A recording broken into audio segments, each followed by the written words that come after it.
Okay, so this video kind of awkwardly got taken down a few weeks ago. A few of my videos have actually, usually because of copyright.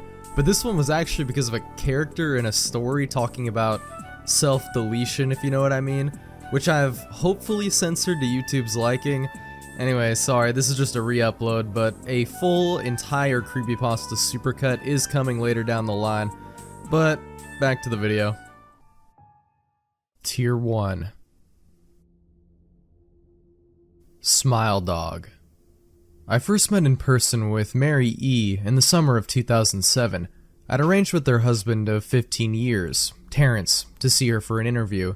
Mary had initially agreed, since I was not a newsman, but rather an amateur writer gathering information for a few early college assignments, and, if all went according to plan, some pieces of fiction.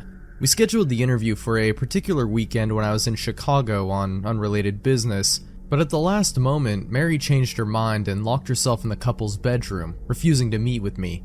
For half an hour, I sat with Terrence as we camped outside the bedroom door, I listening and taking notes while he attempted fruitlessly to calm his wife. The things Mary said made little sense, but fit with the pattern I was expecting. Though I could not see her, I could tell from her voice that she was crying, and more often than not, her objections to speaking with me centered around an incoherent diatribe on her dreams, her nightmares. Terrence apologized profusely when we ceased the exercise, and I did my best to take it in stride. Recall that I wasn't a reporter in search of a story, but merely a curious young man in search of information. Besides, I thought at the time I could perhaps find another similar case if I put my mind and resources to it. Mary E. was the sysop for a small Chicago-based bulletin board system in 1992 when she first encountered Smile.jpg, and her life changed forever. She and Terrence had been married for only 5 months. Mary was one of an estimated 400 people who saw the image when it was posted as a hyperlink on the BBS, though she is the only one who has spoken openly about the experience. The rest have remained anonymous, or are perhaps dead. In 2005, when I was only in 10th grade, Smile.jpg was first brought to my attention by my burgeoning interest in web-based phenomena. Mary was the most often cited victim of what is referred to sometimes as Smile.dog, the being Smile.jpg is reputed to display. What caught my interest, other than the obvious macabre elements of the cyber legend and my proclivity towards such things, was the sheer lack of information, usually to the point that people don't believe it even exists, other than as a rumor or hoax. It is unique because, though the entire phenomenon centers on a picture file, that file is nowhere to be found on the internet. Certainly many photo-manipulated simulacra litter the web, showing up with the most frequency on sites such as the image board 4chan, particularly the X-focused paranormal subboard. It is suspected these are fakes because they do not have the effect that true Smile.jpg is believed to have, namely sudden onset temporal lobe epilepsy and acute anxiety. This purported reaction in the viewer is one of the reasons the phantom-like Smile.jpg is regarded with such disdain, since it is patently absurd, though depending on whom you ask, the reluctance to acknowledge Smile.jpg's existence might be just as much out of fear as it is out of disbelief. Neither Smile.jpg nor Smile.dog is mentioned anywhere on Wikipedia, though the website features articles on such other perhaps more scandalous shock sites as Hello.jpg or Two Girls One Cup. Any attempt to create a page pertaining to Smile.jpg is summarily deleted by any of the encyclopedia's many admins. Encounters with Smile.jpg are the stuff of internet legend. Mary E.'s story is not unique. There are unverified rumors of Smile.jpg showing up in the early days of Usenet, and even one persistent tale that in 2002, a hacker flooded the forums of humor and satire website Something Awful with a deluge of Smile.dog pictures, rendering almost half the forum's users at the time epileptic. It is also said that in the mid to late 90s, that Smile.jpg circulated on Usenet and as an attachment of a chain email with the subject line, "Smile, God loves you." Yet despite the huge exposure these stunts would generate, there are very few people who admit to having experienced any of them, and no trace of the file or any link has ever been discovered. Those who claim to have seen Smile.jpg often weakly joke that they were far too busy to save a copy of the picture to their hard drive. However, all alleged victims offer the same description of the photo, a dog-like creature usually described as appearing similar to a Siberian husky, illuminated by the flash of a camera, sits in a dim room, the only background detail that is visible being a human hand extending from the darkness near the left side of the frame. The hand is empty, but is usually described as quote-unquote beckoning. Of course, most attention is given to the dog, or dog creature, as some victims are more certain than others about what they claim to have seen. The muzzle of the beast is reputedly split in a wide grin, revealing 2 rows of very white, very straight, very sharp, very human-looking teeth. This is, of course, not a description given immediately after viewing the picture, but rather a recollection of the victims, who claim to have seen the picture endlessly repeated in their mind's eye during the time they are, in reality, having epileptic fits. These fits are reported to continue interminably, often while the victims sleep, resulting in very vivid and disturbing nightmares. These may be treated with medication, though in some cases it is more effective than others. Mary E., I assumed, was not on effective medication. That was why after my visit to her apartment in 2007, I sent out feelers to several folklore and urban legend-oriented news groups, websites, and mailing lists, hoping to find the name of a supposed victim of Smile.jpg who felt more interested in talking about their experiences. For a time, nothing happened, and at length I forgot completely about my pursuits, since I had begun my freshman year of college and was quite busy. Mary contacted me via email, however, near the beginning of March 2008. Dear Mr. L., I am incredibly sorry about my behavior last summer when you came to interview me. I hope you understand that it was no fault of yours, but rather my own problems that led me to act out as I did. I realized I could have handled the situation more decorously. However, I hope you will forgive me. At the time, I was afraid. You see, for 15 years I have been haunted by Smile.jpg. Smile.dog comes to me in my sleep every night. I know that sounds silly, but it's true. There is an ineffable quality about my dreams, my nightmares, that makes them completely unlike any real dreams I have ever had. I do not move and do not speak. I simply look ahead, and the only thing ahead of me is the scene from that horrible picture. I see the beckoning hand, and I see Smile.dog. It talks to me. It's not a dog, of course, though I'm not quite sure what it really is. It tells me it will leave me alone if I only do as it asks. All I must do, it says, is spread the word. That is how it phrases its demands, and I know exactly what it means. It wants me to show it to someone else. And I could. The week after my incident, I received in the mail a manila envelope with no return address. Inside was only a 3.5-inch floppy diskette. Without having to check, I knew precisely what was on it. I thought for a long time about my options. I could show it to a stranger, a coworker. I could even show it to Terrence, as much as the idea disgusted me. And what would happen then? Well, if Smile.dog kept its word, I could sleep. Yet if it lied, what would I do? And who was to say something worse would not come for me if I did as the creature asked? So I did nothing for 15 years, though I kept the diskette hidden among my things. Every night for 15 years, Smile.dog has come to me in my sleep and demanded that I spread the word. For 15 years I have stood strong, though there have been hard times. Many of my fellow victims on the BBS board, when I first encountered Smile.jpg, stopped posting. I heard some of them committed suicide. Others remained completely silent, simply disappearing off the face of the web. They are the ones I worry about the most. I sincerely hope that you will forgive me, Mr. L, but last summer when you contacted me and my husband about an interview, I was near the breaking point. I decided I was going to give you the floppy diskette. I did not care if Smile.dog was lying or not. I wanted it to end. You were a stranger, someone I had no connection with, and I thought I would not feel sorrow when you took the diskette as part of your research and sealed your fate. Before you arrived, I realized what I was doing was plotting to ruin your life. I could not stand the thought, and in fact, I still cannot. I'm ashamed, Mr. L, and I hope that this warning will dissuade you from further investigation of Smile.jpg. You may, in time, encounter someone who is, if not weaker than I, then wholly more depraved. Someone who will not hesitate to follow Smile.dog's orders. Stop while you're still whole. Sincerely, Mary E. Terrence contacted me later that month with the news that his wife had killed herself. While cleaning up the various things she'd left behind, closing email accounts and the like, he happened upon the above message. He was a man in shambles. He wept as he told me to listen to his wife's advice. He'd found the diskette, he revealed, and burned it until it was nothing but a stinking pile of blackened plastic. The part that disturbed him, however, was how the diskette had hissed as it melted, like some sort of animal, he said. I will admit that I was a little uncertain about how to respond to this. At first, I thought perhaps it was a joke, with the couple belatedly playing with the situation in order to get a rise out of me. A quick check of several Chicago newspapers' online obituaries, however, proved that Mary E. was indeed dead. There was, of course, no mention of in the article. I decided that, for a time at least, I would not further pursue the subject of smile.jpg, especially since I had finals coming up at the end of May, but the world had odd ways of testing us. Almost a full year after I had returned from my disastrous interview with Mary E., I received another email. Subject, smile. Hello. I found your email address through a mailing list. Your profile said you're interested in Smile Dog. I've saw it. It is not as bad as everyone says. I've sent it to you here, just spreading the word.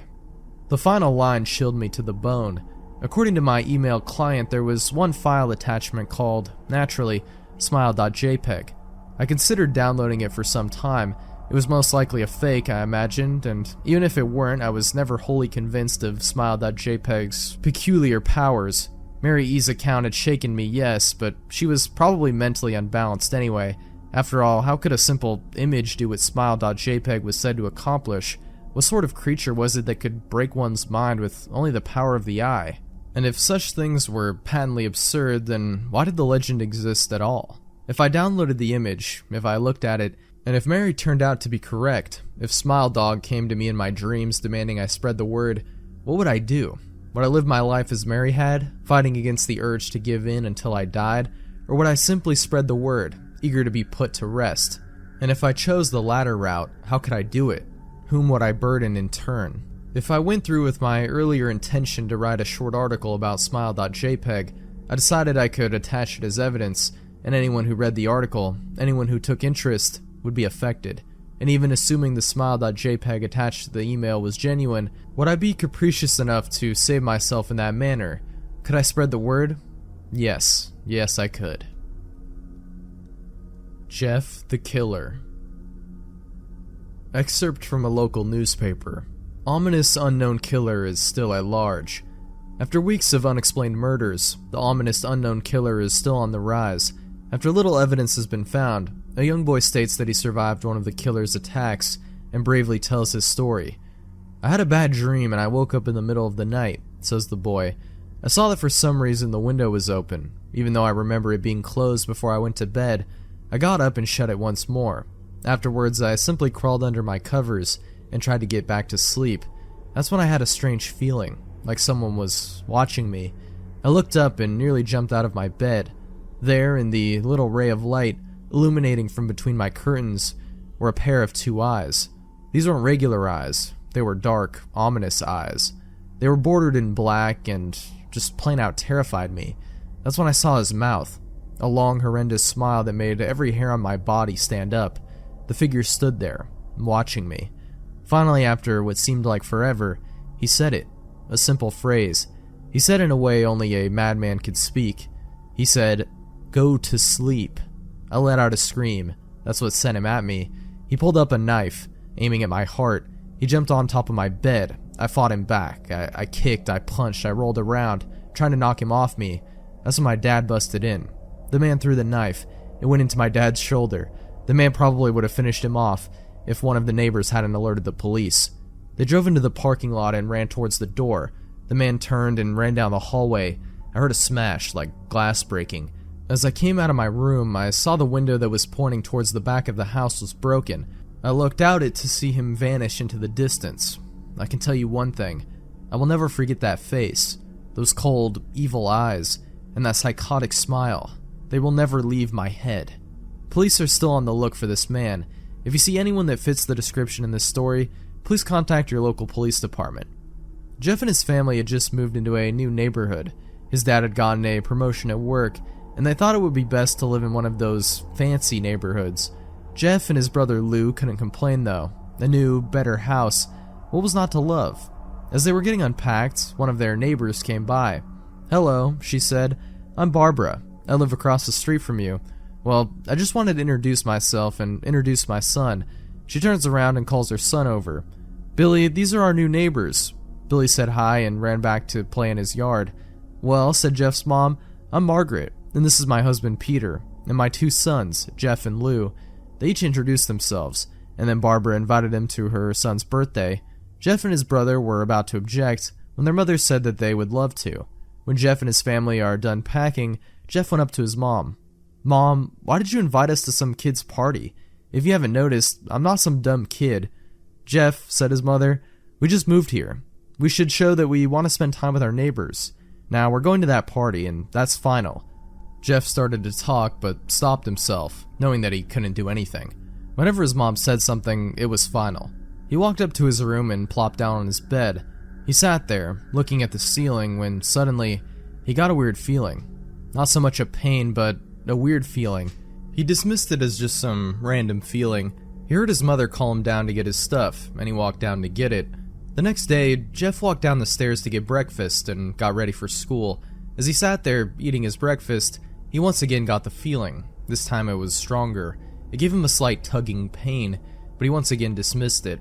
As he and Lou finished breakfast, they walked down to the bus stop.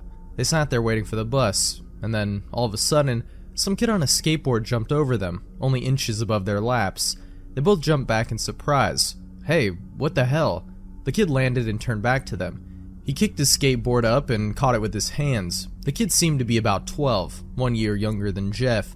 He wears an Aeropostale shirt and ripped blue jeans. Well, it looks like we got some new meat." Suddenly, 2 other kids appeared. One was super skinny and the other was huge. "Well, since you're new here, I'd like to introduce ourselves. Over there is Keith." Jeff and Lou looked over at the skinny kid. He had a dopey face that you would expect a sidekick to have, and he's Troy. They looked over at the fat kid. Talk about a tub of lard. This kid looked like he hadn't exercised since he was crawling. "And I," said the first kid, "am Randy. Now, for all the kids in this neighborhood, there's a small price for bus fare, if you catch my drift." Lou stood up, ready to punch the lights out of the kid's eyes, when one of his friends pulled a knife on him. "Tss, tss, tss. I'd hoped you would be more cooperative, but it seems we must do this the hard way." The kid walked up to Lou and took his wallet out of his pocket. Jeff got that feeling again. Now it was truly strong, a burning sensation. He stood up, but Lou gestured him to sit down. Jeff ignored him and walked up to the kid. "Listen here, you little punk. Give me back my bro's wallet, or else." Randy put the wallet in his pocket and pulled out his own knife. "Oh? And what will you do?" Just as he finished the sentence, Jeff popped the kid in the nose. As Randy reached for his face, Jeff grabbed the kid's wrist and broke it. Randy screamed, and Jeff grabbed the knife from his hand. Troy and Keith rushed Jeff, but Jeff was too quick. He threw Randy to the ground. Keith lashed out at him, but Jeff ducked and stabbed him in the arm. Keith dropped his knife and fell to the ground screaming. Troy rushed him too, but Jeff didn't even need the knife. He just punched Troy straight in the stomach, and Troy went down. As he fell, he puked all over. Lou could do nothing but look in amazement at Jeff. "Jeff, how do you—" That was all he said.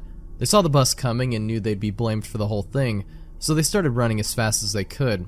As they ran, they looked back and saw the bus driver rushing over to Randy and the others. As Jeff and Lou made it to school, they didn't dare tell what happened. All they did was sit and listen. Lou just thought of that as his brother beating up a few kids, but Jeff knew it was more. It was something scary. As he got that feeling, he felt how powerful it was, the urge to just hurt someone. He didn't like how it sounded, but he couldn't help feeling happy. He felt that strange feeling go away, and stay away for the entire day of school, even as he walked home due to the whole thing near the bus stop, and how now he probably wouldn't be taking the bus anymore. He felt happy. When he got home, his parents asked him how his day was, and he said in a somewhat ominous voice, it was a wonderful day. Next morning, he heard a knock at his front door. He walked down to find 2 police officers at the door, his mother looking back at him with an angry look. "Jeff, these officers tell me that you attacked 3 kids, that it wasn't regular fighting, and that they were stabbed. Stabbed, son." Jeff's gaze fell to the floor, showing his mother that it was true. "Mom, they were the ones that pulled the knives on me and Lou." "Son," said one of the cops, "we found 3 kids, 2 stabbed, 1 having a bruise on his stomach, and we have witnesses proving that you fled the scene. Now, what does that tell us?" Jeff knew it was no use. He could say him and Lou had been attacked, but then there was no proof it was not them who attacked first. They couldn't say that they weren't fleeing, because truth be told, they were. So Jeff couldn't defend himself or Lou. "Son, call down your brother."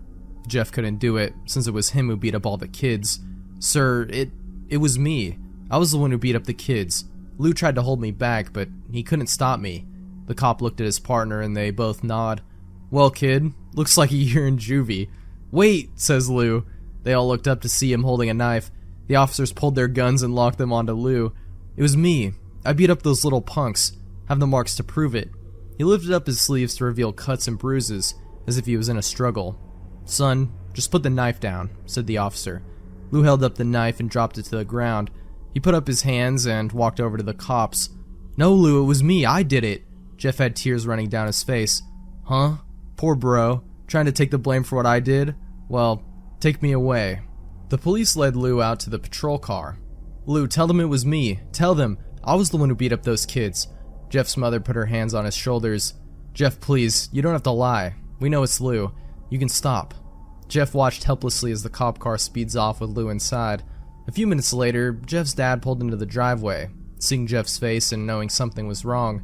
Son, what is it?" Jeff couldn't answer. His vocal cords were strained from crying. Instead, Jeff's mother walked his father inside to break the bad news to him, as Jeff wept in the driveway. After an hour or so, Jeff walked back into the house, seeing that his parents were both shocked, sad, and disappointed. He couldn't look at them. He couldn't see how they thought of Lou when it was his fault. He just went to sleep, trying to get the whole thing off his mind. 2 days went by with no word from Lou at JDC, no friends to hang out with, nothing but sadness and guilt. That is until Saturday, when Jeff is woken up by his mother, with a happy, sunshiny face. "Jeff, it's the day," she said as she opened up the curtains and let light flood into his room. What's today?" asked Jeff as he stirs awake. "Why, it's Billy's party." He was now fully awake. "Mom, you're joking, right? You don't expect me to go to some kid's party after—" There was a long pause. "Jeff, we both know what happened. I think this party could be the thing that brightens up the past few days. Now get dressed." Jeff's mother walked out of the room and downstairs to get herself ready. He fought himself to get up. He picked out a random shirt and pair of jeans and walked downstairs. He saw his mother and father all dressed up, his mother in a dress and his father in a suit. He thought, why would they ever wear such fancy clothes to a kid's party? "Son, is that all you're going to wear?" said Jeff's mom. "Better than wearing too much," he said. His mother pushed down the feeling to yell at him and hit it with a smile. "Now, Jeff, we may be overdressed, but this is how you go if you want to make an impression," said his father. Jeff grunted and went back to his room. "I don't have any fancy clothes," he yelled downstairs. "Just pick out something," called his mother. He looked around in his closet for what he could call fancy. He found a pair of black dress pants he had for special occasions and an undershirt. He couldn't find a shirt to go with it, though. He looked around and found only striped and patterned shirts, none of which go with dress pants. Finally, he found a white hoodie and put it on. "You're wearing that?" they both said. His mother looked at her watch. "Oh, no time to change. Let's just go," she said as she herded Jeff and his father out the door. They crossed the street over to Barbara and Billy's house. They knocked on the door, and it appeared that Barbara, just like his parents, way overdressed. As they walked inside, all Jeff could see were adults, no kids. "The kids are out in the yard, Jeff. How about you go and meet some of them?" said Barbara. Jeff walked outside to a yard full of kids. They were running around in weird cowboy costumes and shooting each other with plastic guns. He might as well be standing in a Toys R Us. Suddenly, a kid came up to him and handed him a toy gun and hat. "Hey, wanna play?" he said. No, kid, I'm way too old for this stuff." The kid looked at him with that weird puppy dog face. "Please?" said the kid. "Fine," said Jeff. He put on the hat and started to pretend shoot at the kids. At first he thought it was totally ridiculous, but then he started to actually have fun. It might not have been super cool, but it was the first time he had done something that took his mind off of Lou, so he played with the kids for a while, until he heard a noise, a weird rolling noise. Then it hit him. Randy, Troy, and Keith all jumped over the fence on their skateboards. Jeff dropped the fake gun and ripped off the hat. Randy looked at Jeff with a burning hatred. "Hello. Jeff, is it?" he said. "We have some unfinished business." Jeff saw his bruised nose. "I think we're even. I beat the crap out of you, and you get my brother sent to JDC. Randy got an angry look in his eyes. "Oh no, I don't go for even. I go for winning. You may have kicked our asses that one day, but not today." As he said that, Randy rushed at Jeff. They both fell to the ground. Randy punched Jeff in the nose, and Jeff grabbed him by the ears and headbutted him. Kids were screaming and parents were running out of the house. Troy and Keith both pulled guns out of their pockets. No one interrupts. No one interrupts or guts will fly, they said. Randy pulled a knife on Jeff and stabbed it into his shoulder. Jeff screamed and fell to his knees. Randy started kicking him in the face. After 3 kicks, Jeff grabs his foot and twists it, causing Randy to fall to the ground. Jeff stood up and walked towards the back door. Troy grabbed him. Need some help? He picks Jeff up by the back of the collar and throws him through the patio door. As Jeff tries to stand, he is kicked down to the ground. Randy repeatedly starts kicking Jeff until he starts to cough up blood. Come on, Jeff, fight me. He picks Jeff up and throws him into the kitchen. Randy sees a bottle of vodka on the counter and smashes the glass over Jeff's head. Fight! He throws Jeff back into the living room. Come on, Jeff, look at me. Jeff glances up, his face riddled with blood. I was the one who got your brother sent to JDC, and now you're gonna just sit there and let him rot in there for a whole year. You should be ashamed. Jeff starts to get up. Oh, finally. You stand and fight. Jeff is now to his feet, blood and vodka on his face. Once again, he gets that strange feeling, the one in which he hasn't felt for a while. Finally, he's up, says Randy as he runs at Jeff. That's when it happens. Something inside Jeff snaps. His psyche is destroyed. All rational thinking is gone.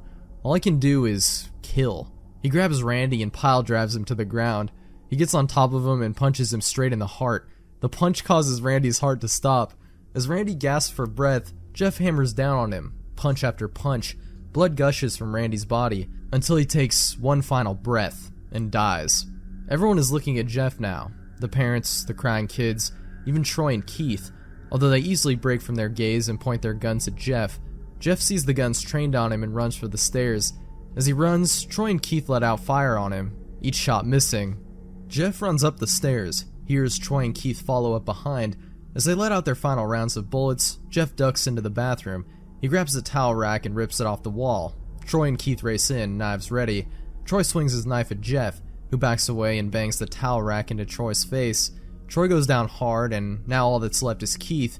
He's more agile than Troy though, and ducks when Jeff swings the towel rack. He dropped the knife and grabbed Jeff by the neck. He pushed him into the wall. A thing of bleach fell down on top of him from the top shelf. It burnt both of them and they both started to scream. Jeff wiped his eyes as best he could. He pulled back the towel rack and swung it straight into Keith's head.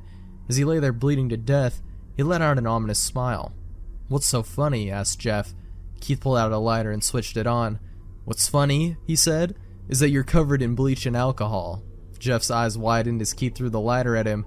As soon as the flame made contact with him, the flames ignited the alcohol and the vodka. While the alcohol burned him, the bleach bleached his skin. Jeff let out a terrible screech as he caught on fire. He tried to roll out the fire, but it was no use. The alcohol had made him into a walking inferno.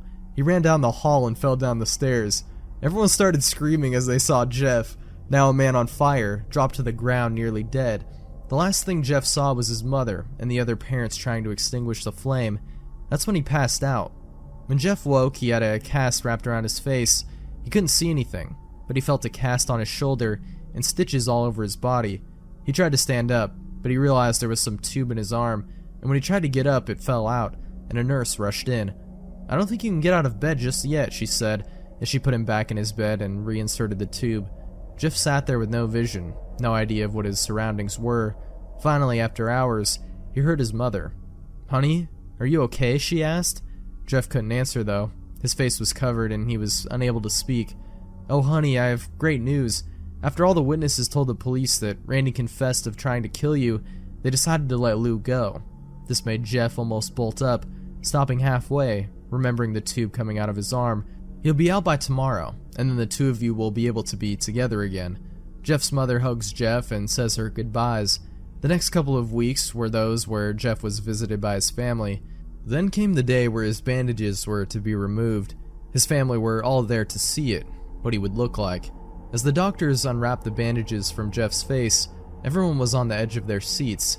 They waited until the last bandage holding the cover over his face was almost removed. "Let's hope for the best," said the doctor. He quickly pulls the cloth, letting the rest fall from Jeff's face. Jeff's mother screams at the sight of his face. Lou and Jeff's dad stare awestruck at his face. What happened to my face?" Jeff said. He rushed out of the bed and ran to the bathroom. He looked in the mirror and saw the cause of the distress. His face, it's horrible. His lips were burnt to a deep shade of red, his face was turned into a pure white color, and his hair singed from brown to black. He slowly put his hand to his face. It had a sort of leathery feel to it now. He looked back at his family, then back at the mirror. "Jeff," said Lou, "it's not that bad." "Not that bad?" said Jeff. "It's perfect." His family were equally surprised. Jeff started laughing uncontrollably. His parents noticed that his left eye and hand were twitching. Jeff, are you okay?" "Okay? I've never felt more happy." "Ha ha ha ha ha ha! Look at me. This face goes perfectly with me." He couldn't stop laughing. He stroked his face, feeling it, looking at it in the mirror. What caused this? Well, you may recall that when Jeff was fighting Randy, something in his mind, his sanity, snapped. Now he was left as a crazy killing machine. That is, his parents didn't know. "Doctor," said Jeff's mom, "is my son alright? You know, in the head?" "Oh yes, his behavior is typical for patients that have taken very large amounts of painkillers. If his behavior doesn't change in a few weeks, bring him back here, and we'll give him a psychological test." "Oh, thank you, doctor." Jeff's mother went over to Jeff. "Jeff, sweetie, it's time to go." Jeff looks away from the mirror. His face still formed into a crazy smile. "'Kay, mommy. Ha ha ha." His mother took him by the shoulder and took him to get his clothes. "This is what came in," said the lady at the desk. Jeff's mom looked down to see the black dress pants and white hoodie her son wore. They were now clean of blood and now stitched together. Jeff's mother led him to his room and made him put his clothes on. Then they left, not knowing that this was their final day of life. Later that night, Jeff's mother woke to a sound coming from the bathroom. It sounded as if someone was crying. She slowly walked over to see what it was. When she looked into the bathroom, she saw a horrendous sight. Jeff had taken a knife and carved a smile into his cheeks. "Jeff, what are you doing?" asked his mother. Jeff looked over to her. "I couldn't keep smiling, Mommy. It hurt after a while. Now, I can smile forever." Jeff's mother noticed his eyes, ringed in black. "Jeff, your eyes." His eyes were seemingly never closing. "I couldn't see my face. I got tired and my eyes started to close. I burned out the eyelids so I could forever see myself, my new face." Jeff's mother slowly started to back away, seeing that her son was going insane. "What's wrong, Mommy? Aren't I beautiful?" "Yes, son," she said. "Yes, you are. Let me go get Daddy, so he can see your face." She ran into the room and shook Jeff's dad from his sleep. "Honey, get the gun, She stopped as she saw Jeff in the doorway, holding a knife. "Mommy, you lied." That's the last thing they hear as Jeff rushes them with the knife, gutting both of them. His brother Lou woke up, startled by some noise. He didn't hear anything else, so he just shut his eyes and tried to go back to sleep. As he was on the border of slumber, he got the strangest feeling that someone was watching him. He looked up. Before Jeff's hand covered his mouth, he slowly raised the knife, ready to plunge it into Lou. Lou thrashed here and there, trying to escape Jeff's grip. "Shh," Jeff said. "Just go to sleep." Abandoned by Disney. Some of you may have heard that the Disney Corporation is responsible for at least one real, live ghost town. Disney built the Treasure Island Resort in Baker's Bay in the Bahamas. It didn't start as a ghost town. Disney's cruise ships would actually stop at the resort and leave tourists there to relax in luxury. This is a fact. Look it up. Disney blew $30 million on the place. Yes, $30 million. Then they abandoned it. Disney blamed the shallow waters, too shallow for their ships to safely operate. And there was even blame cast on the workers, saying that since they were from the Bahamas, they were too lazy to work a regular schedule. That's where the factual nature of the story ends. It wasn't because of sand, and it obviously wasn't because foreigners are lazy. Both are convenient excuses. No, I sincerely doubt those reasons were legitimate. Why don't I buy the official story? Because of Mowgli's Palace. Near the beachside city of Emerald Isle in North Carolina, Disney began construction of Mowgli's Palace in the late 1990s. The concept was a jungle-themed resort with a large, you guessed it, palace in the center of the whole thing. If you're unfamiliar with the character of Mowgli, then you might better remember the story The Jungle Book. If you haven't seen it anywhere else, you know it as the Disney cartoon from decades past. Mowgli is an abandoned child in the jungle, essentially raised by animals, and simultaneously threatened/pursued by other animals. Mowgli's Palace was a controversial undertaking from the start. Disney bought up a ton of high-priced land for the project, and there was actually a scandal surrounding some of the purchases.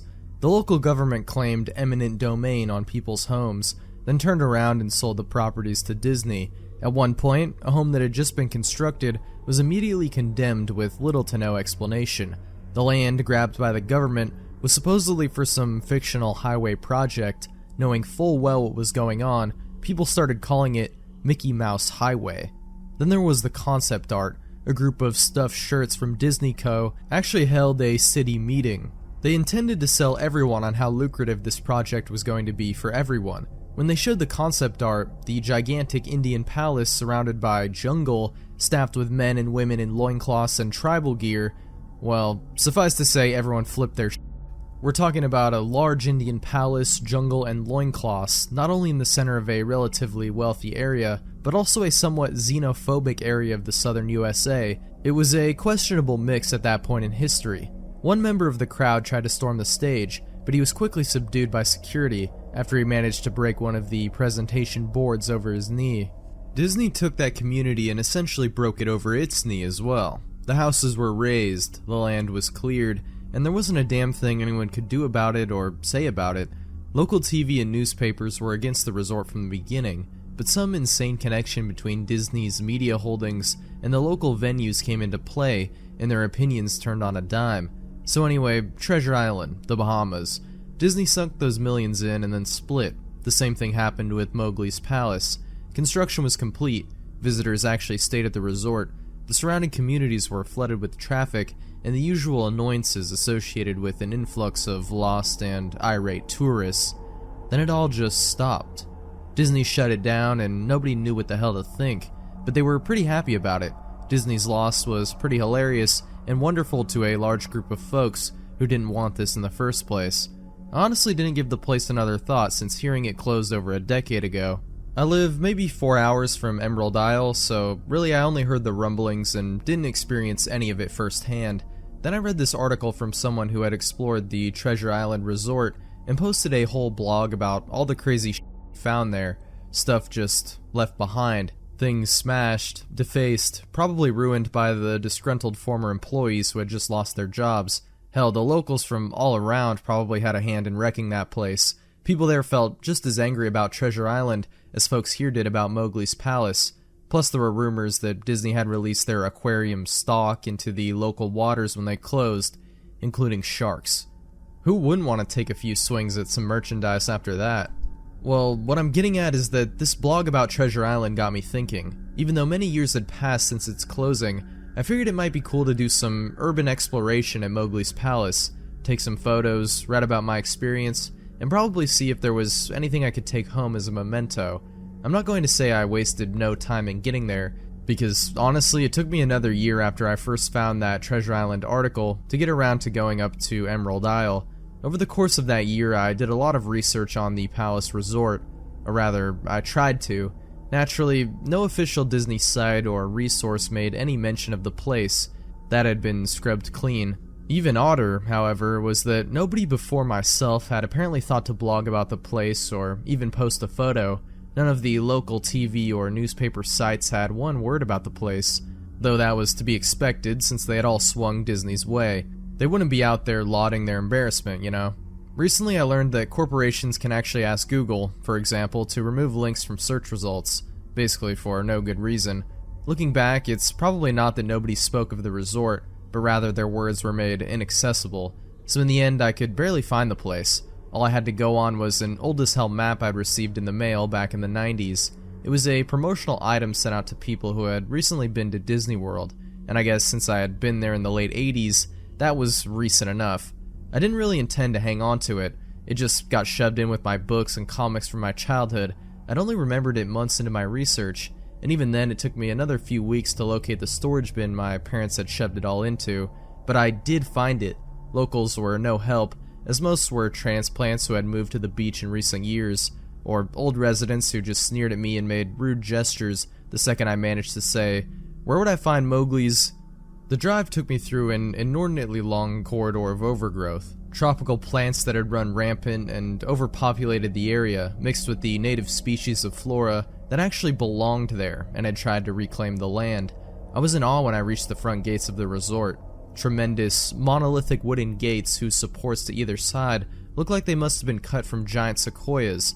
The gate itself had been gouged in several places by woodpeckers and eaten away at the base by burrowing insects. Hanging on the gate was a sheet of metal, some random scrap with hand-painted letters scrawled in black, "Abandoned by Disney." Clearly the handiwork of some past local or an employee who wanted to make some small protest. The gates were open enough to walk through, but not drive, so grabbing my digital camera and the map, whose flip side showed a layout of the resort, I set off on foot.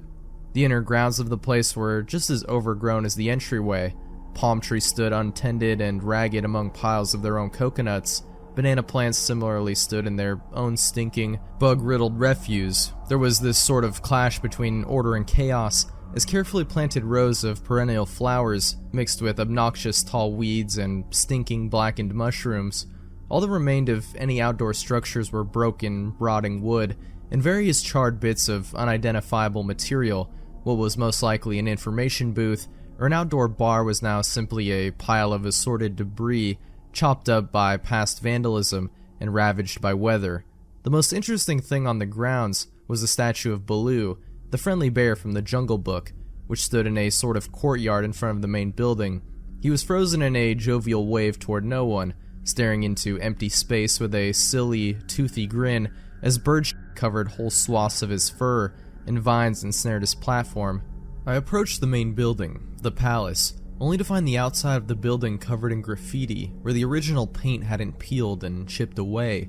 The front doors weren't just open, they had been taken off their hinges and were stolen. Above the front doors, or the gaping maw where they had been, someone had once painted, "Abandoned by Disney." I wish I could tell you about all the awesome stuff I saw inside the palace, forgotten statues, abandoned cash registers, a full-fledged secret society of homeless bums, but no. The inside of the building was so stark, so bare, that I actually think people had stolen the molding off of the walls.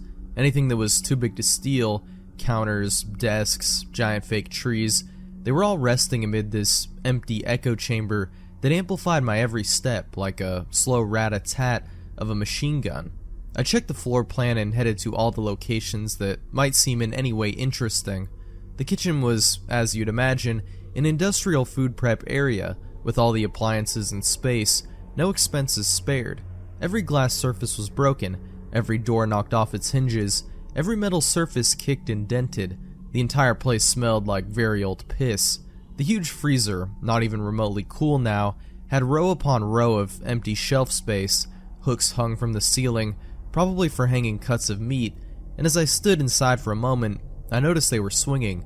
Each hook swung in a random direction, but their movements were so slow and small that it was almost impossible to see.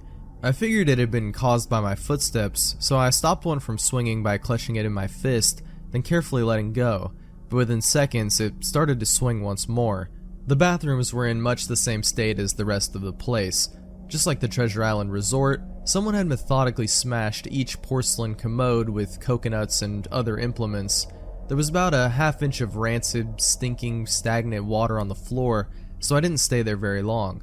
What's odd is that the toilets and the sinks and the bidets in the ladies' room, yes, I went there, all dripped, leaked, or just ran freely. It seemed to me that they should have shut the water off long ago. There were plenty of rooms in the resort, but naturally I didn't have time to look through them all. The few I did peer into were similarly wrecked, and I didn't expect to find anything there. I thought there was actually a television or radio in one room, as I really think I heard a quiet conversation coming out, though it was like a whisper, probably my own breathing echoing in the silence, or just another case of the sound of flowing water playing tricks on the mind. This is what it sounded like. I didn't believe it. Short, unknown reply. I didn't know that. I didn't know that. Your father told you. Unknown reply, or possibly just weeping. I know, this sounds ridiculous. I'm just telling you what I experienced, why I thought there might have been something running in that room, or worse, some vagrants who had holed up there and probably would have knifed me. At the front doors of the palace again, I figured I hadn't found anything of note and just wasted the trip up. As I looked out the door, I noticed something interesting in the courtyard that I had apparently missed, something that would give me at least one thing to show for all my trouble. even if it was just a photograph. There was a life-size statue of a python, maybe 80 feet long, coiled up and sunning itself on a pedestal right in the center of the area. It was almost time for the sun to start setting, so the light fell onto the object in the perfect way for a photograph. I approached the python and snapped a photo, then I stood on my toes and snapped another. I moved closer again to get the detail of its face. Slowly, casually, the python lifted its head, looked directly into my eyes, turned and slithered off the pedestal, across the grass and into the trees, all 80 feet of it. Its head long disappeared into the woods before its tail even left the sunning spot. Disney had released all their exotic animals onto the grounds. Right there on my floor plan map was the reptile house. I should have known. I'd read about the sharks at Treasure Isle, and I should have known they'd done this. I was dumbfounded, just utterly stupefied. My mouth must have been hanging open for the longest time before I came back down to earth and snapped it shut. I blinked a few times and backed away from where the snake had been, back toward the palace. Even though it was totally gone, I still wasn't taking any chances and backed my way into the building. It took a few deep breaths and slaps to my own face to get myself right in the head again after that. I looked for a place to sit down, as my legs were feeling a bit like jelly at this point. Of course, there was no place to sit down, unless I wanted to recline in the broken glass and dead leaf carpet or haul myself up onto a desk of questionable reliability. I'd seen some stairs near the palace's lobby, and decided to have a seat there until I felt better. The staircase was far enough away from the front of the building to be relatively clean, save for a startling accumulation of dust. I pulled a wedge of metal off the wall, once again painted with the "Abandoned by Disney" motto I'd become accustomed to. I placed the wedge on the stairs and sat on it to keep at least somewhat clean. The stairway led downward, below ground level. Using my camera flash as a sort of improvised flashlight, I could see that the staircase ended in a metal mesh door with a padlock. A sign on the door, a real sign, read, "Mascots only. Thank you." This perked up my spirits a little bit, for two reasons. One, a mascots only area would have definitely had some interesting stuff back in the day. Two, the padlock was still in place. Nobody had gone down there. Not the vandals, not the looters, nobody. This was the one place I could actually explore, and perhaps find something interesting to photograph, or wantonly steal. I'd come to the palace essentially agreeing with myself that it was okay to take anything I wanted, because, hey, abandoned. It didn't take much to bust the lock. Well, actually that's wrong. It didn't take much to bust the metal plate on the wall that the padlock was hooked to. Time and decay had done most of the work for me, and I was able to bend the metal plate enough to pull the screws out of the wall, something nobody else had apparently thought of, or hadn't been able to do at the time. The mascots only area was a startling and very welcome change from the rest of the building I'd seen. For one, every second or third fluorescent light overhead was illuminated, even though they flickered and faded randomly. Also, nothing had been stolen or broken, even if age and exposure were definitely taking their toll. Tables had notepads and pens. There were clocks, even a punch-in clock on the wall complete with filled-out time cards. Chairs were scattered around, and there was even a small break room with an old, static-filled television and long rotted-out food and drinks on the counters. It was like one of those post-apocalypse movies where everything is left in the state of evacuation. As I walked the maze-like sub-basement hallways of the mascots-only area, the sights just became more and more interesting. As I went further, desks and tables were knocked over, paper scattered and almost melded with the damp floor, and a large carpet of mold was slowly overtaking the real rotting crimson floor covering. Everything was just sort of squishy. Anything wood disintegrated into mush when I applied even the least amount of force, and clothing items hanging on the hooks in one of the rooms simply fell to moist threads if I tried to unhook them. One thing that annoyed me was that the light was becoming more sparse and unreliable as I went further into the dank, suffocating depths of the place. Eventually I reached a black and yellow striped door with the words, "Character Prep 1" stenciled on it. The door wouldn't open at first. I figured this was probably where the costumes were kept, and I definitely wanted a photograph of that twisted, stinking mess. Try as I might, whatever angle or trick I tried, the door wouldn't budge. That is, until I gave up and started to walk away. That was when there was a slight popping sound, and the door creaked open slowly. Inside, the room was completely dark. pitch black. I used the camera flash to look for a light switch in the wall by the door, but there was nothing. As I made my search, I was jarred out of my sense of excitement by a loud electrical buzz. Rows of lights overhead suddenly flashed to life, flickering and fading in and out like the rest I had passed. It took a second for my eyes to adjust, and it seemed like the light was going to just keep getting brighter until all the bulbs exploded. But just when I thought it would reach that critical stage, the lights dimmed a bit and steadied. The room was exactly as I'd pictured it. Various Disney costumes hung on the walls, fully put together like strange cartoon cadavers hung from invisible nooses.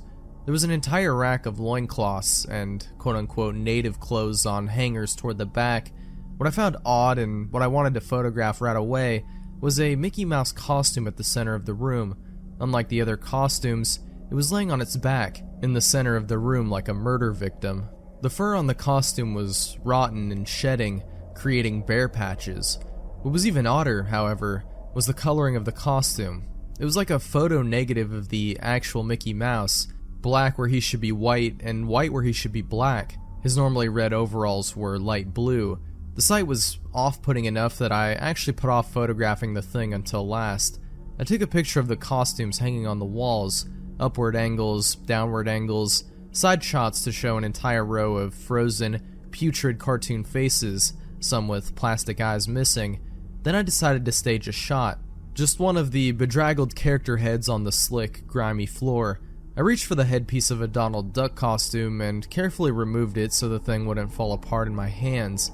As I looked into the face of the wide-eyed, moldering head, a loud clattering sound made me jump with fright.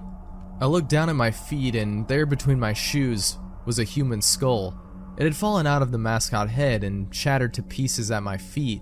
Only the empty face and lower jaw remained, staring up at me. I dropped the duck head immediately, as you'd expect, and moved for the door. As I stood in the doorway, I looked back to the skull on the floor. I had to take a picture of it, you know. I had to, for any number of reasons that may seem silly, but only if you don't think it through. I'd need proof of what happened, especially if Disney was going to somehow make this go away. I had no doubt in my mind, right from the start, that even if it was just gross negligence, Disney was responsible for this. That's when Mickey, that photo-negative opposite Mickey in the middle of the floor, started to get up. First sitting up, then climbing to its feet, the Mickey Mouse costume, or whoever was inside of it, stood there at the center of the room, its fake face just staring directly at me as I mumbled, "No," over and over and over. With shaking hands, a violently thrashing heart, and legs that had once again turned to jelly, I managed to lift the camera and aim it at the opposite creature now, quietly sizing me up. The digital camera screen displayed only dead pixels in the shape of the thing. It was a perfect silhouette of the Mickey costume. As the camera moved in my unsteady hands, the dead pixels spread, marring the screen wherever Mickey's outline moved to. Then the camera died, went blank and quiet, and broken. I raised my eyes once again to the Mickey Mouse costume. "Hey," it said in a hushed, perverted, but perfectly executed Mickey Mouse voice. "Want to see my head come off?" It started to pull at its own head, working its clumsy, glove-clad fingers around its neck and clawing impatient movements similar to a wounded man trying to pull himself free of a predator's jaws. As it worked its digits into its neck, so much blood. So much thick, chunky, yellow blood. I turned away as I heard a sickening tearing of cloth and flesh, only cared about getting away. Above the doorway out of the room, I saw the final message clawed into the metal with bone or fingernails. Abandoned by God. I never got the pictures out of the camera. I never wrote the blog entry about it. After I ran from that place, fled for my sanity if not my very life, I knew why Disney didn't want anyone to know about this place. They didn't want anyone like me getting in. They didn't want anything like that getting out. Laughing Jack. It was a nice summer day. My 5-year-old son James was playing outside in the backyard of our suburban home. James has always been a quiet boy.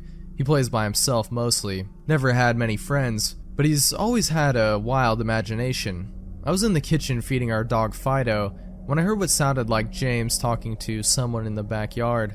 I'm not sure who it was he could be talking to. Could he have finally made a friend? Being a single mom, it's hard for me to always keep an eye on my son, so I decided to go outside and check on him. When I went into the backyard, I was a bit confused because James was the only person back there. Was he talking to himself? I could have sworn I heard another voice. "James, it's time to come inside," I called out to him. He came inside and sat down at the kitchen table.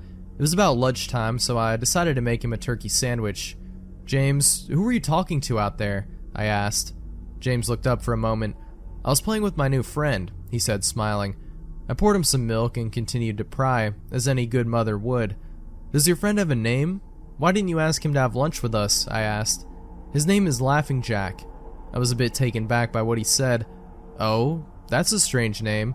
What does your friend look like?" I asked, a bit confused. "He's a clown. He has long hair and a big swirly cone nose. He's got long arms and baggy pants with stripy socks, and he always smiles." I realized my son was talking about an imaginary friend.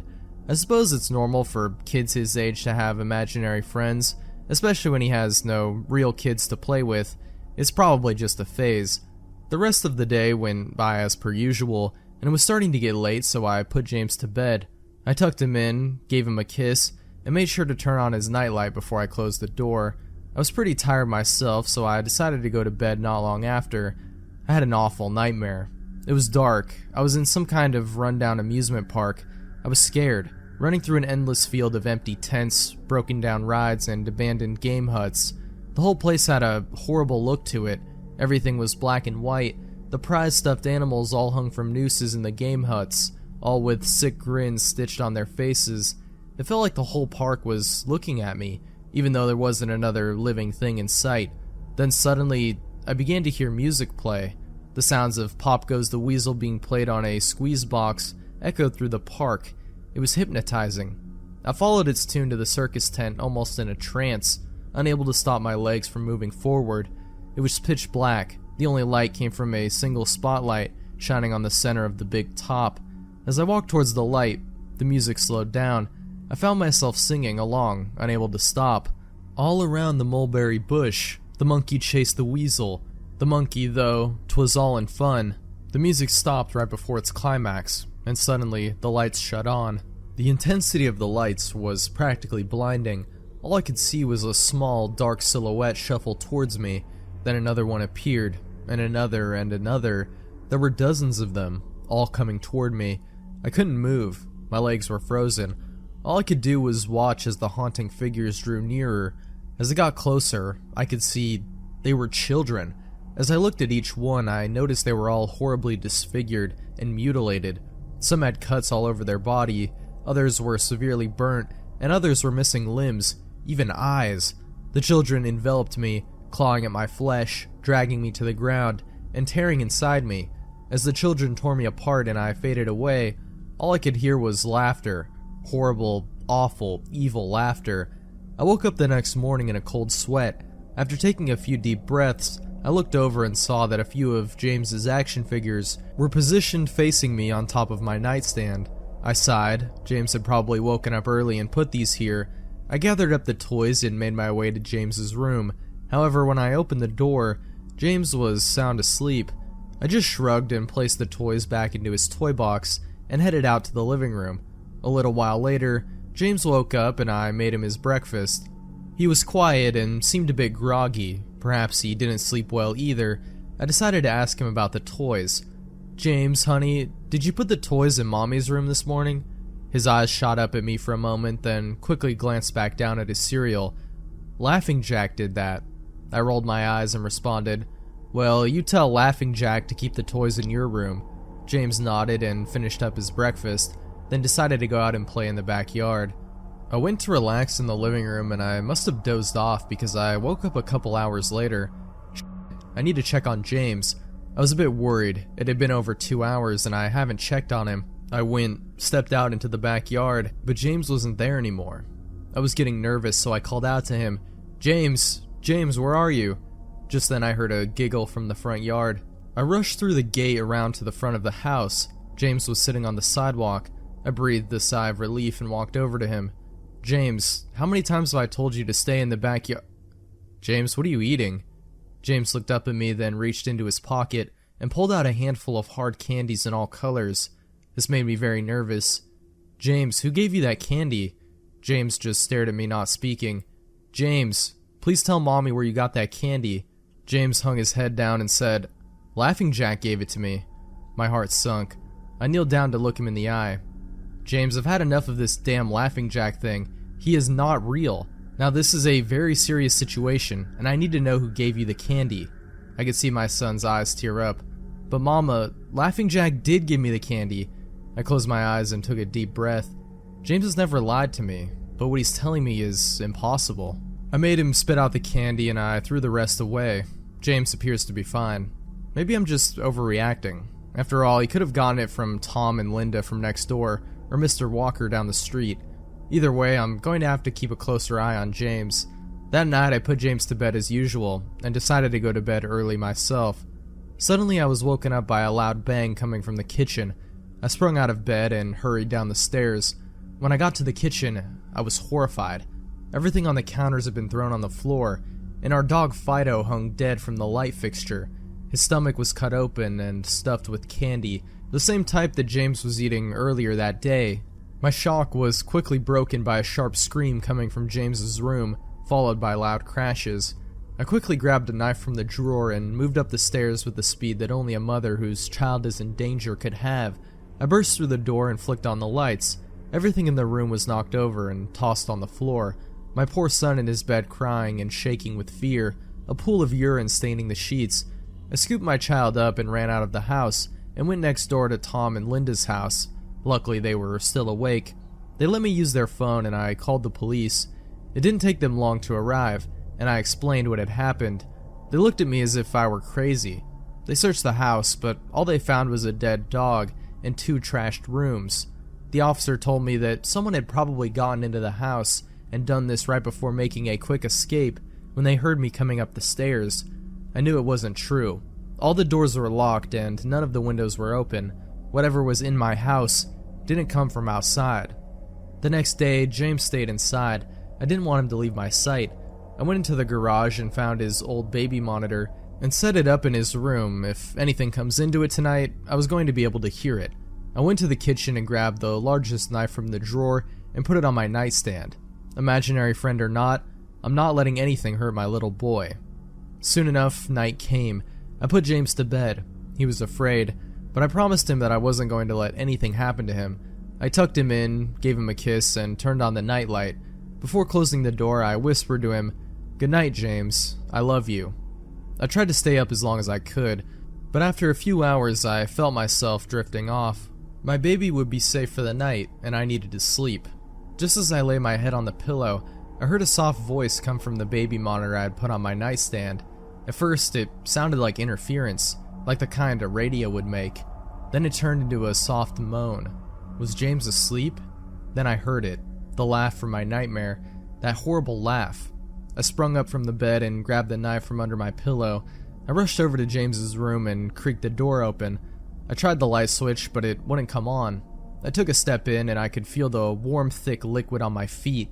Suddenly, James's nightlight came on, and I could see the absolute horror laid out in front of me. James's body was nailed up on the wall, the nails piercing through his hands and feet. His chest was cut wide open, and his organs hung down to the floor. His eyes and tongue had been removed along with most of his teeth. I was disgusted. I could hardly believe this was my baby boy. Then I heard it again, the soft, desperate moan. James was still alive. My baby, my poor baby, in so much pain, barely clinging on to life. I ran across the room and vomited on the floor, but my sickness was interrupted by a horrible cackle coming from behind me. I spun around while still wiping bile from my mouth. Then out of the shadows emerged the fiend responsible for all this horror, Laughing Jack. His ghost white skin and matted black hair hung down to his shoulders. He had piercing wide eyes surrounded by dark black rings. His twisted smile revealed a row of sharp, jagged teeth, and his skin didn't look like skin at all.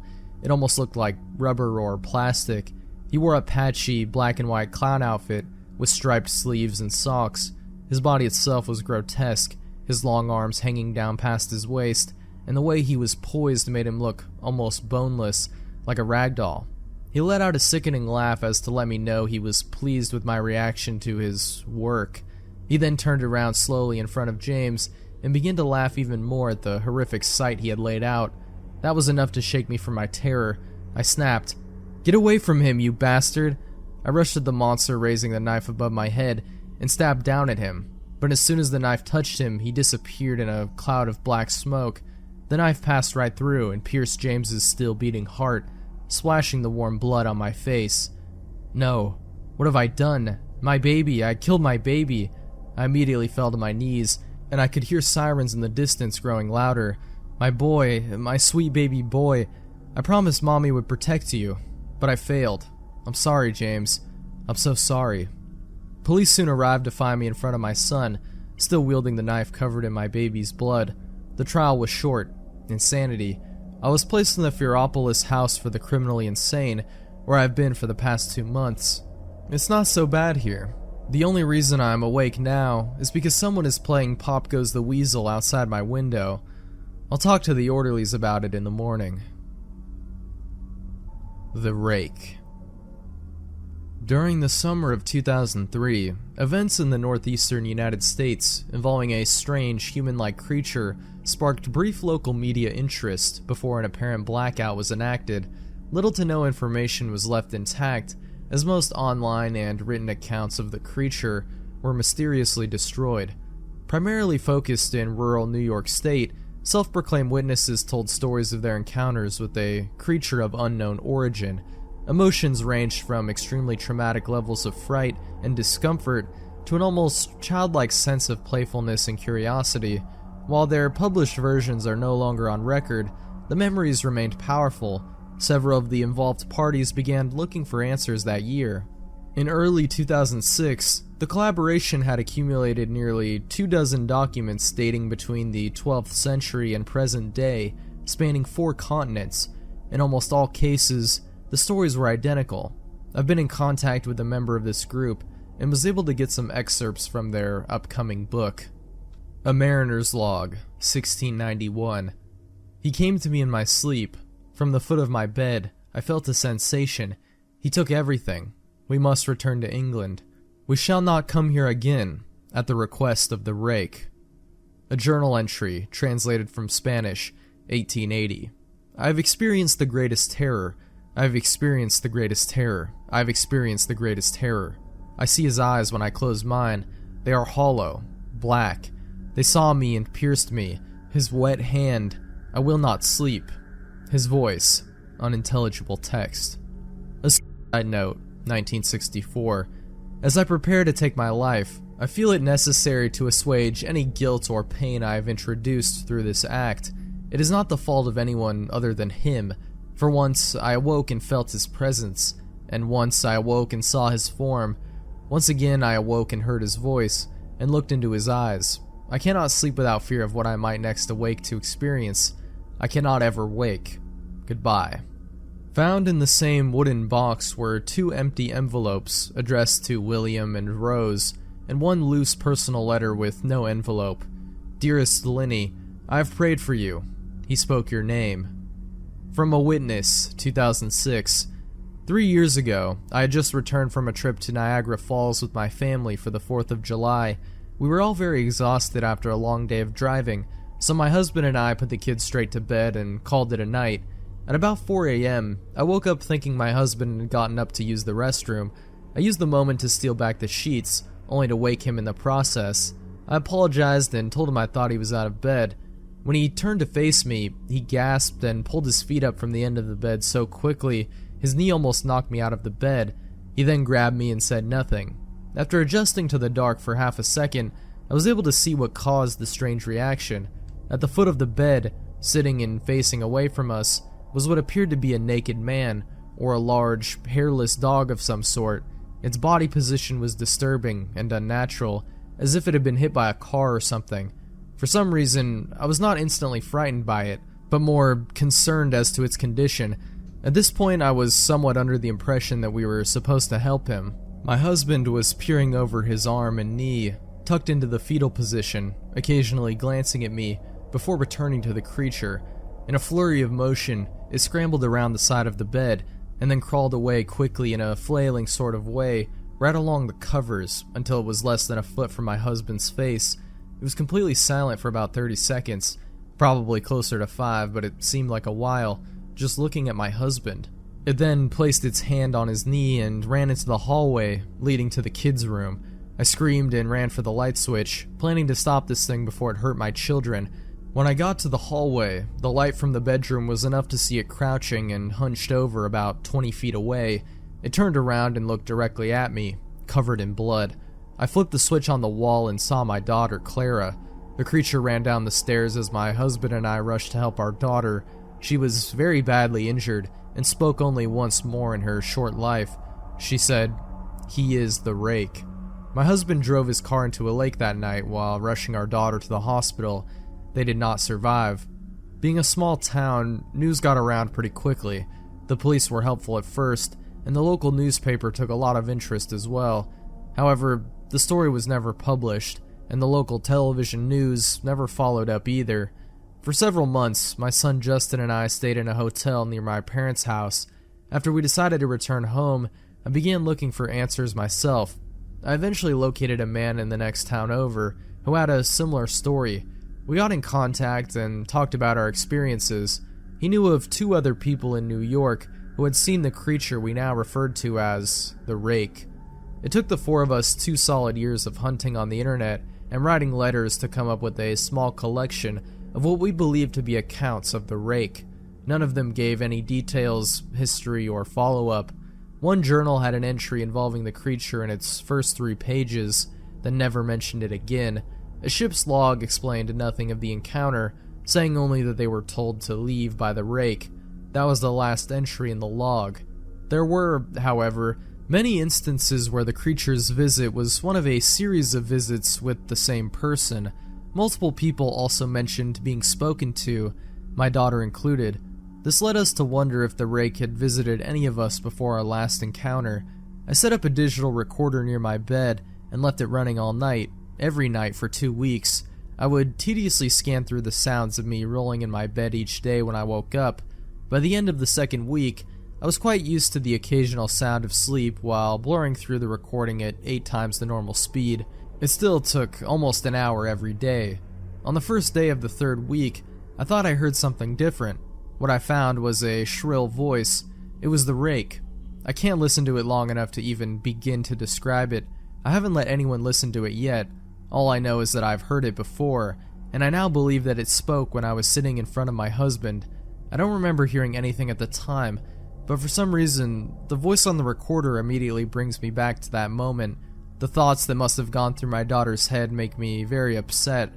I've not seen the Rake since he ruined my life, but I know that he has been in my room while I slept. I know and fear that one night, I'll wake up to see him staring at me. The Russian Sleep Experiment. Russian researchers in the late 1940s kept 5 people awake for 15 days using an experimental gas-based stimulant. They were kept in a sealed environment to carefully monitor their oxygen intake so the gas didn't kill them, since it was toxic in high concentrations. This was before closed-circuit cameras, so they had only microphones and 5-inch thick glass porthole-sized windows into the chamber to monitor them. The chamber was stocked with books and cots to sleep on, but no bedding, as well as running water, a toilet, and enough dried food to last all 5 for over a month. The test subjects were political prisoners, deemed enemies of the state during World War II. Everything was fine for the first 5 days. The subjects hardly complained, having been promised, falsely, that they would be freed if they submitted to the test and did not sleep for 30 days. Their conversations and activities were monitored, and it was noted that they continued to talk about increasingly traumatic incidents in their past. The general tone of their conversations took on a darker aspect after the 4-day mark. After 5 days, they started to complain about the circumstances and events that led them to where they were, and started to demonstrate severe paranoia. They stopped talking to each other and began alternatively whispering into the microphones and one-way mirrored portholes. Oddly, they all seemed to think they could win the trust of the experimenters by turning over their comrades, the other subjects in captivity with them. At first, the researchers suspected this was an effect of the gas itself. After 9 days, the first of them started screaming. He ran the length of the chamber repeatedly, yelling at the top of his lungs for 3 hours straight, at which point he continued attempting to scream, but was only able to produce occasional squeaks. The researchers postulated that he had physically torn his vocal cords. The most surprising thing about this behavior was how the other captives reacted to it, or rather, didn't react to it. They continued whispering into the microphones until the second of the captives started to scream. The two non-screaming captives took the books apart, smeared page after page with their own feces, and pasted them calmly over the glass portholes. The screaming promptly stopped. So did the whispering into the microphones.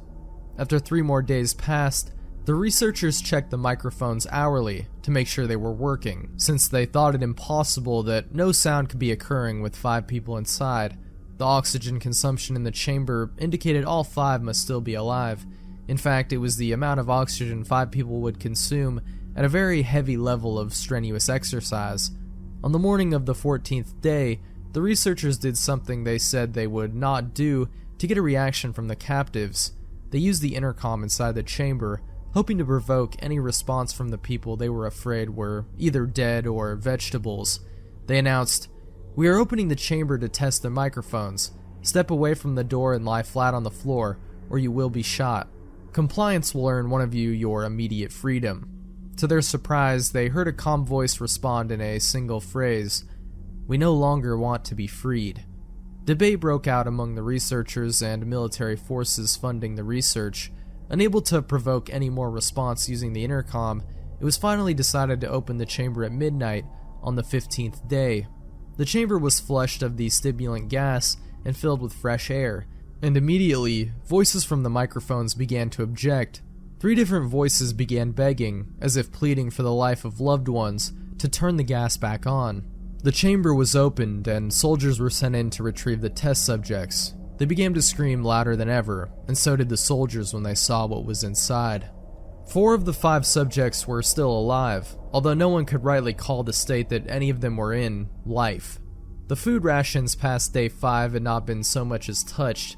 There were chunks of meat from the dead test subject's thighs and chest stuffed into the drain in the center of the chamber, blocking it and allowing 4 inches of water to accumulate on the floor. Precisely how much water on the floor was actually blood was never determined.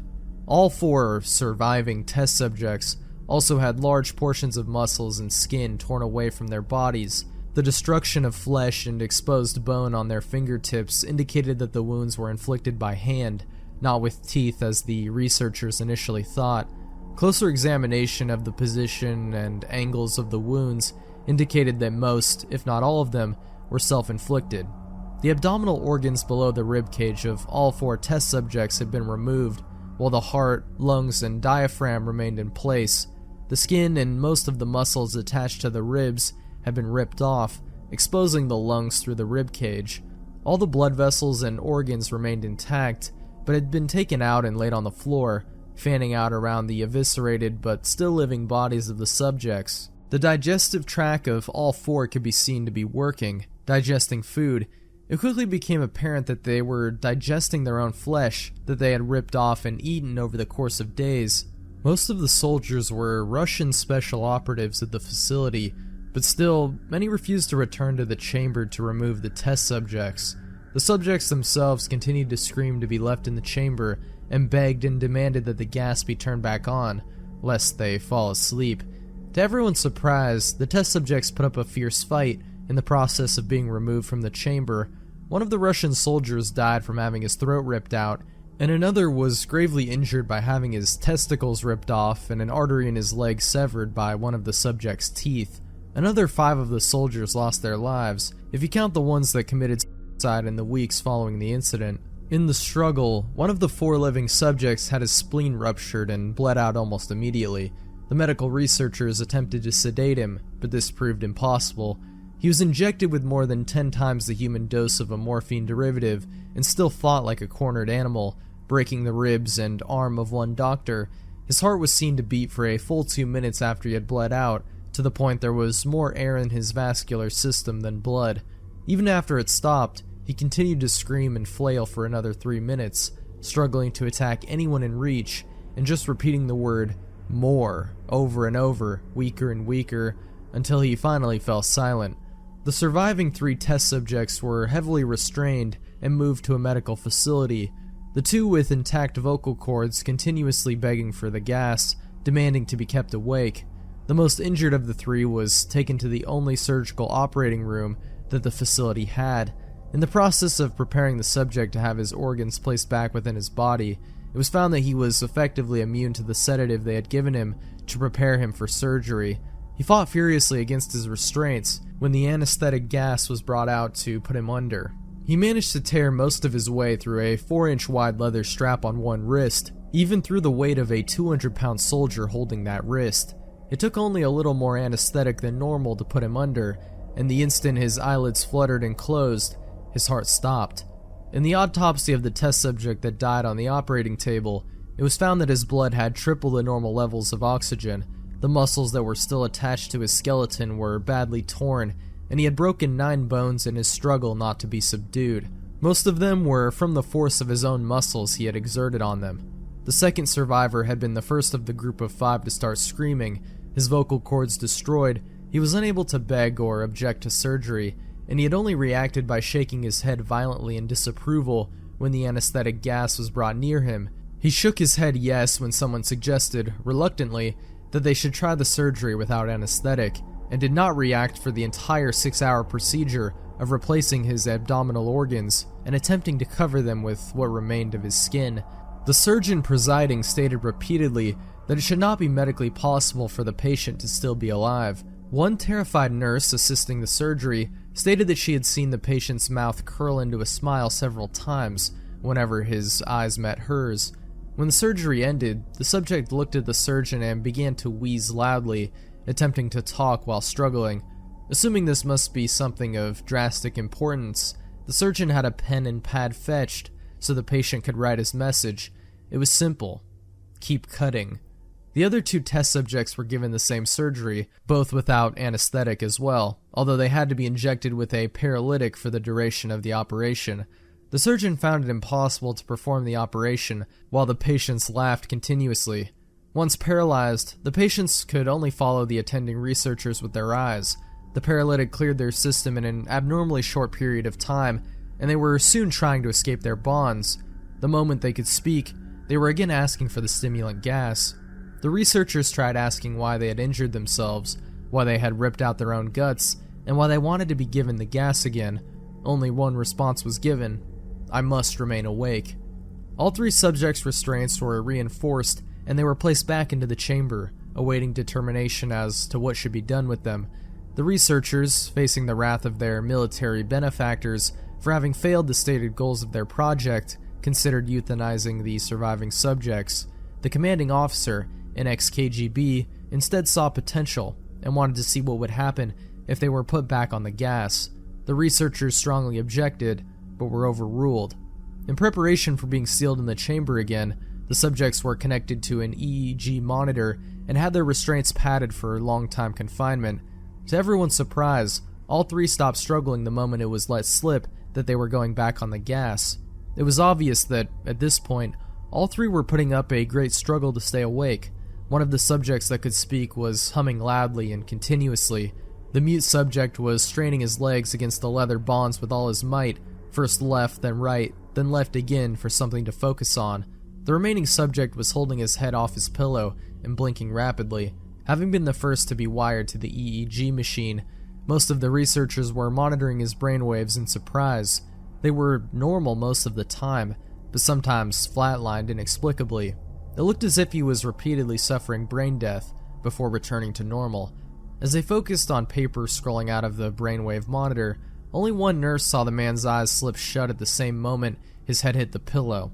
His brainwaves immediately changed to that of a deep sleep, then flatlined for the last time as his heart simultaneously stopped. The only remaining subject that could speak started screaming to be sealed in now. His brainwaves showed the same flatlines as the one who had just died from falling asleep. The commander gave the order to seal the chamber with both subjects inside, as well as 3 researchers. One of the named 3 immediately drew his gun and shot the commander point blank between the eyes, then turned the gun on the mute subject and blew his brains out as well. He pointed his gun at the remaining subject, still restrained to a bed as the remaining members of the medical and research team fled the room. "I won't be locked in here with these things. Not with you," he screamed at the man strapped to the table. "What are you?" he demanded. "I must know." The subject smiled. "Have you forgotten so easily?" the subject asked. "We are you. We are the madness that lurks within you all, begging to be free at every moment in your deepest animal mind. We are what you hide from in your beds every night. We are what you sedate into silence and paralysis when you go to the nocturnal haven where we cannot tread." The researcher paused, then aimed at the subject's heart and fired.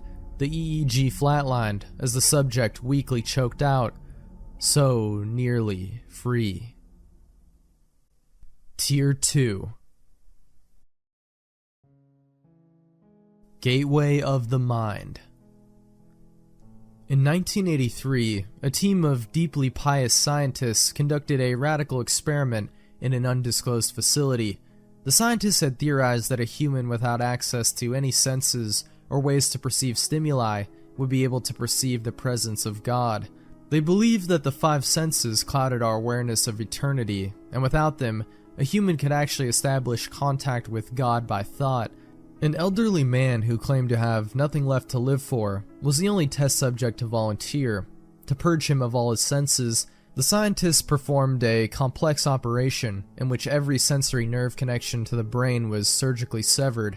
Although the test subject retained full muscular function, he could not see, hear, taste, smell, or feel. With no possible way to communicate with or even sense the outside world, he was alone with his thoughts.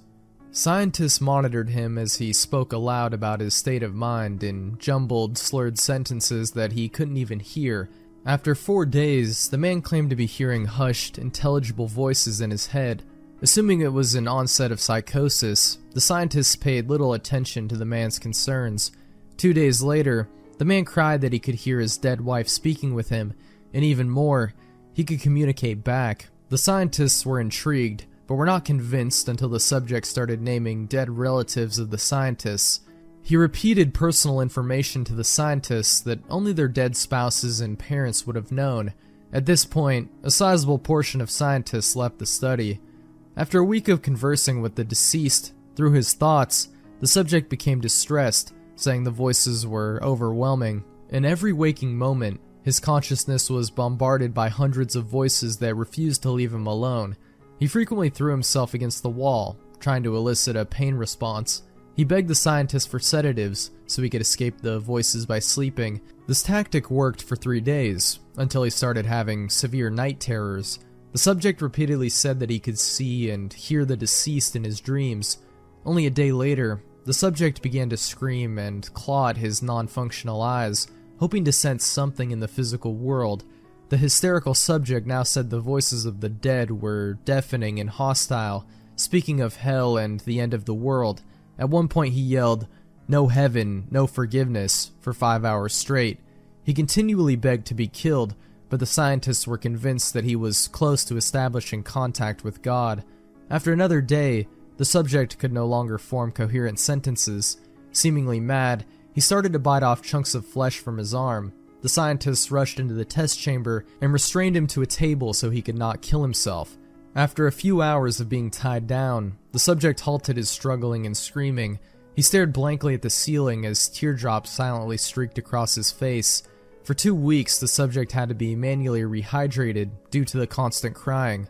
Eventually, he turned his head, despite his blindness, made focused eye contact with the scientist for the first time in the study. He whispered, "I have spoken with God, and he has abandoned us," and his vital signs stopped. There was no apparent cause of death. Ted the Caver. 3/23/01. Due to the overwhelming number of requests I have received to tell about my discoveries and bizarre experiences in a cave not far from my home, I have created this webpage. I will outline the events that happened to me during the past few months, beginning with my journey into a familiar cave in December 2000, and ending, well, it hasn't actually ended yet. I will use my caving journal as the text to tell about my recent experience. I will give them to you as I experience them, in chronological order. I've included photographs that were taken during my many trips into the cave. I've also created a few illustrations to help the reader get a better idea of what things looked like in the cave. All of the photos were taken by me, or one of the few people I went into the cave with. I want to point out a few things before I tell you about the events. 1. Most of the pictures were taken with a Kodak disposable type camera. I took a better camera into the cave on 1 or 2 of the trips. Pictures on this site are all original photos and have not been messed with or enhanced, other than where noted. As a rule, I get my pictures onto a disc at the time of developing, so I don't have to scan them later. This ensures the best digital quality. 2. I will not reveal the names of the other people involved in this experience. If you know me well enough, you probably know them already. 3. I will not reveal the location of the cave to anyone for any reason, so please don't ask. I refuse to be accountable for anyone's life but my own. I will refer to the cave as Mystery Cave. That is not its real name. If you think these events sound far-fetched, I agree. I would come to the same conclusion had I not experienced them. I will try to finish the site as soon as possible. Check the date on the main page to see when I've made updates. To protect myself from people who might want to copy this site, I include the following. All text on this and following pages are my own words and copyright, 2001. Ted. I will divide the text into 2 colors for the sake of clarity. The plain text is taken directly from my caving journal. The italicized text is my comment as I reflect on the experience. I will do my best to convey the thoughts and feelings I had during the entire event. I will not use the actual names of the other individuals involved. I will include the entire relevant text of my journal. Only small parts of the journal I will skip. This will only occur when the entry has nothing to do with the experience in the cave, such as eating dinner after a trip, getting fuel or snacks, irrelevant details, etc. My journal is fairly thorough. I will merely summarize what I am cutting out of the actual entry. In an effort to present this experience in as accurate a light as possible, I will type my journal as I wrote it, sans grammar check. Please overlook my errors. My additional comments will help to clarify the things I wrote in my journal. Caving Journal, 12/30/2000. B and I decided to get in one more caving trip before the new year, so we might set our sights on Mystery Cave. Not a spectacular cave, but since neither of us have been caving in a while, it would be nice to go to any cave. There was a bit of excitement to this trip. There was a small passage in the lower portion of the cave that I wanted to check out to see if it was possible to get past it. It had a small opening, but lots of air blowing out of it. Even though it is way too small to climb through, I had never even checked to see what was inside the passage. We got our gear loaded up and hit the road by 3 p.m. We got to the cave in great time, since B likes to drive fast. We anchored from the usual tree and began to rappel into the cave. I went down first, and got my gear together while B came down. I will refer to B many times. We have been caving together for many months now. He was injured in a caving accident a few years ago, and was told he would never walk again. Through hard work and perseverance, he not only walks, but can get around very well in caves. The trickier parts of a cave might slow him down a bit, but he can make it. He patiently works through an obstacle until he gets past it. As for the reference to the small opening in the cave, there is a saying among cavers. If it blows, it goes. Meaning if a passage has a good flow of air, it is possibly worth investigating. After we explored all of the usual passages, we climbed down to check out the hole. The hole is located deep in the cave, near the lowest part of the cave. It is on the side of a cave wall, about 3 feet from the floor. To look inside the hole, I had to kneel down to duck under an overhang of rock. The original opening, I put my glove in the hole for size reference. I used my backup mini-mag light and held it inside the hole to see what I could see. I was excited by what I saw. The wall around the hole was about 3 to 5 inches thick. It led into a tight passage. The passage opened up a bit just inside the hole. It continued back about 10 to 12 feet in a small crawl space. After that, it seemed to really open up, although how much, we couldn't tell. This could be a virgin passage. Obviously no one has passed through this route, but there could be a way into the passage from the other side. To even get to the crawl space, we would have to enlarge the opening. Currently, it is about the size of my fist. Once we get past the opening, we would have a tight crawl back to where it opened up. It would take some work, but we thought we could do it. We sat down for a few minutes to rest and contemplate our plan of attack. While we sat there in the darkness, We could hear the wind howling from the other side of the passage. It was a low, eerie noise. We could also hear a low rumble from time to time. No big deal though. The cave is in the vicinity of a highway that has heavy trucks drive on it. We figured the rumble was the effect of the trucks resonating through the rocks. We determined that our best plan would be to haul a cordless drill into the cave to drill into the rock. Then we could take a bullpen and a small sledgehammer and break up the rock. It seemed pretty straightforward. We would widen the hole big enough to squeeze in and see what was on the other side. The efforts to haul all of the equipment down to the hole would be a pain, but we hoped it would be worth it. I named the passage Floyd's Tomb after Floyd Collins. It seemed to look like the tight spot where Floyd spent his last miserable days on Earth. Floyd Collins was a caver back in the early 1900s. He got stuck in a tight crawl space and was unable to free himself. It is an amazing story that is detailed in a book called Trapped, the Story of Floyd Collins. I think that was the title. I don't recall the author. Calling our passage Floyd's Tomb was not only a tribute to Floyd, but a commentary of the size of the passage. Haha. In retrospect, I find it funny how simple I thought it was going to be. I figured a few hours work and we would be in.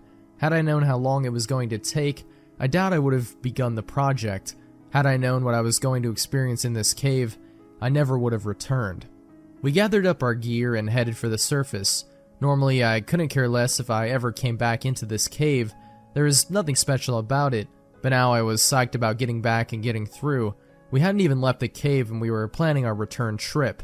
The rest of the journal entry talked about the climb out of the cave, our dinner, and our trip back home. January 27th to 28th, 2001. Work begins. B and I were both excited to get back into the cave and get to work. I figured with about 4 hours work, we could be in and see what was on the other side. We had arranged to borrow a DeWalt cordless drill to bring with us. We also had masonry bits to drill with, sledgehammers, 2, to break up the rock, bullpens to insert into the drill holes, and a few other tools that we ended up not using. Getting the tools to the work site proved to be a challenge. One of us would climb down the rope and stop at a ledge or a good resting place, then the other person would lower the tools. We just kept repeating this routine until we got to the bottom of the cave. Then we had to drag the tools to the hole. It took about an hour to finally get to work. B took the first turn at the hole. After an hour of exhausting work, we could tell that we were not going to get through in one session. We kept trading off after we worked ourselves into a sweat. One would take a break and get some food and water, while the other one went to work. The routine went like this. To begin work, we had to get down on our knees and do our best to avoid smacking our heads on the ceiling. Working in this awkward position, we would drill into the wall around the hole. That was difficult work. We really had to push on the drill, and it was still slow progress. Then we inserted the bullpen into the hole and hammered on it until the rock broke. Then we would repeat the process.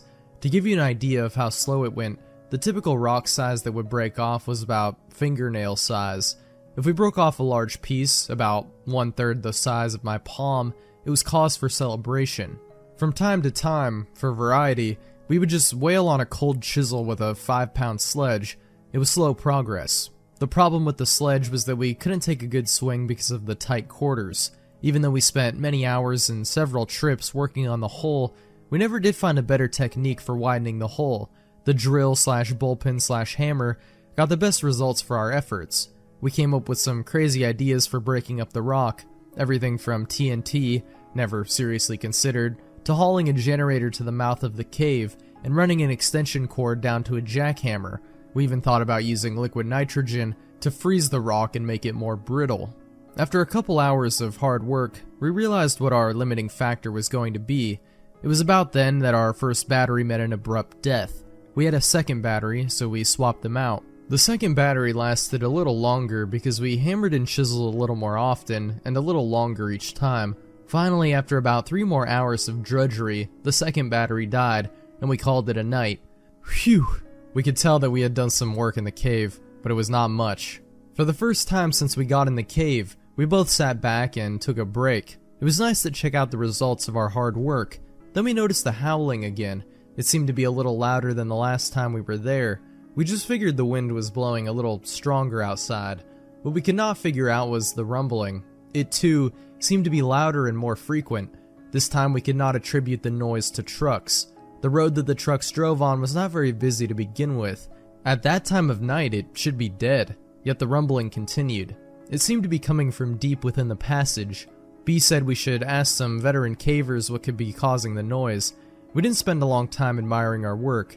We still had to haul the gear up and out of the cave. Actually, we left some of it in the cave. It was still difficult work. What made it worse was that we were both exhausted. Our original plan was to be done with this cave and hit a couple of other caves in the area the next day. Instead, we decided to crash at a nearby motel, charge up the drill batteries, and go back to Mystery Cave. A photo of the opening after our first trip. My journal goes on at length about the night after we left the cave. We got a room, dinner was excellent, I didn't sleep good despite the fact that I was exhausted, etc. We both slept in, so we got a late start back into the cave. The second day working on the cave went about the same as the first. We worked until both batteries were dead again. We were still not even close to getting through. The howling and rumbling continued as the day before. On caving. Before I continue with the next journal entry, I thought it might be helpful to the reader to explain a little bit about caving and about the atmosphere in the cave. As I reread and think about my description of the cave, I notice that much of the language I use in my caving journal, and the descriptions, or lack thereof, assume that the reader has a knowledge of caving and what it's like inside of a cave. In other words, I write my journals for me. I will take this time to give a more detailed description of the cave. I will tell about what it was like while we worked on the cave, and I will summarize our feelings up to this point. The cave was discovered several decades ago, when construction in the area unearthed its entrance. From that time to the present, it has been visited by mostly locals in the area and avid cavers in the region. Beer cans can be found intermittently in the cave, mostly in the upper half. When the cave was first entered, it was probably beautiful. Dust, graffiti, vandals, pigeons, and regular use have diminished its appeal. There are still places in the cave where small formations remain undisturbed, as a reminder of what the rest of the cave used to look like. To enter the cave, one must have a good length of rope in order to rappel down into the rock. A nearby tree serves as a good anchor point. Once the rope is tied to the tree, about 20 feet away from a small cliff, it can be tossed over the edge of the cliff to a small ledge 15 feet below. Cavers can then descend the short distance to the entrance. Once inside the cave, artificial light must be used. My light source of choice is a battery-powered helmet-mounted light, known as a TAG light. Safe caving calls for at least 2 sources of backup lighting. For my backup lighting, I have a mini mag light mounted to my helmet, and another helmet-mounted light in my pack, which I always carry with me. I also have glow sticks that I carry with me. These are not considered good sources of backup light by some, but they are good to use for taking lunch breaks, and they could be used to get out of a cave if all other sources fail. After a short climb over large rocks, the caver comes to a large pit. The same rope is used to reach the bottom of the pit. The drop is only 50 feet or so, but it is not free hanging. In other words, you can't slide straight down the rope, which is preferable. You have to snake your way around sharp rocks as you descend. The ascent is made more difficult for the same reason. The pit varies in diameter from about 10 feet to 3 or 4 in a few places. The walls are lined with a sharp white rock called popcorn. Let me correct that. It used to be white, but is now covered with dust and dirt that was kicked down from above by years of caving. The popcorn makes it painful to brush against the sides of the pit. My choice of clothing is Levi's, t-shirt, gloves, and knee pads. I usually leave the cave with a few scrapes, but at least I'm comfortable while I climb around inside. The temperature is stable year-round. It feels cool in the summer and warm in the winter. We have gone in on freezing days, and 10 feet into the cave, it's warm enough that coats are not needed. It is a good temperature to work in, as we learned. For this size drop, I usually use a figure-8 descending device. For the climb up, I attach myself to the rope using a Petzl ascender, but I climb up on my own without using the device. It is there merely as a safety attachment, in case I slip. Other cavers have their own methods of getting down and up. At the bottom of the drop, the caver gets to do some crawling for a while. There is a small room, about 6 by 6 feet. At the bottom, that gives the caver a spot to leave his harness and descending/ascending gear. Since there is no more steep drops, the harness is not needed and will only get in the way. Once the caver gets down to the 6 by 6 room, he can take a break under a ledge while the rest of the party comes down. Then he must drop to his knees to negotiate a 10-foot long passage that is only a few feet high. This is where the knee pads come in handy. The floor is covered with a soft dirt, intermingled with bits of broken rock from above. The thin layer of dirt does nothing to soften the blow to the hands and knees as the caver works down the crawl space. As a reward, at the end of the crawl, he gets to drop to his belly and scoot under a tight squeeze. Not really tight, just something low enough to make the caver scoot along in the dirt. Once the caver gets to the other side of the squeeze, there are a few feet of crawl space, then the cave opens up enough to stand. For most of the rest of the caver can stand, or at least stoop. The cave splits off into several passages at this point. 2 routes wind around rocks and crevasses and come to abrupt dead ends. The other 2 lead to small pools of water. Each route is fun to explore. They all lead on for 100 feet or so in a gradual downward slope. Most of the time, the caver can walk upright in the passages. Other times he will have to climb over large boulders or occasionally crawl on hands and knees. Water is a common occurrence in caves. I've been told that one of the local residents was one of the first people in the cave, and that his cousin dove into the pools using scuba gear. He said the cave continued down for a couple 100 feet underwater. What they were hoping for, and what happens frequently, is that the passage comes up somewhere else, with virgin cave passages to explore. Unfortunately, I don't possess the knowledge to give more detail about the types of rocks in the cave. When we were drilling, we would have some parts that were easier to drill than others, and there were different colors in the rock, referred to the photos taken in the cave, but that is the best I can do to describe the makeup of the cave. At the point the cave splits into 4 routes, the 2 passages that dead end are to the immediate left of the caver. Straight ahead and to the right are the passages that lead to the pools of water. The entrance to the passage on the right is the largest of the 4. The arched opening rises nearly 10 feet in the air, ending on a mere foot below the cave's ceiling. As the caver enters the passage, the ceiling gradually lowers until it's about 6 feet high. It continues at this same height for the 40 feet that the passage travels in a continuous direction. This section of cave resembles a hard rock mine. It's arched nearly perfect and the floor flat and easy to walk on. It's easy to picture rusty mine cars on rail lines and dust-covered miners with blistered hands gripping dull picks. The pseudo-mine comes to an end and the caver is once again forced to drop onto hands and knees and get reacquainted with the floor of the cave. This time, the crawl lasts about 20 feet. The floor is sloping gently downward for the first half of the crawl. Then it gets fairly steep and slippery. Able-bodied cavers can still climb carefully down the slippery slope. When I go with B, I carry the end of the rope that we used to get down to this point. I usually need to tie another short length of rope to the first rope to make sure he can use it to reach the bottom. The crawl lasts a few feet beyond the bottom of the slide. Over the next 10 to 12 feet, the caver slowly begins to regain the standing position. After walking a few feet and climbing down a short drop-off, the caver arrives at a small level area which has a passage leading down immediately to the left. The passage ends 75 feet later at one of these small bodies of water. To the right is a rock wall. Straight ahead is an indentation in the wall which goes back about 3 feet. On the wall at the rear of the indent is a small hole about the size of a softball.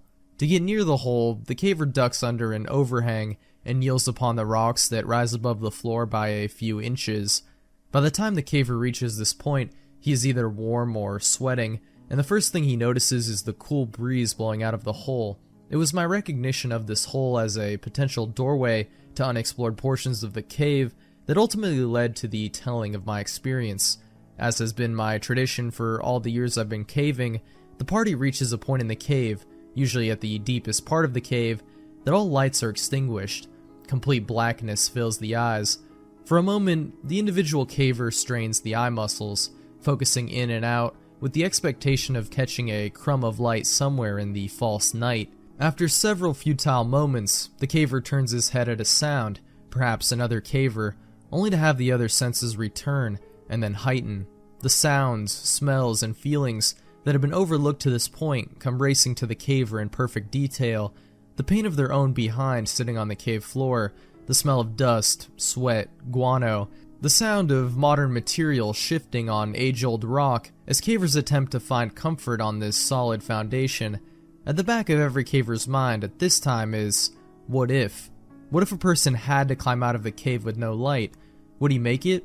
Would he find all of the turns and bends which got him here in the first place? If not, would a rescue party find him in time? The depth of darkness recognized at this time is something that is rarely experienced outside a cave. Many first-time cavers erroneously declare that they have to hold their hand to within 2 or 3 inches of their face before they can see it. The truth is, the human eye is incapable of seeing in an absence of light. If they did not hear something coming toward them, they would feel it before they saw it. Complete and total dark. This exercise is a great way to remind people to take backup lighting. As we proceeded to work in the cave, we developed a system pretty early and little changed in succeeding trips. The first time in the cave, B took his first shift at chipping away at the opening. After about a half hour, he needed a break, so I took over. He told me what worked best, and I continued doing the same. We would try new things from time to time, to use new muscles, but usually stuck to the same method. We would use the masonry bit and press on the drill as hard as we could, and drill out a hole in the rock. Safety glasses and dust masks were worn while working. Then we would insert the bullpen and hammer it into the rock and break out small chunks of the cave. Then we would drill another hole and repeat the process. Occasionally, the drill would hit a soft spot in the rock, and that step would be shortened. We would work until we became too tired to continue, then B and I would trade. While one of us was working, the other would remain in the darkness and either eat or drink, or just lay down on the cave floor, padded by rope bags. After just a few rotations, we were tired enough to catch a nap while taking our break. The only light we used was the helmet light on the head of the worker. Since it was pointing toward the hole, the resting person was left mostly in the dark. This was a welcome benefit, since the resting person was usually, well, resting. The rest break was also a chance to cool down for a bit, which didn't take long in the cooler temperature of the cave. Fortunately, the temperature of the cave allowed us to work pretty hard and not overheat much. I remember that I frequently looked at the hole and thought, hey, it's big enough, I think I can squeeze through, only to be disappointed in my attempt. However, even after the first attempt and failure, I knew that I would keep working on the hole until I got through. This despite the fact that I knew it would take many more hours of hard work. It actually became an obsession with me. I tried to get out to the cave and work as often as I could. I hoped that the passage led to a larger, undiscovered cave that we would be the first ones to enter. I guess the explorer in me wanted to find a new frontier there in the cave. Since B is such an avid caver, he was motivated by the same desire to find a new unexplored cave. What we did find was not at all what I expected. February 10th, 2001. Work continues. Scarcely 2 weeks had gone by and already we were on our way back to work out in the cave. We admit we have become obsessed with the idea of getting through the passage. That may be a sign of how exciting our lives really are. It's not that we think there is going to be something great beyond the passage. We just like the idea of being the first humans on the face of the planet to set foot in a virgin part of the cave. Although if we found a hidden treasure, that would be fine with us. We got a late start and drove part of the way in the dark. When I tell people that I go caving at night, they wonder why. They don't stop to think that it's always night once you're inside the cave. All the way out to Mystery Cave, we talked about new ideas to speed up our work. B also told me he talked to some caver friends of his that came up with an explanation about the rumbling noise. They thought it might be the sound of water deep within the cave, possibly a waterfall. They couldn't really explain why the noise seemed to come and go. To me, it is just one more reason to get through, so we can solve the mystery. This trip we took B's dog, Whip. He is a Jack Russell Terrier. I was not at all concerned about taking the dog into the cave. We've taken her before. She answers the call of nature before we go in, and then waits until we get out again. Also, she is well behaved inside the cave. We simply had to lower her via a custom-made harness until she reached the bottom of the main drop. Then she negotiated the rest on her own. She loves to explore, but won't go out of our sight. She doesn't have a light attached to her, so she has to wait for us. Another reason I don't mind bringing Whip along was because we planned on putting her into the small hole and see how far into the passage she would go. That might give us an idea of what is on the other side. We knew that if there were a drop-off that we couldn't see, the dog would turn around and come right back out. We thought we might have to do some work on the hole before even the dog could get through. B's dog Whip near the entrance to the cave. Despite working in the dark of night, we were able to rig up and get down pretty quickly. We didn't take as many tools as last time. Plus, we left some in the hole so we wouldn't have to haul them out and back in again. I did manage to get 2 more batteries for the drill for a total of 4, also a few more masonry drill bits. Even with the dog, we made good time getting down. Then something bizarre happened that I can't quite explain. The dog began exploring as soon as we let her off the rope. She was in dog heaven, sniffing and darting about around our feet. She would run from one person to the other as we made our way back to the work site. At the point the cave splits into 4 passages, the dog seemed to run out of juice. She just stuck right by either B or me. It seemed kind of odd. As we progressed further into the cave, she would only stay by B. She seemed edgy, like she saw something she didn't like. As we approached the short drop-off before the hole, she stopped and would only come further after we coaxed her. The hair on her back stood on end. Finally, as we got to within 20 feet of the hole, she began to whimper and hide behind B. Her tail was between her legs and she was cowering down on the ground. Strange. I've seen her square off with dogs twice her size, but now she acted as if Satan himself was lurking in the darkness. I figured there must have been animals that used the cave as a home, and Whip smelled their scent. Too bad it upset her, because there was no way she was going into the passage. We decided that with this new development, the nervous dog, one of us would work while the other stayed with the dog a few feet away from where we normally rested. We got right back into our routine of drilling, hammering, etc. With our extra supply of batteries, we were able to really push hard on the drill and not have to worry about using up the batteries. This did not make our work any easier, but it did speed things up a little bit. Progress was still slow. I really don't mind though.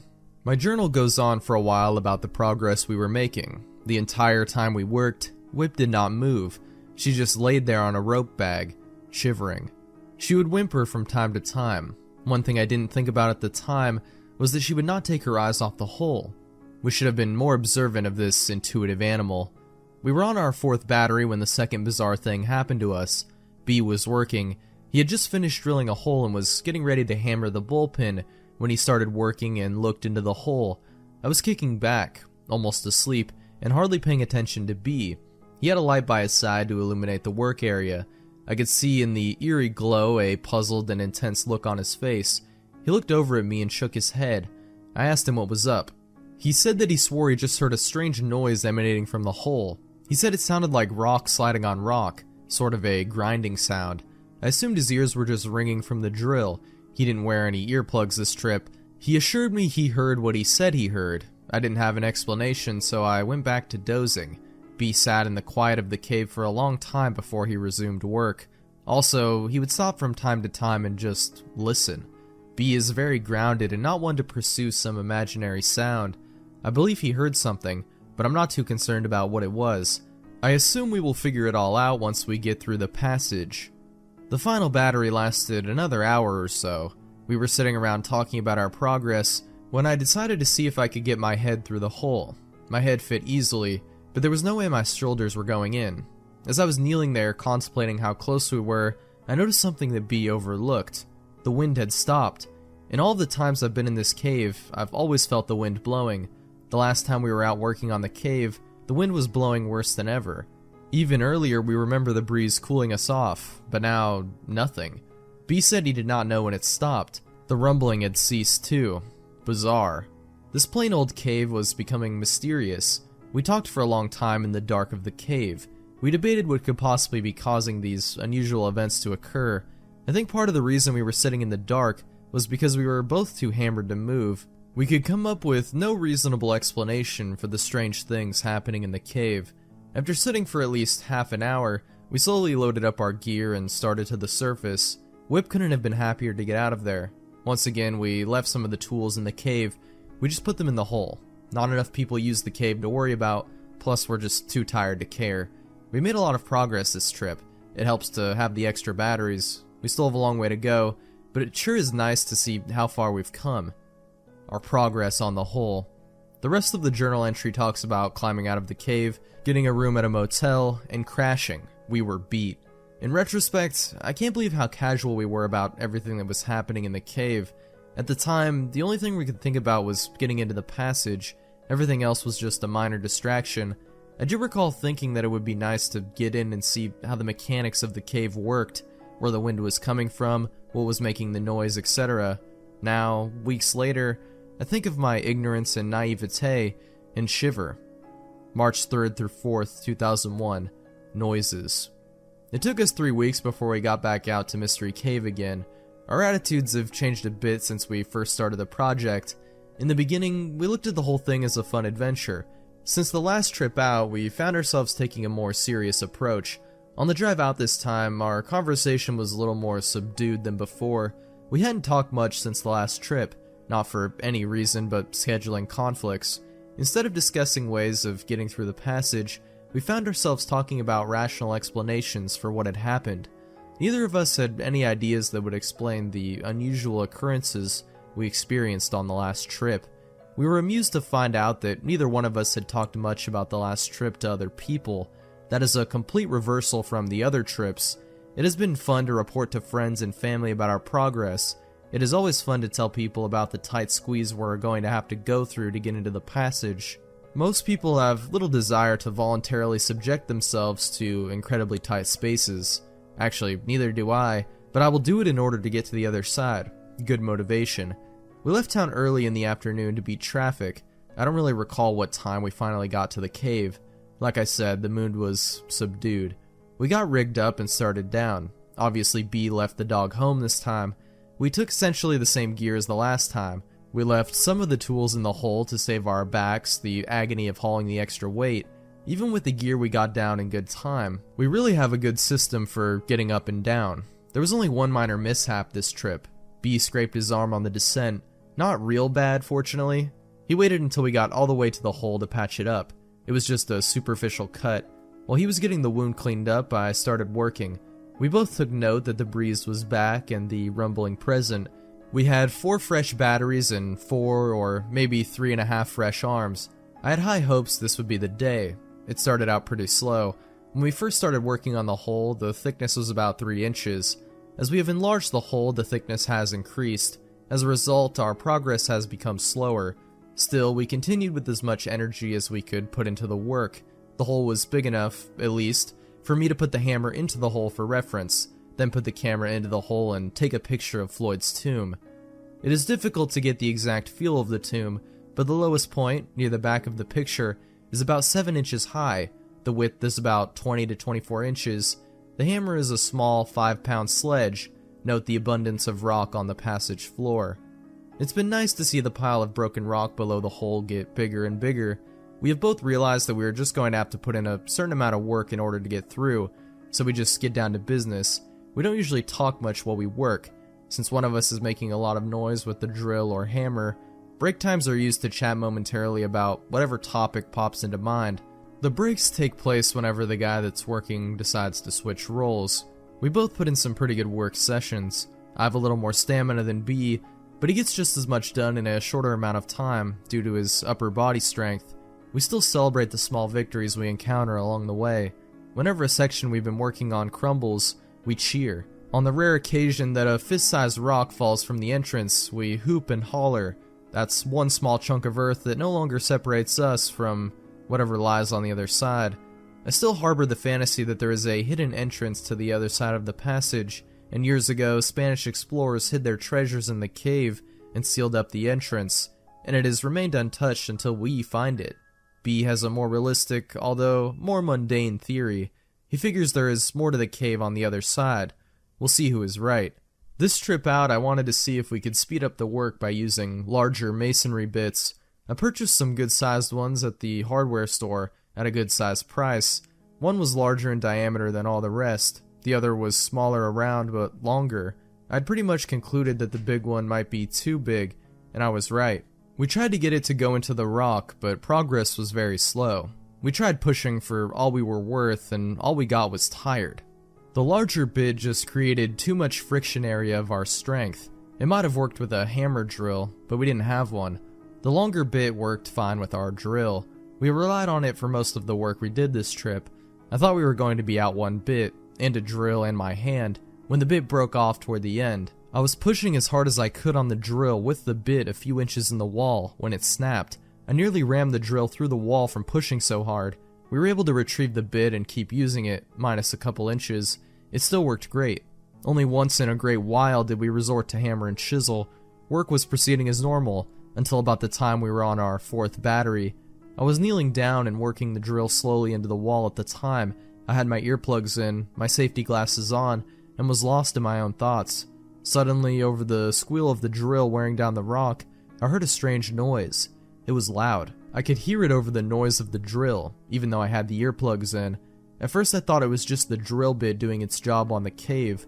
It would frequently complain by screeching and whining as we forced it into the wall, but this was different.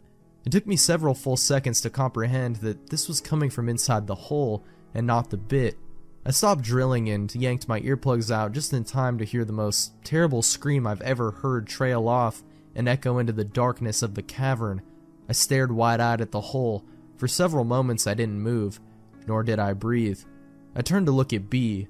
Moments earlier he had been lying on the rope bag catching a nap. Now, he was standing upright, mouth open, with a look of concern on his face. I turned and looked into the hole again, half expecting to see a demon face staring back at me. Nothing was different in Floyd's tomb. I fixed my gaze on the back of the squeeze, where the limits of my light reached. There was no motion, only darkness beyond the reaches of my light. In the complete silence that followed, I could hear my heart pounding in my ears. Not another sound could be heard in the cave. Suddenly I heard a scraping noise behind me and straightened up. I nearly knocked myself out hitting my head on the overhang. It was just B moving to turn his light on, but I was so wired that it nearly sent me to my grave. B spoke and again I jumped. He said to get some rocks and put them into the hole. He explained that whatever animal had made that noise might be able to get through the hole. I immediately grabbed a few rocks and hoisted them through the opening. Using the handle of the sledgehammer, I slid the rocks as far back into the tunnel as I could reach, creating a wall between us and the other side. Since the squeeze is so small, it didn't take long. The entire time I was doing this, however, I was thinking that the noise certainly did not come from an animal. I don't know if B really thought it was or if he was just trying to convince himself. I didn't say anything to him about what I thought. From the time it happened to the writing of this journal entry, 2 days later, I've tried to come up with some possible source for such a noise. To describe it, I would say it sounded like a cross between a man screaming in fear and a cougar screaming in pain. It sounded like it came from the hole and was roughly 100 feet away. The horrific noise reverberated through the cave and through my ears. B estimated the scream lasted 8 to 10 seconds. My guess is about 5 seconds.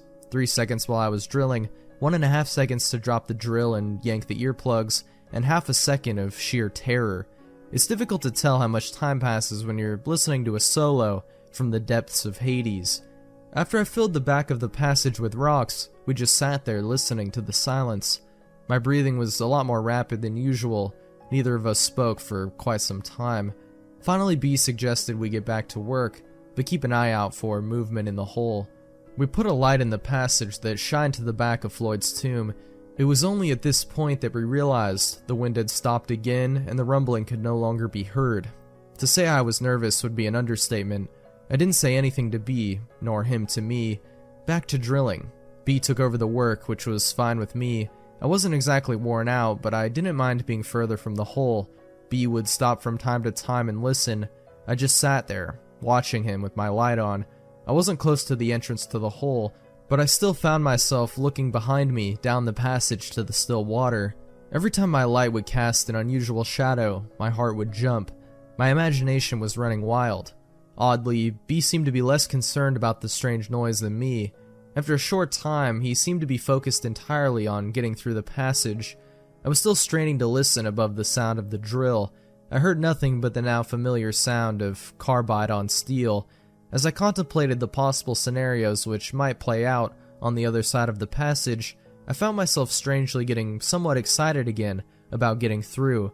It might have been fatigue taking its toll on my mind, or the thought of something valuable on the other side. My thoughts were broken when B let out a yell, possibly a cuss word. He said the drill battery was dying, but he hadn't quite broken off a large, relative section he was working on. He set the useless drill aside and picked up a hammer and bullpen. He started wailing away at the hole created by the bit. After nearly 10 solid minutes of hammering, he sat back against the rock, sweating and nearly out of breath. The bullpen was still protruding from the cave wall. He held the hammer toward me, inviting me to take a few swings. I held up my hand and shook my head. I'd been ready to exit this cave for quite a while now. He didn't press the issue. and without speaking, we both started gathering the gear we were going to take out. Once again, we stashed some of the tools in the passage. I was first to start toward the top of the cave. Several times I had to stop and wait for B, not because he was moving slow, I was just more than eager to get out. Few times have I felt better than that night, stepping out into the chilly night air. My journal talks about the rest of the evening, our dinner, our decision to get a motel and come back the next day, our lengthy discussion on the strange noises we heard, another mediocre night's sleep. I cannot believe that we were so willing to get right back into the cave after hearing the scream. Part of the reason I went along with the idea was because B seemed so indifferent to any possible dangers. Even if it were an animal, which I did not believe but could offer no better explanation, weren't we possibly putting ourselves in harm's way? In retrospect, I still have difficulty understanding our thought process at the time. We were just too eager to discover virgin cave passages. I now think it can be summed up with one word: testosterone. February 13th. It's amazing what a couple good meals and a little sleep can do for someone's attitude. Even though we still had memories of the strange noise fresh in our minds, we relit our fire of enthusiasm. The other side of the passage seemed so close, we were sure this would be the day. We got to the cave and started to work our way down the hole. Getting back into the darkness of the cave brought back the memories of the night before. The sight of the circle of rock illuminated by our headlamps, the smell of dirt in the air, the sound we made as we crawl across the rock. Once we reached the entrance to Floyd's tomb, however, we were once again ready to blaze the trail, leading to an undiscovered part of the cave. We immediately noted the presence of the breeze blowing out of the hole, and the rumbling. The bullpen sticking out of its hole was an obvious sign of where we needed to begin work for the day. B took over where he left off the day before. I took up residence in the same spot I occupied the night before, even though I was already well rested and wanting to start work. B was making the hammer sing with each blow. After a mere 2 or 3 minutes, he let out a cheer. He turned to reveal a handful of rock that used to be attached to the cave. He was breathing heavy, but had a big smile on his face. So did I. For the first time, the strange noise had been forgotten, and the vision of success captured our attention. The size of the opening at this point. The lower left-hand corner of the hole had been giving us grief because of the thickness of the wall at this point. We felt that if we could just remove that corner, we might be on our way inside. B now held in his hand the crumbled remains of the corner. Our excitement consumed us as we examined the hole. I took the hammer and pounded away at the surface of the hole. The idea was to remove the jagged edges that would take their toll on my skin. The size looked right. Now, the moment we had been working for. I cautiously approached the entrance of Floyd's tomb. I decided the best way to enter the small hole was to place one arm over my head, turn my head sideways, and slowly work my way in. I soon determined this was not going to work. The hole was small. If I was going to make it in without widening the hole anymore, I was going to have to put both arms over my head, in a diving position, turn my head sideways, and slip into the tomb. The width of the entrance was the limiting factor. The height was sufficient. The arms overhead position flared my shoulder blades out, but there was still room to get in. Plus, the arms overhead gave me the best squeeze side to side. In order to enter straight into the hole, I stood on my feet and bent over to get level with the entrance. My knees were bent and the position was uncomfortable, sort of a semi-squatting position, bent at the wrist with arms overhead.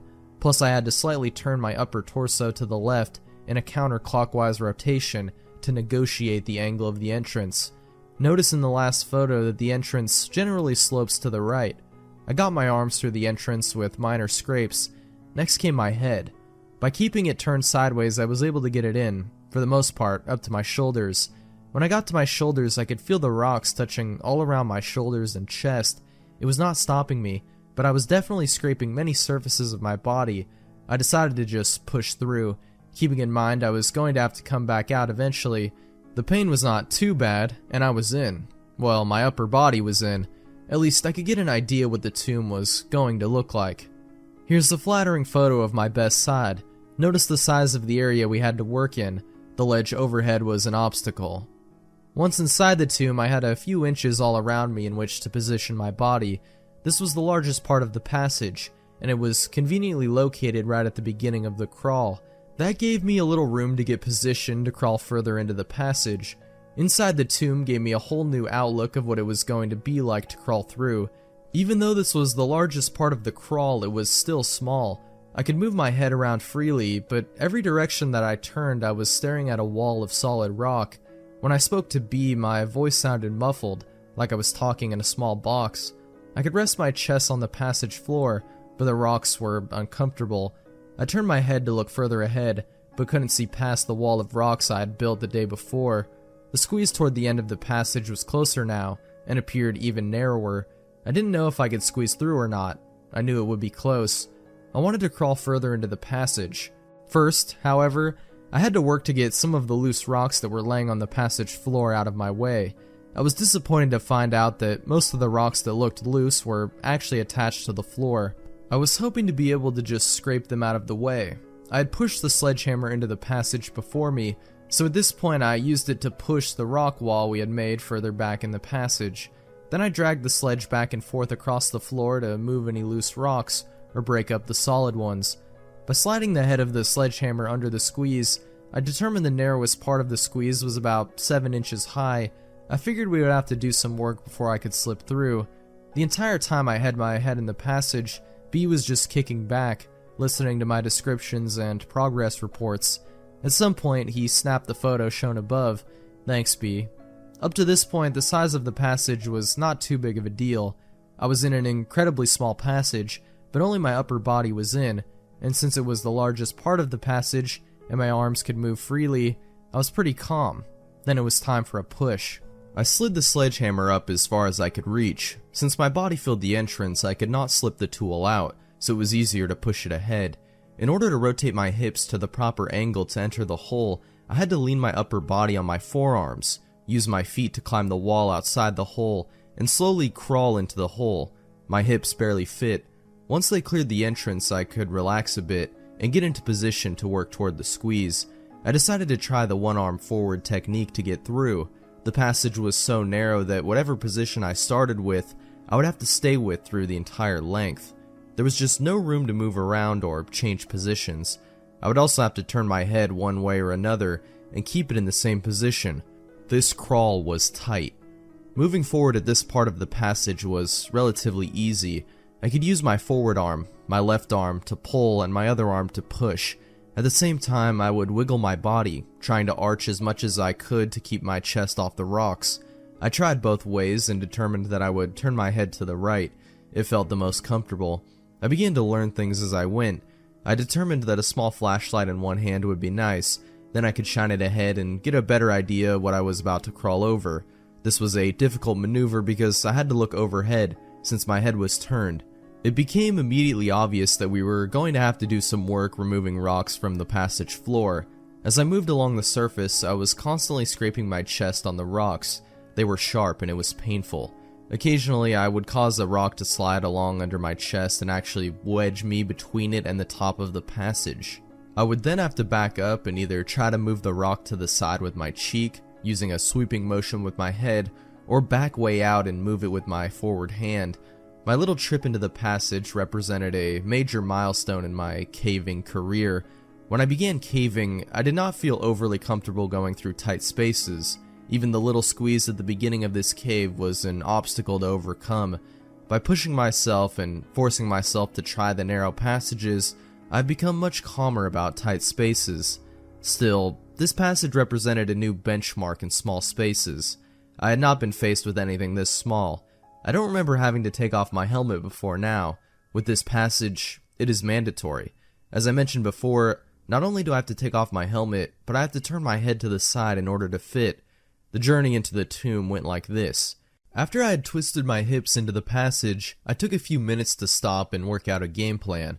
Most of the length of my legs was still outside the entrance. They were just dangling in the air. The tomb was still big enough to move my head around, and even move my arms freely into position. It was larger than the rest of the passage, but not by much. It was like sticking your head into a box. Everywhere I looked there were rocks, and not too far from my head. Any sound I made was muffled and dead. The narrowest part of the passage was about 10 feet in. At this point I was about 3.5 feet in. At about the 4-foot mark, I would have to commit to whatever position I felt comfortable, and stay that way until the 12-foot mark, at which time the cave started opening up. I went with my left arm forward and my head turned to the right. B had given me a flashlight that I held in my left hand. As I inched forward, I would try to brush the loose rocks away with my left arm. This was somewhat successful, but there were a lot of rocks I missed or could not move. As mentioned, the first little bit of the crawl moved along fairly quickly, since there was a little room above me to negotiate the passage. Then the wall started to close in around me. I had a few extra inches on each side of me, but the top of the crawl was getting very low. At about the 7-foot mark, I could feel the top rubbing my back as I would arch. After another half foot, I couldn't arch anymore. I had to just push ahead with my toes and pull with my forward arm. I decided it would be a good time to see if I could back out. I tried it and it was pretty easy. That gave me a lot more confidence. Still, I had B tie webbing to my feet, just in case he had to pull me out. Last shot before my feet were all the way in. Note the webbing B tied at my request. My neck was starting to get sore from being cranked to the side. My head was getting heavy, but to rest it, the only option I had was to lay it down on the broken rocks. It was painful, but I did it frequently. I was staring at the wall to my right. It was a mere 4 to 5 inches from my face. Most of the time I wasn't watching the wall. Either I had my eyes closed, which I sometimes do when I go through a tight spot, or the light wasn't shining in a direction that did me any good. It was very quiet in the tomb, other than my own breath. I was breathing heavy from the effort it took to move. Thankfully, the breeze was present and cooled me off. By lifting my head and carefully touching the ceiling from time to time, I could gauge the size of the passage that my body would soon pass through, much like a cat using its whiskers to gauge an opening in a fence. At the 7.5-foot mark, I could tell things were about to get real tight. While laying in the darkness, in a passage deep within a cave, one is in a unique position to ponder, a mountain literally resting on top of me, the entire earth lying below. One tiny movement of earth and I would cease to exist, or worse, to recognize the fear shared by Floyd Collins as he lay there, trapped for days deep within the heart of Mother Earth, incapable of freeing himself from his earthen prison. Picture yourself in my position, lying on your stomach, your left arm is extended over your head, your right arm is at your side, having only a few inches in which to move. Your arms and hands are sore and bleeding from crawling/pulling yourself across the broken rocks. Your entire body is resting on the rocks. Your neck gets tired of holding your head off the rocks, so you gently rest your cheek on the rock to rest. Once you start again, you have to push with your toes to scoot your body forward, sliding across the rocks. After moving a few inches, you are breathing hard and after rest. As you inhale, you can feel your back pressing hard against the top of the squeeze. It takes several minutes before you recover enough to press forward. The entire time you are laying there, you think about, how are you going to get back out? And what if... Well, that's pretty much what I was going through at this point in the passage. I decided that this would be a good time to throw in a photo of the squeeze. The photo was actually taken on a different trip, but it shows how tight things were at this point in the passage. Notice my head turned to the side, not by choice, and you can see how I'd rest my cheek on the rocks.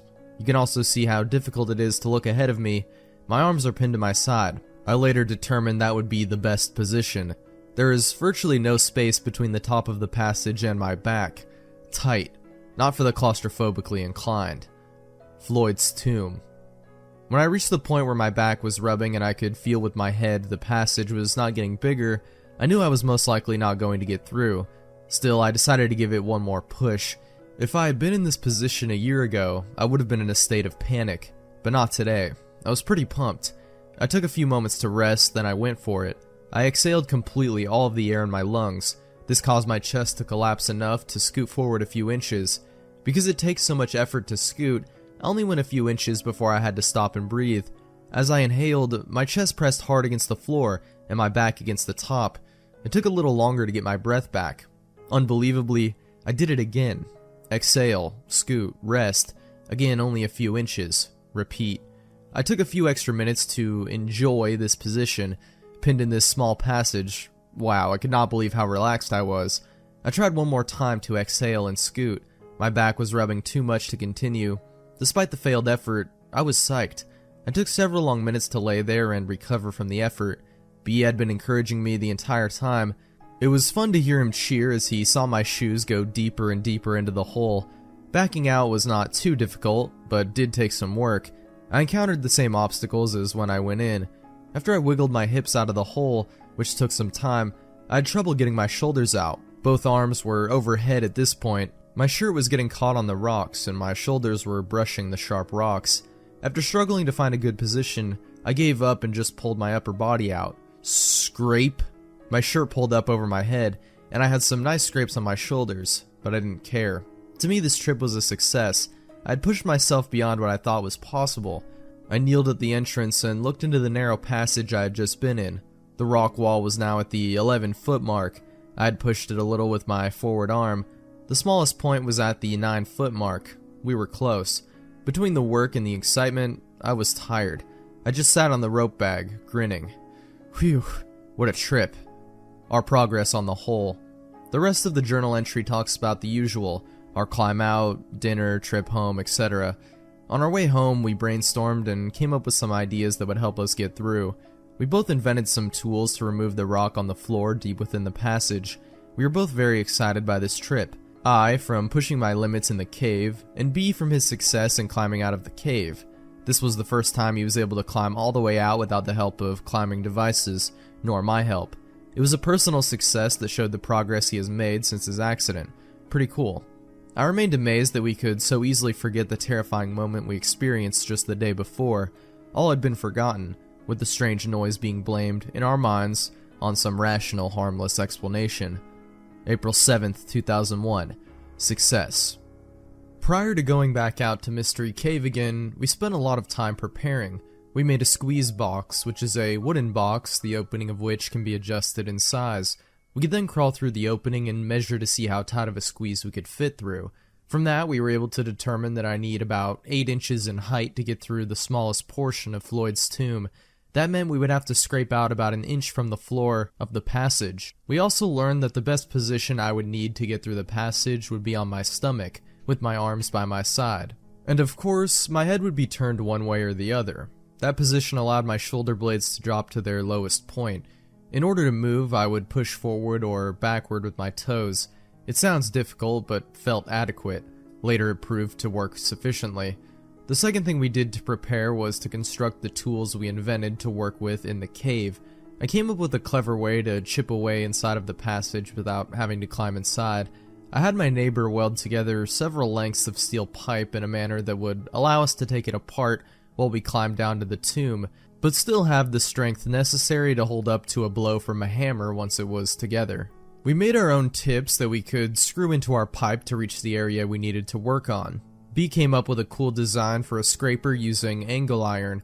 He had his neighbor weld it together. It proved to be an invaluable tool for scraping and removing the rock. We were both proud of our inventions. I also made a device to hold my drill that attached to our pipe. We ended up not using it since B's scraper device worked so well. Here is a picture of B, edited to protect his identity, with the pipe we made. I took the picture facing away from the tomb. He is sitting on the rope bag we used as a bed. Behind him to his left is the passage that leads down to the still water. Behind him to his right is the last drop-off before the passage. You can see some orange webbing we used to climb down and up. I took an oath. I made a vow. I would not leave the cave until I made it through the passage, conquered Floyd's tomb. This would be the trip. It had been a long time since we had been out to Mystery. We had been busy, though. We had made the tools we had talked about. It was fun coming up with the ideas for the tools. Also, we made a squeeze box to determine the best technique for getting through the tight spot. Plus, we knew about how much rock we needed to remove before we could get through. We were excited to get back out to the cave to finish our project. Our climb down to the passage took a little bit longer than usual since we had extra tools to carry. Once we got down to the passage, we immediately got to work using B's scraping tool with the pipe I had made. It worked like a charm. We could hammer the pipe on one end, and the scraping tool on the other end dug into the rock. Then we could push the debris all the way through the passage and out of our way. When we needed to measure our progress, we would turn the scraper sideways in the passage and observe the clearance. We worked for about 2 hours before I had a desire to try the tomb. I just wanted to make sure I was going to make it through on the first try. B made one more sweep of the passage floor, clearing any loose rocks from where I would be crawling, and pushing the wall we had made to the back of the squeeze. I made preparations for the crawl by fashioning duct tape suspenders to prevent my shirt from sliding around while sliding across the rock. I went with a flashlight in my hand. Even though my hand would be at my side, I knew I would need it once I got through. As an expression of faith, I did not tie a rope to my feet. I was confident I was going to make it. Finally, I made the attempt. Although I didn't mention it in my journal, we did notice the breeze was back, and the rumbling present. Since we didn't do any work to the entrance, I had to go through the same dance routine to even enter the passage. Once I got my upper body through the hole, I shined the flashlight ahead of me to work out a plan of attack. The passage didn't seem any bigger than the last time I was there, but most of the work was done deeper in the squeeze. I paused for a few minutes, then twisted my hips to get my lower body in. I slowly inched forward as my entire body slowly filled the passage. Before I was completely in, I got into position for the push. I dropped both of my hands to my side and turned my head to the right. Then I began to inch forward. Once my toes were inside the cave, I used them to push forward. To keep from scraping my body, I would walk using my shoulders, knees, and toes. Progress was slow but steady. That was fine by me. A foot or two before the tight spot, I could already tell there was a little more room. Even so, I began to touch the roof of the passage with my back. This time, however, I was able to continue moving forward. I reached the lowest point in the passage, and I could tell it was going to be tricky. Even with the work we had done clearing out the loose rocks, I still felt sharp pebbles rolling under my chest as I slid along. When I could feel my back brushing the top of the passage in several places, I reverted to my technique of exhaling. Before I began, however, I took a minute to lie there in the passage.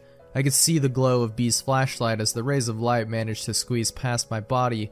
I could feel the cool breeze evaporate the drops of dirty sweat on my forehead. I could feel 1,000 sharp edges dig into the surface of my skin. I felt the twinge of excitement as I realized that the goal we had set out to achieve weeks ago was about to be realized. This thought alone made me want to keep moving, no matter how tight the passage became. I breathed in and out rapidly for a few moments, then began. Exhale, scoot, stop to catch my breath, repeat. After just a few inches of scooting, I could raise my head off the floor of the squeeze and tell that the passage was beginning to open up. I relayed this information to B, and we both took a few seconds to celebrate. During the rest of the slide through the passage, B was cheering me on. Virgin Passage and Neil Armstrong Territory were the phrases he kept repeating. I was grinning ear to ear. Even though the passage was beginning to get larger, it was still slow going. I had to continue scooting along for another 1.5 feet before I could slide my arms underneath me to use them to crawl. At that point, I felt my journey was essentially over. I was able to sit up slightly and move the rock wall we had erected several trips ago. Those rocks served as a somber reminder that a little caution would be wise. I shouted back to B that I was through. We took a moment to congratulate ourselves on our success. B would likely never be able to squeeze through the passage and see what I was seeing, so I gave him a description of what the cave looked like. At this point, I only had my mini mag, so I could not see very far into the passage. The end of the passage made a gentle right turn and seemed to go for a ways. I was unable to do anything at this point but sit, due to the size of the passage. All of the broken rocks we had pushed through Floyd's tomb were around me at this point. There were no other signs of human intrusion. I had to wait until B passed me my helmet light to get a better feel for the cave. B used the pole we made to slide me the end of a rope. Then I was able to pull all of my gear through the squeeze. The first thing he sent through was my helmet and light. After I got the light fired up, I was able to see our new section of cave. Ours. It was an exciting experience to see the results of hours of hard work over the course of several weeks. At this point, we still had no idea what the cave had to offer. The only thing I could see was the passage immediately following the squeeze. It was a narrow passage with a low ceiling. I would easily be able to get through it, but I would have to crawl. I began taking pictures so I could show B. The first section of the new passage, I was almost laying down, since the passage was so small. My feet are extended in front of me, as you can see. Notice the broken rock on the floor of the cave. The passage looks like a dead end, but it turns gently to the right near the end. I asked B how far he thought I should venture into the new cave, in light of the strange events that had occurred. For the first time, he too toned down his enthusiasm as he remembered the noises. He slid the pipe through the tomb with a loosened tip on the end. He said I could use it as a weapon if I ran into an animal or...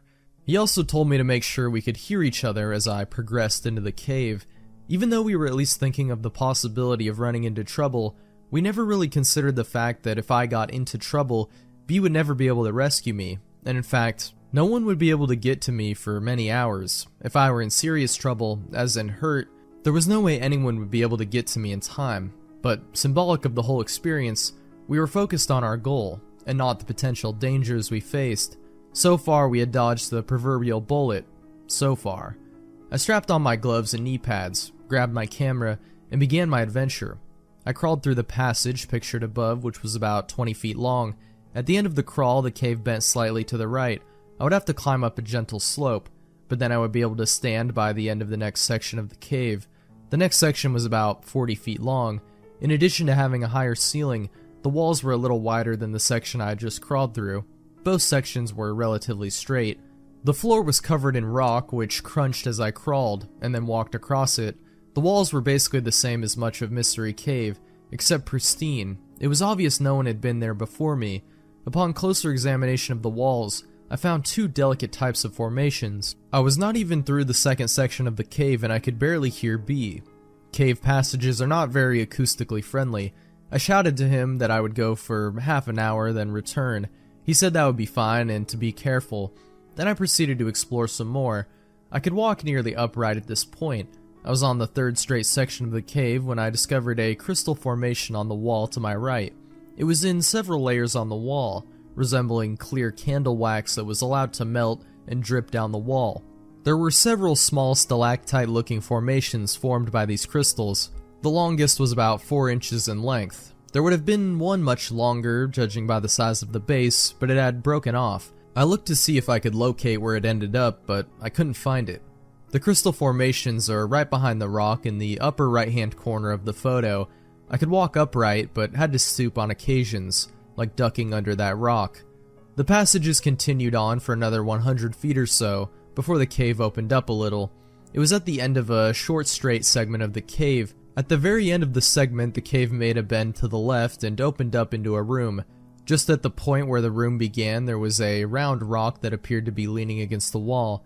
This seemed odd, but singular formations are common in caves, so it's by no means unique. I had crawled and stepped over several large chunks of rocks that fell down from the ceiling, but this one was more round than the others. Once past the rock, the room opened up to a height of about 15 feet. It was about 15 feet in width and about 30 feet in length. At the far end of the room there was another passage leading straight out. As I entered the room, I had an eerie feeling. It was like the old saying that I felt like I was being watched. Once again, the excitement of the new find faded, and the memories of the mysterious side of the cave crept back into mind. Suddenly I felt very alone. Fortunately for my ego, I was nearly out of time and had to get back to B before my half hour was up. I took several pictures of the room. I was going to just get a feel for how long the next passage was when something caught my attention. On the left side of the room, on the wall, at about eye level, I discovered what appeared to be hieroglyphics. It was a single drawing that almost appeared to be just part of the rock coloration. It looked like very crude representations of people standing below a symbol. I was pumped. This meant that there had to be another entrance to this cave. Even if the entrance was closed or blocked, it might mean an opportunity to open it and get B into the cave. I took another look at the drawing to make sure I could describe it to B. Then I took some more pictures and headed back to B. When I got back to the squeeze, I could barely talk fast enough to let B know everything I had discovered. He was just as excited to hear about our newly found treasures. As we debated what our next move would be, I began to send my gear back through the tomb to B. I told him it would be best if we got someone else to come back with me, in case something happened. He agreed. Once I got all of my gear through, I was faced with the wonderful task of having to negotiate Floyd's tomb again. Theoretically, a person should be able to get out of a passage he just crawled through by simply reversing what he just did. If he contorts his body a certain way to get in, he should be able to get into the same position to get out. In practice, this may not prove to be possible or practical. Such was the case with the tomb. I determined in advance that I would attempt to go head first back through the squeeze. I knew that I could definitely make it by going feet first, but that would mean backing up all the way through the tomb. That would take a long time and be very exhausting. My only concern in going head first was when I got to the end of the squeeze. I would have to get through the hole we made without the benefit of being able to twist my body. Oh well. I chose to go head first and deal with the exit when I got to it. I started into the squeeze very close to the tight spot, so at least I would have it over with soon. It turned out to be tricky getting through. I had to shift my hips to the right a little to get through, but I just kept plugging away at it. My hands were once again by my side. My head was turned to the right and I was scooting with my toes.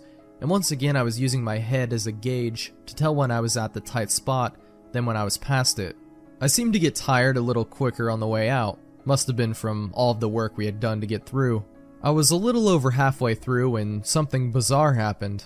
I was laying there taking a brief break when I heard a sound deep within the cave. It was the faint but distinct sound of rock sliding on rock. My blood froze in its veins. I couldn't move. I just lay there straining to hear the sound again. Nothing.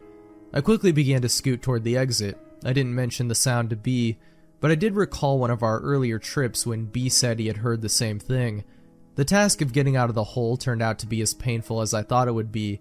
I had to put my arms overhead and force my shoulders through the hole. I definitely left some skin behind as I slipped through. B helped me as I wiggled my upper body out of the passage. Then I could catch myself and ease my lower body out of the tomb. I was out. B and I shook hands and began to load up our gear. I was trying to listen to any sounds coming from the hole, but we were making too much noise gathering our stuff. As much as I looked forward to getting into the passage, it was a relief to get back out. That is pretty much how I feel about caves in general. I love to go in, but I feel good when I get back out again. Something strange happened with the pictures I took in the new part of the cave. The pictures I took in the passage leading up to the large room all turned out just fine. Strangely, none of the pictures taken in the room turned out. Pictures of the round rock, and more importantly, pictures of the hieroglyphics I saw. Pictures taken before and after the room turned out great, but the negatives of the photos taken in the room were clear. Nothing. I remember what the hieroglyphics looked like, so I drew a picture to give you an idea of what I saw. It's a crude drawing of what I saw, but it's accurate. The first thing I thought when I saw it was Blair Witch Project. It kind of has the same feel to it. This symbol was in the center, and several figures that looked like people raising their hands were below this. This is the last picture before I entered the large room. At the end of the passage, partially hidden in the shadows, is the round rock that I saw. Here is the same picture with the round rock outlined. You can't really tell from these pictures what you are looking at, but they are the only ones I got of the round rock. April 14th, 2001. Only a couple days elapsed before B found someone who wanted to explore the passage with us. B told me he talked to a few other people who couldn't make it because of scheduling conflicts. He said they really grilled him for information about the cave and about the passage. He would not tell them which cave it was to ensure that we explored it to our satisfaction before we made it known to the public.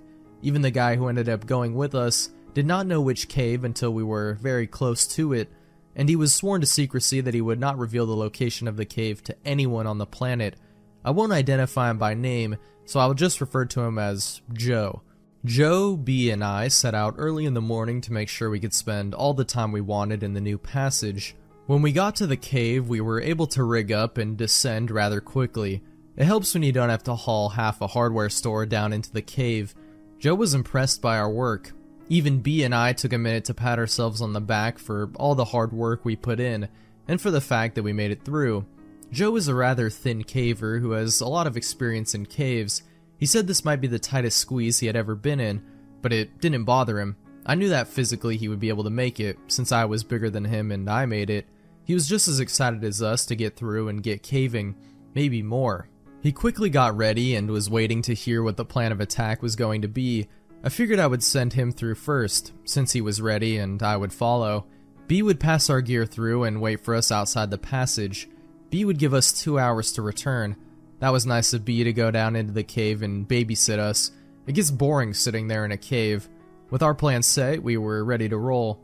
It was perhaps irresponsible of us to not tell Joe about all of the unexplained events that occurred in the cave until after he had gone through, but what exactly can you tell someone? How many of the weird things did we need to reveal to him? We did not feel that we were in any danger or we wouldn't go into the cave ourselves, so we did not tell him a thing prior to him entering Floyd's tomb. Of course, when we did tell him afterwards, it was too late. I couldn't believe how easily Joe slipped through the passage. He said it was tight, but it sure didn't look it. Once he got in, we passed him his gear, then I started in. Even though I knew that I could fit through, it was still a slow trip through the tomb. You can only go so fast when you're scooting with your toes. When I reached the tight spot of the squeeze, I had Joe snap a picture of me. I thought it would make a good photo. Once I got through, B started to relay my stuff to me. Then disaster struck. I had gone all the way in and turned around to pull my gear through, I had to kneel down and still crouch down low.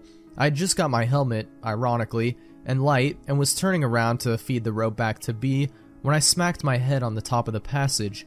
Human skull versus solid rock, rock won. I told B what had happened, so he sent my first aid kit through. I was bleeding, but even worse, I didn't feel too good. I patched myself up, then told Joe I didn't think I'd better continue.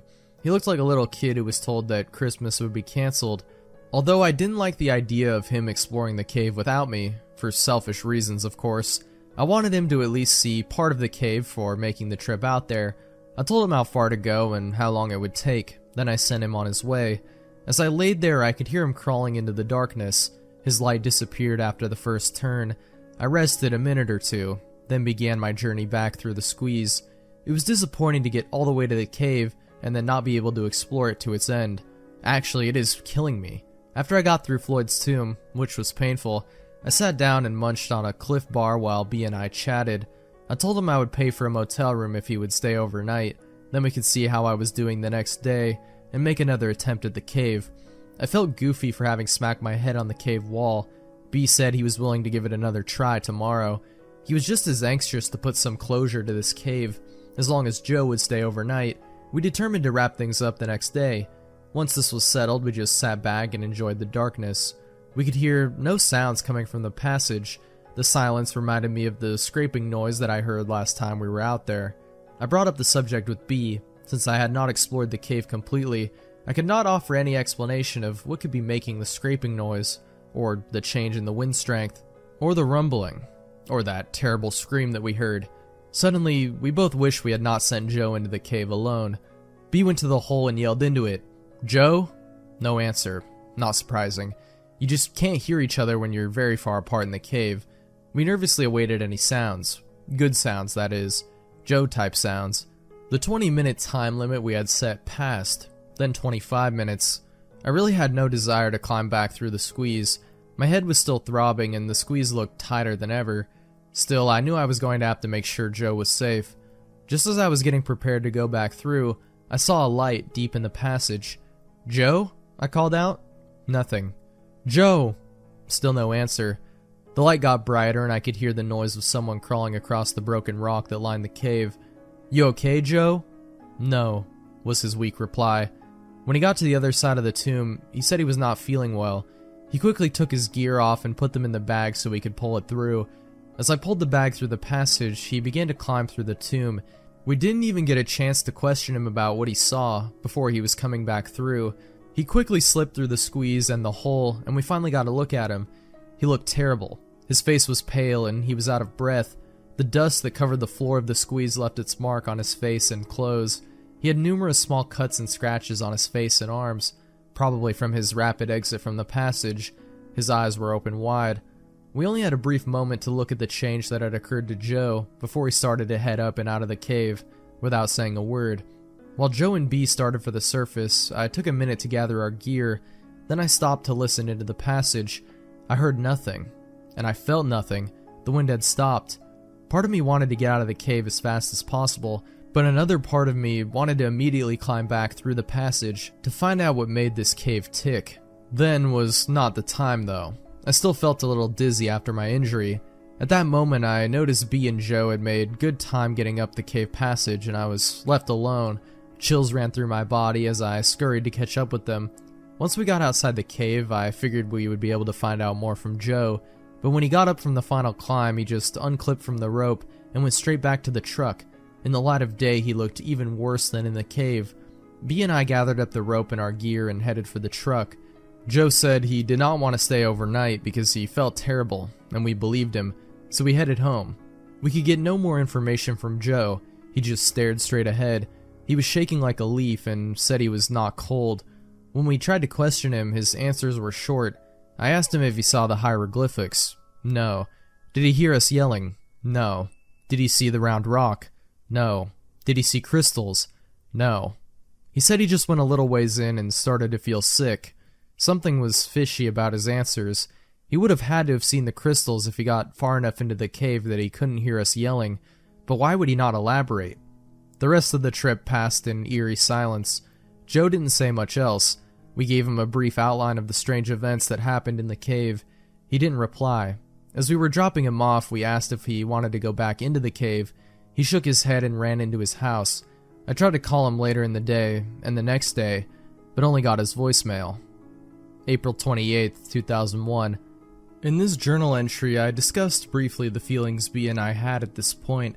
I would like to elaborate on those feelings and set the mood for this part of my journal. I hope I can successfully convey our exact thoughts and feelings as we contemplated our next move. If not, I'm afraid we will appear to the average reader as being ignorant, naive, or downright foolish.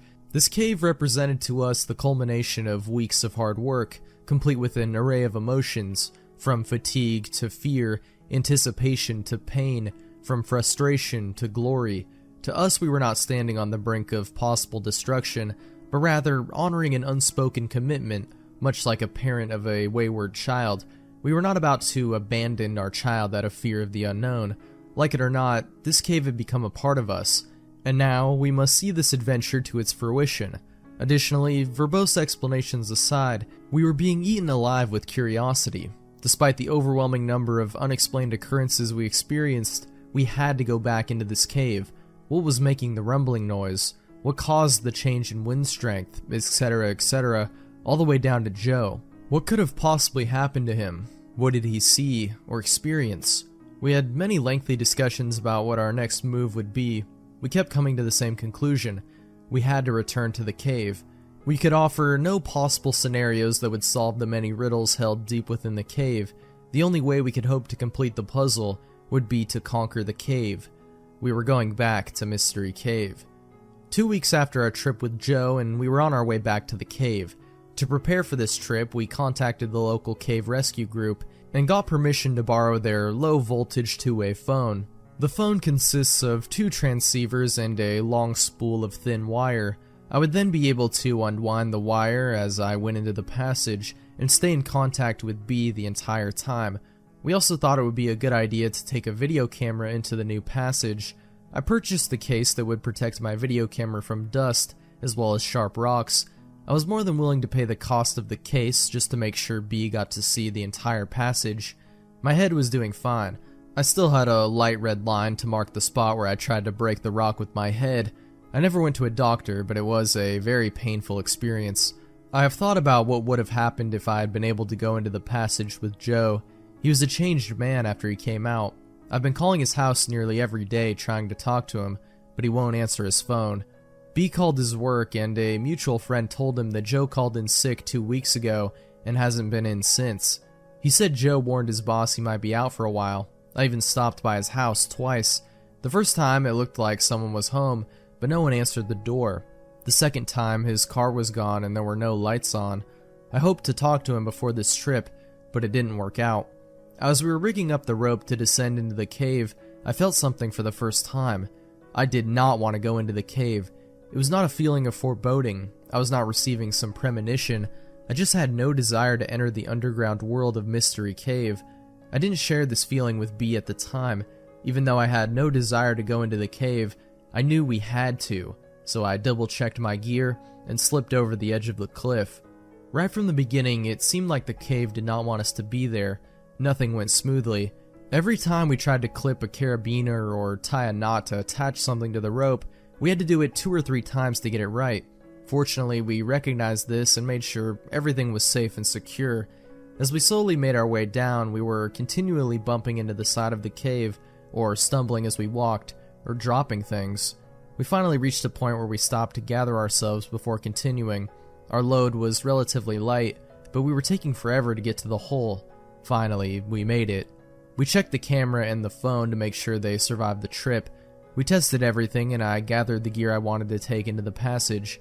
Then it was time. We looked at each other but said nothing. Then I turned to face the passage.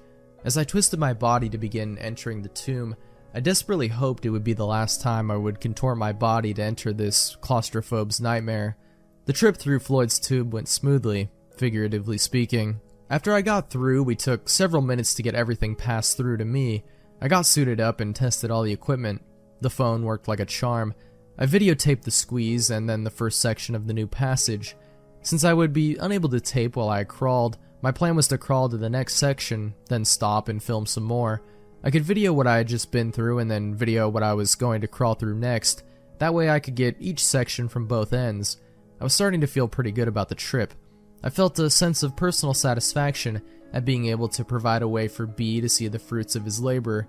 It was awkward lugging the camera and unrolling the phone wire while trying to crawl. I knew it would be worth it though. The small formations were too small to show up on the video. With normal outside lighting it would be no problem, but with my headlight as the only source of light, the effort was futile.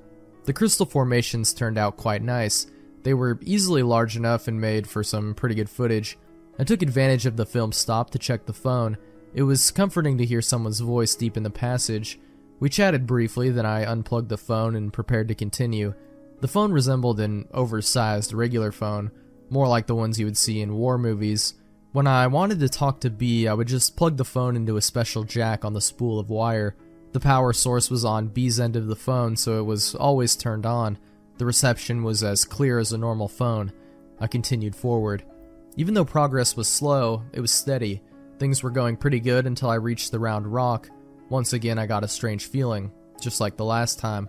I looked around carefully, but saw nothing to be alarmed about. I proceeded to film the entire room. I got good shots of the round rock from all angles. I got the walls, ceiling, and floor to the best of my ability. I even got some pretty good tape of the figure on the wall. It was difficult to make out exactly what it was on the video, but you could definitely tell something was there. After I taped everything to my satisfaction, I moved toward the end of the room to prepare to explore new territory. At the far end of the large room was a passage that led to darkness. The entrance was about a foot lower than my head, and it looked like it continued at that height for as far back as I could see. I ducked under the ceiling and prepared to see new sights. The walls of the new passage were darker than the rest of the cave to this point. The floor was made up of the same type of broken rocks. The ceiling had the same type of near-perfect arch as in the old section of Mystery Cave. It almost seemed out of place in the jagged atmosphere of a cave. I could only see back about 30 feet or so, where the passage appeared to make a right-hand turn. I thought this would be a good place to check in with B. It took a couple of beeps before he answered the phone, but once he did, his voice was still crystal clear. It sounded like he might have been snoozing. Had I been gone that long? He said he was doing fine and that I could take as much time as I needed. I thanked him and hung up. His patience has been wonderful during this whole project. He had spent a lot of time just waiting for me while I explored the passage. I was glad he was still willing to sit and wait.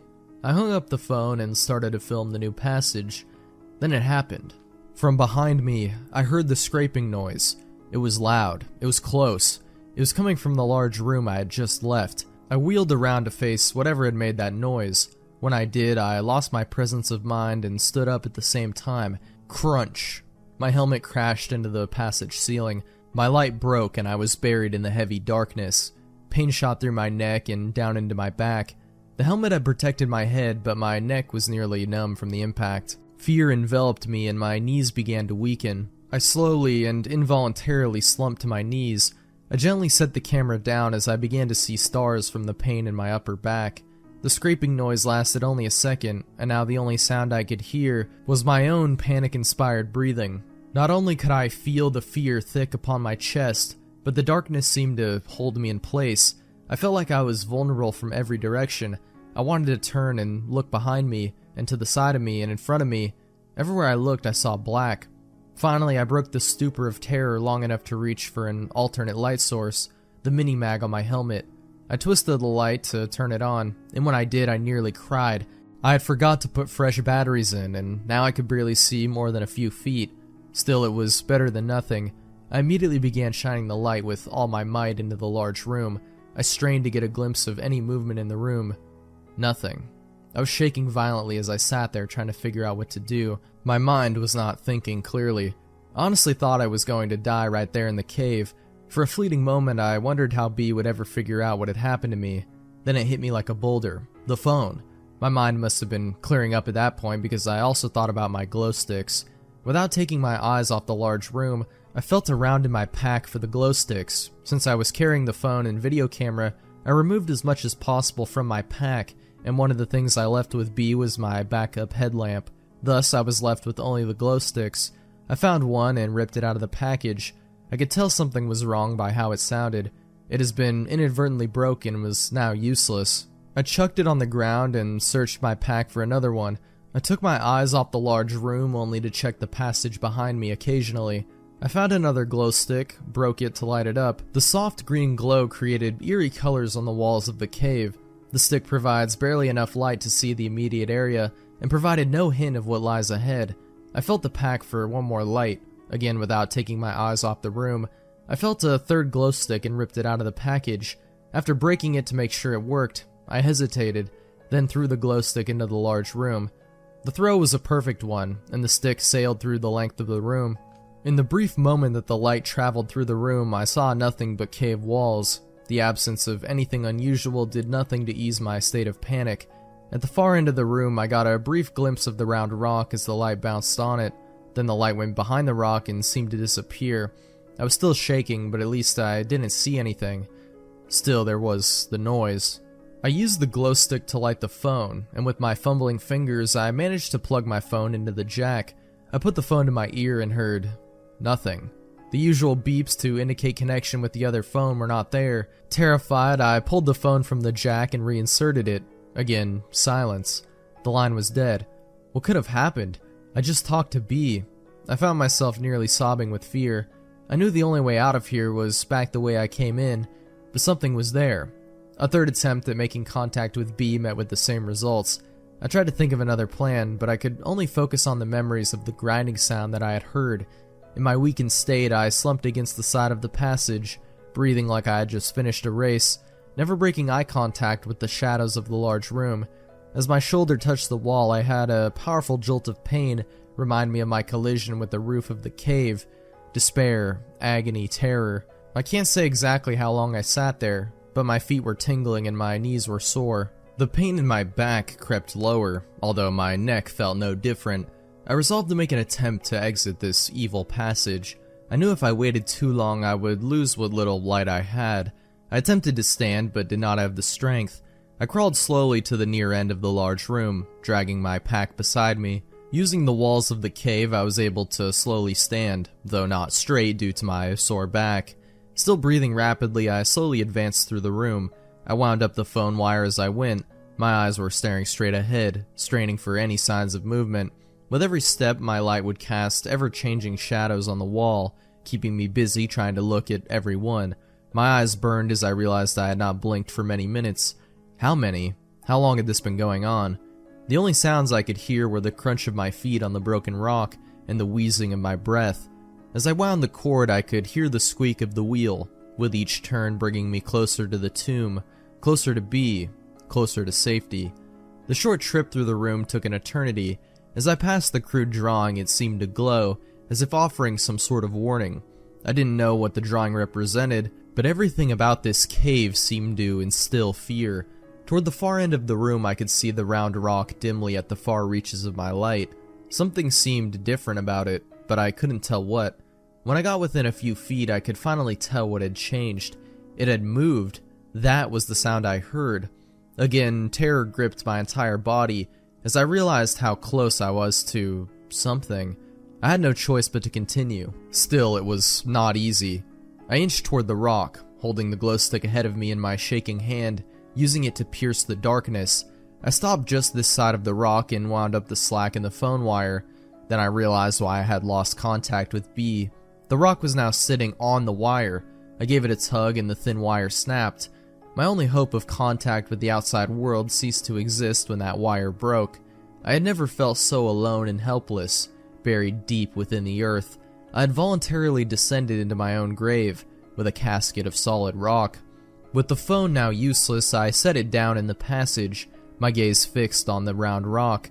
I proceeded forward. My breathing was rapid, with my throat dry and aching, and my mouth dusty. With every crunch of the rock below my feet, my heart seemed to stop. No movement could be seen in the green glow of my stick. I got to the rock and peered over the top. Seeing nothing, I took several rapid steps past it. When I reached the other side, I recoiled in horror at what I saw. In the side of the passage near the floor was a hole, with another passage revealed.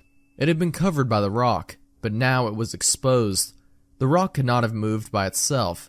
I backed away from the hole and collided with the opposite wall. I had not been paying attention to the pain in my back, but now it came back to me in all its fury. I stared down the newly discovered passage. I went down at a 45-degree angle and continued straight for as far as I could see.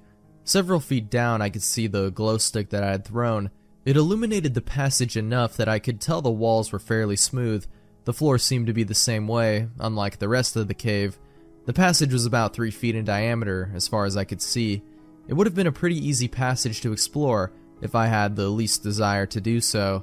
Right now, I wanted out of the cave and into daylight. I slowly backed away from the hole toward B. I never took my eyes off the abyss. I nearly tripped over the phone wire as I turned to leave this devil's lair. I noticed my mini-mag was practically dead, leaving me only with the glow stick. I wanted to sprint to Floyd's tomb. Just hearing another human being would help alleviate some of the fear I was experiencing.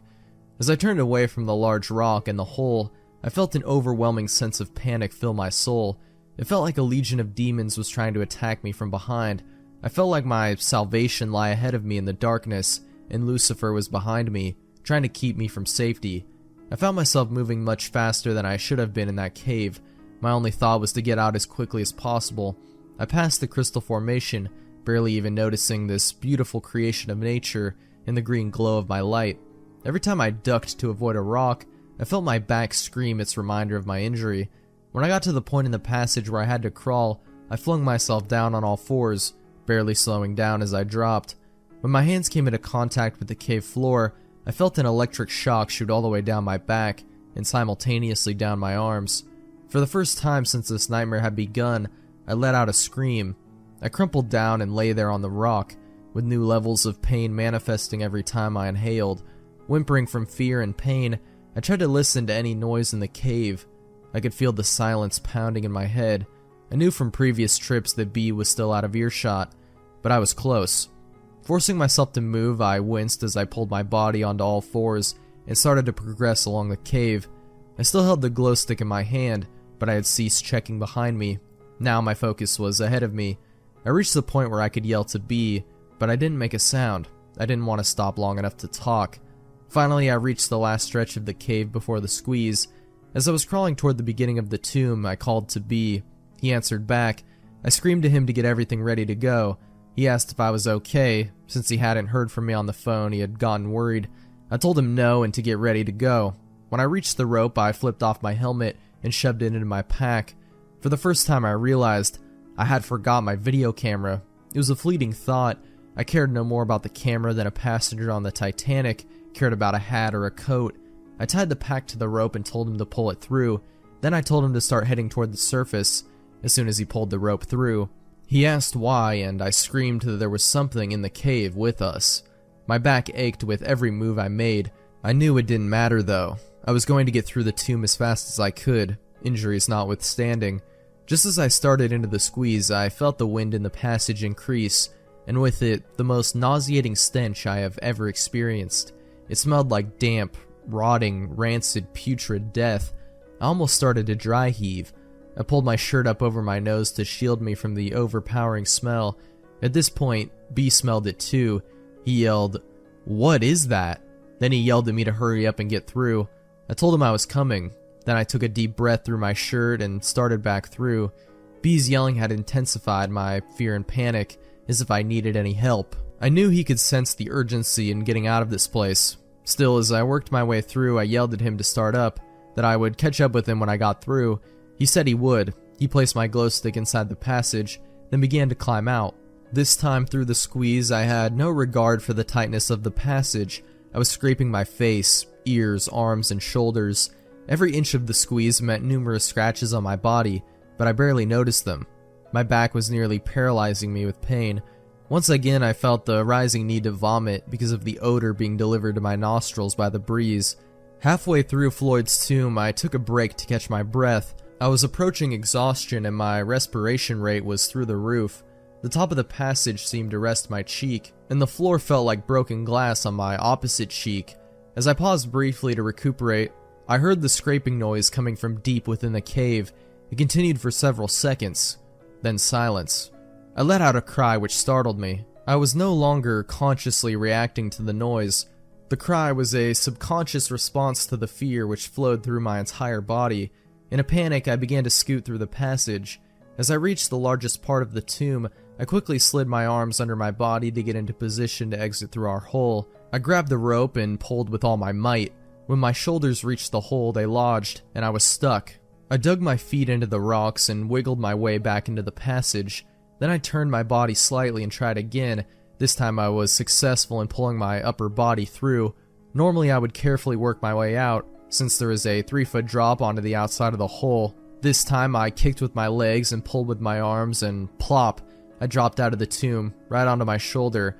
I tried to roll to soften the impact, but was unable to do anything more than take the blow.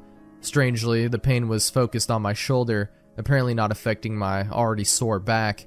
I rolled over onto all fours, then slowly rose to my feet. The smell was much less intense outside of the passage. I grabbed the glow stick and used it to find my helmet. I began to head for the webbing to climb up while strapping on my helmet. When I got to the webbing, I reached up to grab hold and recoiled in fear. The glow of the glow stick, I could see for the first time the injuries to my arms. My forearms were covered with deep cuts and scrapes. Much of my arm was covered in blood. The wounds were not deep enough to bleed freely, but rather ooze blood. In that brief moment that I stopped, I noticed that there was silence in the cave, no sounds coming from the passage, and nothing up ahead. Once again, the feeling of being alone returned, motivating me to proceed. Climbing up the little drop-off proved to be difficult in my condition. Having the glow stick as the only light source added to the challenge. Once on top, I scrambled to catch up with B. I was impressed with the speed of his ascent. Although I did not mention any more of my physical condition during my exit, I was hurting. With every step I took, pain shot through my lower back and my neck. My arms were shredded and my shoulder had a nice gash in it. I honestly believe that were it not for the terror I felt at the time, I would not have the energy and motivation to climb out. I was running on pure adrenaline. Unfortunately, the adrenaline surge was about to end. I did not see or hear B until I reached the small area at the bottom of the drop. He was on rope and climbing out as fast as he could. I could hear him moving quickly and breathing heavily. I called out to him, and his startled reaction told me he was nearly as tense as I was. He told me to get on rope and start climbing. We both knew that would be dangerous and not something we would ever normally do, but this was different. I stood there looking up where the rope disappeared into the darkness above me. It danced around as B made his way to safety. He was out of sight, but I knew he was close. I knew the rope was my lifeline to the outside, to light, safety. Behind me was darkness, fear, the unknown. I had the fleeting thought of a movie scene where the actor had outwitted the monster and had reached the front door of the haunted house. Just as he reaches for the knob, he hears a sound behind him, and turns, only to see... I slid the glow stick into the cord on my helmet and reached for my harness. Then I thought I would let B get a little bit higher while I pulled the rope up that was stretched down into the cave. That would make it easier to get out once we got to the top of the drop. I chose not to wind the rope around my arm, since it was sore and bleeding, so I just pulled it into a pile on the floor. From above, I heard B warn me, "Rock," and I ducked under the ledge as several small rocks landed on the floor near my feet. I quickly went back to pulling the rope in. I had about half of it in, about 50 feet, when the rope hit a snag. Ugh, it was solid. There was no way I was going to crawl back in to release it, so I decided to just forget the rope and get my harness on and get out of the cave. I quickly threw the harness around me and started to buckle it. Before I could secure it, I heard a strange noise at my feet. My pulse began to quicken. I looked down at the rope, only to discover to my horror that the rope was disappearing down into the darkness. Something was pulling the rope back into the cave. I let go of the harness and began clawing my way up the rope. The unbuckled harness fell to the floor. Fortunately, I held on to an ascender. At the moment, I could not think straight and began climbing out of the cave without being attached to the rope. I had climbed out many times without using an ascending device, but I was always attached to the rope, just in case. I was climbing as fast as my battered body could haul me up. I was in a near panic state again, and consequently was scraping, bumping, and gouging my arms and legs. As I climbed, I screamed to B that something was pulling the rope. He yelled back to hurry up. Luck was with me in that I didn't slip and fall back down into the hole. If I had, I would have bounced several times against the sides of the cave before smashing onto the floor. The injuries would be fatal. Without the necessity of having to stop to slide the ascender up the rope, I made excellent time getting up. I could see rays of light above me, coming from the entrance to the cave. That told me exactly where I was in the cave. I caught up to B on the ledge below where our re-belay point was fixed. I told him to keep going. It would only take him a few minutes, but every second would be torture, because I had to wait for him to get up. I watched the rope that we had just climbed up. I expected to see some creature from deep within the earth climb up and make me its lunch. The rope moved around a bit, in rhythm with B's climbing, but did not appear to have any tension to it. As I stood there waiting for B, I kept watching the rope for signs of anything bizarre. I didn't know if my heart could take any more stress. I could not have been more wired. I tried to relax a bit to make sure I was thinking rationally, but my poor brain had reached sensory overload. As B reached the top of the last climb, I got ready to clip on my ascender and get my sorry butt out of there. It was then that I noticed that the rope began to tighten from below. I could feel the tension on the rope, but it was a steady tension, not like someone climbing up. Either way, I wanted to get out of there as fast as possible. I clipped on and scrambled up the rope. I hadn't noticed, but B had kept on moving toward the entrance. I got up the last few feet in a hurry. I just unclipped and kept on moving, leaving the rope behind. By the time I got to the entrance of the cave in daylight, B was almost up to where the rope was anchored. I wanted to get up so bad I almost started a free climb without climbing onto the rope. I could see B was almost up, so I clipped on and started up. I almost didn't make it up. I had just started when I nearly collapsed from exhaustion. I managed to recover enough to pull myself up for the last few feet. As I climbed, I could hear the tension on the rope manifest itself by the stretching noise in the rope. I prayed the rope would not break with me attached to it. The second that I reached the top, I unclipped the ascender. I could see B kneeling down by the tree, so I limped over to him and collapsed. For the first time since I went through Floyd's tomb, we could see each other. We just stared. I knew I looked pretty bad, but didn't know that B was in such bad shape. He had cuts and scrapes on almost every exposed surface of his body. His face was pale, almost white. His mouth and eyes were wide open. He was breathing heavily, almost gasping. The shock we shared at the other person's appearance was broken when we heard the rope around the tree stretch and the knot B had tied tighten. I was frozen in place, overwhelmed with fright. B seemed to be transfixed on the knot. Then in one motion he produced a pocket knife and began to work on the rope. It is amazing how a person's state of mind can alter the perception of time. I'm sure it only took 4 or 5 seconds to sever the rope from the tree, but it seemed like an hour. When the rope was cut, the knot fell to the ground, while the other end of the rope zipped across the rocks and over the edge of the cliff, the speed of it causing a humming noise as it went. As soon as the rope was cut, B let out a cry. He dropped the knife and fell backward. Watching the rope fly over the edge brought the feelings in the passage back to me. I got up and headed toward the truck. I noticed B was still laying there, wide-eyed, staring at the point the rope disappeared. I called to him, which seemed to break his trance. He got up and hurried away from the tree, the cave, the nightmare.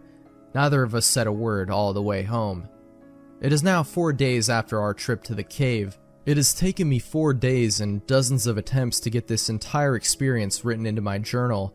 Every time I started to write, I recalled the terrible feelings I had and couldn't write anymore. I felt compelled to continue so as to document the unbelievable events while all of the details were fresh in my mind. I could still feel the pain, still smell the stench, still experience the terror. Even typing for my journal has taken hours. I would like to write more, but it will have to wait. Even now, with several days between me and the event, I can't relax. I can barely concentrate. That's all for now. 5/19/01. It has been 3 weeks since our last visit to the cave. I want to update everyone as to my condition, my plans for the cave, and the events of the past few weeks. I apologize for not returning your phone calls. I've been getting all your messages. I just haven't felt up to calling back. Steve and Mark, thanks for your words of encouragement on my answering machine. I know you two are sincerely concerned for me. You are awesome friends. Mark, I know you stopped by the house a few times, and I'm sorry I never answered the door. It really helped me just knowing you stopped by. Sis, I can hear the worry in your voice. I'm okay. Don't worry about me. Just take care of those nieces and nephews of mine. I figure if I can get this site updated, I can let everyone know at once about how I'm doing.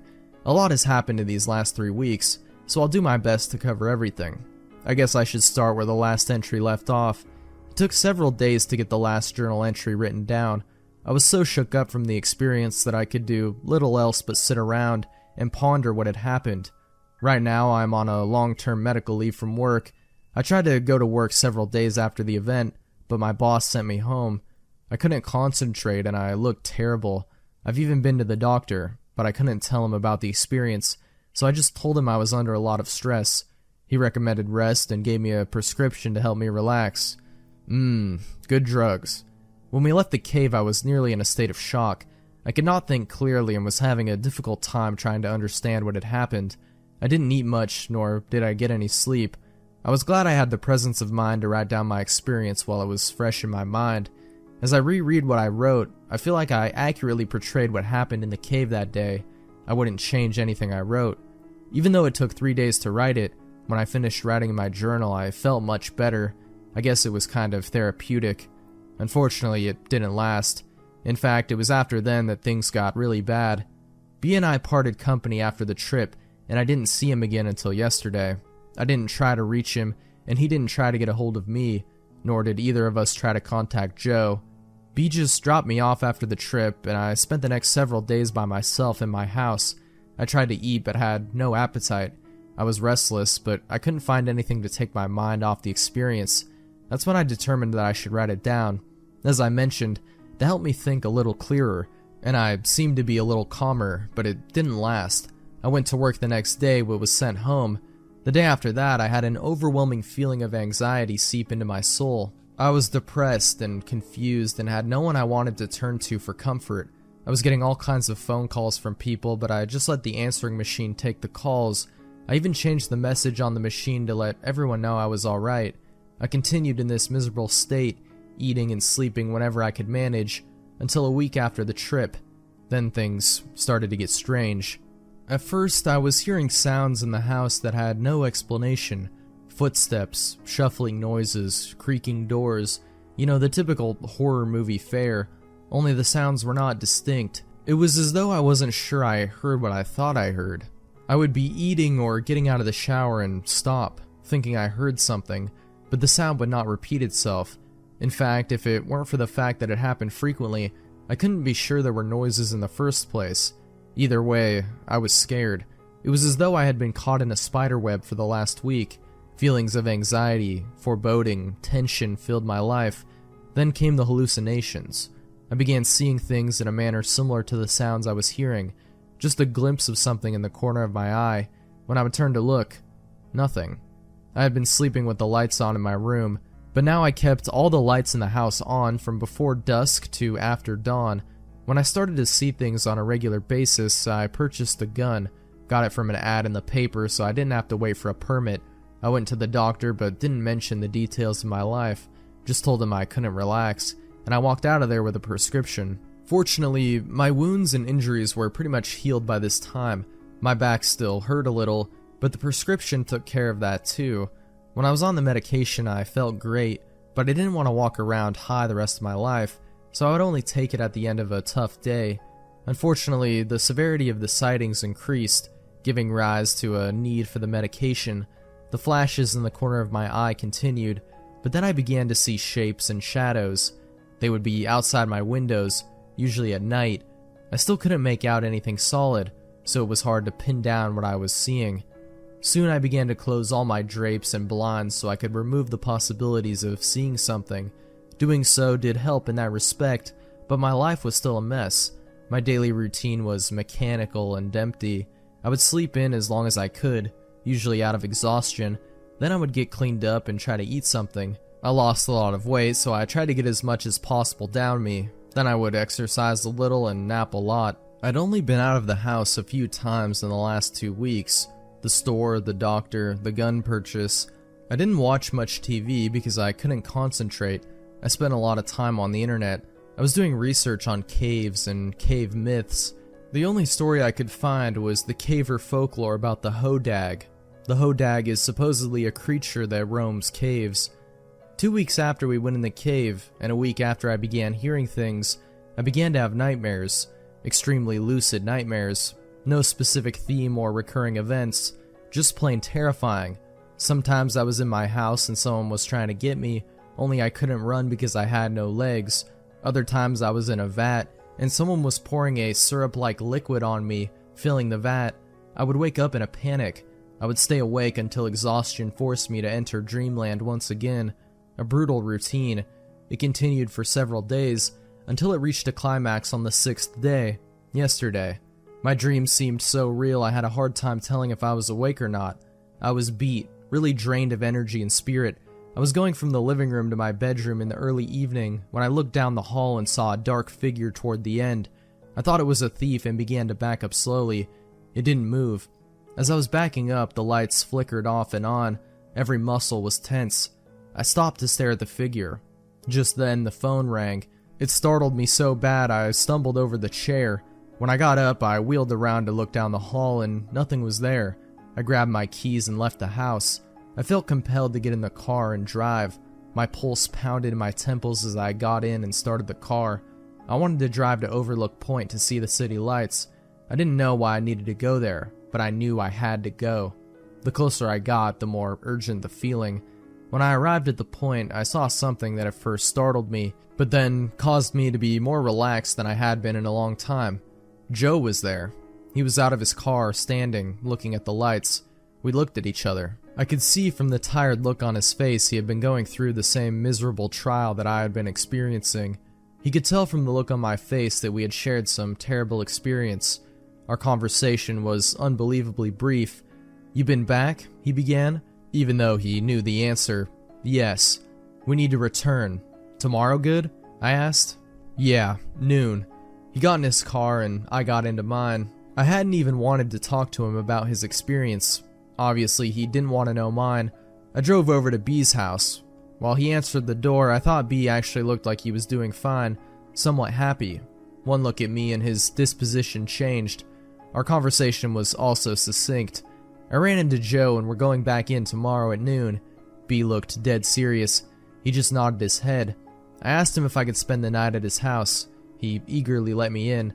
I didn't notice until later, but every light in his house was turned on. He led me to his spare room. "Help yourself." "Thanks." I washed up in the bathroom, took some medication, and got the first decent sleep in a long time. I awoke early this morning and came home to get ready for the trip. I thought I would send out this update so no one will wonder what's going on with me. I suspect that by the time most of you read this, I will be back home and will have a great story to tell. I promise that if you haven't read from me by now, you will very shortly. It is now 10 a.m. on Saturday the 19th. We will be leaving for the cave in 2 hours. Preparing for this trip will be like no other trip I've been on. For the first time in my life, I will carry a gun into a cave.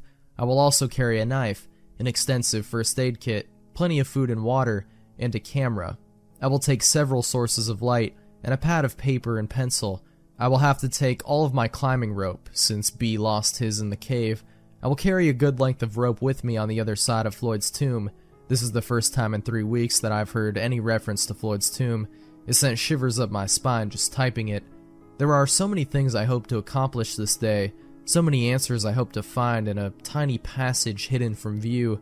Reflecting on the events leading up to today leaves me feeling dizzy. Was this all a bad dream? Unfortunately, I am wide awake, and still, in a few short hours, I might face my nightmare. The thought of having another person with me in the passage does nothing to alleviate the fear I feel. I almost chuckle as I ponder a childish notion that we will all have to consider. Who will enter the tomb first? Who will lead the way into the dark unknown? Who will decide when to turn back? Foremost among the questions in my mind is, what about the video camera that I left behind? Is it supposed to be able to record in complete darkness? I left the thing running, so what might we find on the tape? Darker questions follow. What if the camera is gone? What if it is destroyed? Although it's difficult to put an exact name on my motivation, I think closure fits quite nicely. I need to find out a few things about this cave. The main thing, believe it or not, is to find the end of the cave. With all of the bizarre things I've witnessed these past few weeks, it would seem a bit trite to want, as a primary goal, to get to the end, but this is what I want. To be sure, I'll be seeking other bits of knowledge along the way. If, however, I find the end of the main passage, and an end to the passage hidden by the rock, I will be content to never return to the passage or the cave again. Never. It would seem to me that crawling headfirst through a tight passage into the darkness is an unnatural thing, just like crawling up the side of a cliff for recreation, or jumping out of a perfectly good airplane and floating to the ground. We do these things to satisfy our hunger for adventure, this subconscious desire to conquer our own little Everest. As B is fond of saying, caving is the last opportunity for exploration for the person with modest means. True. Just a short drive from just about anywhere in the country is a cave waiting to be explored. Even a cave well known among the general public can be approached by someone for the first time as an adventure, something new, something to overcome, because it's there. Many of you don't agree with my decisions to pursue this cave. I know from the messages I have received. I'm afraid I don't have a choice. If I am ever to experience restful slumber, I must return. If I am ever able to walk the halls of my own home in peace, I must return. If I am ever able to exit the overworld and enter the subterranean world of a cave, I must now return. I no longer feel that I have a choice. I must return. For my family and friends who are reading this, I say, be at peace. I will conquer this cave. Then I will return and update this website immediately. I will include any photos we take in the cave today. And if you stop by the house, I will show you the video I will have. I expect to be home later tonight, or tomorrow at the latest. See all of you soon, with a lot of answers. Love, Ted. Eyeless Jack. Hello, my name is Mitch. I'm here to tell you guys about an experience I had. I don't know if it was paranormal or whatever stupid words people use to describe supernatural phenomena, but after that thing visited me, I believe in that paranormal trash now. A week after I moved in with my brother, Edwin, after my house was foreclosed, I finished unpacking. Edwin liked the idea of me moving in, since we had not seen each other for 10 years, so I was excited too. I soon fell asleep after I moved in. After that first week, I heard rustling noises coming from outside at about 1 in the morning. I thought it was a raccoon, so I ignored it and tried to fall asleep. The next morning, I told Edwin about it, and he agreed. The next night, however, I thought I heard my window opening and a loud thump as if something entered my room. I darted up and looked around in my room, but I saw nothing. The next morning, Edwin dropped his coffee cup when he saw me. He held up a nearby mirror and I saw myself. I had a large gash in my left cheek. After I was rushed to the hospital, my doctor told me that I must have been sleepwalking, but then he showed me something that made my blood turn cold. He lifted up my shirt to reveal a sewn-up incision where my kidneys were. I stared into his eyes, mine widening. You somehow lost your left kidney last night, my doctor told me. We don't know how though. Sorry, Mitch. The next night was my breaking point. Around midnight, I woke up to see a truly horrifying sight. I was staring face to face with a creature with a black hoodie and dark blue mask with no nose or mouth, staring down at me. The thing that scared me the most was that it had no eyes, just empty black sockets. The creature also had some black substance dripping from its sockets. I grabbed a camera from the nearby mantel and took a picture. Immediately after taking the shot, the creature lunged at me and tried to claw open my chest to get to my lungs. I stopped it by kicking it in the face. As I ran out of my room, I grabbed my wallet. I would need the money. I ran out of my brother's house into the night. I eventually ended up in the woods near Edwin's house and tripped on a rock. I fell unconscious and woke up in the hospital. My doctor, the same one who treated me before, entered the room. I have good news and bad news, Mitch, my doctor started. The good news is that you had minor injuries and your parents are going to pick you up. I sighed with relief. The bad news is that your brother has been killed by something. Sorry. My parents took me back to Edwin's house to collect my remaining belongings, which I did. Upon entering my room, I was scared, but remained calm. I grabbed my camera and then stopped dead in my tracks. In the hallway leading to my room, I saw Edwin's body and something small lying next to it. I retrieved it up and entered my parents' car, not mentioning Edwin's corpse. I looked at the thing I had picked up and nearly vomited. I was holding my stolen half-eaten kidney with some black substance on it. Normal for normal people. Everyone knows that if you surf the web long enough, you'll see some sick shit. This is especially true if you intentionally dwell into the dark underbelly of the internet. I've seen quite a few things I don't care to admit to, But one thing I'll always remember is a site called normalpornfornormalpeople.com. The first thing about the site was that I didn't find it by actually looking for it. It was emailed to me by someone I didn't know.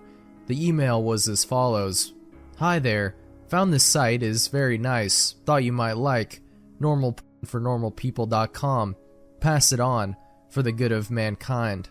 Pretty standard issue chain letter, although the URL and the last remark really piqued my curiosity. I was having a very boring day when I got this, so I made sure my antivirus was working, and then I clicked on it. It was a very average, very generic looking site. It gave the impression that the creators just barely gave a shit about making it look professional. The author seemed to have a very tenuous grasp on English, and on the front page was a long, boring, and incoherent rant that I don't remember or have saved. The site had a strange tagline, which even today people haven't figured out the meaning of, which was "Normal for Normal People, a website dedicated to the eradication of abnormal sexuality." And from the sound of that, I wasn't sure whether I was here to watch porn or if I had stumbled onto some kind of eugenics program. But I was here now, and I was very, very curious to see what normal people get their rocks off to. So I scrolled down through the rant and nothing. The page didn't seem to link anywhere, and I was about to leave when I noticed every word of the rant had its own hyperlink. So I clicked on one of them and was sent to a white page with a very long list of links in the form of normalfornormalpeople.com/random letters. So I stopped for a minute and asked myself if I really wanted to waste God knows how much time clicking random links that will likely give me a virus that will rape my computer. I figured I'd just try it for maybe 5 minutes, just to see if anything came up. I clicked one of the links and was sent to another page. This page apparently had totally different URLs than the last one. I was just about to say "f*** this" when I clicked on the third link, and a video download came up. It was called Peanut.avi. It was a 30-minute video of a man, a woman, and a dog in a kitchen. The woman would make a peanut butter sandwich, and the man would set it down for the dog to eat. This was all that happened, for 30 minutes. It was obvious that the cameraman had to stop filming and wait until the dog was ready to eat again, and the dog seemed rather sick by the end of it. I know what you're thinking. What the hell does this have to do with porn? I've no clue. I've seen a little over 24 videos from this site, and the majority had no sexual activity at all. After watching Peanut.avi, I went on a certain image board I frequent to play online show and tell, like I always do with weird shit like this, but someone had already made a thread about it. Some guy who had received the same chain letter as I did. The image board thread got lots of people with nothing better to do to dig through the site, and that's how I saw the other videos. Most of those 24 videos were very uneventful and consisted of people talking to the cameraman in a room with nothing in it but a desk and a few chairs. I mean, literally nothing on the walls or in terms of furniture. The whole room had a very cold, sterile feel to it. The conversations were just idle banter about previous jobs or embarrassing childhood moments. I kept expecting some kind of discussion about what the people were filming or what the site was about, but of course, nothing. You would never know these videos had anything to do with if you saw it out of context. I will say one thing though, the people who appeared in these videos were quite attractive. However, the other videos that actually did feature content which I suppose could be called sexual is where things got weird. I'll give brief descriptions of the stranger videos. If you're really eaten up with curiosity, you can try to hunt them down on a torrent site. LickedClean.avi, a 10-minute video filmed by a hidden camera in which we see a repairman working on a washing machine for the first 2 minutes. When it's fixed, the repairman talks to the owner briefly and then leaves. The owner checks to make sure the repairman is gone, and he begins to lick all over the top of the washing machine. This goes on for 7 minutes. Jimbo.avi, a 5-minute video of an obese mime performing his act. It was actually pretty funny, particularly one part where he pretends to pull up a chair, then pretends that it breaks because of his weight. In the last 30 seconds of the video, the camera cuts to static briefly, and cuts back to the man sobbing quietly, still wearing mime outfit and makeup. Some kind of obscure fetish? Diana.avi, 4-minute video in which the cameraman talks to a woman in a room different than the quote-unquote interview room. This room looks like one you'd find in a normal person's house, Exactly where they are is never specified, as Diana only talks about her violin playing. She obviously plays her violin, but she keeps getting distracted by something. I didn't notice this until someone on the image board thread pointed it out, but if you look in the mirror, in the background, you can see a fat man in a chicken mask masturbating. Jessica.avi. Another 4-minute cameraman video. This time he's outside someone's house, talking to another young woman. They talk about canoe rides. The camera zooms out to reveal the city streets behind them occasionally. The strange thing is, no one so far has been able to identify where the street is. Guesses have ranged anywhere from Europe to Australia to the Philippines, but there's yet to be a match for the street shown in the video. Tonguetie.avi. 10-minute video. The first 5 minutes consist of an elderly woman making out with a mannequin. The video cuts out like it did in Jimbo.avi halfway through, and the scene is now a group of mannequins huddled together in a circle around the camera. The lights have been dimmed, and the elderly woman is nowhere to be seen. From this point on, there is no sound. Stumps.avi. 5-minute long video where a man with no legs is attempting to break dance on a DDR mat in what looks like the kitchen from Peanut.avi, but much dirtier. There's a radio playing music unseen in the background, but it stops at the 4-minute mark when the man collapses on the mat in exhaustion. He breathes heavily and pleads with someone off-screen to let him rest. This off-screen person becomes terrifyingly enraged and yells at him to keep dancing, which he does. You can hear this off-screen person begin to scream as the video ends abruptly. Privacy.avi. The woman from Diana.avi is masturbating on a mattress in the interview room, while the man from Stumps.avi walks around on his hands while wearing some kind of goblin mask. The door in this room was always closed in other videos, but now it's open. In this video, the only light is in the room and the hallway is dark. Near the end of the video, you can see an animal quickly run through the hallway. And finally, the last video we uncovered, which was Useless.avi.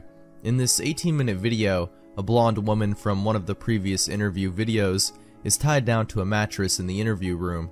She attempts to scream, but her mouth is taped over. After 7 minutes, a man in a black suit and mask opens the door, but he does not enter. He holds the door open for the animal that was running in the hall in the previous video. It's revealed to be an adult chimpanzee, its hair shaved and its entire body painted red. It seemed to be starved and abused, with several wounds along its shoulders and back. When the chimp enters the room, the masked man closes the door behind it. The chimpanzee sniffs the air for a moment, it may have been blind, and notices the woman tied to the mattress. It goes into a frenzy and begins to maul her. The assault goes on for a grueling 7 minutes, until the woman finally dies. The chimp eats flesh from her corpse for 4 minutes as the video ends. The thread exploded with activity after this video was uncovered, and people discussed it long into the night. When I came back to the image board the next day, I found that the thread was deleted. I tried to start another one and they banned me. I tried emailing the guy who sent me the chain letter with the site's URL, sent him 5 messages, and never got a response. I have tried to discuss this website on various places, and I got banned frequently. The site itself was also deleted about 3 days after Useless.avi was uncovered, likely because someone contacted the authorities about it. The only proof that normalpeople.com ever existed was a few screen caps people took and videos from the site that people saved and uploaded on torrents. The most popular of which being Useless.avi, which found its way onto a few gore sites. Wherever you upload them to, all of the videos from normalpeople.com get deleted after a while. No End House. Let me start by saying that Peter Terry was addicted to heroin. We were friends in college and continued to be after I graduated. Notice that I said I. He dropped out after 2 years of barely cutting it. After I moved out of the dorms and into a small apartment, I didn't see Peter as much. We would talk online every now and then. AIM was king in pre-Facebook years. There was a period where he wasn't online for about 5 weeks straight. I wasn't worried. He was a pretty notorious flake and drug addict, so I just assumed he stopped caring. Then one night, I saw him log on. Before I could initiate a conversation, he sent me a message. "David, man, we need to talk." That was when he told me about the No End House. It got that name because no one had ever reached the final exit. The rules were pretty simple and cliche. Reach the final room of the building and you win $500. There were 9 rooms in all. The house was located outside the city, roughly 4 miles from my house. Apparently, Peter had tried and failed. He was a heroin and who knows what the addict, so I figured the drugs got the best of him, and he wigged out at a paper ghost or something. He told me it would be too much for anyone, that it was unnatural. I didn't believe him. I told him I would check it out the next night, and no matter how hard he tried to convince me otherwise, $500 sounded too good to be true. I had to go. I set out the following night. When I arrived, I immediately noticed something strange about the building. Have you ever seen or read something that shouldn't be scary, but for some reason, a chill crawls up your spine? I walked toward the building and the feeling of uneasiness only intensified as I opened the front door. My heart slowed and I let a relieved sigh leave me as I entered. The room looked like a normal hotel lobby decorated for Halloween. A sign was posted in place of a worker. It read, "Room 1 this way, 8 more follow. Reach the end and you win." I chuckled and made my way to the first door. The first area was almost laughable. The decor resembled the Halloween aisle of a Kmart, complete with sheet ghosts and animatronic zombies that gave a static growl when you passed by. At the far end was an exit. It was the only door besides the one I had entered through. I brushed through the fake spider webs and headed for the second room. I was greeted by fog as I opened the door to room 2. The room definitely upped the ante in terms of technology. Not only was there a fog machine, but a bat hung from the ceiling and flew in a circle. Scary. They seemed to have a Halloween soundtrack that one would find in a 99-cent store on loop somewhere in the room. I didn't see a stereo, but I guess they must have used a PA system. I stepped over a few toy rats that wheeled around and walked with a puffed chest across to the next area. I reached for the doorknob and my heart sank to my knees. I did not want to open that door. A feeling of dread hit me so hard I could barely even think. Logic overtook me after a few terrified moments, and I shook it off and entered the next room. Room 3 is when things began to change. On the surface, it looked like a normal room. There was a chair in the middle of the wood-paneled floor. A single lamp in the corner did a poor job of lighting the area, casting a few shadows across the floor and walls. That was the problem. Shadows, plural. With the exception of the chairs, there were others. I'd barely walked in the door and I was already terrified. It was at that moment that I knew something wasn't right. I didn't even think as I automatically tried to open the door I came through. It was locked from the other side. That set me off. Was someone locking the doors as I progressed? There was no way. I would have heard them. Was it a mechanical lock that set automatically? Maybe, but I was too scared to really think. I turned back to the room and the shadows were gone. The chair's shadow remained, but the others were gone. I slowly began to walk. I used to hallucinate when I was a kid, so I wrote off the shadows as a figment of my imagination. I began to feel better as I made it to the halfway point of the room. I looked down as I took my steps, and that's when I saw it. Or didn't see it. My shadow wasn't there. I didn't have time to scream. I ran as fast as I could to the other door, and flung myself without thinking into the room beyond. The fourth room was possibly the most disturbing. As I closed the door, all light seemed to be sucked out and put back in the previous room. I stood there, surrounded by darkness, not able to move. I'm not afraid of the dark and never have been, but I was absolutely terrified. All sight had left me. I held my hand in front of my face, and if I didn't know what I was doing, I would never be able to tell. Darkness doesn't describe it. I couldn't hear anything. It was dead silence. When you're in a soundproof room, you can still hear yourself breathing. You can hear yourself being alive. I couldn't. I began to stumble forward after a few moments, my rapidly beating heart the only thing I could feel. There was no door in sight. I wasn't even sure there was one this time. The silence was then broken by a low hum. I felt something behind me. I spun around wildly but could barely even see my nose. I knew it was there though. Regardless of how dark it was, I knew something was there. The hum grew louder, closer. It seemed to surround me, but I knew whatever was causing the noise was in front of me, inching closer. I took a step back. I had never felt that kind of fear. I can't really describe true fear. I wasn't even scared I was going to die. I got scared of what the alternative was. I was afraid of what this thing had in store for me. Then the lights flashed for a second, and I saw it. Nothing. I saw nothing, and I know I saw nothing there. The room was again plunged into darkness, and the hum became a wild screech. I screamed in protest. I couldn't hear this goddamn sound for another minute. I ran backwards, away from the noise, and fumbled for the door handle. I turned and fell into room 5. Before I describe room 5, you have to understand something. I'm not a drug addict. I have had no history of drug abuse or any sort of psychosis short of childhood hallucinations I mentioned earlier, and those were only when I was just really tired or just waking up. I entered the no-end house with a clear head. After falling in from the previous room, my view of room 5 was from my back, looking up at the ceiling. What I saw didn't scare me, it simply surprised me. Trees had grown in the room and towered above my head. The ceilings in this room were taller than the others, which made me think I was in the center of the house. I got up off the floor, dusted myself off, and took a look around. It was definitely the biggest room of them all. I couldn't even see the door from where I was. Various brush and trees must have blocked my line of sight with the exit. Up to this point, I figured the rooms were going to get scarier, but this was a paradise compared to the last room. I also assumed whatever was in room 4 stayed back there. I was incredibly wrong. As I made my way deeper into the room, I began to hear what one would hear if they were in a forest. Chirping bugs and the occasional flap of birds seemed to be my only company. That was the thing that bothered me the most. I heard the bugs and other animals, but I didn't see any of them. I began to wonder how big this house was.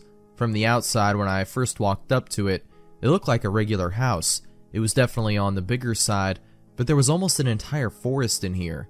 The canopy covered my view of the ceiling, but I assumed it was still there, however high it was. I couldn't see any walls either. The only way I knew I was still inside was that the floor matched the other rooms, with standard dark wood paneling. I kept walking, hoping that the next tree I passed would reveal the door. After a few moments of walking, I felt a mosquito land onto my arm. I shook it off and kept going. A second later, I felt about 10 more land all over my skin. I felt them crawl up and down my arms and legs, and a few made their way across my face. I flailed wildly to get them all off, but they just kept crawling. I looked down and let out a muffled scream, more of a whimper, to be honest. I didn't see a single bug. Not one bug was on me, but I could feel them crawl. I heard them fly by my face and sting my skin, but I couldn't see a single one. I dropped to the ground and began to roll wildly. I was desperate. I hated bugs, especially ones I couldn't see or touch. But these bugs could touch me, and they were everywhere. I began to crawl. I had no idea where I was going. The entrance was nowhere in sight, and I still hadn't even seen the exit, so I just crawled, my skin wriggling with the presence of those phantom bugs. After what seemed like hours, I found the door. I grabbed the nearest tree and propped myself up, mindlessly slapping my arms and legs to no avail. I tried to run, but I couldn't. My body was exhausted from crawling and dealing with whatever it was that was on me. I took a few shaky steps to the door, grabbing each tree on the way for support. It was only a few feet away when I heard it, the low hum from before. It was coming from the next room, and it was deeper. I could almost feel it inside my body, like when you stand next to an amp at a concert. The feeling of the bugs on me lessened as the hum grew louder. As I placed my hand on the doorknob, the bugs were completely gone, but I couldn't bring myself to turn the knob. I knew that if I let go, the bugs would return, and there was no way I would make it back to room 4. I just stood there, my head pressed against the door marked 6, and my hand shakily grasping the knob. The hum was so loud I couldn't even hear myself pretend to think. There was nothing I could do but move on. Room 6 was next, and room 6 was hell. I closed the door behind me, my eyes held shut and my ears ringing. The hum was surrounding me. As the door clicked into place, the hum was gone. I opened my eyes in surprise, and the door I had shut was gone. It was just a wall now. I looked around in shock. The room was identical to room 3, the same chair and lamp, but with the correct amount of shadows this time. The only real difference was that there was no exit door, and the one I came in through was gone. As I said before, I had no previous issues in terms of mental instability, but at that moment, I fell into what I now know was insanity. I didn't scream, I didn't make a sound. At first, I scratched softly. The wall was tough, but I knew the door was there somewhere. I just knew it was. I scratched at where the doorknob was. I clawed at the wall frantically with both hands, my nails being filed down to the skin against the wood. I fell silently to my knees. The only sound in the room, the incessant scratching against the wall. I knew it was there. The door was there. I knew it was just there. I knew if I could just get past this wall. Are you alright? I jumped off the ground and spun in one motion. I leaned against the wall behind me and saw what it was that spoke to me. To this day, I regret ever turning around. There was a little girl. She was wearing a soft white dress that went down to her ankles. She had long blonde hair to the middle of her back and white skin and blue eyes. She was the most frightening thing I had ever seen, and I know that nothing in my life will ever be as unnerving as what I saw in her. While looking at her, I saw something else. Where she stood, I saw what looked like a man's body, only larger than normal and covered in hair. He was naked from head to toe, but his head was not human, and his toes were hooves. It wasn't the devil, but at that moment, it might as well have been. The form had the head of a ram and the snout of a wolf. It was horrifying, and it was synonymous with the little girl in front of me. They were the same form. I can't really describe it, but I saw them at the same time. They shared the same spot in that room, but it was like looking at two separate dimensions. When I saw the girl, I saw the form, and when I saw the form, I saw the girl. I couldn't speak. I could barely even see. My mind was revolting against what it was attempting to process. I had been scared before in my life, and I had never been more scared than when I was trapped in the fourth room, but that was before room 6. I just stood there, staring at whatever it was that spoke to me. There was no exit. I was trapped here with it. And then it spoke again. "David, you should have listened." When it spoke, I heard the words of the little girl, but the other form spoke through my mind in a voice I won't attempt to describe. There was no other sound. The voice just kept repeating that sentence over and over in my mind, and I agreed. I didn't know what to do. I was slipping into madness, yet couldn't take my eyes off what was in front of me. I dropped to the floor. I thought I had passed out, but the room wouldn't let me.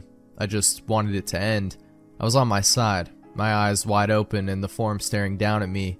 Scurrying across the floor in front of me was one of the battery-powered rats from the second room. The house was toying with me.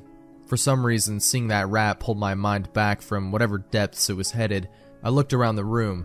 I was getting out of there. I was determined to escape the house and live, and never think about this place again. I knew this room was hell, and I wasn't ready to take up a residency. At first, it was just my eyes that moved. I searched the walls for any kind of opening. The room wasn't that big, so it didn't take long to soak up the entire layout. The demon still taunted me, the voice growing louder as the form stayed rooted where it stood. I placed my hand on the floor, lifted myself up to all four, and turned to scan the wall behind me. Then I saw something I couldn't believe. The form was now right at my back, whispering into my mind about how I shouldn't have come. I felt its breath on the back of my neck, but I refused to turn around. A large rectangle was scratched into the wood, with a small dent chipped away in the center of it. Right in front of my eyes, I saw the large 7 I had mindlessly etched into the wall. I knew what it was. Room 7 was just beyond that wall, where room 5 was moments ago. I didn't know how I had done it. Maybe it was just my state of mind at the time, but I had created the door. I knew I had. In my madness, I had scratched into the wall what I needed the most, an exit to the next room. Room 7 was close. I knew the demon was right behind me, but for some reason, it couldn't touch me. I closed my eyes and placed both hands on the large 7 in front of me. I pushed as hard as I could. The demon was now screaming in my ear. It told me I was never leaving. It told me that this was the end, but I wasn't going to die. I was going to live there in room 6 with it. I wasn't. I pushed and screamed at the top of my lungs. I knew I was going to push through the wall eventually. I clenched my eyes shut and screamed, and the demon was gone. I was left in silence. I turned around slowly and was greeted by the room as it was when I entered. Just the chair and a lamp. I couldn't believe it, but I didn't have time to waste. I turned back to the 7 and jumped back slightly. What I saw was a door. It wasn't the one I had scratched in, but a regular door with a large 7 on it. My whole body was shaking. It took me a while to turn the knob. I just stood there for a while, staring at the door. I couldn't stay in room 6. I couldn't. But if this was only room 6, I couldn't imagine what 7 had in store. I must have stood there for an hour, just staring at the 7. Finally, with a deep breath, I twisted the knob and opened the door to room 7. I stumbled through the door. mentally exhausted and physically weak. The door behind me closed and I realized where I was. I was outside. Not outside like room 5, but actually outside. My eyes stung. I wanted to cry. I fell to my knees and tried, but I couldn't. I was finally out of that hell. I didn't even care about the prize that was promised. I turned and saw that the door I just went through was the entrance. I walked to my car and drove home, thinking of how nice a shower sounded. As I pulled up to my house, I felt uneasy. The joy of leaving No End House had faded, and dread was slowly building in my stomach. I shook it off as residual from the house and made my way to the front door. I entered and immediately went up to my room. There on my bed was my cat, Baskerville. He was the first living thing I had seen all night, and I reached to pet him. He hissed and swiped at my hand. I recoiled in shock, as he had never acted like that. I thought, whatever, he's an old cat. I jumped in the shower and got ready for what I was expecting to be a sleepless night. After my shower, I went to the kitchen to make something to eat. I descended the stairs and turned into the family room. What I saw would be forever burned into my mind, however. My parents were lying on the ground, naked and covered in blood. They had been mutilated to near unidentifiable states. Their limbs had been removed and placed next to their bodies, and their heads sat on their chests, facing me. The most unsettling part was their expressions. They were smiling, as though they were happy to see me. I vomited and sobbed there in the family room. I didn't know what had happened. They didn't even live with me at the time. I was a mess. Then I saw it. A door that was never there before. A door with a large 8 scrawled on it in blood. I was still in the house. I was standing in my family room, but I was in room 7. The faces of my parents smiled wider as I realized this. They weren't my parents. They couldn't be, but they looked exactly like them. The door marked 8 was across the room, behind the mutilated bodies in front of me. I knew I had to move on, but at that moment, I gave up. The smiling faces tore into my mind. They grounded me where I stood. I vomited again and nearly collapsed. Then the hum returned. It was louder than ever, and it filled the house and shook the walls. The hum compelled me forwards. I began to move slowly, making my way closer to the door and the bodies. I could barely stand, let alone walk, and the closer I got to my parents, the closer I came to suicide. The walls were now shaking so hard it seemed as though they were going to crumble, but still, the faces smiled at me. As I inched closer, their eyes followed me. I was now between the two bodies, a few feet away from the door. The dismembered hands clawed their way across the carpet towards me. All the while, the faces continued to stare. New terror washed over me, and I walked faster. I didn't want to hear them speak. I didn't want the voices to match those of my parents. They began to open their mouths, and the hands were inches from my feet. In a dash of desperation, I lunged toward the door, threw it open, and slammed it behind me. Room 8. I was done. After what I had just experienced, I knew there wasn't anything else this fucking house could throw at me that I couldn't live through. There was nothing short of the fires of hell that I wasn't ready for.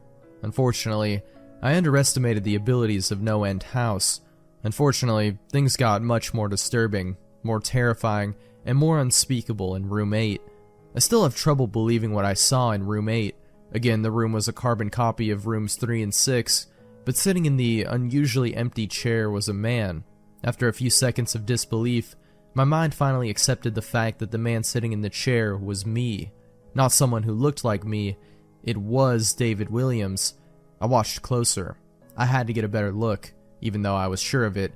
He looked up at me and I noticed tears in his eyes. Please don't do it. Please don't hurt me. What? I asked. Who are you? I'm not going to hurt you. Yes, you are. He was sobbing now. You're going to hurt me and I don't want you to. He sat in the chair with his legs up and began rocking back and forth. It was actually pretty pathetic looking, especially since he was me, identical in every way. Listen, who are you? I was now only a few feet from my doppelganger. It was the weirdest experience yet, standing there talking to myself. I wasn't scared, but I soon would be. Why are you... You're going to hurt me. You're going to hurt me. If you want to leave, you're going to hurt me. Why are you saying this? Just calm down, alright? Let's try and figure this... And then I saw it. The David sitting down was wearing the same clothes as me, except for a small red patch on his shirt, embroidered with the number 9. You're going to hurt me. You're going to hurt me. Don't. Please. You're going to hurt me. My eyes didn't leave that small number on his chest. I knew exactly what it was. The first few doors were plain and simple, but after a while they got a little more ambiguous.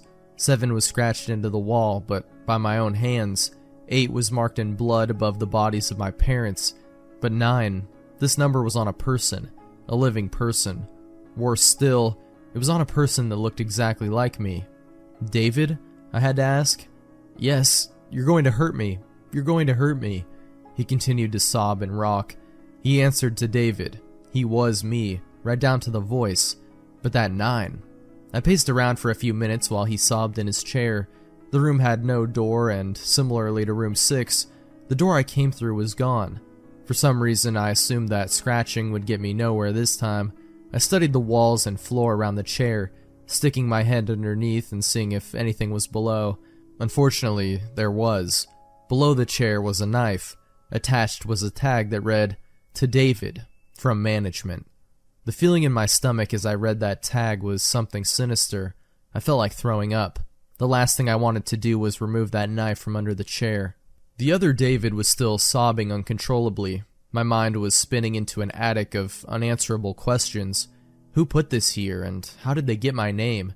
Not to mention the fact that as I knelt on the cold wood floor, I also sat in that chair, sobbing in protest of being hurt by myself. It was all too much to process. The house and the management had been playing with me this whole time. My thoughts, for some reason, turned to Peter and whether or not he got this far. If he did, if he met a Peter Terry sobbing in this very chair, rocking back and forth, I shook those thoughts out of my head. They didn't matter. I took the knife from under the chair, and immediately, the other David went quiet. "David," he said in my voice, "what do you think you're going to do?" I lifted myself from the ground and clenched the knife in my hand. "I'm going to get out of here." David was still sitting in the chair, though he was very calm now. He looked up at me with a slight grin. I couldn't tell if he was going to laugh or strangle me. Slowly, he got up from the chair and stood, facing me. It was uncanny. His height and even the way he stood matched mine. I felt the rubber hilt of the knife in my hand and gripped it tighter. I don't know what I was planning on doing with it, but I had a feeling I was going to need it. "Now," his voice was slightly deeper than my own, "I'm going to hurt you. I'm going to hurt you, and I'm going to keep you here." I didn't respond. I just lunged and tackled him to the ground. I mounted him and looked down, knife poised and ready. He looked up at me, terrified. It was like I was looking into a mirror. Then the hum returned, low and distant, though I still felt it deep in my body. David looked up at me as I looked down at myself. The hum was getting louder, and I felt something inside me snap. With one motion, I slammed the knife into the patch on his chest and ripped down. Blackness fell on the room, and I was falling. The darkness around me was like nothing I had experienced up to that point. Room 4 was dark, but it didn't come close to what was completely engulfing me. I wasn't even sure if I was falling after a while. I felt weightless, covered in dark. Then a deep sadness came over me. I felt lost, depressed, and suicidal. The sight of my parents entered my mind. I knew it wasn't real, but I had seen it, and the mind has trouble differentiating between what is real and what isn't. The sadness only deepened. I was in room 9 for what seemed like days, the final room, and that's exactly what it was, the end. No End House had an end, and I had reached it. At that moment, I gave up. I knew I would be in that in-between state forever, accompanied by nothing but darkness. Not even the hum was there to keep me sane. I had lost all senses. I couldn't feel myself. I couldn't hear anything. Sight was completely useless here. I searched for a taste in my mouth and found nothing. I felt disembodied and completely lost. I knew where I was. This was hell. Room 9 was hell. Then it happened. A light. One of those stereotypical lights at the end of the tunnel. I felt ground come up from below me and I was standing. After a moment or two of gathering my thoughts and senses, I slowly walked toward that light. As I approached the light, it took form. It was a vertical slit down the side of an unmarked door. I slowly walked through the door and found myself back where I started, the lobby of No End House. It was exactly how I left it. Still empty, still decorated with childish Halloween decorations. After everything that happened that night, I was still wary of where I was. After a few moments of normalcy, I looked around the place, trying to find anything different. On the desk was a plain white envelope with my name handwritten on it. Immensely curious, yet still cautious, I mustered up the courage to open the envelope. Inside was a letter, again handwritten. David Williams, congratulations. You have made it to the end of No End House. Please accept this prize as a token of great achievement. Yours forever, Management.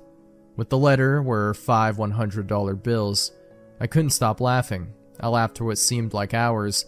I laughed as I walked out to my car, and laughed as I drove home. I laughed as I pulled into my driveway. I laughed as I opened my front door to my house, and as I saw the small 10 etched into the wood. Ticci-Toby. The long road home seemed to go on and on. The road continued to stretch in front of the vehicle endlessly. The light that shone through the branches of the tall, green trees danced across the window in random patterns, and every once in a while, obnoxiously shining in your eyes. The surroundings were full of deep green trees forming a forest around the road. The only sound was the sound of the car's engine as it traveled down the path. It was peaceful and left a serene feeling. Although the ride seemed like a nice one, it lacked every form of nice from its 2 passengers. The middle-aged woman behind the steering wheel had neat, short brown hair that fit her complexion quite well. She wore a green V-neck t-shirt and a pair of blue jeans. Diamond stud earrings decorated each of her ears, which partially showed from behind her haircut. She had deep green eyes, which her shirt brought out, and the lighting seemed to make them much more noticeable. There wasn't anything significant about her appearance. She looked like any other average mother you would see on TV shows and the like. However, the one thing that made her different than the average mothers was the dark bags she had under her eyes. Her facial expression was gloomy and sad, although she genuinely looked like someone who smiled a lot.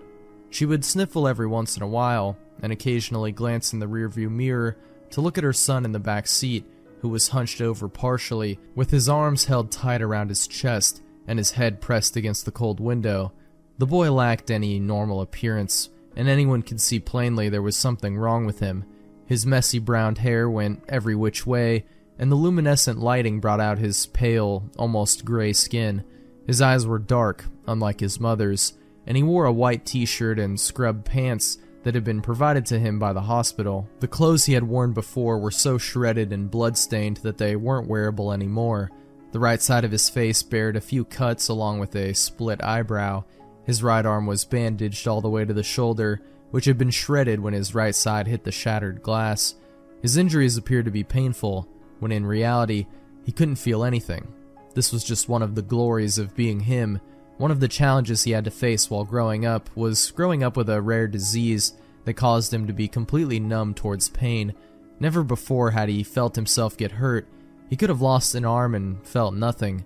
The other major disorder he had faced, which was the one that deemed him many insulting nicknames in the short time he attended grade school before he switched to homeschooling, was his Tourette's syndrome, which caused him to tick and twitch in ways he couldn't control. He would crack his neck uncontrollably and twitch every once in a while. The kids would tease him and call him Ticci-Toby, and they mocked him with exaggerated twitching and laughing. It got so bad he had to turn to homeschooling. It was too hard for him to be in a common learning environment with seemingly every kid poking or, more like stabbing, fun at him. Toby stared blankly out the window, his face empty of any emotion, and every few minutes his shoulder, arm, or foot would twitch.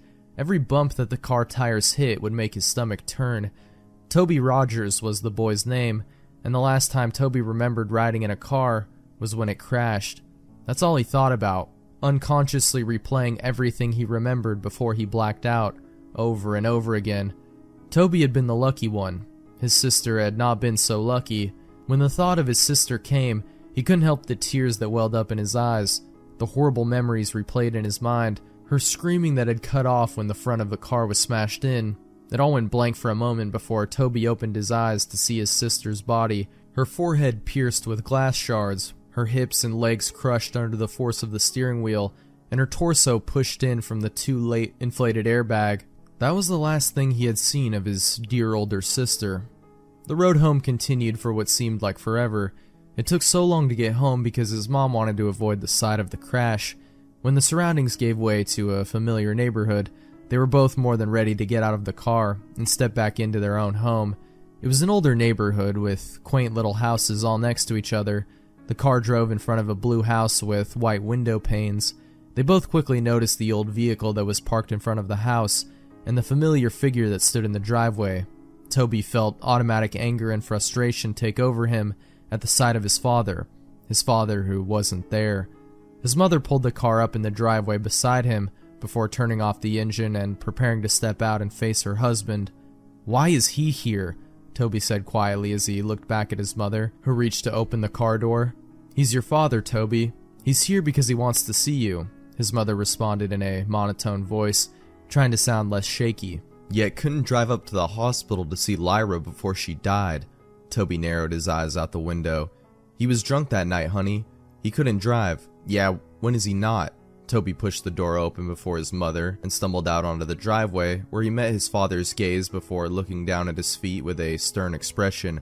His mother stepped out behind him and met her husband's eyes before walking around the car. His father opened up his arms, expecting a hug from his wife, but she walked past him and put her arm around Toby's shoulder and started leading him inside. "Connie," her husband began in a raspy voice. "What, no welcome home hug, huh?" She ignored her husband's obnoxious words and walked past him with her son under her arm. "Hey, he's 16, he can walk by himself." His father began to follow them in. "He's 17. Connie glared back at him before opening the door to the house and stepping inside. "Toby, why don't we get you in your room to rest, okay? I'll come get you when dinner is ready." "No, I'm 16, I can walk by myself," Toby said sarcastically, and glared back at his father before stumbling up the small staircase and turning into his room, where he slammed the door violently. His little room didn't have much in it, just a small bed, a dresser, a window, and his walls had a few picture frames of his family, back when they were a family, before his father became an alcoholic and acted violently towards the rest of his family. Toby remembered when he was arguing with his mom and he grabbed her by the hair and shoved her to the floor, and when Lyra had tried to break it up, he pushed her and she hit her back on the corner of the kitchen counter. Toby could never forgive him for what he did to his mother and sister. Never. Toby didn't care how much his father beat him down. He couldn't feel it anyway. What he did care about was how he intentionally hurt the only two people he cared about. And when he was waiting in the hospital where his sister took her last breaths, the only one who didn't rush there was his dad. Toby stood by the window and looked out at the street. He could have sworn he saw something out of the corner of his eye, but quickly blamed it on the meds he was on. When dinner time had come and his mother called up to him, Toby came down the stairs and hesitantly sat down at the table across from his father, and in between his mother and an empty chair. It was quiet as his parents picked at their food, but Toby refused to eat. Instead, he just watched his dad with a blank stare. His mother caught on to his staring and elbowed him slightly. Toby looked over at her slightly and then down at his uneaten food, which he still didn't touch. Toby laid in bed. He pulled his covers over his head and stared at the window. He was tired, but there was no way he would fall asleep. He couldn't. There was just too much to think about. He had been debating on whether or not to follow his mother's directions and forgive his father, or continue holding a grudge with his boiling hatred. He heard his door creak open, and his mother padded into the room and sat on his bed next to him. She reached over and rubbed his back, which had been turned to her. "I know it's hard, Toby. Trust me. I understand. But I promise you it will get better," she said softly. "When is he going to leave?" Toby said with an innocent tone in his shaky voice. Connie let her gaze fall down to her feet. "I don't know, honey. He's staying as far as I know," she replied. Toby didn't respond. He just continued to look forward at the wall, holding his damaged arm near his chest. After a few minutes of silence, his mother sighed before she leaned in to kiss his cheek and stood up to walk out of the room. "Good night," she said as she closed the door. The hours passed slowly, and Toby couldn't quit tossing and turning. Every time he let his imagination take over, he heard the screeching of tires, the screaming of his sister, and he would uncontrollably jerk in his bed. He threw off his cover and, lying on his back, he pulled his pillow over his face and cried into it. He could hear his own pitiful weeping. He would have been screaming and crying if he didn't press his pillow over his face. After a few seconds, he threw the pillow off his face and sat up, hunched over, holding his head and breathing roughly, tears streaming from his eyes. He couldn't help but cry. He tried to keep it in, but couldn't stop the whining and whimpering as he sat there shaking. He inhaled before he stood up and walked around his bed to the window and peered out. Taking deep breaths, trying to calm down, he rubbed his eyes and looked out at the group of tall pine trees across the street. He stopped suddenly, and his gaze slowly centered on something standing under the streetlight. He heard ringing in his ears and couldn't look away. The figure stood beside the streetlight, about 2 feet shorter than it did, long arms draped at its sides as it stared up at him with non-existing eyes. The figure had no facial features to speak of, no eyes, no mouth, yet it held Toby's hypnotized stare, seemingly peering into his very being. The ringing in his ears grew louder and louder each second he stared before suddenly it all went black. The next morning, Toby woke up in his bed. He felt different. He wasn't tired at all, and when he consciously woke up, it felt like he had been lying there awake for hours. He had no thoughts flowing through his mind. He sat up slowly and stumbled over to the wall, but when he stood, he automatically felt dizzy. He stumbled to the doorway and walked down the stairs. His parents were sitting at the table. His father was tuned into the small TV that sat on the countertop, and his mother was reading the newspaper. She quickly looked over when she felt Toby's presence looming behind her. "Well, good morning, sleepyhead. You've been sleeping forever," she greeted him with a hesitant smile. Toby slowly looked over at the clock and noticed that it was 12:30 p.m. "I made you breakfast, but it got cold. I was going to wake you, but I felt you needed sleep." Her expression fell from happy to worried as her son resisted responding to her. "Are you alright?" Toby stumbled over and sat by his father. He felt as if he was on idle and had no control over his actions. He was seeing everything he did, but it didn't register in his brain properly. He reached out to his father's arm, but his hand ended up getting slapped. His father turned to him abruptly and pushed his chair over with his foot. "Don't touch me, boy," he yelled. His mother stood up. "Alright, knock that off. That is the last thing we need." The days went by, and things continued on as they were. Connie spent most of her time cleaning the house, and her rude husband spent most of his time ordering her around. It was just like how it used to be before the crash. Toby never really left his room. He would sit by his bed and tremble. His mind would wander, but his thoughts changed too fast to be remembered. He would pace around his small room like a caged animal, or stare out the window. The unhealthy cycle continued. Connie continued to be pushed around by her husband, being way too submissive to him, and Toby remained in his room. Before he could think twice, he would begin to chew on his hands, tearing the flesh from his fingers. He would gnaw his hands until they bled. When his mother walked in on him while he was doing so, she reacted horribly. She rushed him downstairs and grabbed the first aid kit, wrapping his hands in bandages. Afterward, she demanded that he wouldn't leave her side again. Toby isolated himself so much that he grew to hate being around others. His memory grew glitchy as well. He'd start missing memories of minutes, hours, days, and so on. He would begin talking nonsense about things completely unrelated to conversations he would have. He'd go off about seeing things, sharks in the sink as he washed the dishes, hearing crickets in his pillows, and seeing ghosts outside his bedroom window. His mother grew so anxious about his mental health that she decided it would be good for him to talk to a professional about what he was feeling. Connie walked Toby into the building, holding his hand and guiding him in. She walked him up to the front desk and began talking to the lady who sat behind it. "Mrs. Rogers?" the lady asked. "Yes, that's me," Connie nodded. "We're here to see Dr. Oliver. I'm here with Toby Rogers." "Yes, right this way." The lady stood and led them down a long hallway. Toby looked at the framed artwork down the halls and tuned into the sound of the lady's high heels on the hardwood floor. She opened the door to a room with a table and 2 chairs. "If we can get him to sit in there for a few minutes, I'll get the doctor." She smiled and held the door open. Toby stumbled into the room and sat down at the table.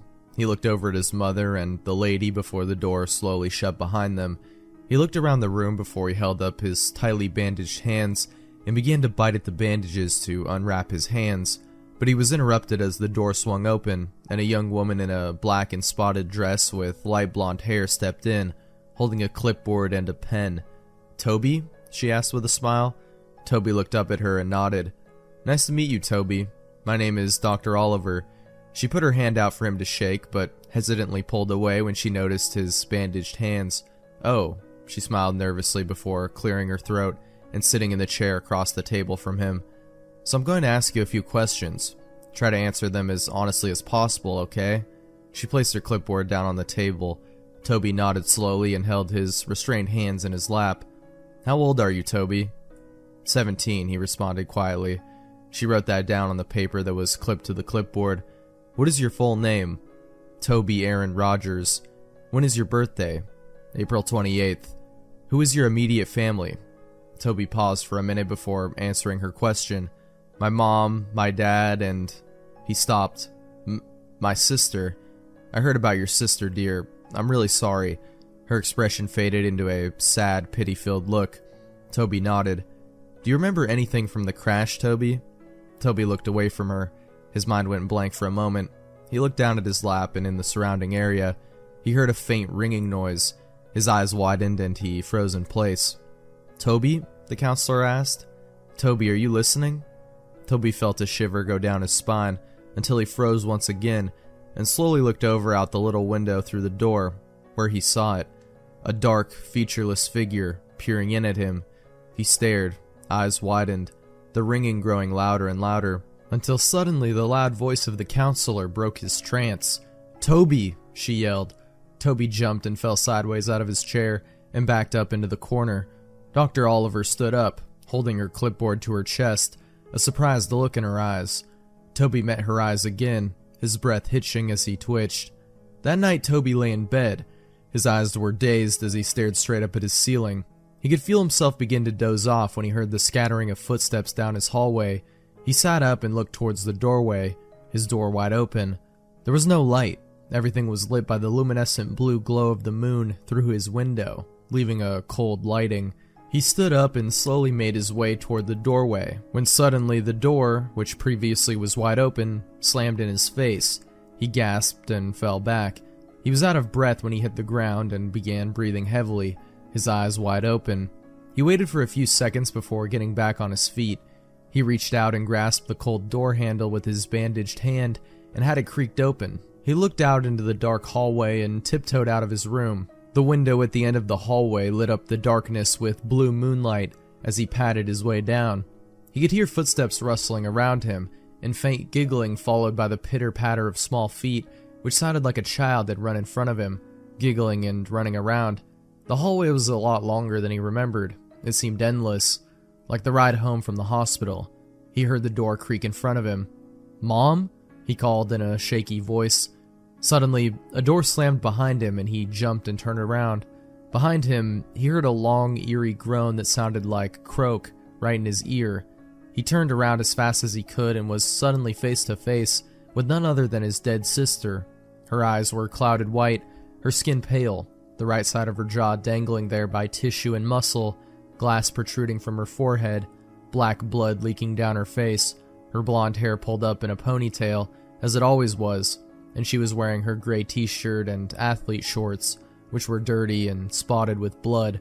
Her legs were bent in ways they shouldn't be. She stood emitting a long, croaking noise, only an inch away from Toby's face. Toby yelped and fell back. "Ah!" He started to crawl backward away from her, but he wasn't able to break the eye contact he held with her blank, dead eyes. He dragged himself backward until he backed up into something. He stopped for a second. Everything was dead silent, except for his heavy breathing and crying. He slowly looked up to meet the blank face of a tall, dark figure, the same figure that stood over him now. Behind the tall, dark mask were rows of children, looking to range from 3 to 10 years old, their eyes completely black, and dark black blood leaked from their eye sockets. He screamed and stood up as fast as he could, only to be tripped by dark black tendrils that wrapped around his ankle. He fell straight on his stomach and got the wind knocked out of him. He tried to scream, but he couldn't make a sound. He wheezed out before it all went black. Toby woke with a start. He screamed out and sat up as fast as he could, completely out of breath. He wheezed out and held his chest with his bandaged hands. It was just a dream. Just a dream. He lay back down on his bed and rolled over on his side. It felt like against weight had been lifted off his chest as he took in deep breaths. He stood up and padded over to his window. He saw nothing. Nobody was out there. No ghosts, no figures, nothing. He heard the rustling and coughing of his father outside the doorway. His door was closed. He walked over and opened it. Looking out into the hallway once again, He padded down the hallway and into the kitchen, where he found his dad, standing and having a smoke in their living room. Toby waited for a second and watched him from around the corner before a burning feeling started deep in his chest. Deep, boiling anger overtook him. He heard the little imaginary voices in his head. "Do it, do it, do it," they chanted. He turned away and held his arms.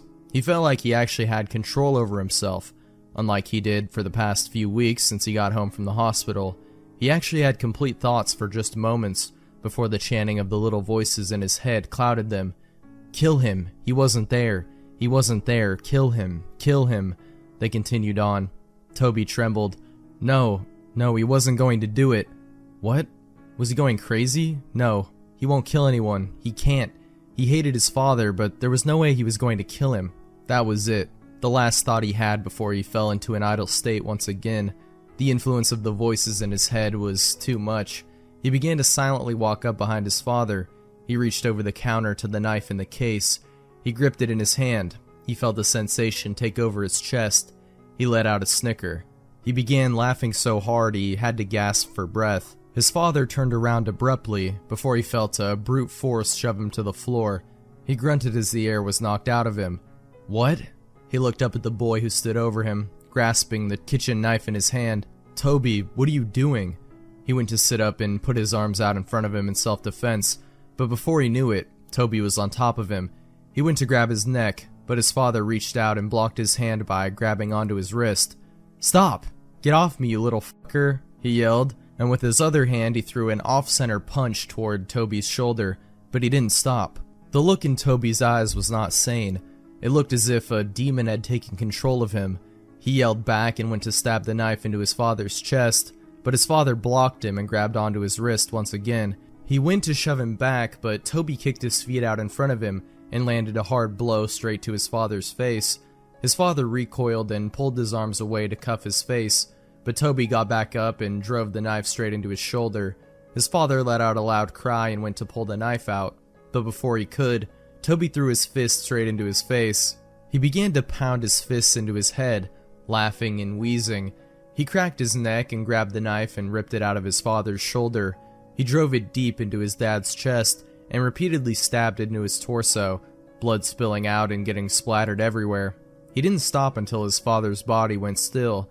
He threw the knife over the side and leaned over his body, coughing and panting. He stared at his father's smashed-in face and sat there twitching until a loud scream broke the silence. He looked over to see his mother standing a few feet away, covering her mouth, tears streaming down her face. "Toby!" she screamed. "Why did you do that?" she cried. "Why?" she screamed. Toby stood up and began to back away from his father's bloody corpse. He began to back out of the kitchen. He looked down at the blood-soaked bandages on his hands and looked up at his mother one last time before he turned and ran out of the house. He ran into the garage and slammed his hand against the control panel on the wall and pushed the button to open the garage door. Before he ran out, he noticed his father's hatchets, which had been hanging on the tool rack above a table full of jars filled to the brim with old rusted nails and screws. One of the hatchets was new. It had a bright orange handle and a shiny blade, and the other was old with a wooden handle and an old, dull blade. He grabbed both and looked down at the table, and he saw a box of matches, and under the table was a red gasoline tank. He held both of the hatchets in one hand and grabbed to the matches and gasoline before running out of the garage, down the driveway and up the street. As he approached the streetlight that he could see out of his own bedroom window, he heard police sirens in the distance. He turned around and the red and blue flashing lights came rushing down the street. Toby stood for a second before he pulled open the cap on the gasoline tank and ran down the street, spilling gasoline all over the street after him. He turned and ran into the trees. He poured the last bit of gasoline out before he reached into his pocket and pulled out a match. He struck it against the box and immediately dropped it. In an instant, flames burst around him. The fire caught on the trees and bushes around him, and before he knew it, he was surrounded by fire. The silhouettes of police cars were visible through the flames as he backed away into the forest around him.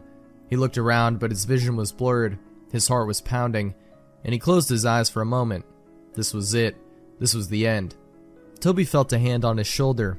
He opened his eyes and looked over to see a large white hand with long bony fingers resting on his shoulder. He followed the arm that was attached to the hand up to a dark, towering figure. It appeared to be wearing a dark black suit, and its face was completely blank. It towered over Toby's small frame as it looked down on him. Tendrils reached out from its back. Before Toby knew it, his vision blurred and he heard the sound of ringing in his ears. Everything went black. That was it. That was the end. That was how Toby Rogers died. A few weeks later, Connie sat in her sister's kitchen. His sister Lori sat next to her drinking a cup of coffee. About 3 weeks ago, Connie lost her husband and her son, and a few weeks before, she had lost her daughter to a car crash. Since then, she moved in with her sister. The police were keeping her busy. They had just finished cleaning up the case, and the story had been released 2 weeks ago. The focus of the world seemed to have shifted to completely new stories. Lori switched the TV on to a news broadcast. On the TV, the news reporter began introducing the new headline. "We have breaking news. Last night there have been reported the murders of 4 individuals. There are no suspects yet, but the victims were a group of middle school kids who had been out in the woods late last night. The kids had been bludgeoned and stabbed to death. The investigators have discovered a weapon at the crime scene. It appears to be an old, dull blade hatchet, as you can see here." The picture changed to show snapshots of the weapon exactly as it was left at the crime scene. Investigators have pulled the name of a possible suspect, Toby Rogers, a 17-year-old boy who stabbed his father to death a few weeks ago and tried to cover up his escape by setting a fire in the streets and forest area around the neighborhood. Although they believed the young boy had died in the fire, investigators suspect Rogers might still be alive due to the fact that his body was never found. Tier 3. The strangest security tape I've ever seen. I work at a gas station in rural Pennsylvania. It's a boring job, but it's pretty easy, and it pays alright. A few weeks ago, this new guy started. I'll call him Jeremy. Jeremy is weird. He's about 25 or 26, and he hardly speaks, but he's got the creepiest laugh I've ever heard. My boss and I have both noticed this, but it's never been a problem, so there's not much we can do about it. Customers have never complained about him, and he's always done his job fairly well. Up until a few weeks ago, anyway. That's when things started going missing. Employee theft can be a problem in any business that sells consumer goods, and there's only one person working at a time at this gas station. It's a pretty small place. About 2 weeks ago, my boss started noticing that we were short on motor oil. At first, it was a few containers at a time, then entire shelves and boxes from the back room. Pretty soon, entire shipments would be gone the day after we got them, and it would always be right after Jeremy's shifts. My boss has checked the security camera tapes from every single night he worked, but he could never catch him in the act. Jeremy would lock up at closing, then the motor oil would be gone the next day. My boss usually takes the tapes home with him to try and catch Jeremy stealing, but his daughter had a softball game last night, so he asked me to watch the tape for him. He offered to pay me overtime, under the table, so obviously I took that offer. There are 3 cameras, so he gave me 3 different tapes to check. I figured it would be a long night, but I'm trying to save up for a vacation, so I really needed the money. I took the tapes home, popped them into an old VCR, and sat back. 2 days ago, the last time he worked, Jeremy started at 4 p.m. Everything seemed pretty normal at first. He counted up his drawer, switched off with the girl who was working before him, and waited for a customer. The first person who came in was Mrs. Templeton. The timestamp on the video read 4:03, a regular. She picked up her cigarettes and a newspaper and paid with a 20. Nothing unusual there. The next customer was some local guy named Ron. He drives a motorcycle, usually comes in every few days. He filled up his tank, got a bag of beef jerky, paid with his credit card, and then left. Next was some guy with a cowboy hat. I'd never seen him before, but we get plenty of strangers passing through, just like at any gas station. He got $40 worth of diesel fuel, paid with a $100 bill, and went on his way. I sat back inside. The only thing more boring than doing this job is watching someone else do it. My boss's offer was enough to keep me watching though, so I left the tape on. Everything seemed pretty normal. I had a feeling that if Jeremy was stealing motor oil, he knew we were suspicious of him by now. I didn't expect him to be dumb enough to let us catch him on camera. Things stayed boring and routine until about 5 o'clock. At 5:03, Mrs. Templeton came back in. She must have forgotten something. But she didn't. She bought the same pack of cigarettes as before, and the same newspaper. She paid with another 20.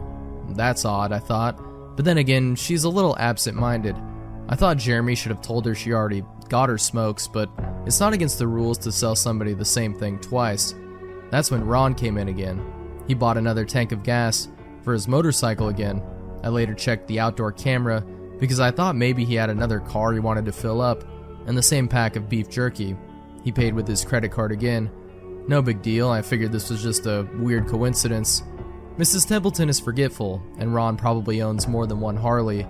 That's when the guy in the cowboy hat came back in. I felt a chill run down my spine. Don't get diesel, don't get diesel. I found myself whispering to my empty living room, but he did. He got $40 worth of diesel fuel and paid with another $100 bill. Every move he made was identical to his first visit, right down to the way he scratched his nose before he walked out. Either this guy is rich, owns a lot of trucks, and just moved into town, or something really bizarre was happening. I kept watching. Every customer for the next hour was the same as before. Every single one. I was seriously freaked out, and then at 6:03, Mrs. Templeton walked back in. She bought her cigarettes and newspaper and paid with a 20 again. I thought I was going to lose it. I only watched another half hour before I started fast-forwarding through the rest. It was all the same. Every customer would come in at the exact same times, exactly 1 hour apart. Now, I know what you're thinking. That sneaky motherfucker Jeremy had messed with the tapes. He had run a loop of his first hour of business over and over. That wasn't the case. There are windows around the cash register area that the camera covers, and I watched the sunlight fade as time ran on. Jeremy's routine didn't loop over. He swept, mopped, restocked, and did all his duties exactly how you would expect. But the same customers kept coming in. I was panicking at this point. Something was seriously wrong with what I was seeing, and I had no explanation for it. I skipped ahead to when he locked up and walked to his car. He hadn't stolen anything, but I kept watching just to make sure. I fast-forwarded one last time, to about midnight. At exactly 12:03, out of nowhere, Jeremy's face pops up on camera. I don't mean he moved his head into view. I mean that 1 second the store was empty, and the next, his face was all I could see. He wasn't looking at the camera, he was looking at me. I was sure of it. I screamed and fumbled for the remote. By the time I grabbed it, he was gone. Just as soon as he had left. One frame he was there, the next he wasn't. My hands were shaking like crazy, but I popped in another tape. The other indoor camera shows the back area by the cash register, and I would be able to see how he got up to put his face in the camera like that. I skipped ahead to 12:03, but there was nothing. I would have been able to see him standing on a chair or something on this tape, but he wasn't there. I didn't see him enter the store at all after he left. It's like he wasn't really there. He doesn't know the security code, and no alarms were triggered that night after he locked up. What I did see, however, was that at 12:03, the motor oil vanished off the shelf. All of it. Same as Jeremy's face. 1 second it was there, the next it wasn't. I turned that tape off and went to bed, but I didn't get a wink of sleep. My body is exhausted right now, but my mind is racing. That tape was undoubtedly the creepiest, most disturbing thing I've ever seen in my life. I work in a few hours.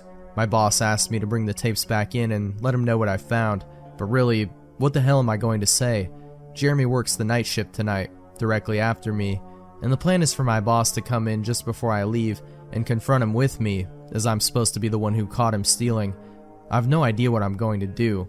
I suppose I'll have to show my boss the tapes, but I don't want to watch them with him.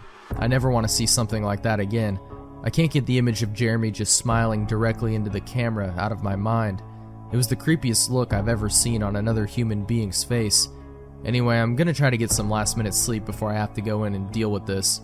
I'll let you guys know what happens. Update, 2:49 p.m. Updating from my phone. Apologies in advance for any errors. My boss just finished watching the last of the tapes.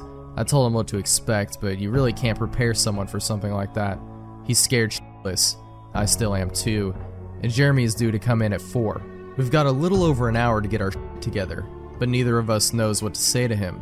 Is he just a fucked up guy who likes to steal motor oil and scare the shit out of people? Or is he something else? I don't know if this is crazy, but does anyone think he could have anything to do with the time loop? My boss said he never noticed anything like that in the other tapes. but the way he popped up in this one made me think he knew I would be watching. It's like he wanted me to see what he could do, like he was showing off or something. The way he smiled into the camera was like a little kid showing you a sandcastle they had just built or something. I don't know, I probably sound crazy. I sure feel the part. I'm going to talk to my boss some more. We have to calm ourselves down and figure out how to handle this. I'll update again tonight, but I have a really bad feeling about how this is going to play out. Update, 4:33 p.m. No sign of Jeremy. Tried calling him, but his phone has been disconnected. We're calling the police. Update, 5:33 p.m. No sign of Jeremy. Tried calling him, but his phone has been disconnected. We're calling the police. Update, 6:33 p.m. No sign of Jeremy. Tried calling him, but his phone has been disconnected. We're calling the police. Update, 7:33 p.m. No sign of Jeremy. Tried calling him, but his phone has been disconnected. We're calling the police. Update, 8:33 p.m. No sign of Jeremy. Tried calling him, but his phone has been disconnected. We're calling the police. Update, 10:58 p.m. Holy shit, holy shit, holy shit, holy shit. I just got home and saw my previous updates. Things make less sense now than ever. Here's what I can tell you. I went to work. Jeremy never showed up. My boss and I decided to call the police, as you're well aware. When I picked up the phone to call though, the sun went out. I shit you not, that's what I thought happened. Apparently I blacked out for exactly 5 hours, because when I looked at the clock, it was 9:33. I think I got stuck in Jeremy's time loop, and then I snapped out of it at the exact point I blacked out, if that makes sense. But that's when things got really weird. My boss was right next to me when I blacked out, ready to corroborate my story to the cops. When I came to, the phone was in my hand, but it was dead. Not even a dial tone. My boss was still right there, but he wasn't moving. He was standing up, but frozen. I looked at the clock again, and it wasn't moving. The second hand was stuck on the 12. It was 9:33 exactly. The clock on the register, computer screen wasn't moving either. My phone was frozen. There was even a customer at the register, waiting for my boss to get him cigarettes. I'm betting that would have been his 5th pack of the day. I got the fuck out of there. Didn't lock up, didn't turn the lights out, and sorry guys, I didn't grab the security tapes to upload on the internet. Believe me, that was the last thing on my mind. The gas station is on a major highway, and cars were parked all along it, except they weren't parked. They were frozen. The people inside were sitting still as wax statues. I got in my car and prayed that it would start. Thankfully it did. About halfway home, time started up again. The static from the radio turned into music, like it's supposed to be, and from what I could tell by listening to the host talk in between songs, no one noticed the time freeze, or whatever it was. I was the only one. Well, I'm sure Jeremy noticed as well. I still have no clue where he is or what he's doing. I'm hiding in my room and calling the police again in the morning. I don't know if I ever got through to them before, or if I did, whether they took me seriously. I'm scared for my life at this point. I'll update tomorrow, if I can. Final update, 10:33 a.m. I finally fell asleep last night around 4. I have no idea how I did it. I guess exhaustion finally got the best of me. This morning I woke up to my phone ringing. It was my boss. He'd been calling me since about 6. He woke up when time turned back on last night and immediately called the cops. They came by to see what was wrong and he told them everything. The police around here are all small-time guys. They were more concerned with the missing motor oil than anything, but my boss figured he would take it as long as he had their attention. They decided to go looking for Jeremy. We keep all our employees' applications on file, and since Jeremy just started working here, his was easy to find. They checked the address on it and headed over to his house. You're not going to believe what they found. The address Jeremy listed on his application was an empty lot, or at least now it is. There used to be a house there, but it burned down in 1993. Being a small town, almost everyone remembers that fire. A family of 4 used to live there way back when. Rumor has it that they had an estranged son who they never actually talked about, but I can't say for sure if that's true. What I can say is true is that after an insurance investigation, the fire was ruled an arson. The entire house was soaked in oil and torched with a Molotov cocktail. The entire family was sleeping when it happened. None of them survived. They never caught the guy who did it. Rumor has it that when they tried to contact the estranged son, no one could find him. Anyway, my boss called and told me this, and I freaked out. Then he asked me to come to the gas station. What, are you crazy? I said. but he assured me that the cops were there with him. Then he dropped the bomb. The FBI were also in town, and they were going to talk to me one way or another, so I might as well come in. It was about 7:15 and I wanted to go back to bed, but I figured I wouldn't be able to sleep much more anyway, so I went down. 4 men in suits greeted me and told me to have a seat. We went over everything 2 or 3 times until they got all the details down. I told them about Jeremy, the security tape, last night at work, everything. Finally, after I finished, one of the agents said, "Oh Christ, we've got another one on our hands." Then they made me sign a bunch of papers saying I wouldn't tell anyone about what happened. So I can't say much more. I might be breaking the law just by posting this. So now I'm home. I'm not sure what to do with myself. That agent's words when I told him the story are going to haunt me for the rest of my life. Anyway, I've got to go. I have some errands to run today, and then I have to go into work to pick up some tapes. My boss and I think this new guy, Jeremy, he's a complete creep, is stealing motor oil, and I have to watch the security footage to see if I can catch him doing it. I have better things to do, but my boss is paying me overtime under the table, and I'm trying to save up for vacation so I could really use the money. It should be pretty simple. The oil always goes missing right after his shifts. I figure I'll just watch the tapes, catch him in the act, and that will be that. The dating game.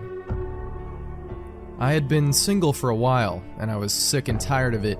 Being 32 and single is no laughing matter. The traumatic experiences of watching your friends get married, have children, and attain the American dream are akin to the hopeless depression of the schizophrenic mental patient. I wanted a wife. I wanted kids. I wanted a steady job. I was tired of working at Burger King and living alone in a studio apartment, and I was almost certain I memorized 90% of porn stars on the internet by name. Disgusted by the company of my left hand, I decided to go out to one of those speed dating events. I picked out my best garb and walked out the door. Keep in mind I worked at Burger King, so the best clothes I could afford were some mediocre dress shirts and tattered khaki pants I bought at Walmart during a clearance event. I walked into the event trying to display the shred of confidence I had left. I was instantly discouraged when I saw all the other competing males in their Armani suits, high-class whiskey in hand, and auras reeking of nothing but pure self-esteem and conceit. The ladies there were dressed in fine dresses, some of them quite low-cut, and smelled like a flower garden designed by Martha Stewart herself. There were some serious lookers in there, and I swear my pants shrunk a couple sizes at the sight of some of these dresses. The speed dating started. The first girl I sat down with was quite young, a 22-year-old mother of 3. She made a lot of mistakes in her life, and seemed far more than I could handle. Right off the bat, she told me about how she was 4 days sober from methamphetamine, and was looking to settle down with a nice man who didn't look like a walrus. I spent the next 4 minutes making general small talk, quite literally fearing for my life. Once the buzzer sounded, I rocketed out of my chair with the speed of a gazelle. The young woman seemed offended, but honestly, what did she expect? The next woman was way too old for me. I thought that these events were age-regulated and had different meetings for people in different stages of life. I'm no pervert, but the whole idea of taking her shirt off and seeing 2 runny eggs nailed to the wall did not appease me. My decision was finalized as soon as she brought up her grandkids. I can hardly handle 1 generation of young ones, much less 2. I actually asked her if she needed help getting out of her chair after the buzzer sounded. Again, another dark look. I was battling 0 for 2. But such pitches were ones that I would gladly let the catcher have. The next woman seemed much more appealing. She was 26 and studying to be a nurse at a local hospital. She loved kids but had none of her own, which was a relief to me. She seemed well kept and stable, and wasn't a bad looker either. No lie, my eyes did wander a bit south a couple times during the meeting. She either didn't notice or didn't care, as she never pointed it out. I asked her if she'd like my number as the session ended, and she consented. I flipped open my phone and entered her number as she read it out, smiling at her and thanking her for her listening ear. No wonder I had been single for so long. I got up to the next table. While doing so, I closed my phone by accident and realized that I never saved her number, so it was lost forever. For the love of 0 for 3. The next table was empty. What a joke. If I wanted to sit and stare at a wall, I would have stayed at home. Nothing really to say here. Moving on. This is where the story begins getting dark. The woman I met at the next table was the most interesting of all, but not in a bad way. She had long, flowing dark hair and green eyes. She had this cute smile, and man, what a tight body on this one. Black dress, black shoes, black everything. For someone dressed in such a gothic manner, she had such a bubbly personality. Everything I said made her giggle, and I felt like a king just talking to this girl. She was 27 and currently unemployed. She was married to a husband before, but he left her after their 2 children died of leukemia. She told me that the cancer was entwined with their lineage, dating back as far as the 18th century.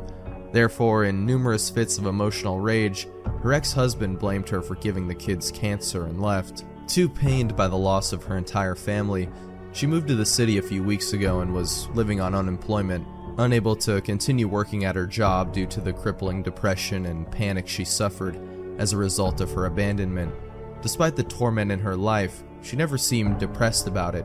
Either she was incredibly optimistic about life, or she was one of the best actors I had ever seen. Either way, I was willing to take a shot. I asked her if she'd like my number. It turned out that she had some bad meetings at this particular convention herself, and wanted to take off to do something more fun. She tossed me an invite, and seeing as I was a lonely 32-year-old man, she didn't have to ask twice. I never understood what she saw in me over all the other guys. I was beaten and broken, with no aspirations to better my current situation. Maybe she understood how I felt, considering all the pain she felt herself, and decided to get to know who I really was under this cocoon of emotional insecurity. I sensed a thread of compassion intertwined between all that stress and trauma, willing to lend an ear to anyone that felt that same pain as her. I was truly transfixed by her presence, drawn to her character. I had never felt like this before. We decided to go to the pool hall. Apparently, she used to be a regular at another pool hall by her old house, winning local tournaments and making a name for herself, and she wanted to check out the scenery here.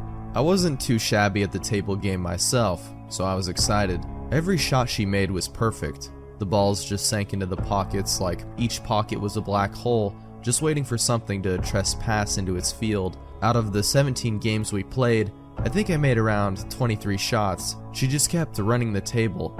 It was funny because she kept apologizing for being so good.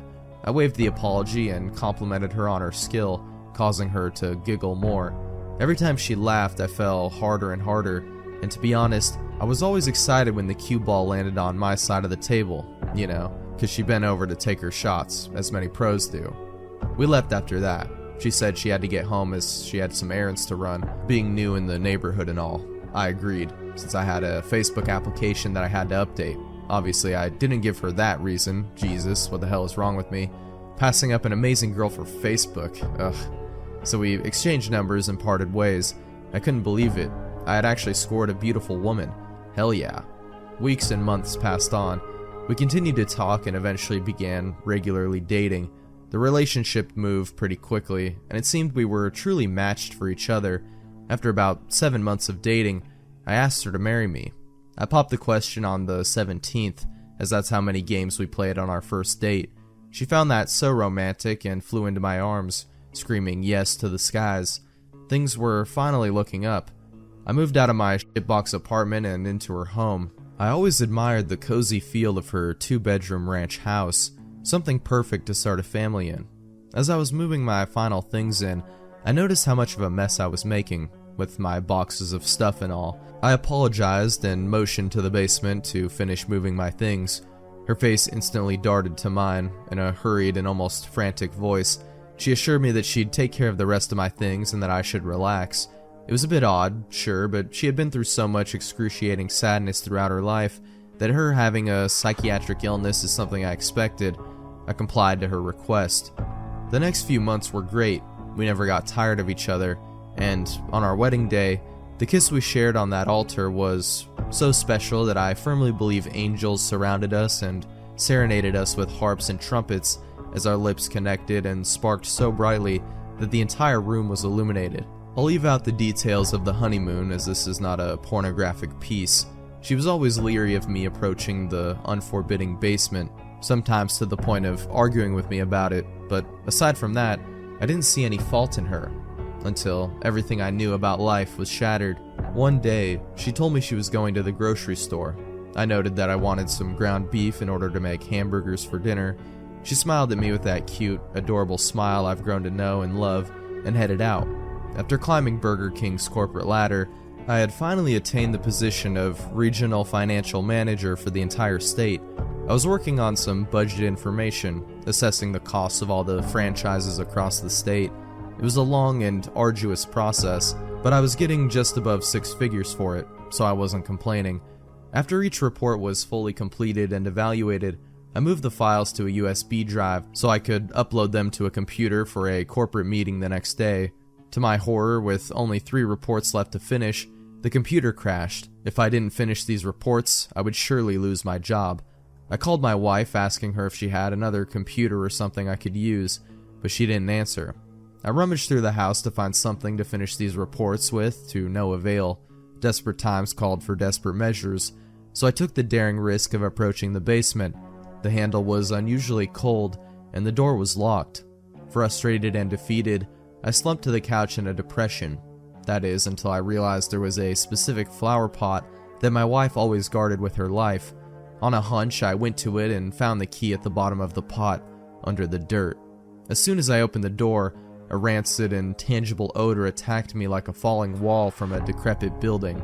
The entire basement looked as if it was wasting away, a clear contrast to the rest of the house. The heavy layers of dust upon every surface suggested that the basement hadn't been accessed in years. Using my cell phone as a flashlight, I guided myself down the stairs and flicked a light switch. Surprisingly, the bulb still worked. The walls looked molded, the wood was breaking down, the stench was putrid, and the entire place was in disarray. I encountered a strong sense of dysphoria after setting foot in the room, so I quickly searched for some old computer with the intent of running upstairs as quickly as possible. To my luck and astonishment, there was an old laptop and charger in the corner, hidden under some boxes and books. Oddly enough, one of the boxes was one in which she brought down after I had first moved in. I had not seen some of this stuff in a long time.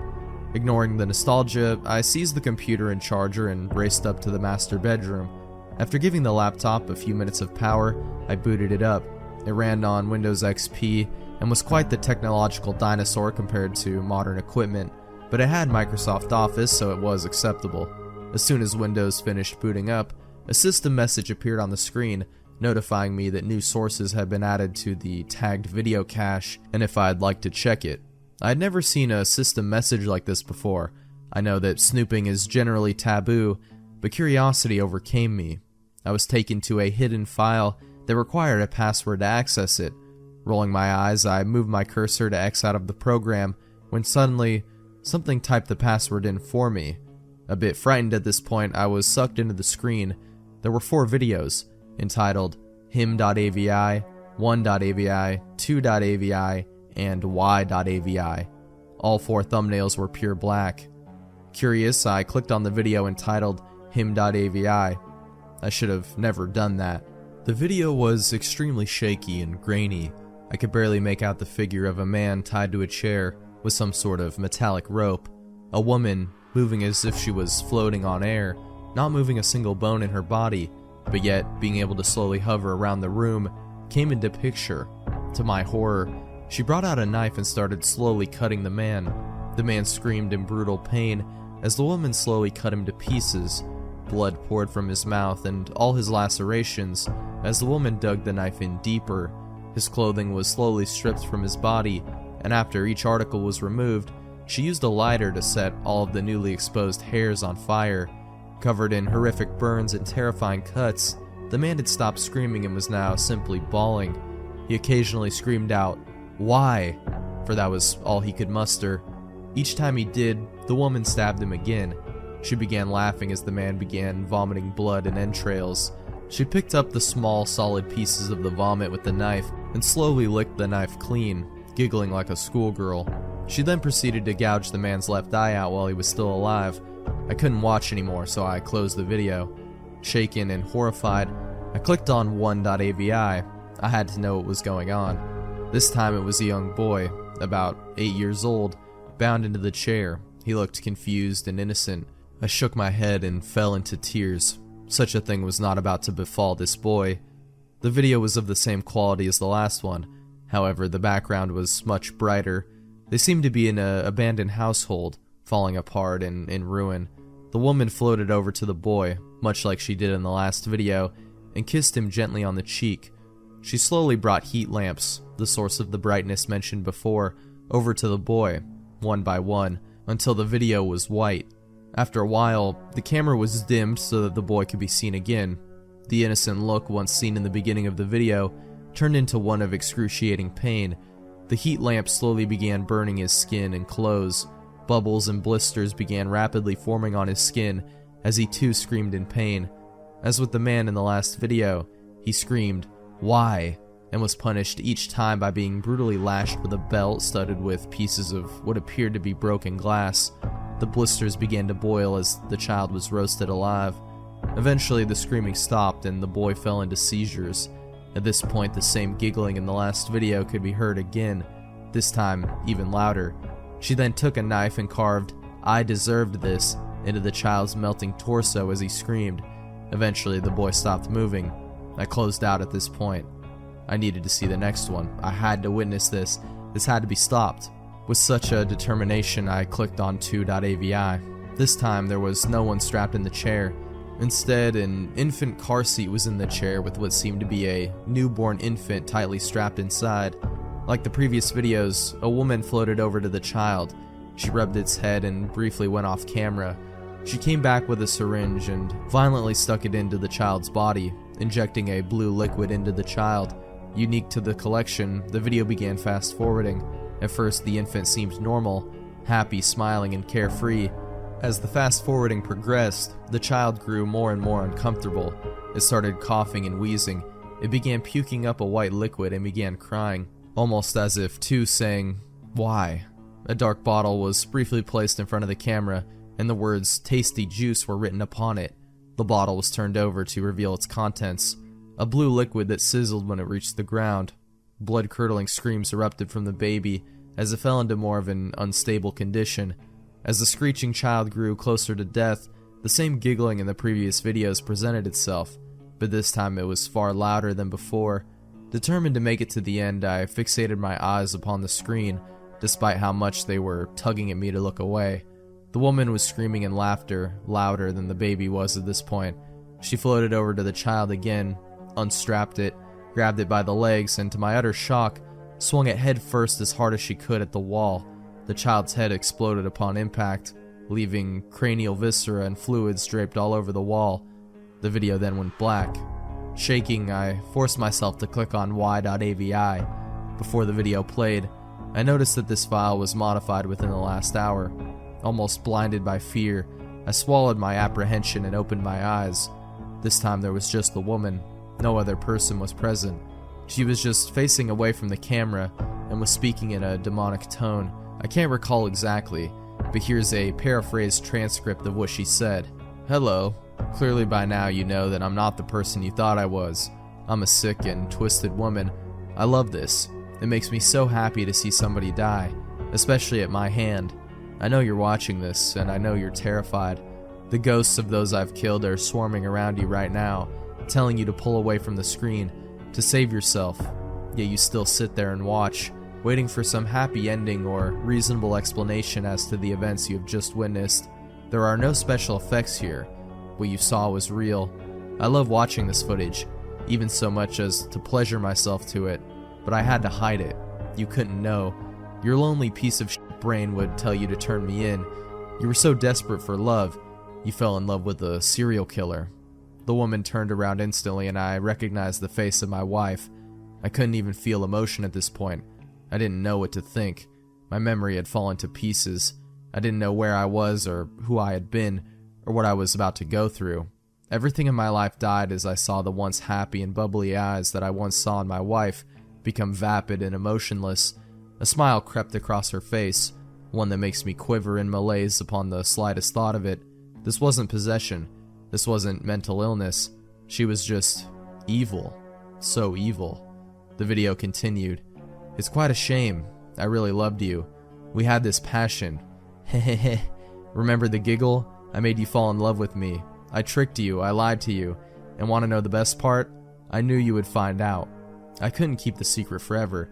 Eventually you'd find the key to the basement. Eventually the stench would become too strong. Eventually the decaying foundation would begin to topple the house.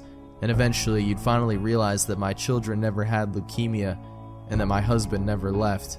I killed them, and they're closer than you think. Why do you think the basement smells so bad? You'd be surprised how easy it is to cement human remains into the floor. You stepped on my dead children and husband. Feel proud of yourself? I know you're watching this. I just made this video. I know what you've done. I began shaking my head, fearing what I was about to hear.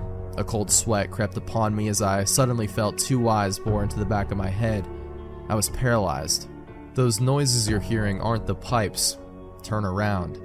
I slowly turned and froze as I met the psychotic eyes of my wife. She began to giggle. I don't know what happened after that. I've been told by the police that people heard screams coming from my house during my attempted murder and called the police. I was told by physicians that I was violated with the sharp end of a screwdriver and that she placed a block of hot ice on my lap. I was tied to a chair, the same one as was used in previous videos, and was videotaped. All the videos are now in police custody, and I refuse to see mine. My wife was given the death penalty. I was present at the execution. Her last words were to tell me that she would never leave me, that she would always know where I was, and that she would never give up on my murder, and that she never left the job unfinished. She was sure to tell me that I would see her again, that she'd send another minion to finish the job. She finished by telling me that I would never be safe. Ever. She survived the first 3 attempts at lethal injection, but died on the 4th. She was smiling, and she giggled like a little schoolgirl right before she died. I've been through extensive therapy, and years later, I've been able to overcome the horrific trauma I saw and experienced. I still make 6 figures a year. I've made a good network of friends, and my life has been incredible. I feel accomplished and successful, something I never felt before. I'm now confident. So confident, in fact, that I'm going on a date tonight with a girl. She's cute too, with this long, dark, flowing hair and vibrant green eyes. Chatroom 98. Hi. I'm currently in a bed inside St. Anne's Hospital in North London. Dr. Martin kindly allowed me to use his laptop so I can explain how I got here and what happened to me. My name is David Argento. I am 16 years old, and apparently I am suffering from a mental illness of some kind. There was only so much I could take in from the doctor's words in the opposite patient room, since I have a bloody massive headache. I've been given a fair amount of ibuprofen, but this headache seems permanent. But I don't care. I absolutely must get this written down at all costs. Anyway, you might be wondering how I got here. Here is my story. About 4 nights ago, I went upstairs to the loft and took my old school books to the burning pile. I just finished my GCSEs, and like all my friends, hated every single subject I did. Math, history, English, especially English, you name it, I really hated it. So I found the books exactly where I left them a few months back, or dumped more like, in a corner that was so old there was enough dust to make a candy floss, cotton candy. I scorned the moment I looked at them again, except I knew this would be the last time I'd have to look at them, so I collected them all underneath one arm. Disgusting. I considered changing clothes shortly afterwards, but then something caught my eye. I'm not really sure how I noticed it, but I remember being so intrigued by it that I had dropped the books on the loft floor and picked it up. It was a red CD-ROM case, about the size of an average book. There were no words of any kind. Even when I turned it over on the other side, saw it all. I was kind of excited. It looked like a computer game that the previous house owners had left behind. Since I absolutely loved computers at the time, I was interested in giving it a go on my Dell, but when I opened the case, the disc inside lacked any kind of artistic illustrations. Instead, just a bland white color with some text written on it in black marker pen. The words were, Chatroom 98. I wasn't exactly pleased when I learned it wasn't a game, but since someone had actually went through the effort of making a chatroom disc, rather than the vast chat rooms available on the internet, I concluded it would be somehow different. That I got right. Having kicked the worthless books down the attic ladder, I inserted the disc into my old laptop. After a brief moment, a red box with no text in it appeared. I wasn't sure what to make of it at first, but it seemed to linger there for half a minute. Then the screen went black for a brief moment and flashed. The words, "Welcome to Chatroom 98, appeared at the top center of the screen. Chatroom 98, what was the significance of that number? Then what appeared to be a white text box opened up in the center. I didn't know what to type, so I randomly put, "Hello." I didn't expect any kind of response, but then I got one. A person by the name of Darwin Clark replied, "Good afternoon." There was no possible way that this person was real. It seemed like I was the only possessor of this chat room disc. Then I realized it was one of those chatbots, a software designed to stimulate an intelligent conversation with whoever talks to it. ICT was the only thing I was good at. I still thought it was strange though. I'd only lived in my current house for 6 years, but I had never encountered that red box in my entire life. I suppose the house's previous owners must have owned it, but it's not like they owned a computer, unless you count the smashed pieces to one that we threw away to the dump when we first arrived.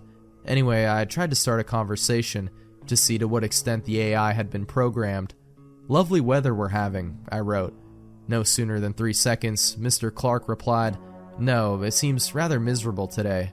I was taken aback. The weather was, more or less, exactly how he put it. I didn't know either until I looked out the window and saw that it was about to rain. It seemed the books had one more day to live, but I wasn't too surprised. The chatbot was probably programmed to say that, and since this is England I live in, it could have been more than likely. I then typed in, "So what are your favorite movies?" Again I got a response, "I don't watch movies. I prefer the theater." The theater? Was I talking to an old man? I replied, "How old are you?" I didn't care if the bot got offended. It would have to give me an answer eventually.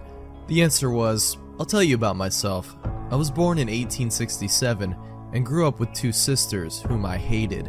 Okay, right. Whoever programmed this was clearly having a laugh. I typed back, laughing hysterically as I wrote, "Well, I was born in 2098 with 2 identical twin brothers who are also aliens from the planet Boogaloo. I am also Jesus." I wondered what the senile old man would say next. I knew it was a chat bot, but I kept thinking it was a real person for some unexplainable reason. He said, "Really? How droll. Nice to meet you, Mr. Jesus. Have your brothers abducted anyone yet?" I cracked up again. Whoever made this must have done an impressive job. I typed in, "Yes, they are actually alien pedophiles who prey on human children. You'd better watch out. They also have a fetish for CD-ROMs." The next reply was just plain unsettling. Clark replied, "Well, although I may appear to be a CD-ROM, I was actually a human myself, once, until I faced judgment for my transgressions." I didn't know what the f*** he was saying, but the poignant detail of his description startled me for a second. It felt real. Too real. And then, to my surprise, he typed another message. "You don't understand? Let me make myself plain. My sisters, whom I hated, met with a tragic accident." I was starting to feel cold. This was not just a chatbot. This must have been a psycho chatbot or something, or it was a big joke. I typed in to see his reaction. "Do you know what else my brothers have done lately?" And then I was met with the biggest surprise of all. Darwin Clark responded again, only this time I could see his message being typed like a ticker tape typewriter. "You are an only child, David." What the actual f***? I was seriously getting creeped out now, so I typed in, "What the f*** are you?" And the response simply couldn't have been made by AI. It seemed too much like a human was actually talking to me. "Let me tell you a story. Do you know what happened to your house's previous owners?" I sat there like an idiot staring at the computer, awaiting a response. "The same thing that happened to my 2 sisters. Remember, I despised both of them." That was it. I moved the cursor to the top right corner to click the cross button and end this nightmare. I was relieved. I'd only been talking to it for 5 minutes, but it seemed like 2 hours. But when I tried to shut down the PC, the unthinkable happened. The computer became unresponsive. It went all glitched and f***ed up. Worse still, the chat room opened by itself. I got another message, and by this time I was sure to be hallucinating by now. "You have not heard everything yet." I scrambled at the keyboard. I was losing my mind. "Are you f***ing with my computer? Stop. This is seriously not funny." Finally, I think this is where it happened. Darwin Clark typed in again, this time in a much slower ticker tape typewriting fashion than last time. I could hear nothing more than my own heartbeat. It intensified more and more with each passing letter. My face was practically melting with sweat. As I focused more and more on the letters as they were being typed, the horrified expression on my face would have become so visible. I think I remember seeing it in the reflection of my laptop. The final message that he gave me, which lost me my sanity and ruined my health, was, "Look behind you." I remember feeling as if everything around me was slowing down. I really was worried. Part of me knew that there would be something behind me, and a smaller part tried to assure me that there was nothing there. I shut my eyes and clenched my teeth violently together, then shot my head back like a bullet. Nothing. Absolutely nothing. I spat out a weak laughter and nodded my head in relief, and I felt like everything was safe again, until I looked back at my computer monitor. I must have seen it the moment I swiveled my chair, but it caught me anyway. There was a face, a fucking face of a man, a fucking pale white man who was grinning at me on my laptop screen. His hair was blonde and he seemed to be in his mid-20s, but his facial expression was the exact opposite of friendly. His eyes were crimson red. I only saw it for a nanosecond of a nanosecond, but that was all I could take. After that, apparently I screamed violently and then fell unconscious for 4 hours. That's what Dr. Martin told me. He's the guy looking after me at the moment. He really doesn't know what I've been through. So here I am now, sitting in a bed at 4:30 a.m., typing this story to the world. Even as I type, I still worry that the face will appear once again and scare the shit out of me. I seem to be suffering from a trauma. My eyes have grown dark purple circles around them because I've literally not slept at all since the incident. I tried sleeping, but that face stops me from sleeping. Now that I've written this story, I urge everybody to watch out. If you see a red CD-ROM case, throw it away. Do not open it and do not use it. I'm now going to jump out a third-story window. I can't take this anymore. I'm fucking scared. I want to die now. If anyone tries to resuscitate me, then fuck you too. And do not, I repeat, do not go looking for Darwin Clark. He may or may not be real, but he can drive you insane. You have read this message. Do not look for Darwin Clark. If you find him, you will lose your mind.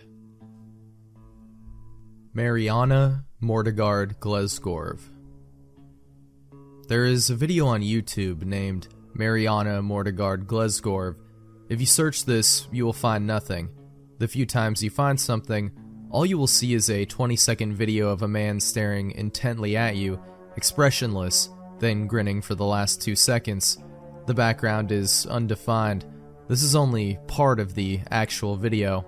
The full video lasts 2 minutes and was removed by YouTube after 153 people who viewed the video gouged out their eyes and mailed them to YouTube's main office in San Bruno.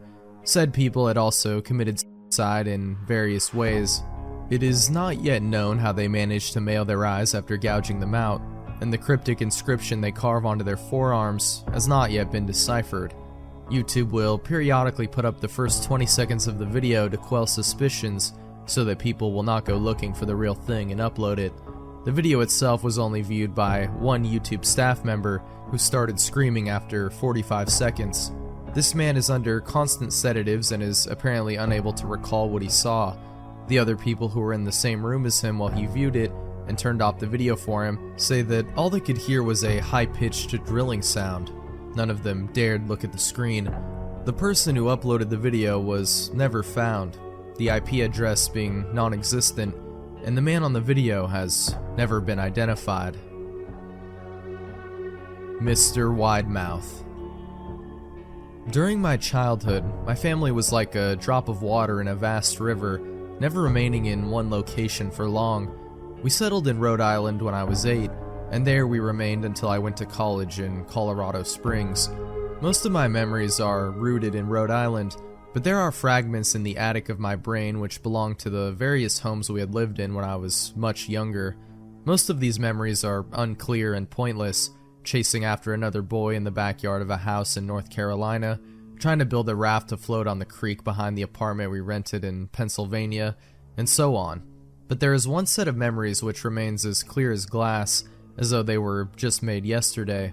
I often wonder whether these memories are simply lucid dreams produced by the long sickness I experienced that spring, but in my heart, I know they are real. We were living in a house just outside the bustling metropolis of New Vineyard, Maine, population 643. It was a large structure, especially for a family of 3. There were a number of rooms that I didn't see in the 5 months we resided there. In some ways, it was a waste of space, but it was the only house on the market at the time, at least within an hour's commute to my father's place of work. The day after my 5th birthday, attended by my parents alone, I came down with a fever. The doctor said I had mononucleosis, which meant no rough play and more fever for at least another 3 weeks. It was horrible timing to be bedridden. We were in the process of packing our things to move to Pennsylvania, and most of my things were already packed away in boxes, leaving my room barren. My mother brought me ginger ale and books several times a day, and these served the function of being my primary form of entertainment for the next few weeks. Boredom always loomed just around the corner, waiting to rear its ugly head and compound my misery. I don't exactly recall how I met Mr. Widemouth. I think it was about a week after I was diagnosed with mono. My first memory of the small creature was asking him if he had a name. He told me to call him Mr. Widemouth because his mouth was large. In fact, everything about him was large in comparison to his body. His eyes, his head, his crooked ears, but his mouth was by far the largest. "You look kind of like a Furby," I said as he flipped through one of my books. Mr. Widemouth stopped and gave me a puzzled look. "Furby? What's a Furby?" he asked. I shrugged. "You know, the toy. The little robot with the big ears. You can pet and feed them, almost like a real pet." "Oh," Mr. Widemouth resumed his activity. "You don't need one of those. They aren't the same as having a real friend." I remember Mr. Widemouth disappearing every time my mother stopped by to check in on me. "I lay under your bed," he later explained. "I don't want your parents to see me because I'm afraid they won't let us play anymore." We didn't have much during those first few days. Mr. Widemouth just looked at my books, fascinated by the stories and pictures they contained. The 3rd or 4th morning after I met him, he greeted me with a large smile on his face. "I have a new game we can play," he said. "We have to wait until after your mother comes to check on you, because she can't see us play it. It's a secret game." After my mother delivered more books and soda at the usual time, Mr. Widemouth slipped out from under the bed and tugged at my hand. "We have to go to the room at the end of this hallway," he said. I objected at first, as my parents had forbidden me to leave my bed without their permission, but Mr. Widemouth persisted until I gave in. The room in question had no furniture or wallpaper. Its only distinguishing feature was a window opposite the doorway. Mr. Widemouth darted across the room and gave the window a firm push, flinging it open. He then beckoned me to look out at the ground below. We were on the 2nd story of the house, but it was on a hill, and from this angle the drop was farther than 2 stories due to the incline. "I like to play pretend up here," Mr. Widemouth explained. "I pretend there is a big, soft trampoline below this window, and I jump. If you pretend hard enough, you bounce back up like a feather. I want you to try." I was a 5-year-old with a fever, so only a hint of skepticism darted through my thoughts as I looked down and considered the possibility. "It's a long drop," I said, "but that's all a part of the fun. It wouldn't be fun if it was only a short drop. If it were that way, you may as well just bounce on a real trampoline." I toyed with the idea, picturing myself falling through thin air, only to bounce back to the window on something unseen by human eyes, but the realist in me prevailed. "Maybe some other time," I said. "I don't know if I have enough imagination. I could get hurt." Mr. Widemouth's face contorted into a snarl, but only for a moment. Anger gave way to disappointment. "If you say so," he said. He spent the rest of the day under my bed, quiet as a mouse. The following morning, Mr. Widemouth arrived holding a small box. "I want to teach you how to juggle," he said. "Here are some things you can use to practice before I start giving you lessons." I looked in the box. It was full of knives. "My parents will kill me," I shouted, horrified that Mr. Widemouth had brought knives into my room, objects that my parents would never allow me to touch. "I'll be spanked and grounded for a year." Mr. Widemouth frowned. "It's fun to juggle with these. I want you to try it." I pushed the box away. "I can't. I'll get in trouble. Knives aren't safe to just throw in the air." Mr. Widemouth's frown deepened into a scowl. He took the box of knives and slid under my bed, remaining there for the rest of the day. I began to wonder how often he was under me. I started having trouble sleeping after that. Mr. Widemouth often woke me up at night, saying he was going to put a real trampoline under the window, a big one that I couldn't see in the dark. I always declined and tried to go back to sleep, but Mr. Widemouth persisted, Sometimes he stayed by my side until early in the morning, encouraging me to jump. He wasn't so fun to play with anymore. My mother came to me one morning and told me I had permission to walk around outside. She thought the fresh air would be good for me, especially after being confined in my room for so long. Ecstatic, I put on my sneakers and trotted out to the back porch, yearning for the feeling of sun on my face. Mr. Widemouth was waiting for me. "I have something I want you to see," he said.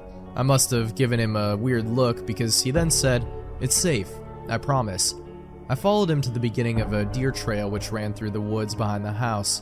"This is an important path," he explained. "I've had a lot of friends about your age. When they were ready, I took them down this path, to a special place. You aren't ready yet, but one day, I hope to take you there." I returned to the house wondering what kind of place lay beyond that trail.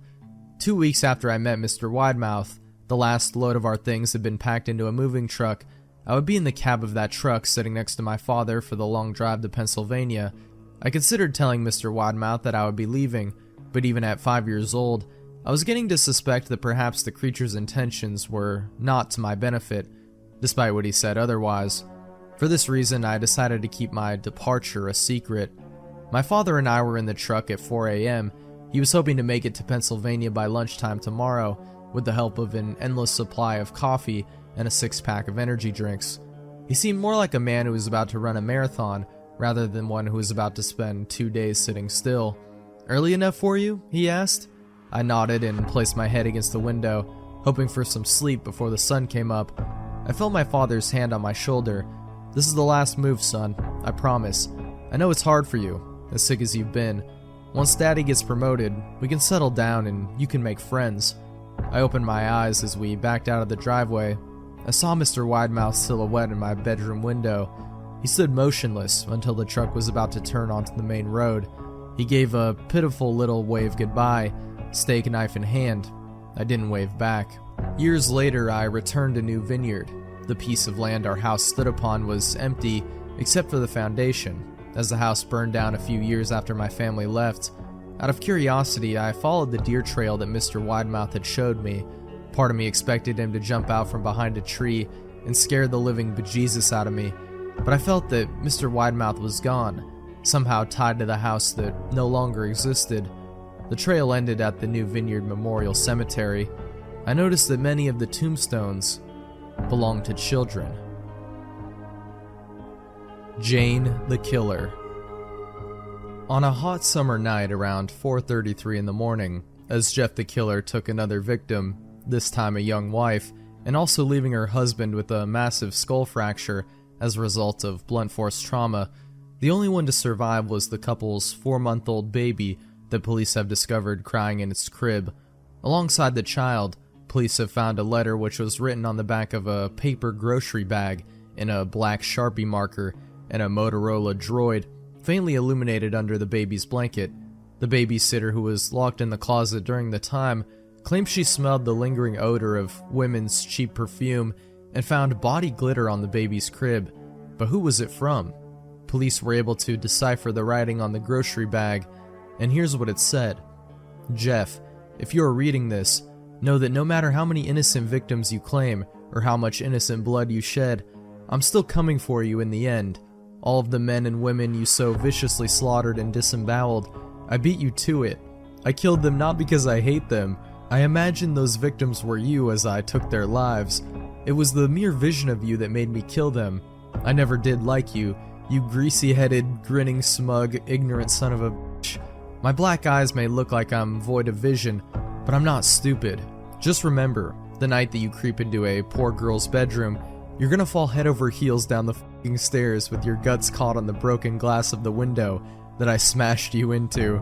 Tonight, when I reach you, evil will battle evil, winner kills all, and the only one who will not get out alive is you. I'm coming for you. Sleep well." Signed, Jane the Killer.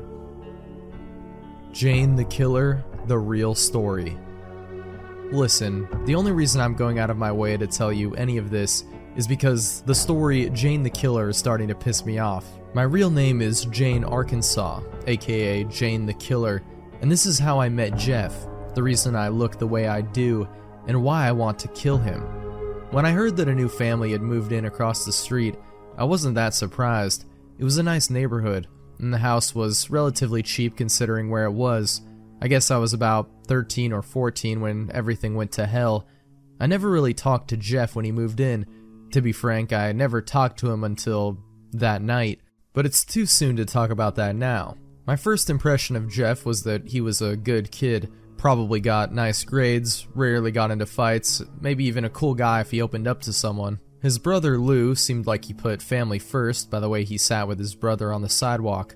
Of course, I was just guessing at the time and really didn't put much thought into my analysis because I was getting ready for school when I looked out the window and I was running late, which was unusual for me at the time in my life because I was hardly ever late for anything, especially school. I wasn't surprised when I saw Randy and his stooges go up to Jeff and Lou on that stupid skateboard of his.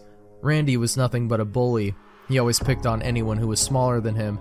He was even the reason why my parents drove me to school instead of letting me take the bus like everyone else. Everyone had their lunch money or some kind of cash given to Randy and his goons because of some toll that he demanded from everyone. We all knew Randy's group had knives and threatened to use them on us if we ever told anyone about the money they took from the other kids on the block. Everyone except the new kids they were trying to intimidate like the rest of us. When I saw Randy talking to them through the window, I just looked away. It was a wussy thing to do, but I had better things to do than watch another kid hand over his money to Randy. But curiosity got the better of me and I looked up a few seconds later. What I saw left me speechless. Jeff was standing now, and it looked like Randy already had what he wanted. Just sit down, I thought. Don't be stupid. Then I saw Jeff punch Randy in the face and break his wrist. Oh my god, I whispered. Then I yelled, "You idiot!" My parents ran down the stairs and asked what happened. Then they looked outside and saw what was going on. Jeff had already cut the skinny guy, I think his name was Keith, and he went down screaming. Troy only went down with a single punch. Since my house was across the street from where Jeff and his brother were sitting, with the front of the house having big windows, we saw the whole thing. Or at least I did. My parents came in after the part where Randy stole their wallet, so they didn't know the whole truth. It was disturbing watching Jeff fight. He was enjoying himself too much. I felt a knot in my stomach like something was happening that shouldn't be, and from the look on Lou's face, Jeff didn't do this kind of thing often. Next thing I know, I hear sirens, and the new kids bolted out of there. The cops came around with the bus driver to check on the quote-unquote victims. It seemed they were going to be alright, you know, considering the amount of crap kicked out of them. Since my parents' policy was no cops, ever since my dad got framed by a narc cop when he wanted to draw attention off of himself when police were investigating the case of the missing coke, it ended with my dad quitting the force. So when he heard sirens, he went into the backyard, got into the car and left. When my parents drove me to school, they told me very clearly that they didn't want me talking to Jeff ever. I did not disagree with them. I had art first period, so I didn't see Jeff until close to the end of school. I can still see the colors in my artwork if I think hard enough, but when I try to look at anything now, it all seems gray. I guess that's the price someone pays for losing their innocence. I didn't see Jeff until the final period of the day. When I did, he seemed off. At first I thought he was just faking the joy so people wouldn't suspect him for the crime that he did, but he really was enjoying himself. It wasn't because he was excited to be at school. I could tell that much from him. The smile he wore looked sadistic to me. It was the smile of a madman. The second that bell rang, I bolted out of those doors as fast as I could. Nobody but me knew what Jeff really was. A freak. The next day seemed to be passing without incident at first. Then I saw the police car in front of Jeff's house. Looks like they got you, I thought. Nobody could have gotten away with something like that, you know, with the neighborhood watch and everything. But I was wrong with who they arrested. Instead of coming out with Jeff like I expected they would, the police came out with his brother Lou. I was barely forming the thought of Jeff framing his brother for the assault when he came out of the house yelling at Lou, "Lou, tell them I did it!" I was able to hear him this time because the front door was open to my house. I couldn't hear what Lou said in reply to Jeff's outburst, but it was definitely not what Jeff wanted to hear. A few seconds later, the police drove off with Lou, and Jeff was left outside with his mother. A few minutes later, she went inside the house and left Jeff outside. Although I couldn't hear him from across the street, I could tell that he was crying. But who wouldn't be in that situation? The next day, rumors were spreading like wildfire about Lou. It took so long for the rumors to get started because everyone was afraid to talk about Randy getting his ass handed to him. When it was revealed that he wouldn't be coming back to school for a few days, everyone decided to take advantage of that fact and enjoy it as much as possible, and lots of random bull started popping up. I heard Lou cut off Keith's arm. Oh yeah? Well, I heard that Lou hit Troy so hard in the stomach that he ralphed up blood. That's nothing. I heard that he punched Randy so hard in the nose that it came out the back of his head, and etc, etc, etc. Personally, I didn't want anything to do with Jeff or his brother, but he just looked so alone and upset that I had to do something. So I wrote him a note telling him that he had a friend in this place, and that I was going to testify at Lou's trial about what really happened. I left the note at his desk, signed with the letter J, before class started, then left the room. When I came back, Jeff was at his desk and the note was gone. Saturday rolled around and I was home alone while my parents were at work. The kid next door was having a birthday party. At the time, I left my window open because I wanted a nice breeze in my room while I did my homework, but the kids were getting so loud that I decided to close my window. I was about to close it when I saw Jeff playing with the kids.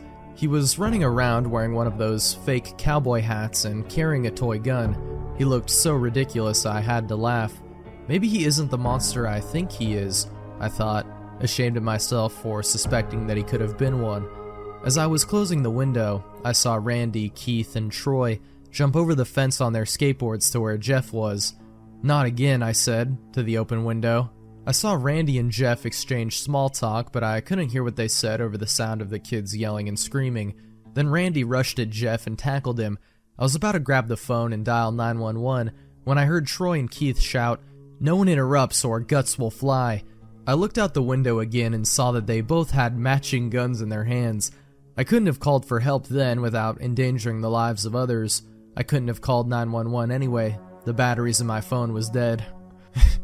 Jeff was on his side getting kicked by Randy in the face when he grabbed his foot and twisted it. Randy fell over and Jeff tried to walk back to the house when Troy grabbed him by the collar and threw him towards the house. I heard glass breaking and I knew that they were going to kill him. "Randy, you asshat," I screamed at him, but he couldn't hear me over the sound of the kids screaming. I couldn't wait anymore, so I ran to my parents' bedroom and I searched for my dad's cell phone, hoping that he forgot it at home. My heart was pounding in my chest, knowing that the longer it took for me to get help, the higher chance of someone getting killed was. I finally found the phone underneath the bed.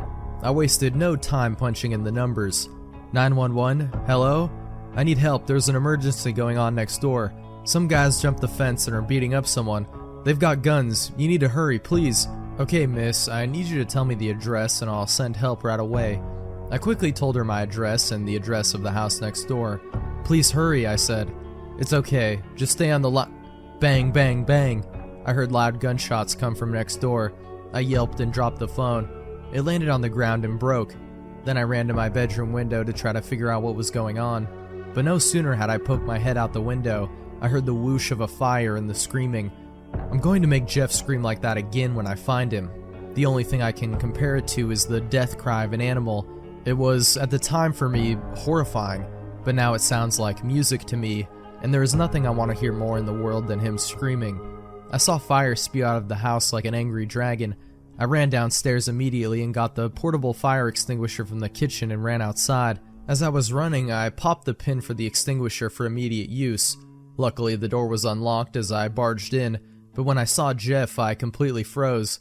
He was lying at the bottom of the stairs, almost completely on fire, with adults trying to put it out. I saw bits of his skin through all the commotion, some parts pink, some parts charred, but it was all covered in red. At the sight of all this, I screamed and then passed out. Last thing I remember is some of the adults running towards me. Whether it was to help me or to get the fire extinguisher, I don't know. When I came to, I was in a hospital bed, wearing one of those gowns that a patient wears. A nurse came in a few moments later. She had long brown hair and a bun hidden under her hat. She looked like she didn't want to be there. I asked her what happened. All I know is that you were brought in with a few other kids because you fell and hit your head on a fire extinguisher, she said, annoyed. A fire extinguisher? I reached up my hand and touched my head. I felt bandages and a large bump the size of an orange. Then I remembered Jeff, one of the guys that came in here with me, the one with the burns. Is he going to be alright? She sighed. Listen, there was 2 boys that were brought in with you that had burns, And no, I'm not letting you see him just because he's your boyfriend. I felt the heat rise in my face. He isn't my boyfriend. I'm just worried about him. Wouldn't you be worried about someone who you just saw burning alive in front of you? I tried to keep my voice steady, but my voice quivered enough to make it sound like I was lying. Whatever. Your parents are here, by the way. Want to see them? She asked. Yes, of course. Anything to get me away from that nurse. My parents came in and the nurse finally left. They asked what happened. I told them everything. The fight, the note, all of it. I knew that Randy was no good, my mom said. So have you heard anything about Jeff's condition? I asked. No, not a thing, said my dad. We just got here as soon as we heard about what happened to you. But who told you? I asked. I didn't think I saw anyone at the party that my family knew. The hospital called us, Mom said. Well, I guess that makes sense. It made absolutely no sense to me, of course. How would anyone be able to identify me without having any form of identification? I looked in the doorway and saw a man and a woman standing in there. My parents followed my gaze and saw them too. Excuse me, but is this Jane Arkansas's room? The woman asked. Yes, my mother answered. Who are you? I'm Margaret and this is Peter, my husband. She gestured to the man beside her. We're Jeff's parents. I sat up in my bed. I'm Isabel. This is my husband, Greg, and our daughter, Jane. Mom gestured to me. So you're the girl who ran in with the fire extinguisher, Margaret said. Yes, I replied quietly, embarrassed. Is your son all right? He just came out of surgery a few hours ago. The doctor said he will be fine. I relaxed at the thought. That's good, I said. Listen, I know what happened to Jeff and Lou on the first day of school. Then I told Jeff's parents what really happened to Randy and his crew. We had no idea that Jeff was capable of something like this, Peter said. I am willing to testify that Lou didn't beat up anyone and that Jeff only beat up Randy and his gang in self-defense. No need, said Margaret. Lou is being released from jail after what happened to those boys. That's good, I said. We just came to say thank you for trying to help our son, Jane. It warms my heart to see selfless people in your generation. I blushed. I did anything anyone would have done in my situation. I looked down. I'm not a hero. Nonsense, Margaret said. The least we can do is invite you over to our place for dinner when Jeff gets out of the hospital. I looked at Mom and Dad. It would be an honor, my mom said. It's settled then. We'll call you as soon as Jeff gets out of the hospital. We said our goodbyes and then they left. About 2 days passed and I was allowed to be released from the hospital. During that time I had no contact with Jeff or his family, but I heard that Lou was released from jail and Jeff's wounds were healing. When I got back to school, I became the center of attention, more or less because I was the only one who saw what happened at the party, but the only people I told about what happened were my friends, Danny, Marcy, and Erica. I didn't know what to tell them, so I told them what I saw. Sounds like Jeff got his ass handed to him, said Danny. She had raven black hair with sapphire blue eyes. She was usually the most level-headed of us. Well, at least he went down fighting. I heard he took those idiots to the hospital with him, Erica snickered. She always dressed like she was from the 1980s or something. Long, thigh-high, rainbow-colored socks with hair to match, and always wearing some kind of backpack with her. He also took Jane to the hospital. Maybe she was trying to beat him up too, Marcy laughed. She seemed to be the girly girl of our little group. She was blonde with brown eyes, and nearly every time we saw her, she had some sort of pink on her, whether it was the color of her shirt or the jewelry around her neck, and she was one of the biggest drama queens I knew, always stretching out the truth or blowing something out of proportion. I told you, I went over there to try to help Jeff because something was wrong, I muttered. I was the plain Jane, brown hair, green eyes, completely unremarkable looks-wise. Or maybe you wanted to see your love one last time before he left to go get help for himself, Marcy said in her dramatic voice. I just looked at her with my eyes the size of dinner plates. What? You can't deny it, Jane Arkansas. You have a crush on Jeff. Every blood cell in my body decided to migrate to my face at once when she said that. What? No, I just wanted to help him, that's all. Liar. I saw you leave that note you left on his desk. What was it? A confession of your love for him? No, it was nothing like that at all. I was just... So you admit you left him a note then? What do you mean? I was just guessing. She gave me a cynical little smile and then just waited for my response. The other girls started laughing at me. Jane, it's only a joke. I was just kidding, Marcy smiled. Your face is redder than a tomato, Erica cackled. I hate all of you, I grumbled. Oh, stop being so serious. Danny put a hand on my shoulder. Come on, let's get to class. The weeks went by, everything seemed to be normal. I think Lou even made a few friends. Everything was normal and nothing happened. Then Lou came up to me one day and told me about Jeff. Excuse me, your name is Jane, right? I turned around and looked. It was Lou. Yes, you're Lou, right? Jeff's brother? Yeah. He looked a little uncomfortable. Then again, so was I. Look, my parents wanted me to tell you that Jeff is getting his bandages removed in a few days, so expect a phone call inviting you to dinner soon. Okay, well, thank you, I said. He was about to turn away when I said, Hey, listen, what you did for Jeff, that was really respectable. Thanks. I heard you try to help my brother with a fire extinguisher. That was cool. Yeah? Well, thanks. See you around, I guess. Yeah, see ya. I was watching him walk away when I heard a little voice behind me say, Cheating on your boyfriend, are you? The f***? I turned around, surprised. It was Marcy, and with his own brother nonetheless, she fake gasped. Shut up, I yelled. Then I turned my head to make sure Lou didn't hear me. He didn't. Let's just get to class, I grumbled. 2 days passed until the phone rang. My mom answered it. A few minutes later, she got off and told me this. Jeff is getting out of the hospital today, Jane. I looked up at her and said, That's great. It looks like we'll be having that free dinner in a few days, she chuckled. A few hours passed and I heard a car pull into a driveway across the street.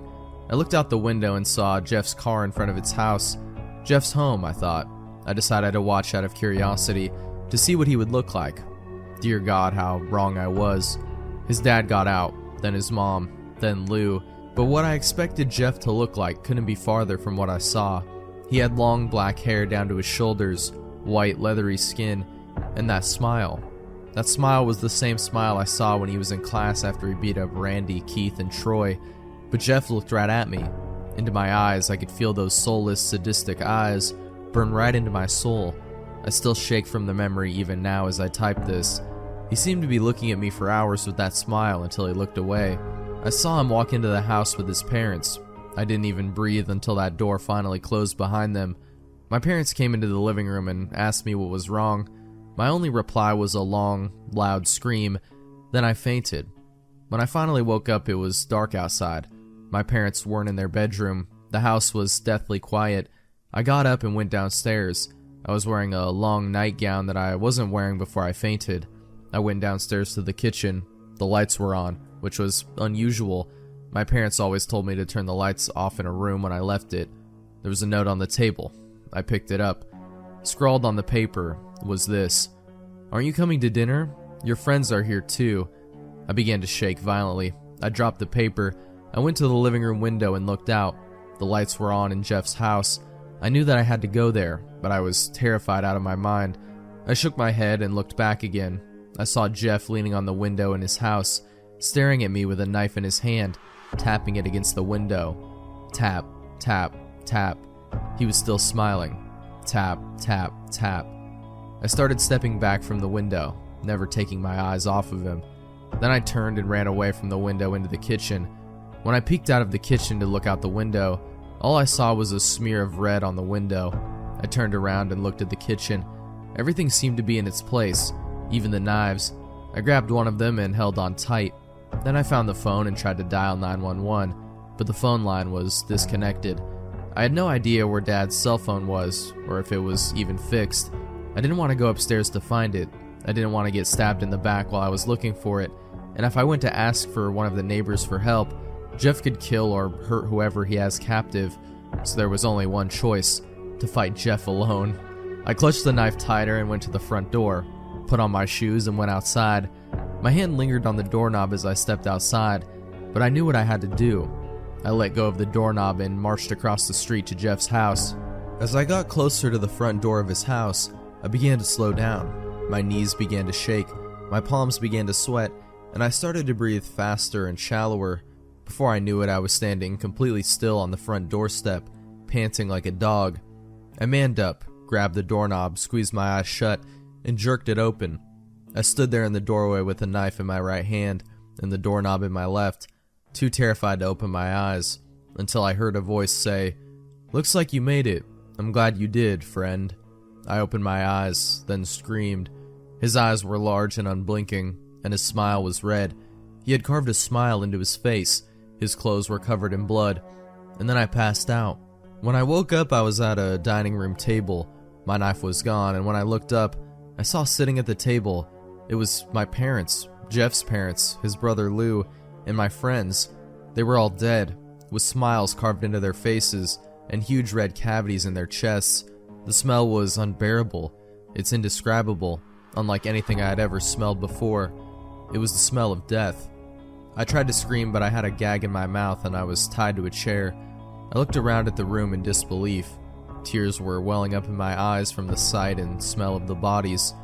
Look who's finally awake. I turned around and looked beside me. Jeff was there. I tried screaming, but the gag was in the way. Suddenly he was beside with the knife against my throat. Shh, shush, shush, shush. It's not polite to scream at friends. He began sliding the blade across my face, constantly tracing invisible lines from the corner of my mouth up to my cheeks in a large grinning smile. I shivered as he did this. When I turned away from him, he grabbed the back of my head and forced me to look at the scene at the table. Now, don't be rude. You're insulting everyone by not looking at their pretty faces. I looked back at the table, looking at everyone with their faces carved into smiles, and some with their chests still bleeding fresh blood. Hot tears began running down my face and I began to sob. "Oh, what's wrong?" Jeff purred. "Are you upset that you don't look beautiful like them?" I looked at him, trying to understand what he said, but I looked away when I saw his face again, and looked back to the table. "Don't worry, I'll make you beautiful too. What do you say?" He then slid the knife under the gag and cut it off. I spat out the gag and looked at him straight in the eyes, trying to hold his gaze. He tilted his head to the side as he looked back at me. Then I shut my eyes and looked away from him. Then I muttered darkly, "Go f*** yourself." Then I turned to look at him again. "You Joker reject?" He just laughed in my face. I preferred it when he just smiled. "You're even funnier than I thought." He came closer to me. I looked away again, feeling his breath against my skin. "Friends do friends favors, right? Well, I'm going to do a favor for you." I felt him let go of the back of my head. When I looked back, he was out of the room. I looked back at the table once more, taking it all in. Fresh tears started to come down my face again as I remembered my family and friends who were alive only a few hours ago. I was still crying when Jeff came back. "Don't cry," he said. "It'll be all over soon." I looked down at him and saw he was holding a jug of bleach and a can of gas. My eyes widened and I looked back at him. I didn't have any alcohol, so this will have to do. Then he began to douse me in bleach and gasoline. "We had better hurry, Jane. I've already called the firemen." Then he held up a single match, lit it, then threw it at me. The flames erupted as soon as the match came into contact with me. I screamed as loud as possible. The pain was unbearable. I could feel the flesh melting off my body, the heat invading every pore in my body, blood evaporating in its veins, and my bones becoming charred and brittle. Before I blacked out, I heard Jeff laughing. "See you later, my friend. I hope you become as beautiful as I am." Then everything went black. When I woke up, I was sitting in a hospital bed, bandaged from head to toe. Everything was spinning, and it hurt to blink and breathe. I looked around and saw an empty room. I groaned loudly because my mouth was bandaged. Everything hurt. A nurse came in a few minutes later. "Jane, can you hear me?" I looked towards her. The room started spinning even more. "Jane, I'm your nurse, Jackie. I don't know how to say this, but your family died in the fire. I'm sorry." Tears started falling down my face again. I sobbed. "No, honey, don't cry. You won't be able to breathe if you do." I couldn't stop. "Jane, I'm going to give you something to help you calm down, alright?" I felt something run into my bloodstream. Then I fell asleep again. When I woke up again, I could move more and my body wasn't as bandaged as it was when I first woke up.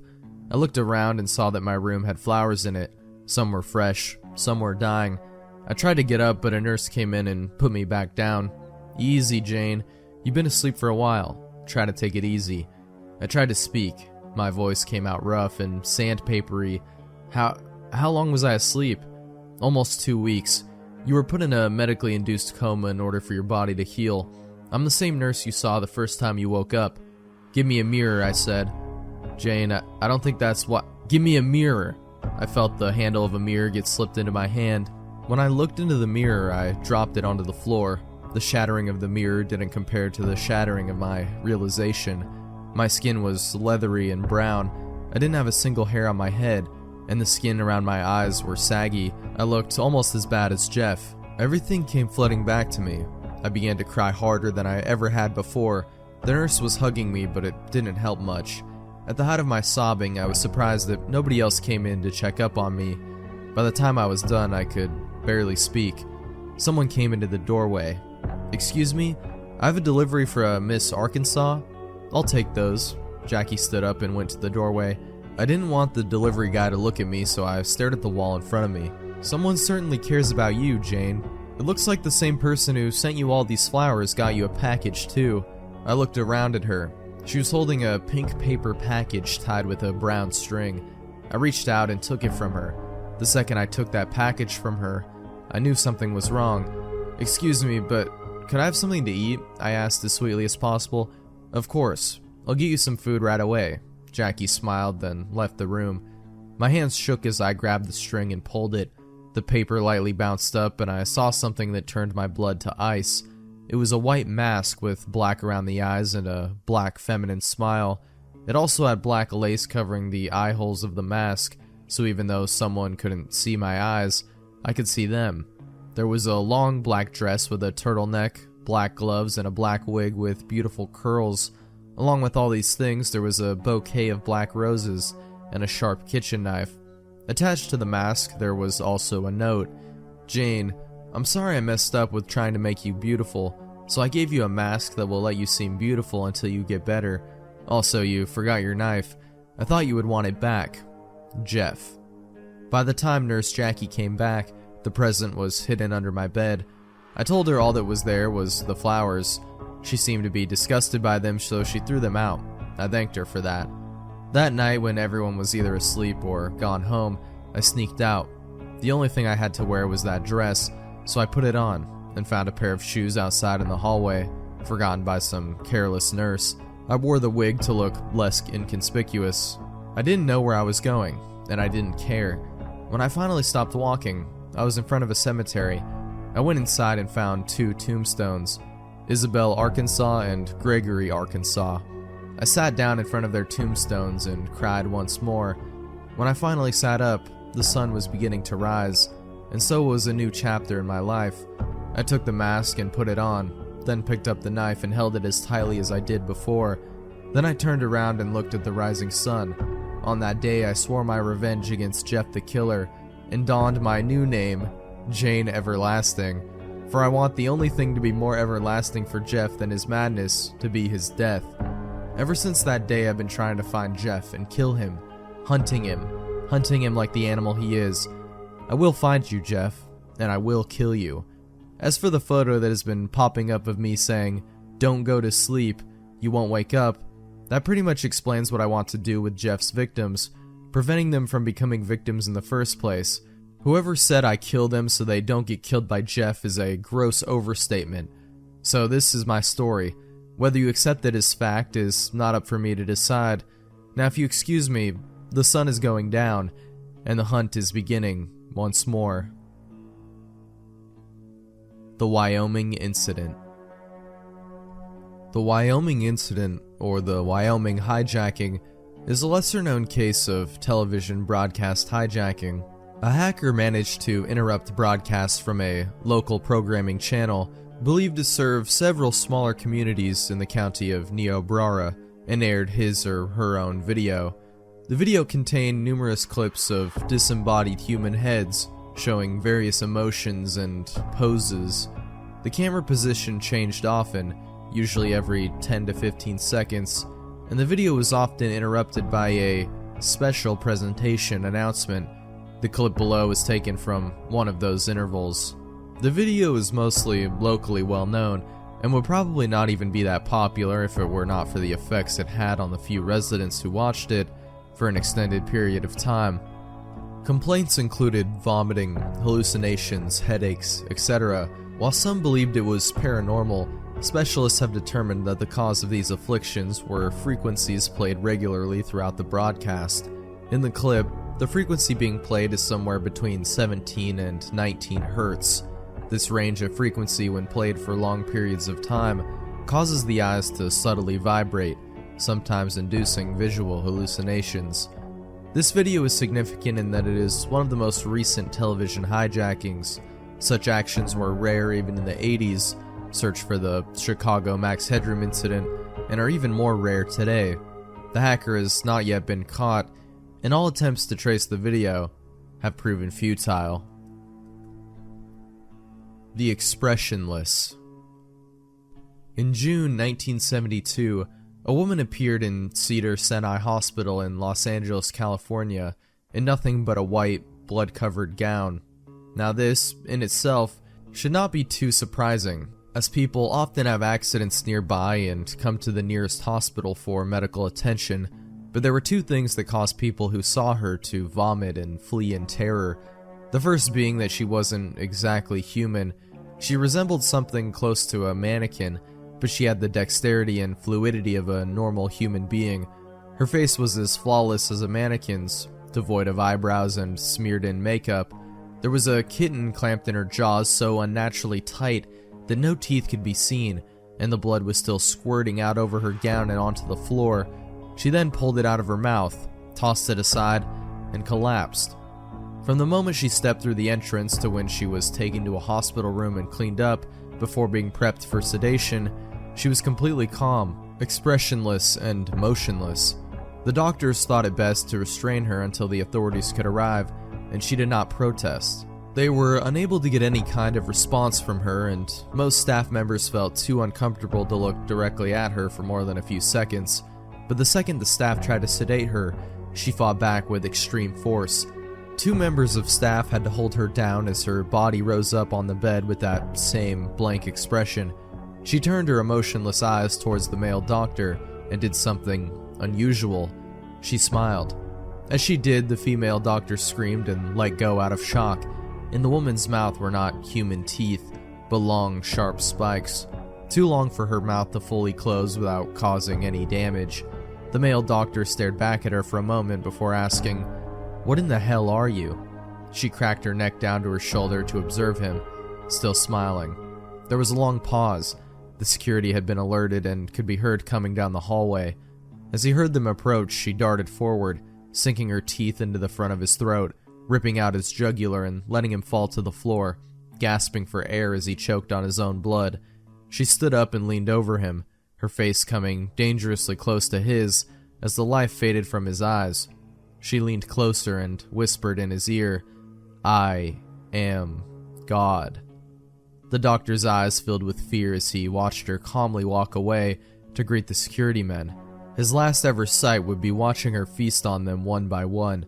The female doctor who survived the incident named her the Expressionless. There was never a sighting of her again. Tier 4. Ronald McDonald House. I'm sure you've heard of the Ronald McDonald House charity. They provide housing for the families of sick kids when they're in the hospital. Seems pretty innocent, right? Well, there's another side to the charity. There's another type of Ronald McDonald House, one that not many people know about. There's one in most big cities. You won't find it by looking for it. It doesn't have an address. It doesn't have a sign above the door. It doesn't even have windows. No. The only way you'll see it is if you're taken there. That's how I found it. I've never met my real parents. I've been in and out of foster families and group homes here in Detroit since I was a kid. I'm 15 now, and I'm what they refer to as a bad kid. Always causing trouble, always getting thrown out and placed with another unsuspecting do-gooder who thinks they can help me. I always prove them wrong. My caseworker sat across the black metal table, looking weary and frazzled. On the table between us was a thick, letter-sized brown envelope, my case file. "Well, your reputation has preceded you," she said, "and now you only have two options. Military school in Lansing, or the Ronald McDonald House, which has miraculously cleared you for acceptance." I didn't have the patience for drill sergeants and 5 a.m. reveille, and how bad could a halfway house named after a fast food clown possibly be? Ronald McDonald House it was. Dark clouds loomed above me the day I climbed into the back of my caseworker's town car, my few belongings in a backpack and the clothes on my back. That was all I could take. One of those few belongings was a photo album, filled with pictures of all the foster families I had been with. It was nice to remember some of them, even though I had royally f***ed it up each time. I've had a few cases who went through the Ronald McDonald house, the coworker said from the front seat. Things went so well for those kids, I never had to transfer them anywhere else. In fact, the house took over their case files and everything. We drove into downtown Detroit, past all the familiar landmarks. I'd been thrown out of one foster home just outside town because I snuck into downtown Detroit with some neighborhood kids to sneak into a dive bar. Good times. Well, here we are. The car came to a stop. I looked out the window. We had parked in front of a tall, gray, windowless building, sandwiched between two other industrial buildings on a narrow city street. I noticed there was an address on the building to my left and the one on the right, but none on this particular building, not even a sign. "Are you sure?" I asked, hesitating as I opened the car door and climbed out of the back seat. I slung my backpack over my shoulder, clinging tightly to the strap, and followed the coworker up to the windowless metal doors. She pressed a buzzer, spoke to someone inside, and the doors clicked to unlock. We walked in. As soon as the metal doors closed behind us, I noticed the pin-drop silence. It was that sort of silence that's so oppressive and empty, it almost deafens you. Across the dimly lit lobby, there was a glass window with someone inside, a secretary. She was turned away, typing something intently. We walked over to the window. The caseworker rang a bell on the counter, and the secretary spun around in her chair. Her face was painted like a clown, like Ronald McDonald, in fact. She even had the short, curly red hair. Of course, she wore a typical white nurse's dress. I wanted to laugh at how bizarre it was, but I couldn't. A chill swept down my spine. Something was not right. I watched as the nurse and my caseworker interacted. Paperwork was passed through the window. The caseworker slid my case file under the glass as the nurse slid her some papers to sign. As my caseworker signed the papers, the nurse looked at me. Her smile should have been warm and welcoming, but all I saw in her eyes was hunger. "I can't stay here," I stammered loudly. "Take me to the military school in Lansing, please." "What's the matter, sweetie?" the nurse asked, her voice muffled slightly by the glass. "Afraid of clowns?" I looked into her hungry eyes. Now there was a malicious glint as she laughed. My caseworker laughed too, obliviously, and said, Now, don't overreact. You'd hate the military school. Besides, this will be good for you." Before I could object, I heard a slam behind me. I spun around to see an open door in the far corner of the lobby, to the left of the front desk window. There was no one there, just some light that flooded in, then creeping shadows, shrill echoing laughter, and growing shadows along the wall inside the door. "Oh," said the caseworker, "here comes the welcome committee." As I stared in horror, clutching the strap of my backpack, my caseworker patted me on the shoulder for the last time. "Don't worry, honey. It'll be different this time. You'll feel right at home here, I promise." She turned to go. I felt bile churning in my stomach. "No," I said desperately. "You can't leave me here." "Oh no, I've got to get going. I never did like clowns." And with that, she left me there. The metal doors slammed behind her, and I was alone. I faced the open doorway by the front desk again. The shadows had almost entered the room, and the piercing laughter was filling the lobby with sound. I ran for the front doors. I pounded and yanked and pushed and screamed. Screamed for help. Screamed for my caseworker. Screamed for anyone. Please, God. I turned to see the nurse behind the glass smiling at me again. Then they entered. A whole group of laughing nurses with clown faces and red hair. Some were male, some female, but all had the same terrifying Ronald McDonald makeup. And in the dim light of the lobby, I could see the glint of metal tools in their hands. Bringing up the rear was a pair of clown nurses rolling a metal table, complete with restraints. "Get the fuck away from me," I screamed. I pounded at the metal doors again. "Let me out of here." They surrounded me, grabbed me as I thrashed and screamed and tried to tear myself away, laughed as I kicked and squirmed. They slammed me onto the rolling table and strapped me down. I looked around wildly. I was surrounded. "Let me go," I screamed, twisting and turning and pulling at the restraints. They rolled me through the open doorway and down a seemingly endless white hallway. They laughed and laughed and laughed. They waved their shiny scalpels and razors and needles. mere inches from my face, just to make me flinch and scream. It made them laugh even harder.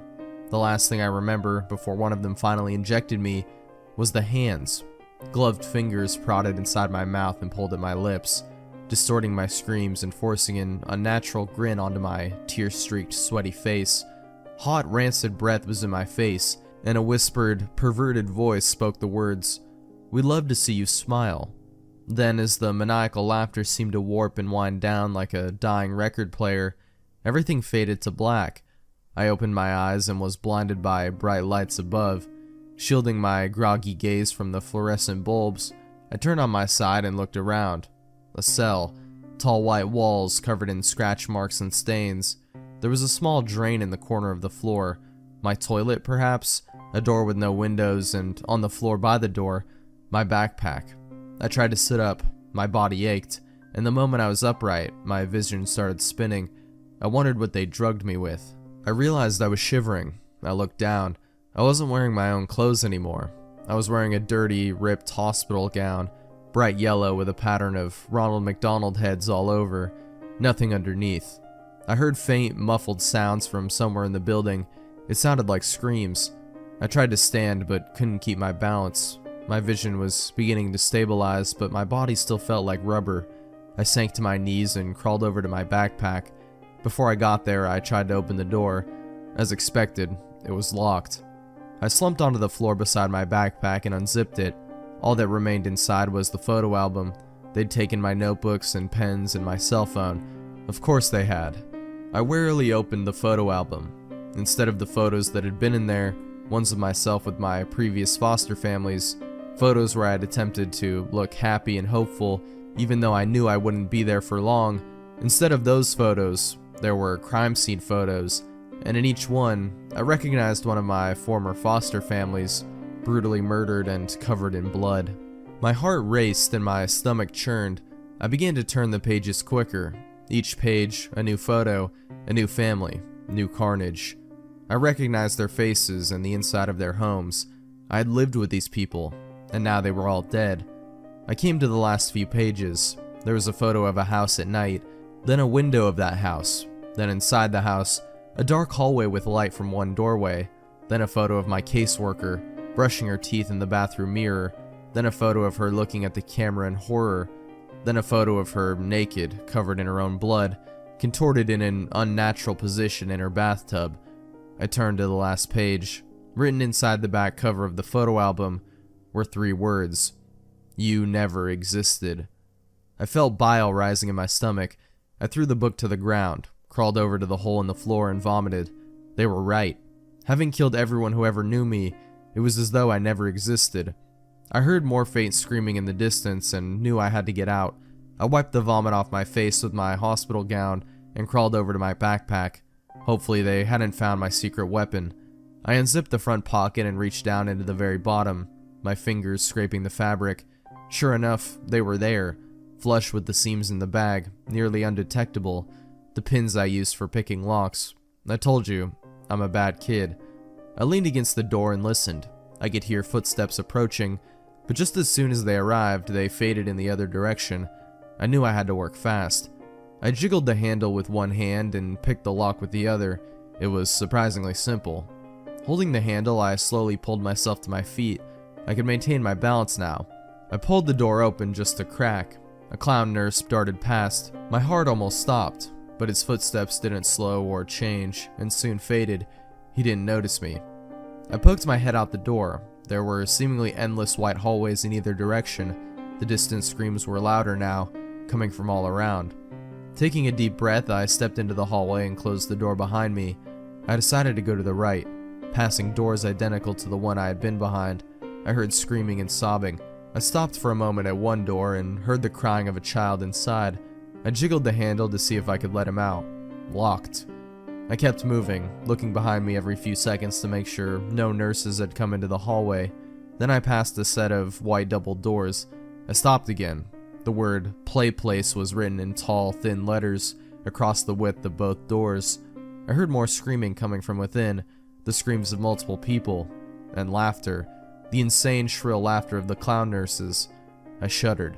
I was afraid to find out what sort of torture was happening inside, and I knew I had to keep moving. I saw a door ahead with a stairway symbol and headed for it. As I opened the door, I glanced behind me and saw 2 clown nurses emerging from the play place room. Their white nurse outfits were covered in streaks of blood. I quickly shut myself into the stairwell, hoping they hadn't noticed me. The stairwell was dimly lit, with cement walls and rusty railings. I looked at the door I had just closed. There was a red number 5 on it. I must have been on the 5th floor. I decided I had to get to the ground level.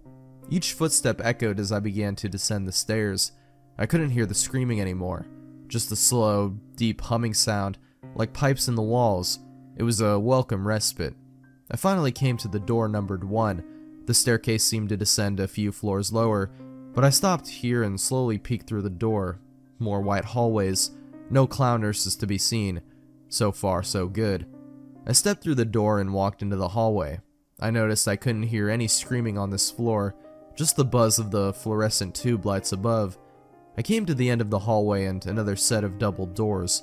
A large red cross, the kind you'd see on a lifeguard stand or first aid kit, was painted across the width of them. I pressed my ear to one door.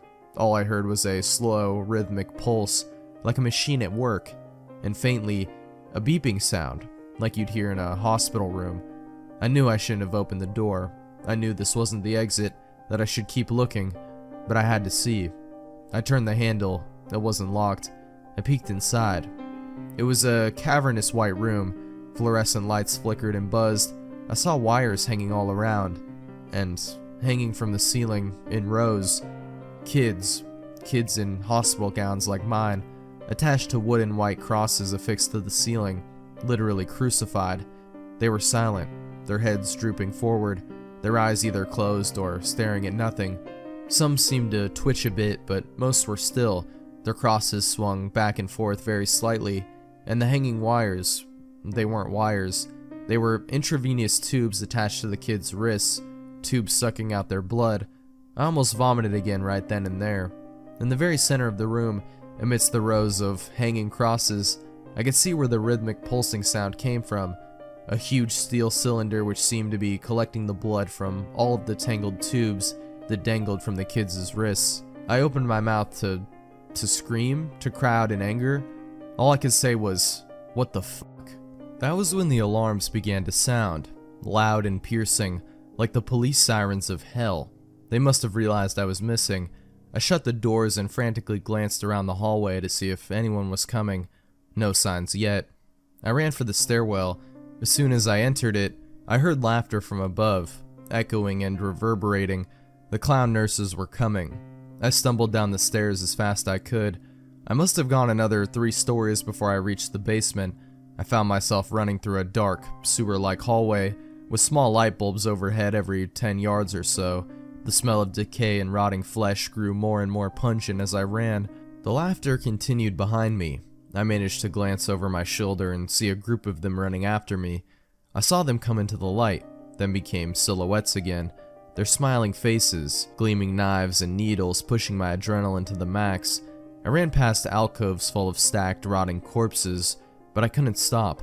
I couldn't think of anything but escape. I turned a corner and found myself facing the metal rungs of a ladder in the wall. I climbed until my head smacked the ceiling. Below me, the shadows and laughter grew closer. Their footsteps slowed. They were close and they knew it. I pushed at the ceiling above me, heaving upward and panting and screaming.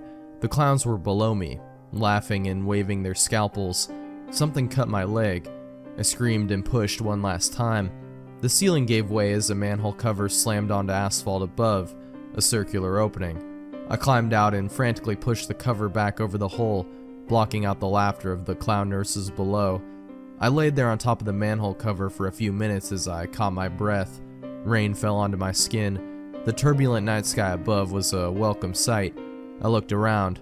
Abandoned buildings, broken glass, no lights, no cars, no sign of any life at all. A police siren somewhere in the distance, then silence. I climbed to my feet. Pain shot through my leg. I looked down and saw the cut on my ankle where a clown nurse had slashed me. Bastards.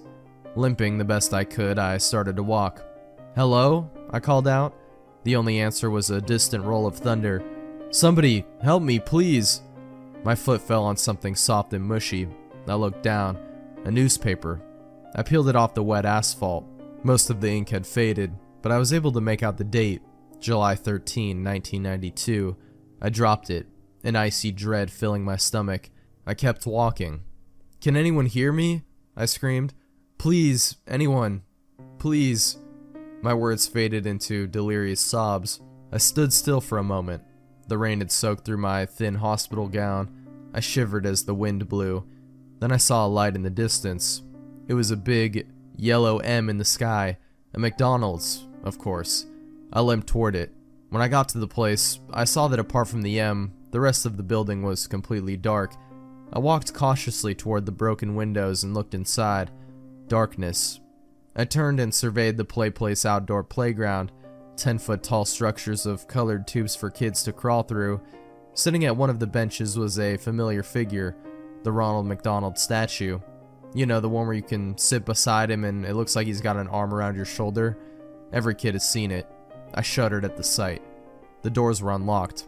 I walked in, out of the rain. Silence. Darkness.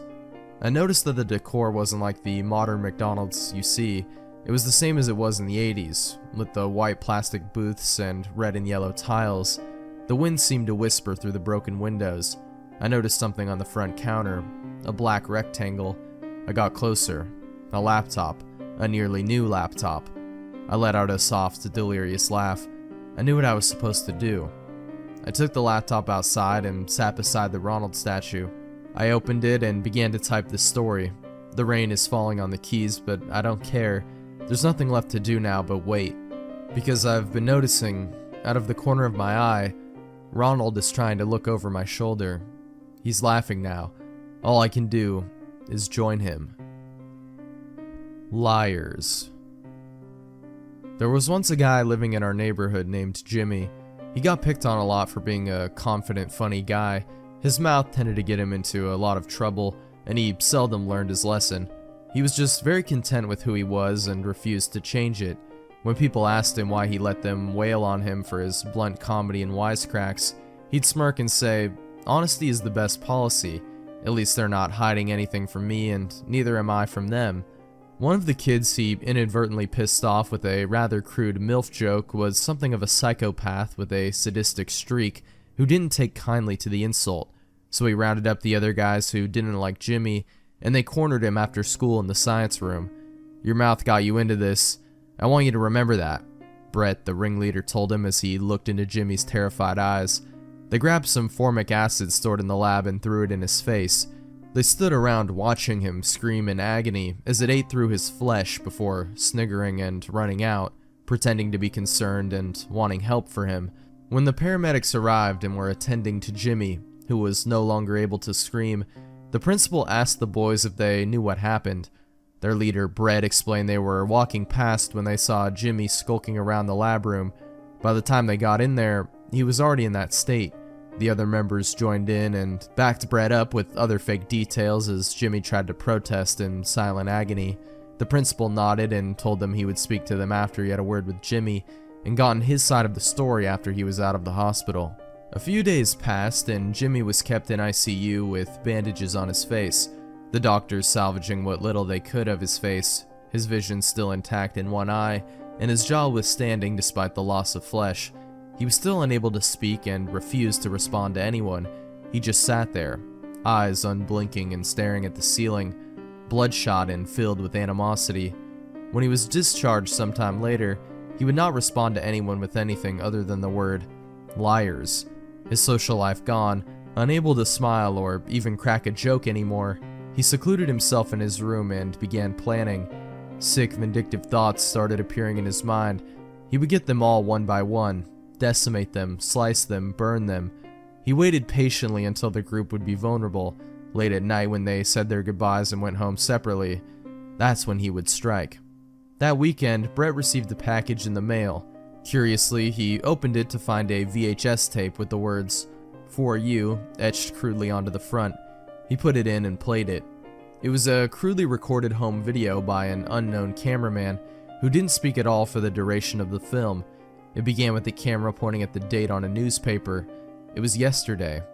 As he zoomed out, you could see it was in a basement, a single flickering light bulb hanging above and casting an uncomfortable scene. By the time he completely zoomed out, it was apparent this was no normal video.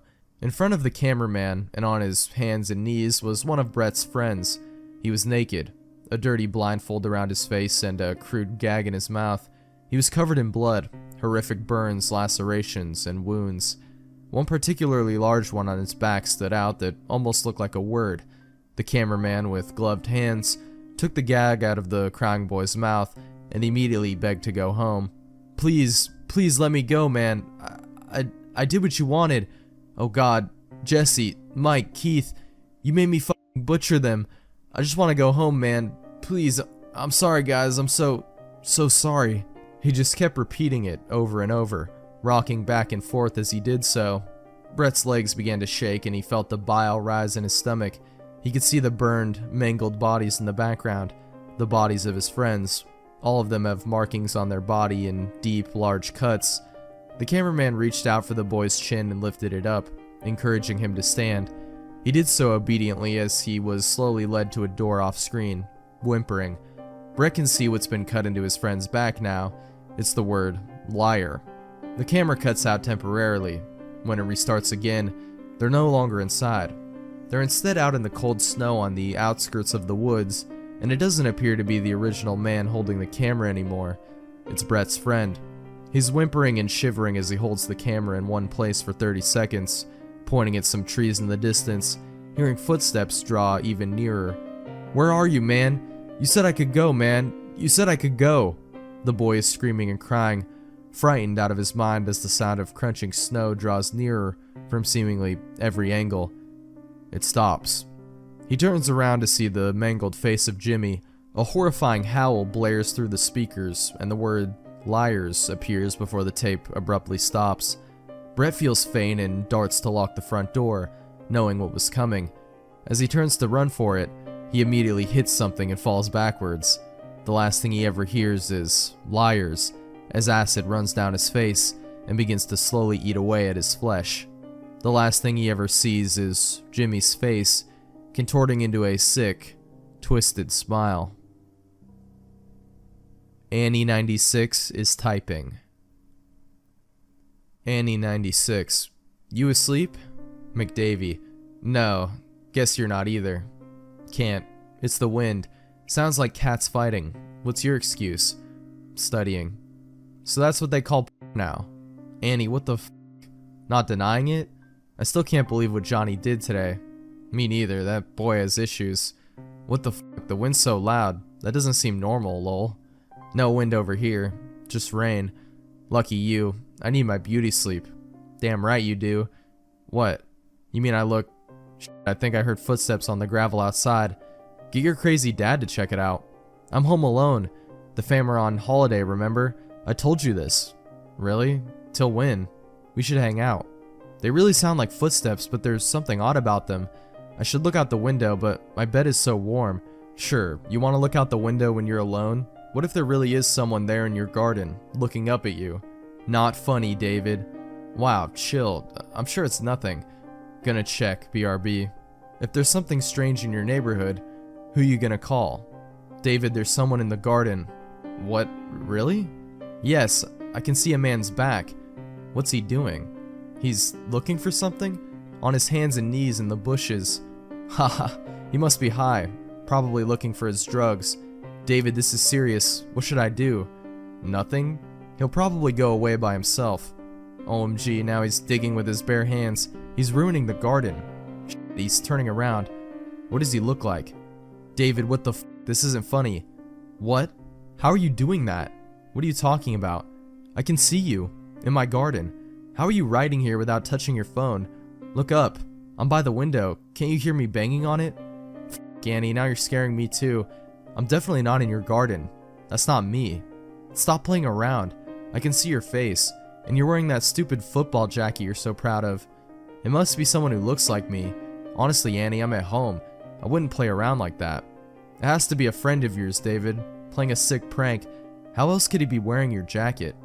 There are loads of jackets like that. My friends don't look anything like me. You just have me on your mind. He's digging again. Fucking leave already. Annie, do you have a gun in your house? Don't be stupid, David. I couldn't shoot anyone. You don't have to use it, just show that you're carrying. Doesn't that jacket have your name on the back?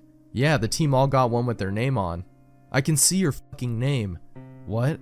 What the hell is this, David? Annie, that jacket's in my closet. He's seen me. Why is he smiling like that? He's coming. Call the cops.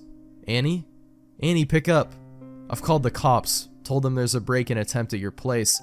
They said they're on their way, but it'll take half an hour. Annie, are you there? It's in the house. Can't talk, I have to be quiet. Lights off. I'm in a closet with a knife. Hard to type, shaking so much. Fuck. Hang in there, Annie. The police will be there in 20 minutes. Do you know where he is? It, not he. The look it had when it saw me, David. No person could look like that. Jesus Christ. Does it know where you are? No. I grabbed the knife when I saw it running toward the house, and I got in the closet when I heard it breaking in. Okay, good, you'll be fine. A druggie doesn't have the brains to find someone hiding in the closet. The police will be there soon. Oh God, it's calling out to me. It doesn't sound like you, David. Its voice is so deep, filling the house, filling my head. What is it saying? Come out, Annie. I just want to look at you. It keeps repeating that over and over. Have I gone mad, David? Is this what it feels like? Just 10 more minutes, Annie. Keep it together. You're so strong. You will get through this. It's coming up the stairs, but so slowly. Irregular steps. Why does it look like you, David? Why you? I don't know, Annie. Please believe me. Can you make it stop? Please, make it stop. I would if I could. I promise you.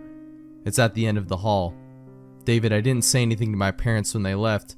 I was listening to music. Is that the last time I see them? Annie. This has something to do with you, David. Only you can make it stop. Think fast. I don't know, Annie. God, please. Please. It might be because I thought about you so much. I think about you all the time. So stop. I don't know how. It's scraping something on the walls. The walls getting closer. Please, David. I'm trying so hard. It's slowing down. Try harder. Whatever you're doing, it's working. It stopped. I can't hear anything. Really? Don't go out yet. Stay put until the police get there. What should I tell them if he's gone? Everything, Annie. Everything you told me. I didn't know you felt that way about me, David. I'm so glad it stopped. Can you come over in the morning, David? I really need to see you. Of course, Annie. I'll be there. Great. Can't wait. Annie? Annie, how do I know this is you? Annie 96 went offline. The real Chuck E. Cheese. Have you ever thought that there was something the creators of Chuck E. Cheese were hiding, something from us all? Or have you ever found something to be off about the place, even the creepy, robotic mascots that danced on stage? I didn't, until I found out the truth about Chuck E. Cheese. It all began on the first time I had ever visited the place. I was around the age of 5 or 6, so I of course was pretty ecstatic to go. Seeing all those commercials of kids eating pizza and running around without a care in the world on arcade games and on the play structure made me almost get down on my hands and knees to plead and beg my mom to take me. After finally getting her to break, she took me. I was the happiest kid in the whole world. My mom drove me over just a few hours before evening, so maybe around 4:30 or so. I almost knocked over the woman at the door who gave you the little stamp on your hand, running ahead of my mom and bursting through the doors like a maniacal child. Eventually I was stamped and literally screeching as I ran around to play all the games and playsets. After a bit I stumbled on over to a game, like whack-a-mole, but with sharks, right by the staff-only room. One shark whacking minute later, I'd won the game. Before I could squeal in success and collect my tickets, my ears caught the sound of something very strange going on near the staff-only room. I could hear someone say, "Test number 15 on mutated rat results in angered behavior, such as throwing desk and scientists at the wall." I then began to wonder what in the world they could be talking about. Maybe they were making a new game. Being so young, I had no idea at all what was actually going on in there. Being curious and feeling a bit interested, I pressed myself against the door and listened in as carefully as a 6-year-old could. I could hear them snapping at each other. Things like, "What are we going to do with this beast?" and Get it away from me. A mumbled shout poured over whoever was in there, and replied with a louder, "We can't just kill that thing. It's a beast version of our mascot." The talking stopped. I blinked for a second and pressed myself closer on the door. I quickly realized that this was a very bad mistake. As the door opened from my weight against it, I slipped in, going from leaning on the door to falling face flat on the ground of the staff room. Immediately, footsteps trampled over to me, hands grabbing at my arms. I was out like a light in a few seconds, and I still don't know what the hell they did to do that. I woke up slowly, my eyes feeling heavy and my body feeling weak, in some kind of interrogation room. A tall man with a serious expression, wearing the cleanest white lab coat I'd ever seen, began walking towards me out of the blue, like he knew I'd be awake, like he knew I was awake. His voice was deep and it was scratchy from what I could tell when he began to speak. You know, don't you? You know," he said. I was a 6-year-old half knocked out at Chuck E. Cheese, so I didn't know what they expected from me. I babbled for a second, letting my tongue function correctly. "What?" I replied dumbly, blinking hazily.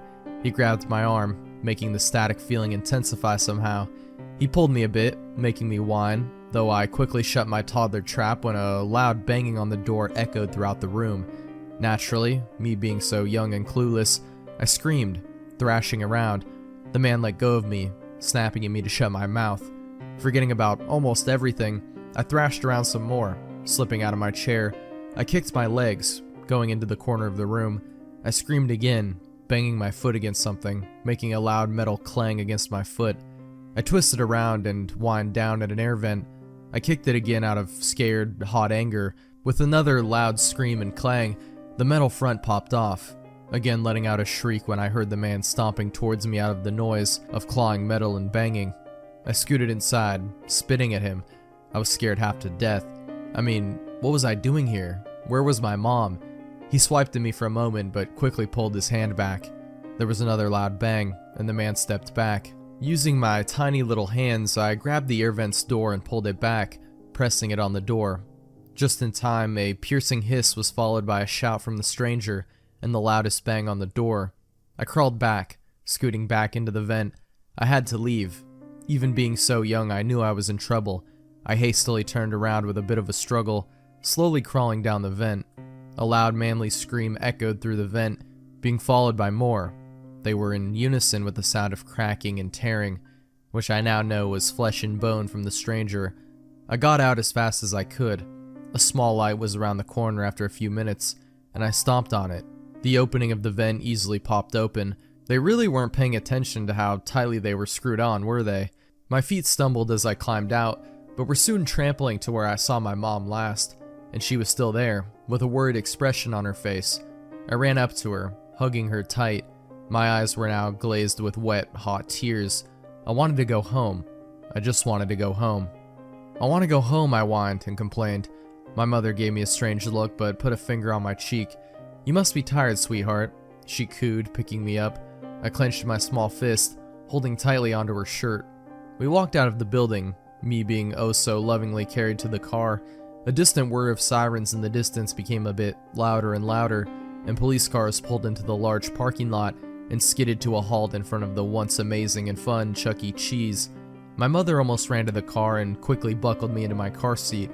A couple hours later, home and safe that night, I walked out of my room to get some water before I went to bed, a habit of me trying to procrastinate so I didn't have to sleep, and my mother was watching the news. The reporter was talking about some kind of mutated rat coming out of Chuck E. Cheese and disappearing down the alleyways. So what happened to the real Chuck E. Cheese? God only knows. But I will never, and I repeat never, go into any damn Chuck E. Cheese for as long as I live. Room 0. A lot has been going on since my last post. I received a lot of questions and concern from folks who read my first-hand account of Mowgli's Palace, a resort that was built and abandoned by Disney.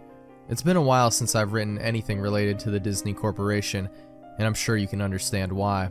I want to thank everyone who mirrored my post. It's been taken down from a few places, mostly corporate sites that were easily leaned on by a larger power.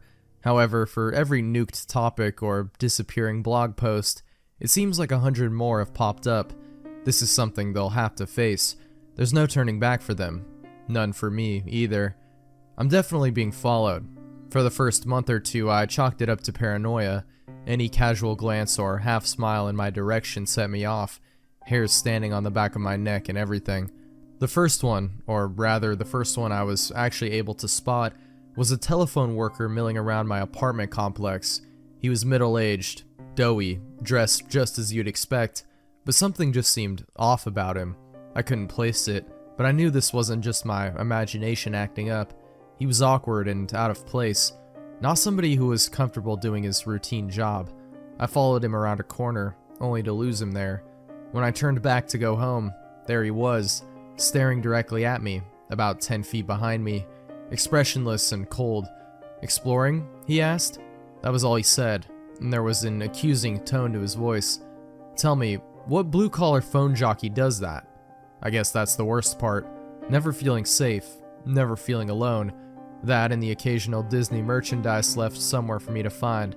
Little rubber Mickeys in the mailbox, a Disney Adventures magazine on my bookshelf. They hide little Mickeys everywhere. 3 circles, 1 big, 2 small, in the silhouette of the famous mouse's head. I've started keeping a running list of Mickeys I've found. Coffee cup rings on my coffee table, 1 big, 2 small. Colored glass bottles left on the doorstep, viewed from the top down, all red. Graffiti on the wall on my way to work. A huge earth, small sun and moon in the proper locations. They're everywhere. People have emailed me about this as well. If you repost anything I have to say, you're going to start finding those son of a bitch outlines, I guarantee it. The best one by far, one that actually made me laugh because of the horror of it all, was a drawing in chalk next to my car. I was taken aback at first, walking through the parking garage, keeping an eye out for people following me. The outline seemed a perfect match for, well, a murder victim you're probably familiar with if you've read my past posts. Written in yellow paint, I'm sure was a single word: retract. The only good thing that has come out of all this is that I know I'm not the only one who's seen something they shouldn't have. I'm not going to give their names because, well, if I have to tell you why, you haven't been paying attention. Researcher goes to Disney parks wherever he can, all throughout the year. He's not going to have fun, enjoy the rides, etc. He's looking for the Gascots. There's been a long tradition, apparently, of people reporting strange patrons throughout the park. Silent, motionless, staring patrons of every age, shape, and size. Men and women, adults, children, and teens, all wearing Disney-themed gas masks. Way back when, Disney would get tons of complaints about oddly dressed folks following others around the park, folks who would then merge into crowds and disappear. Later on, the gas masks caused folks to draw other conclusions, and reports of possible terrorists and bombers started flowing. All of those reports most likely went straight into the trash can. I know I can't find any sign of any such occasions reported on by the media, although you should be aware of the fact that Disney can pretty much control its press like no other. Researcher goes to the parks, talks to a few people, and tries not to draw any attention to himself. He'll just ask 3 or 4 families if they've seen his friend, who's wearing a funny mask. He has yet to see a Gascot for himself, though on one occasion, a child pointed him toward Frontier Town. As he raced through the crowd, he heard a single voice ahead cry out, "Mommy, I want a goofy air mask too." A fellow I'll call lifeguard worked in a Disney water park from 2001 through 2003. He stood at the top of a huge water slide and made sure none of the kids got too rowdy. He passed the kids through one at a time, telling them over and over again to be safe, keep their arms in, and so on. One day, as he tells it, this fat kid goes down the tube and doesn't come out the other end. He sent 2 or 3 kids after. The whole thing moves at a steady clip, so naturally you'd expect that if Fatty got stuck, the kids that followed him were stuck too. Not so. Only the big kid disappears. Everyone else comes out the other end, cheering and splashing like nothing's wrong. Lifeguard shuts down the slide, much to the aggravation of the kids waiting. Before he can go through any of Disney's strict procedures, splash! Fatty finally comes out. Staff members pulled the kid out of the water. He sank like a stone when he hit, his skin already blue and his eyes wide. All he would say was, "No face kids," and "Stop squeezing." The kid was okay, in case you're wondering. He got carted right off to the medical center. When Lifeguard was told to open the slide back up, he made a big stink about how it clearly wasn't safe. Despite his complaints, he was threatened with firing and begrudgingly opened the slide again. From that point on, he kept a closer eye on the kids. Every so often, they'd come out in the wrong order, never as stunned as the fat kid, but always with a vague look of concern, a dreamy half-stupor that seemed as if they were trying to figure out what was reality. They'd take on some water and choke a bit, and they'd never come back up to ride again. I read his emails with the same sort of unease you might be feeling right now. I wanted him to share his own story, but in the end, he didn't want to expose himself that way. I can't say I blame him. Snow White, which wasn't the actual role she played, was a character in the park. She had a nice little tidbit for me. You know what happens when a costumed employee drops dead in his suit? Like 1 second he's taking a picture with little Jimmy, and the next he's had a fatal stroke? A second costume mascot in the area has to sit with the corpse on a curb or bench and wait for a designated dry cleaner to arrive and cart the body away in a discreet manner. All the while, patrons have no idea they're sitting with a dead body for photo ops. Feel free to check out your photo albums at this point. That was bad, but another fellow, Janitor, went completely off the creepy charts. Disney World, and probably others, is built with a series of underground tunnels just below your feet. 3 stories worth. Anything and everything you can imagine is down there for use of the employees. They're called utilidors, utility corridors. Basically, that's the reason you don't see any characters out of place or janitors wandering through the park. They pop in and out of hidden doors and travel a concealed town you're walking on. Janitor told me something that might be common knowledge, but was nonetheless news to me. Walt Disney had several apartments built into his parks. There's one above Cinderella's castle, there's one in the Pirates of the Caribbean ride. They're all over the place. More than that, there are nightclubs, a movie theater, a bowling alley, and much more. All behind doors built right into the whimsical facades you passed by without a second look. Club 22 is one such hidden area. If you have the cash to join the exclusive club, you don't, then you'll have access to it and much more. Club 22 is a place where anything goes. Disney Co. calls these places dark zones, spots where the squeaky clean visage of Mickey Mouse gives way to drinking, drugs, and, yes, sex. Conversely, the rest of the park is the bright zone, with a few gray zone utilidors in between. As far as Janitor has said, it wasn't always that way. It was more of a slow decline, and the gradual relaxation of social norms within that elite group. The reason he knows all of this? You may have already guessed it. He's cleaned it. After a lengthy background check and a non-disclosure form, Janitor moved up from a park attendant to one of the dark zone cleaning crew. Now, before you get some satanic human sacrifice vision in your head, Janitor saw nothing of the sort. Lots of empty alcohol bottles, yes. Used condoms scattered like deflated New Year's balloons, oh yeah. He cleaned up his share of blood, piss, and vomit, but it was all down to the unrestricted behavior of patrons, as opposed to any sort of cult behavior. At least that's how he sees it in retrospect. All that trash, that profane shit, went into a furnace and mingled with the smoke of a quaint cottage's chimney. If you've been to Disney World, you've breathed ultra-condensed sin. Backing up this information was Hammer. Hammer mailed me the old-fashioned way, though I don't know how he got my home address. He sent me photocopies of work papers proving his employment, with the instruction to burn them when I was convinced, which I did gladly. Hammer worked around the Disney World park, doing demolition and construction. At one point, he approached a superior regarding some strange construction plans. There was a wide, rectangular area marked off on the blueprints, about the size of a supermarket. The area was left unnamed, and only bore the words, "Do not dig." Not only was his superior in the dark, but he was super fucking purposefully in the dark. He didn't want to talk about it, didn't want to know about it, and ended the conversation with, "This space intentionally left blank." Hammer didn't get it.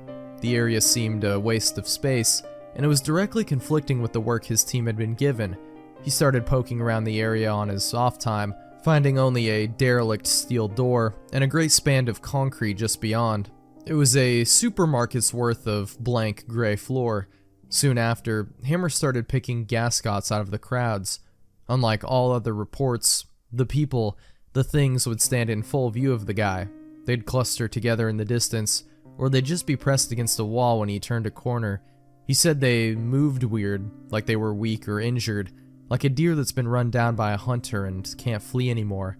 The gas masks, the Disney character faces with filters jammed in, he noted that they seemed wet on the inside, like condensation on a car window. Tiny beads of water glimmered behind the glass, making it impossible for any of them to actually see. Probing further, Hammer started asking questions of anyone and everyone who had been working in the park for a decade or more. He hit dead ends throughout, until he was directed to Ida, an elderly woman who worked in a restaurant on Main Street. She'd been there since way back, and though nobody had the balls to ask directly, everyone knew she had plenty of terrible stories to tell. Hammer asked about the empty space, then about the gas-masked customers, and at first he thought he would receive the same non-answers he'd gotten so far. She was quiet, eerily quiet. "Room 0, she croaked, a single, shaking hand placed to her cheek, as if she was a little girl fearing a father's punishment. She didn't meet with the man's gaze for the entire conversation. Room 0, as it turned out, was yet another hidden room, just like the apartments in Club 22. However, its sheer size and its spot deep beneath the park set it apart from any of the fun, dark zones. It was a bomb shelter. Room 0 was built to withstand a massive attack, be it conducted by foreign or domestic enemies. Room 0 was to be stocked with enough rations to feed the entire park's average number of patrons at any given moment, and housed a smaller yet lavish panic room of sorts for Disney higher-ups. During World War II, official Disney gas masks were actually produced for children to wear in the event of an attack. The idea was that it would be less scary for kids if Mickey's face was emblazoned on the wartime safety device. Yes, I know the obvious problems with that. During the Cold War scare of the 60s, when Disney World was constructed, Room 0 was stocked with similar masks as well. Whether they cared about the fears of children or just callous branding, the things found their way down there. What's more, some genius decided that kids would then be frightened by the gas masks their parents wore, and so all masks, adult and child, were made to comply to this insane standard. Ida described it as treating a wound with lemon juice. None of this explained what Hammer had been seeing though, not only the seemingly supernatural appearances, but the emptied out room as well. "I've been in there," he explained. "There's nothing but a cement floor and 4 walls. "No." Ida shook her head and covered her mouth, stifling a sob. "You've been on top of it." Someone or something sounded the alarm one day when the park was at full capacity. The warning was clear. It was supposedly an air attack. Security ushered everyone down into the tremendous shelter. There they were ordered to put on their masks and hunker down for the duration of the assault. Everything was quiet for about 30 minutes, save for the crying children and the frightened whispers. No one wanted to die, and so they were thankful in a way for this strange measure of safety. Then the first scream rang out. "Hey," a man shouted. "Quit pinching." Waves of shrieks and yelps ripped through the crowd, from one wall to the other, back and forth. "Who's running around? Settle down," someone hollered. "Who's laughing? This isn't funny." "Ow, who stepped on my foot?" Despite security guards urging to calm down and keep their cool, the crowd became more and more agitated, until finally, after nearly an hour of madness, the lights flickered, then died. What followed could only be described as utter chaos. In the dark, only the wails of the young and the anguished cries of adults could be heard in a massive swelling din that bloodied the ears of all within that black echo chamber. A group of staff members and select few patrons made it out of the door, ready to face the war above, rather than the insanity below. What they found, of course, was a desolate yet untouched theme park. The music continued to play, echoing through silent storybook towns. Upon returning to Room 0, the few who stood at the top of the steel staircase that led down into the pitch blackness heard no sign of the previous fray. There was only silence. Ida herself descended that staircase, despite the begging of those she left above. She reached the reinforced doors, herself now awash in darkness, and hearing only the buzzing in her ears. A single voice came out of the darkness. The echo made it impossible to tell whether the mocking, raspy voice was at the back of the bomb shelter, or if it was right in front of her face. "Shut the door, dear. You're letting out the cold." Gripped by terror, she did just that. Within days, the entire thing, shelter, staircase, all of it, was covered with feet upon feet of cement. Air systems and generators above its ceiling were removed, creating the large, empty space. "They're all still down there," Ida told Hammer. down there with whoever that was. You might notice I've used Ida's name. Unfortunately, she passed away soon after telling her story. Accidental fall, supposedly, after getting out of bed to turn on a light. Such a company devotee, the paper reported, that her entire bedroom was covered with Mickey silhouettes. The Harbinger Experiment. The world we live in is full of things we don't understand. Being the curious humans that we are, we naturally try and seek these things out. Doing so has led us to remarkable discoveries and inventions that we would never have imagined 100 years ago. We have defeated disease, built to the sky itself, and even created machines that could take us beyond the clouds and into the stars. If our ancestors could see us and what we have created, I'm sure many of them would see us as gods. Our innate curiosity and lust for knowledge has not always led to greatness, however. True evil and darkness have also been uncovered in humanity's conquest of knowledge, and in the end, I fear this evil will be our doom. I do not say this from the standpoint of a great philosopher who has sat and simply pondered things either. No, I say this because I've seen it, experienced it, I was a part of it. The event I'm about to relate to you is true in its entirety, this I swear. I feel certain that this will fall on deaf ears, and many of you will believe this to be just another spooky story meant to give you cheap thrills, but I promise you that is neither my intent nor my purpose. The purpose of this story is to simply warn you of what lurks beyond the veil of what we can see and understand, to show you what awaits us in the darkness, even if I myself don't understand it. What I'm about to tell you has happened, and I feel certain it will happen again. In 1971, a not-so-well-known scientist began preparations for an extremely secretive project known as the Harbinger Experiment. I would like to keep the identity of the scientist a secret for personal reasons, so throughout this recounting, I will refer to him as Zimmerman. Zimmerman's background is unclear at best beyond 1971. All that is known about him before that time is that he had grown up somewhere in Maryland with a strange fascination of the occult and supernatural. This later made him an outcast among his fellow scientists due to how scoffed upon the metaphysical was, and still is at the time. Zimmerman's opinions concerning the otherworldly were not the sole cause for him being an outcast, though. It was his methods that made him widely unaccepted among his peers. Zimmerman was well known during his time for being ruthless and cold beyond measure. He never cared about the means. All that mattered to him was results, and if he predicted the results to be valuable enough, anything would be worth obtaining them. It was this insatiable and brutal lust for the truth that made him feared among those that knew of him, and the few that knew of him and did not fear him believed in him and followed him and his work closely. The word Harbinger itself has such a mysterious and intimidating taste to it. Maybe it's the way it rolls from our tongues, or maybe it's simply due to its association with the project, but the word always seems to carry a certain amount of doom with it, which would make sense. The word itself means to warn or forebode.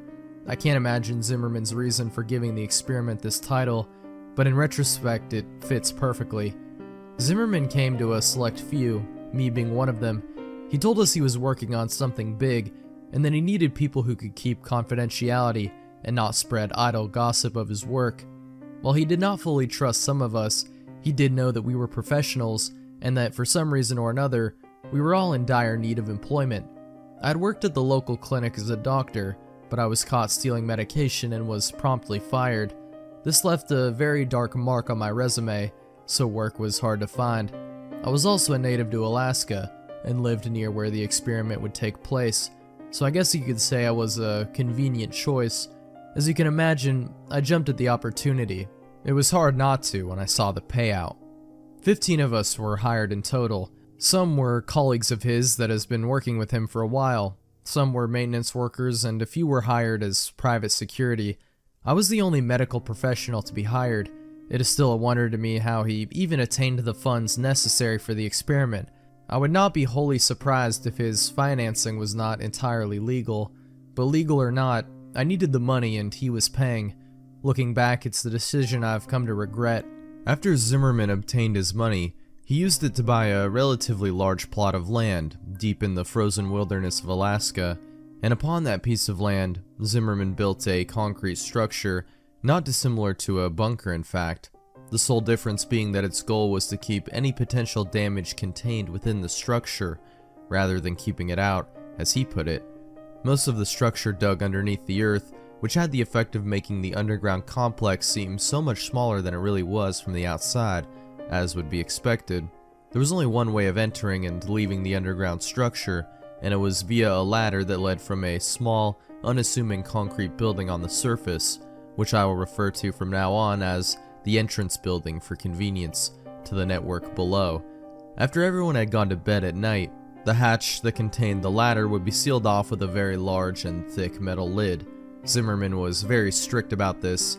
Located not too far away from the entrance building was a series of wooden cabins that would serve as the sleeping quarters for the staff Zimmerman had hired. Compared to the entrance building standing on the surface, the underground system was massive. At the center of the complex was the control room. This is where all the facilities, electronics, and such were linked to. This included security cameras, lights, and door controls. Consoles, monitors, and computers lined the walls of this large central chamber.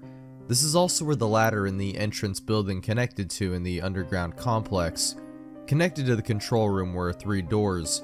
One led to a smaller room that served as the infirmary, another door led to a break room, and the last door led into the hallways. The hallways are where the complex began to feel extremely eerie.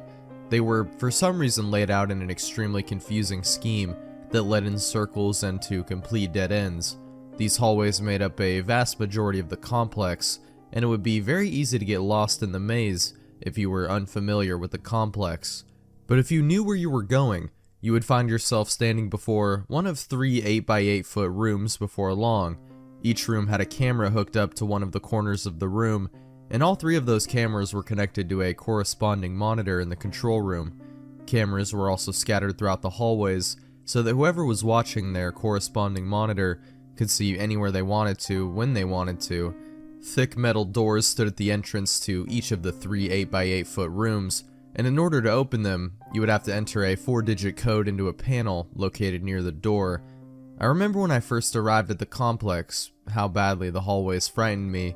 I've always been claustrophobic, you see, and those hallways were so very narrow. The noise, or more accurately, the lack of noise, was also a tremendous source of fear for me in those bleak, narrow hallways. It was always so unnaturally silent, as if the entire world had stopped moving. It really made you feel like you were trapped down there.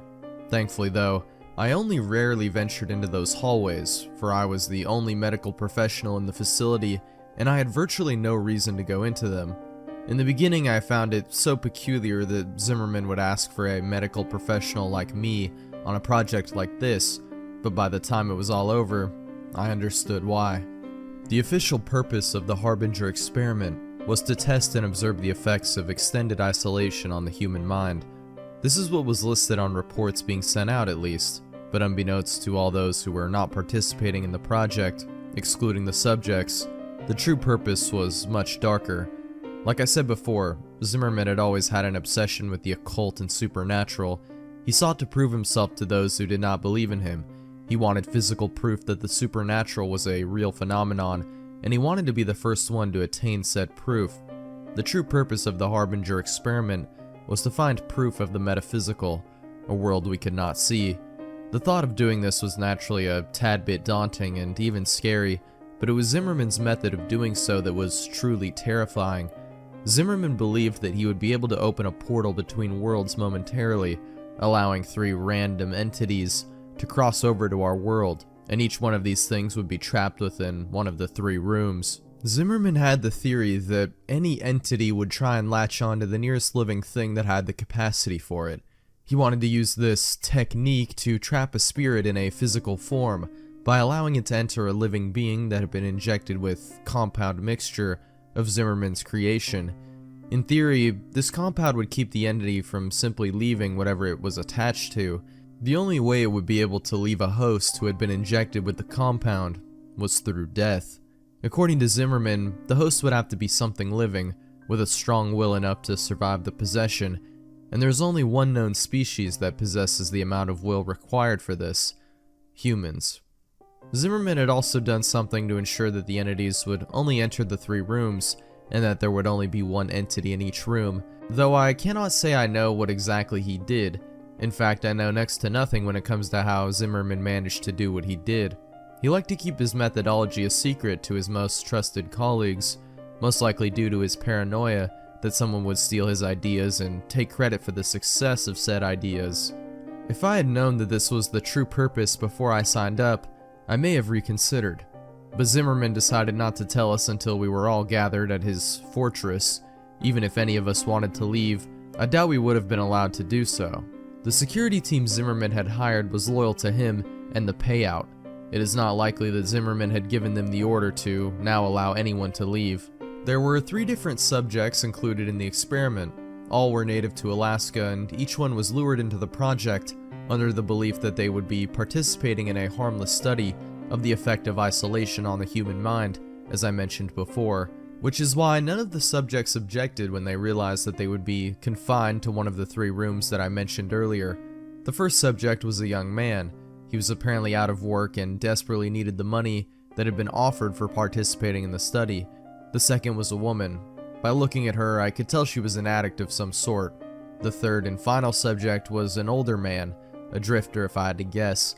One thing that they all had in common was that none of them had any family or friends left. In short, no one would miss them, which is why they were chosen for the project. I'm sorry, I wish I could supply more information about the subjects, but all of this has been drawn from memory, and I was given little information on the 3 to begin with. The experiment did not officially begin until 1987, 16 years after its original announcement. I was eager to begin, so I packed up and headed out to the complex as soon as I could. I arrived at the complex a week before the subjects had even signed up, and a whole month before the project even began. I was not the first to arrive by any means. When I got there, Zimmerman, his colleagues, and the security team had already arrived. I suppose you could say I was among the people Zimmerman did not trust to arrive first. Everyone had arrived about a week before the experiment began. There was a noticeable rift between those who were there simply for the money, like me, and those who were followers of Zimmerman. On October 15th, 1987, all the preparations were in place. The subjects had been sealed in their rooms, the cameras, lights, and speakers were fully operational, and all the staff members had settled in. The time had come for the experiment to officially begin. Zimmerman asked everyone to report to the control room around 9 p.m. to witness the beginning of the experiment. He wanted everyone to be present when he proved that all his theories had been correct, and that he was not just a madman. He wanted us all to see the fruits of his labor. When everyone had finally gathered in the large control room, Zimmerman turned to us and simply said, "Observe." He then turned his back to us, leaned into the microphone that would project his voice through the 3 rooms, and then began chanting in a strange language that I feel certain no one but Zimmerman could understand. We all observed the 3 large monitors on the wall, silently waiting for something to happen. The subjects all stood in their room, dumbstruck by Zimmerman's chanting, staring at the monitors with confused expressions on their faces. After about 5 minutes, I felt something awful. I cannot explain what exactly it was, but a horrible feeling of dread washed over me, riddling me with fear. It was then that the ground actually began to shake subtly, and the lights began to flicker. Zimmerman continued chanting into the microphone, as if nothing was off or wrong, while the subjects began dashing around their rooms, screaming for help. Then suddenly the ground stopped shaking and the monitor's image turned into static. The air began to become very heavy as we all stared at the monitors, waiting for them to regain their image and show us what was happening or had happened in those 3 rooms. For a while, all was silent, but then there was screaming. The screams of a woman going through unbearable pain and terror began to echo through the compound. The similar screams of men began to coincide with the woman's terrified screams, and together they mixed into an awful symphony of pain and fear that beat mercilessly into our ears. Those of us who were here for the money began to give each other scared looks, while those loyal to Zimmerman seemed completely unfazed. We wanted to leave and never come back to this awful place, but we all knew deep down that Zimmerman would never allow that to happen. We were there for the long haul. There was no escape. It was 10:13 p.m. when the screaming finally stopped. The monitors had yet to reveal to us what had occurred in those 3 rooms. As soon as the screaming ended, Zimmerman stood and dismissed us all for the night. adding that we were all forbidden to come back into the compound until 10 a.m. tomorrow morning, not like any of us wanted to. We all solemnly made our way out of the compound and towards the cabins, and settled in for the night. I feel it is safe to say that not all of us slept well that night, and I was not one of them. The following morning, all of the staff had arrived at the entrance building. We all stood inside exchanging tired or nervous looks as we waited for Zimmerman to arrive and open the hatch that concealed the ladder. I could see palpable fear in the eyes of some of us, while others did not seem to have been even remotely affected by what happened last night. Zimmerman showed up 5 minutes after 10 o'clock, apologizing for his tardiness as he came through the door of the entrance building. He opened the hatch and, without any hesitation, began descending the ladder downwards into the black abyss. He almost seemed enthusiastic. I was the first to follow behind Zimmerman's dark descent into the facility. It seemed that the farther I climbed down, the more darkness closed in on me, as if it was trying to swallow me whole. And as I climbed deeper, I couldn't help but feel that this place was different somehow. While before there was only the unsettling concrete hallways and rooms, now there was something else. Something made the eeriness feel so real and personified. I felt like a horrible and gruesome scene awaited us down there, but I continued climbing downward, despite my fear and my hesitation. This was no longer just a spooky bunker. There was darkness and malevolence in the air. A true evil now lived here, and I could feel it. We all could. I finally felt my foot touch ground and let out a silent sigh of relief to be on solid ground. Almost as if on cue, the light bulbs came alive, dousing the room in their warm and welcome light. Zimmerman must have turned on the power, I thought. I allowed myself to take a couple seconds to examine the control room. It was exactly as we had left it last night, for which I gave a silent and thankful prayer. It was almost as if nothing unusual had ever happened. I shook myself from my thoughts as I remembered the static-filled monitors from the night before. I let my eyes slowly make their way towards the monitors on the wall, anticipating the grim and fearful scenes that would be on them. My attention was first grabbed by Monitor 1 and 3, which were still pure static. It would have been a small relief, but then the motionless image on Monitor 2 caught my eye. Room 2 was entirely still, and everything seemed entirely untouched. I couldn't help but gasp as I noticed the only thing that was different. The woman lay in the center of the small concrete room. An expression of fear and terror was frozen into her gaunt face as she lay silent and lifeless on her back. Zimmerman's expression turned angry when he saw this. He ordered that second monitor be turned off, and it was. We didn't ask why. It's not like any of us wanted to see the dreadful scene any longer. He also ordered that if the images in monitors 1 and 3 did not return within the next 2 hours, the security team would be sent to investigate the rooms. The security team nodded at hearing this. They made it seem as if they had no fear, but I could see it in their eyes. The subtly loud tick-tock of the clock was the only sound that echoed through the control room while I stared at the monitors. An hour and 50 minutes had gone by, and static was still all that occupied Monitor 1 and 3. All of the other staff members were working except me. This was due to the fact that the project had been completely injury-free thus far, so I essentially had nothing to do but wait for someone to hurt themselves. Zimmerman, a couple of his colleagues, and I were the only ones that occupied the room. They quietly chatted amongst each other on the other side of the room, while I spent my time reading and pondering the situation I currently found myself in. I'd clearly made a mistake coming here. The corpse lying in room 2 was evidence enough of this, and God only knows what awaited us in rooms 1 and 3. My thoughts were soon interrupted as Monitor 3's image returned. The clear image now displayed on the screen made everyone's eyes noticeably widen. What was displayed on the monitor was horrifying. A humanoid thing stood in the center of the room, staring directly at the camera, unmoving.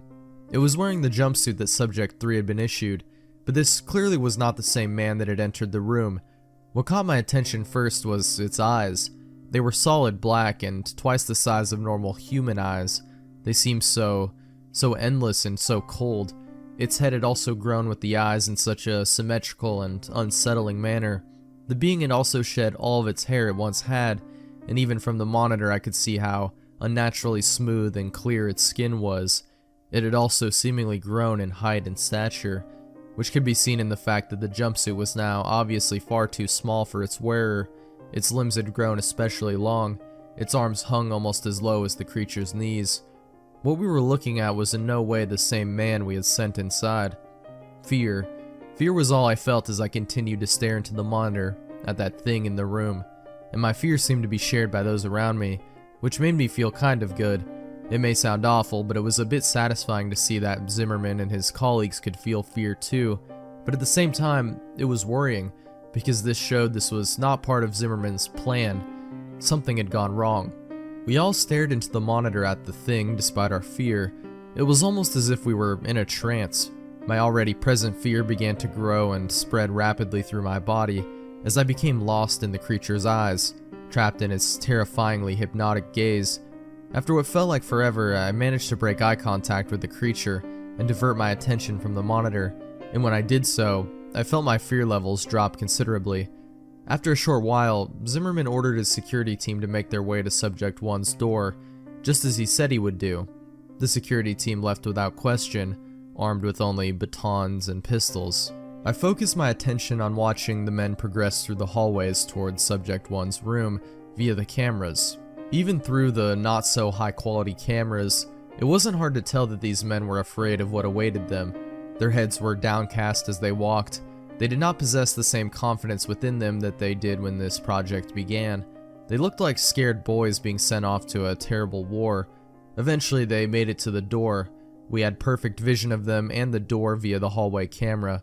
One of them said something through one of their walkie-talkies and made a motion towards the camera. In response, one of Zimmerman's colleagues buzzed the door open. The men already had their pistols out by the time the button was pushed. Slowly, the door began to open. We all watched eagerly as the men began to approach the door, guns aimed inside. Suddenly and without warning, there was a loud shriek, and as something bounded out of the room at the men, the monitor turned into static. Immediately we could hear screaming echoing down the hallways, followed shortly after by the distinct sound of gunshots. We could do nothing but wait. After a couple minutes, the screaming and gunshots stopped. We all waited and prayed, hoping that whatever bounded at them from the room would not be the one to return to the control room. After a couple more minutes, 3 of the men came back, carrying with them the corpse of the 4th. He had massive cuts covering his chest, and his face was shredded. You couldn't even tell who he was anymore, or even that he was human.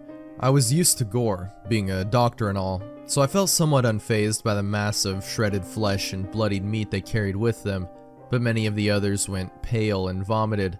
The security team all wore emotionless expressions and eyes filled with terror. One of the men finally looked up at us. He stared at us for a while with those wide eyes of his. "It's dead," he finally managed to mutter in a shaken and scared voice. A couple hours went by. The dead man's name was Frank. He was buried outside in the cold Alaskan ground. 2 of the men were unharmed, physically at least. The 3rd was alive, but only barely. His body was covered in bloody slashes, and one of his eyes had been gouged out. I managed to stabilize him, but only just. The other 2 men vaguely explained what happened. Apparently Subject 1 leaped out at Frank after the door had opened, only it wasn't really Subject 1 anymore. According to them, it had a hideously contorted face and long, sharp claws. They claimed to have shot it over a dozen times before it fell dead, and then they emptied another dozen bullets into it just to be sure it was really dead. Only once it was dead did they come back. After tending to the wounded man, I went to investigate the monitors. As afraid as I was of seeing what those monitors may have held, I needed to see. Subject 3 was the only one left now, and I needed to see it and make sure the creature was still in his room. It seemed to be more like a jail cell than an ordinary room at this point though, which was probably a good thing. The cameras displaying Subject 1's room and the hallway outside it still displayed a static-filled screen. No one was sent to repair them or investigate. We just had to hope that Subject 1 was well and truly dead. Monitor 3's image was exactly the same as I had left it. Subject 3 was still staring directly into the camera at us. He was still in the exact same position, and if it were not for the small fan in the corner of the room, I would think I was looking at a still image. In a way, I felt relief at seeing this, relief that he was still in the room and had not escaped while no one was looking. After everything quieted down, I noticed something especially unusual. There was a strange sound emanating from somewhere. At first it was barely noticeable. The only reason I heard it was because of how extremely quiet it was in the infirmary. But as time went by, it slowly began to increase in volume. After about an hour, it was loud enough that everyone else could hear it too, and after a couple more hours, its volume had increased so much that we could determine what the noise was. It was a song. One of the staff members identified it as Living in the Sunlight by Tiny Tim.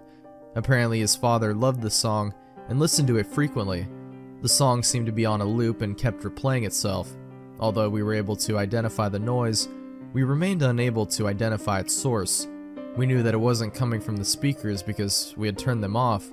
It seemed to be emitting from the walls themselves. More time ticked by as we all began to become increasingly agitated by the song. I spent most of my time in the infirmary attending to Frank or in the control room. Fear hung in the air, and the presence of unmistakable darkness and evil was no doubt its source. Subject 3 had still not moved. He had kept his unblinking gaze fixed on the camera the entire time. It always felt like he was staring directly at me, no matter where I was in the room. I think this effect was also felt by others, due to the fact that they seemed to move around the room a lot, and for seemingly no reason. After a few hours, the song was so loud that people almost had to shout in order to communicate. We had been trying to find its source so that we could turn the song off, but it was to no avail. The source was completely unidentifiable. This added a level of extreme irritation to our already very present fear. It was around 8:30 that the ground itself began to shake once again, just as it had done the previous night. Panic began to spread among my fellow employees and me as the shaking grew in intensity. During this, I had the sudden instinctual feeling to look over at Subject 3's monitor. It was gone. Almost as if on cue, the power went out, and thankfully the song did as well. Ever since the security team came back, panic had been slowly building up among the staff, and Zimmerman was powerless to stop it. When those lights went out, the calm projections that everyone had been trying to maintain left us, and the fear in all our hearts took over. The emergency backup lights kicked on shortly after the power went out, which I gave a silent, thankful prayer for. The lights were dim, but they still allowed me to see a lot. Total panic seized us as many of my fellow staff members began screaming and rushing to the ladder in an attempt to escape. But too many were trying to use it at once, and no one was able to get very far on the ladder without someone else pulling them to the floor and taking their place. Zimmerman was shouting for everyone to calm down, but his dominating and intimidating personality had no effect here, and his demands fell upon deaf ears. It was total chaos. It wasn't long until people actually started hurting each other in their desperate attempts to get up the ladder and out of this place. I could only stand against the wall and wait for my opportunity to escape up the ladder. All the screams were soon silenced as the familiar hum of that unsettling song soon began to rise in volume again, only much quicker this time. And this time it was clear that the noise was coming directly from the maze-like corridors. People stopped fighting and shouting as all our attention shifted to the door that led into the hallways. The song quickly got louder than it had ever been before, which forced many of us to cup our ears with our hands in an attempt to silence the noise. Then, suddenly, the song just completely stopped. Silence. That was all that filled the room as we all stared at the thick metal door in anticipation for what was coming. It felt like ages had gone by, but in reality it was probably only seconds before the silence was broken. The door suddenly and violently burst open, and the music started again, louder than it had ever been before. The suddenness and the volume of this caused many of us to recoil by falling to the ground and grabbing our ears in an attempt to block out the noise. I glanced up for just a second, and in the doorway stood a tall, smooth-skinned figure with long limbs and eyes so dark and malevolent that you could clearly see them in the dim lighting. After I got my bearings, I looked upwards at the creature once again, just in time to see the thing pick up and rip Zimmerman in half in one fluid movement, dousing the room and everyone in it with his blood, intestines, and organs. I was no stranger to gore, but the sight of that was too much for me to bear. I hunched over immediately after seeing this and vomited all over the cold cement floor. That ladder is my only hope of survival, I thought to myself as I forced myself to a standing position, and as my eyes rose along with the rest of me, I could see the thing ripping and tearing through the people as they scattered in an attempt to escape it. It was distracted, and as awful as it sounds, this was my only chance to get up that ladder. I forced my legs to move towards the ladder, trying to block out the terrified screams of my fellow staff members and the unbearably loud music. I could hear gunshots coinciding with the screams, and terrible sounds of flesh being ripped apart somewhere in the mess of noise. I reached my hands outwards and felt a wave of relief wash over me as my fingers came into contact with the hard metal rungs of the ladder. I gripped them and began to climb upwards as quickly as I could in my disoriented state, all the while praying that the monster would not see me and pull me off the ladder and back into the slaughter. I felt like at any moment I would feel one of its smooth hands wrap around my ankles and pull me to my death, but I eventually made it to the top. There was no question in my mind. I had to close the hatch and seal that thing down there, even if it meant certain death for my colleagues. I could not allow that thing to escape. I gripped the thick metal lid and began to push with all my might in an attempt to seal the underground complex off. Despite how dense and sturdy it was, the lid was surprisingly easy to move and did not take very much effort to push it over the hatch, even in my weakened state. In seconds, the hatch was completely covered by the dense metal lid. I collapsed on my side and began to vomit some more as exhaustion overtook me, and as I lay there, I realized something. Aside from my labored breaths, the only thing I could hear was the faint echo of that song from down below. I felt as though I would lose more of my sanity if I continued to lay there and listen to that song, so I once again forced myself to my feet and began to make my way to the wooden lodge I had stayed in the previous night. It was where I had left my baggage and also where I left the keys to my truck. Of the 15 staff members that took part in that forsaken experiment, I'm the only one who survived. I've never returned to the awful place where all of this happened, and I don't intend to. The project was very secretive, and Zimmerman was the only one who knew all the details of it, and as far as I know, no one is aware of my involvement aside from me. In fact, I am probably the only one who knows what the Harbinger Experiment truly was, let alone what actually happened. By now, you are probably wondering why I've told all of you about something none of you should be aware of. Maybe you're expecting me to give you a speech about not messing with things you don't understand, or something along those lines. I hope not, for I have no speech to give or lesson to impart. I began hearing a noise earlier today. Almost immediately I recognized the noise as a very haunting and familiar song. I didn't even try to trace it to its source. I knew it would be pointless, and as the day has progressed, the song has increased in volume. It's loud enough now that I can clearly make out the lyrics. I am completely unable to escape Tiny Tim's voice. It has followed me everywhere I have gone. Subject 3 is coming for me, and I know my time left in this world is extremely limited now. I guess you could say that I just wanted to tell the tale of the Harbinger Experiment before it was lost forever. I hope that you will take some lesson from what I have recounted to you, but I think we both know you won't. Let's be honest, you don't believe a word of what I've just told you, and I don't blame you. I wouldn't believe me if I were you. To you, this is nothing more than something to get your cheap thrills from. You were probably mindlessly surfing the internet when you clicked a link and found yourself here, wherever here may be, reading this story. And to be honest, I don't care if you believe me or not. Even if you do, it probably won't stop you from trying to uncover the truth of a darkness that few of us have ever seen. It certainly never stopped Zimmerman. If you want a lesson, look at what happened to him when he went seeking the truth. I pray that none of you will ever discover the truth. I pray that none of you will ever have to see the evil I have seen. I hope all of you get to live in ignorance of what lies beyond the veil of what we can understand. It's here now. I can feel its black eyes burning into me, just as I could all those years ago. I am as much to blame as Zimmerman is for the monstrosity that is now free to roam the world, even if I was not the one to create it. I'm sorry. Please forgive me. Barbie.avi. Hello. This happened to me a few months ago. I just need to share it with somebody. It all started at my friend's party. He's an artist who rented out a loft in the industrial part of town. If you can picture what a place in Detroit looked like in the 1920s, that's what this area looks like. A bunch of old, turn-of-the-century factories crammed into 10 blocks. Most of them are abandoned. So I partied a little too hard that night and decided to crash on a couch at the loft. I woke up at around 4 a.m. The sun wasn't out yet, but you could still make things out in the dim blue light. I went to the bathroom, carefully tiptoeing around the people that were passed out on the floor. As I was taking a piss, I looked out the bathroom window and saw the panorama of deserted urban decay. I remembered how much I liked places like this. It was so dark and devoid of life, and strangely serene. I went back to the couch and tried to fall asleep.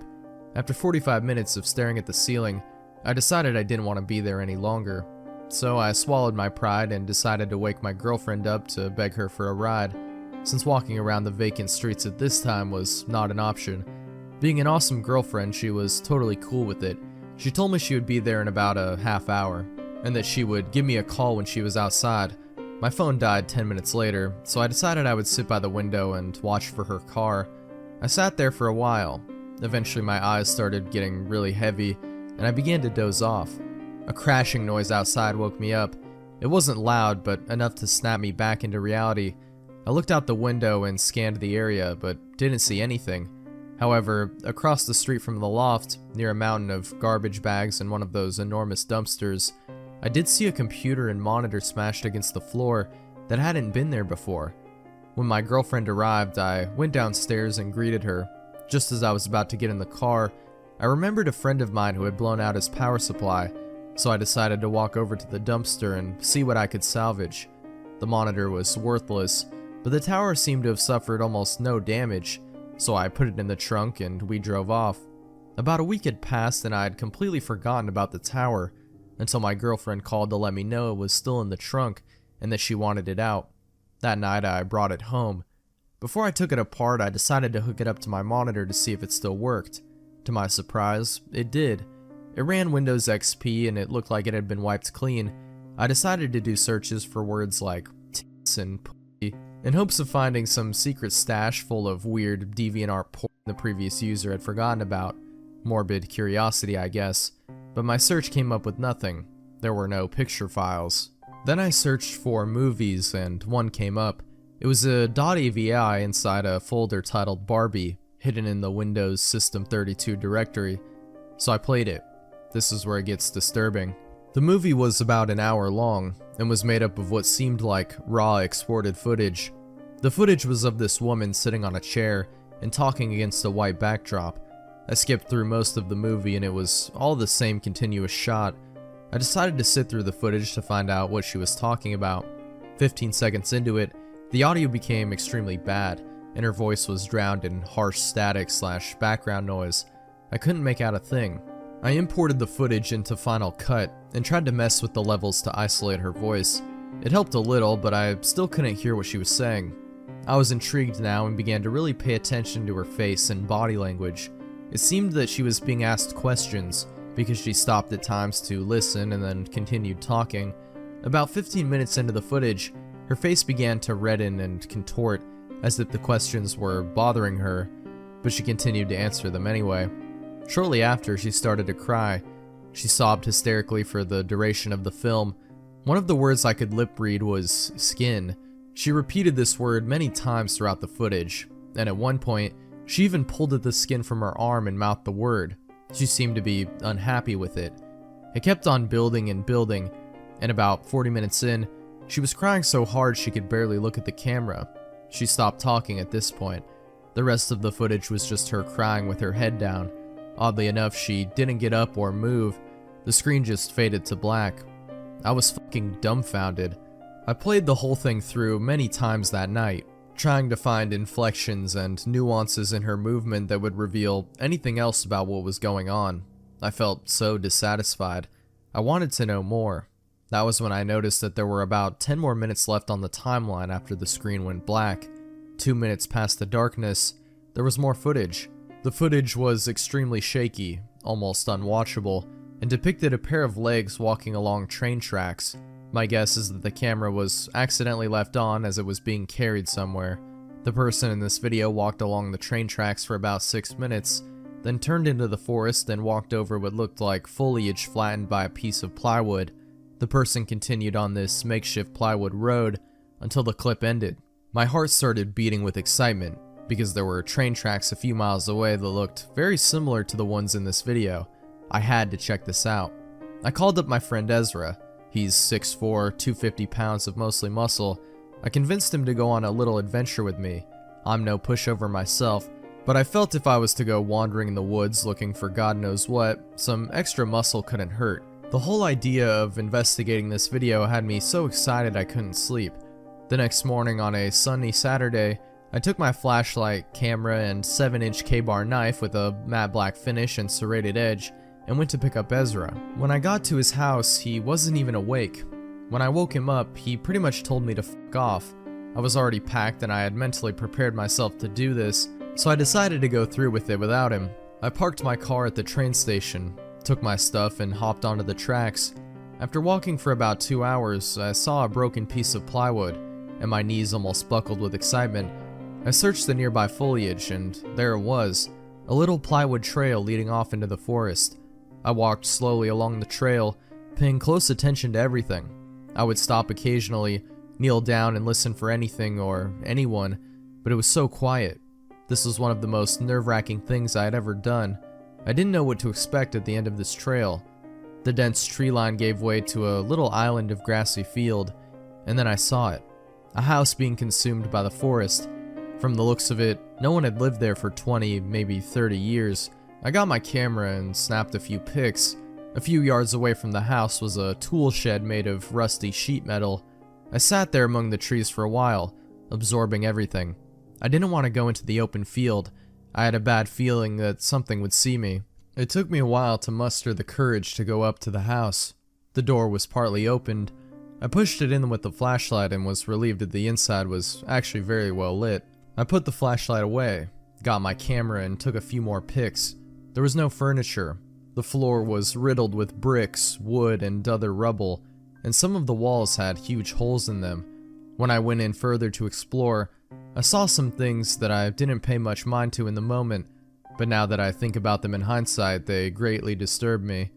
The first thing that seemed a little odd was that one of the doors in the first room that I presumed led to the basement seemed a little too new to be in this house.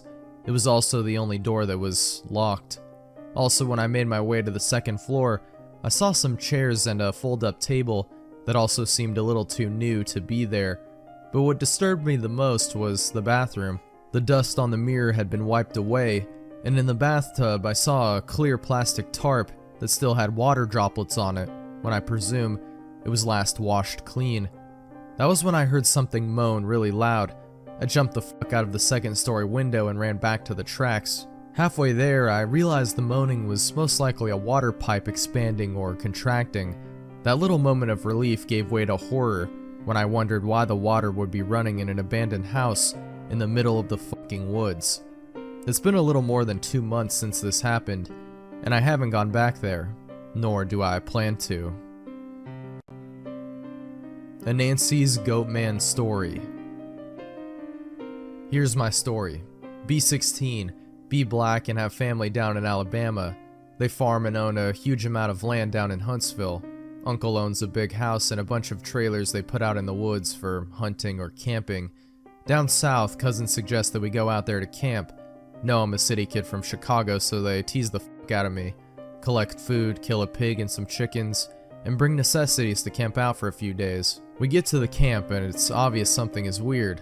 Air has this weird electric smell like right before a storm, like ozone. We think nothing of it and unpack and go down to a little creek to swim for a few hours. All of a sudden, some older white guy and a white teenager come out of the bushes. He has a shotgun in the crook of his arm and says hello and asks us what we're doing this far back in the woods. Tell him about my uncle, who he knows, and say we're camping out. He tells us we need to be real careful out here and stick together because there was a big animal in the woods. His son, who is my age, asks if he can stay and hang out with us. He says, okay. I'm going to stop green texting because the story is fairly long and the format is harder to write in. So we end up playing football. Dicking around with me, there's this white kid, Tanner, 5 of my cousins, and then 4 of their friends. In total, there were 5 girls and 6 boys. We all were around 15 to 17, and we ended up just dicking the day away. Eventually we head back to the camp and pull out some stuff for a campfire, even though the trailers both had kitchenettes. Tanner says that his family's property sits up against my uncle's. He wants to run home and ask his dad if he can come out camping with us. My cousin Rooster says he's going to go with him since it's going to get dark soon. One of the girls also wants to tag along.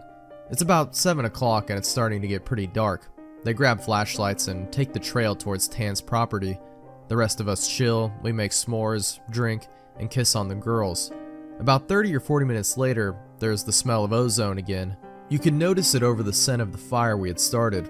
This really nasty, coppery smell, like right after you've had a nosebleed and it stopped. It wasn't exactly like dried blood, but it was that metallic, back of your throat smell. We immediately think that it's some kind of electrical malfunction, or that someone left a hot plate on or some shit. We search the trailers and nothing's on, but we can all smell it. All of a sudden, we can hear people booking it down the path towards us. Rooster, Tan, and the girl all come running into the clearing, out of breath, and they don't even break stride. They all run into the trailer, right by where the fire is. We all get the fuck out of there and into the trailers. They end up calming down. Even Rooster is crying his fucking eyes out at this point. All the while, the fire is guttering lower and lower, so my other cousins say fuck it, and are about to go outside to get the generator out of a shed between the trailers. Tanner goes, fuck no, lock the front door, ain't nobody else going outside. He's been crying too. His eyes are bloodshot and puffy, and his pants are dirty as shit. He goes on to tell us that they went up to his house. His father said sure, he could go out camping, but to make sure they were careful on the way back, and that maybe they should take one of the hunting rifles just in case. Evidently, Tanner had seen something in their yard a few days before. One of their pigs had been ripped up and half eaten. They assumed it was just some big cats or coyotes, even though they don't usually fuck with live animals. Tanner went upstairs, packed his stuff, and told his dad they would be okay without the rifle, because coyotes avoid people. Then they started walking back toward where we were camping. Rooster finally stops crying and shaking. The girl already had, but was now just staring out the window with a dumb look on her face. He says they had gotten halfway into the woods toward the camp when they started to hear shit in the forest. It was almost pitch black by this time, so they weren't sure at first what the fuck it was. The girl says that she heard something in the bushes right off the trail. They all beamed their flashlights over there, and there was someone standing in the woods in a little hollow. Rooster says they shouted at him and told him he was scaring the fuck out of them and what a dick he was. He says that's when he realized that the guy was facing away from them. They keep walking, and they start smelling the nasty coppery ozone smell. They say that they look off into the forest on the opposite side, and there's a dude standing there too, backward, slightly closer to the path. So now they start power walking, and Tan keeps going, I should have taken the fucking rifle. As they're telling the story, the smell is still super strong, even inside the cabin. They say that after they started walking faster, a kind of low gibbering had began coming from both sides of the wood. As they booked it back to the trailer, the girl said she flashed her light out to the side of them and saw something jerking itself through the woods. The gibbering just got louder and louder, and when they could see the light from our campfire, something had come out of the woods about 40 yards behind them onto the track. Then they just flat out ran as hard as they could to the trailer. So we're out in the fucking woods, and we're assuming at this point it's some rednecks or some shit trying to fuck with us. All of a sudden, my other cousin, Junior, starts going on about how he went to school with a native kid that was telling him about the Goatman or some shit. We promptly tell him to shut the fuck up because we don't need any spooky talk right now. But he just keeps going on and on about how it's the fucking Goatman and how we're in his woods and blah blah blah. Now, at the time, I had never heard of this Goatman or any of that, but then a couple years ago, the year before I graduated from college, I had a Menom for a roommate, and I ended up asking him about it. And to sum it up, it's basically a fucking man with the head of a goat, and he can shapeshift and get among groups of people to terrorize them. It's also supposed to be kind of like the Wendigo. It's bad mojo to even talk about, and even worse if you see it. Keep in mind, I didn't know this back when I was 16, so my cousin is going, the Goatman's going to get in and fucking get us. The girls are all terrified, and my cousins and I are all fucking trying to figure out if it's just some hillbillies or an animal. All of a sudden, the smell just goes away. To this day, I haven't even experienced anything like it. Obviously, smells usually fade away or lessen, but it literally was just there 1 second and not the next. So it's after an hour, making it around 9 or 10, we've stopped shitting bricks enough to go back outside and stoke the fire again. We figure it was just some assholes trying to fuck with us, so we don't go back home, because we think if we do, they'll chase us through the woods or some crazy shit. Nothing else weird happens that night. We stay another night, and for the main part of that night, nothing happens.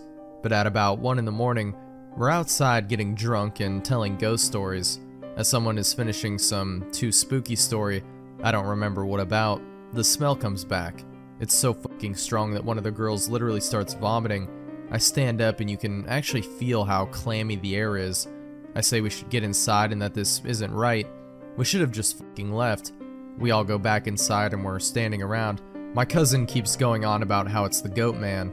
My other cousin Rooster tries to shut him the fuck up. And all the while I'm just feeling that something is wrong, and I can't figure out what the fuck it is. We end up sitting in there for a while. The smell is just as strong, and we're terrified and all huddled in this camper. We end up cooking brats for everybody because nobody wants to go outside. It's one of those packs with 4 brats. We have a total of 3 packs. I grill them up on the stove and give everybody a hot dog, then get mine. After a while, one of my cousins gets up and goes over to the pot to get another one. He starts grumbling about how I got 2 brats and everyone else only got 1, and I look at him like he's fucking stupid. I tell him that everybody only got 1 because there were only 12 brats, and that if he wanted more, he should open up a new pack and cook some more. That's when the girl that had been out with Rooster and Tan just starts screaming, "Oh Jesus, oh Lord, get it out!" She's crying and shivering, and then it dawns on the cousin standing up what the fuck is wrong. Me and him both glance around the room, and I feel my heart fucking sink. I run the fuck out of the cabin and the girl runs out with us. The trailer door is banging against the side of the trailer as everybody books it out. One of my cousin's friends asks us what the fuck was wrong. I start counting. There's only 11 now. I shit you not, my cousin verified. There had been 12 people in the cabin, but being that everybody didn't really know each other well, nobody had noticed the whole fucking time that there was an extra person, and then I realized earlier that I had kind of noticed something was off. You know how when you're just dicking around having a good time that you don't sweat the small shit, and you don't always keep track of certain stuff? I'm dead sure that someone else had been in the trailer with us, and that they had been there for at least a fucking day, eating with us. What makes it worse is that I couldn't figure out who it was, because I don't think anyone ever actually interacted with the other person, / the Goatman. The girl kept praying to Jesus and we're all sitting outside. Eventually we get big ass sticks and go back in the cabin, but there's nobody in there. We count again and there's 11 people.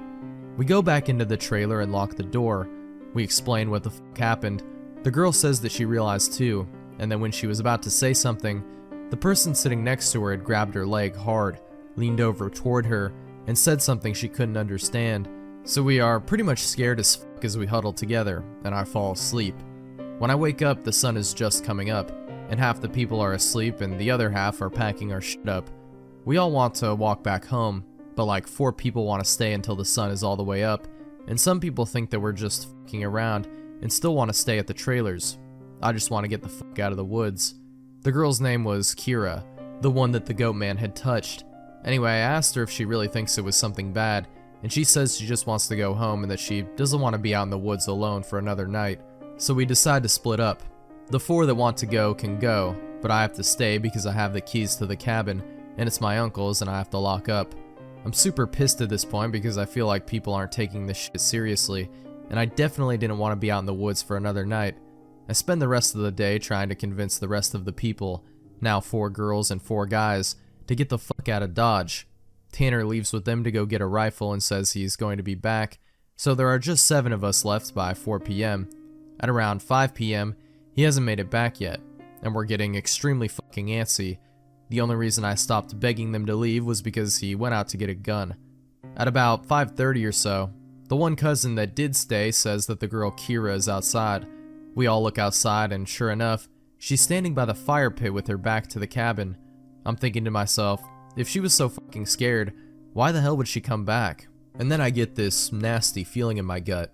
Keep in mind the whole time the coppery smell has been gone. Now I realize I can smell just a twinge of it. I say this to the rest of them.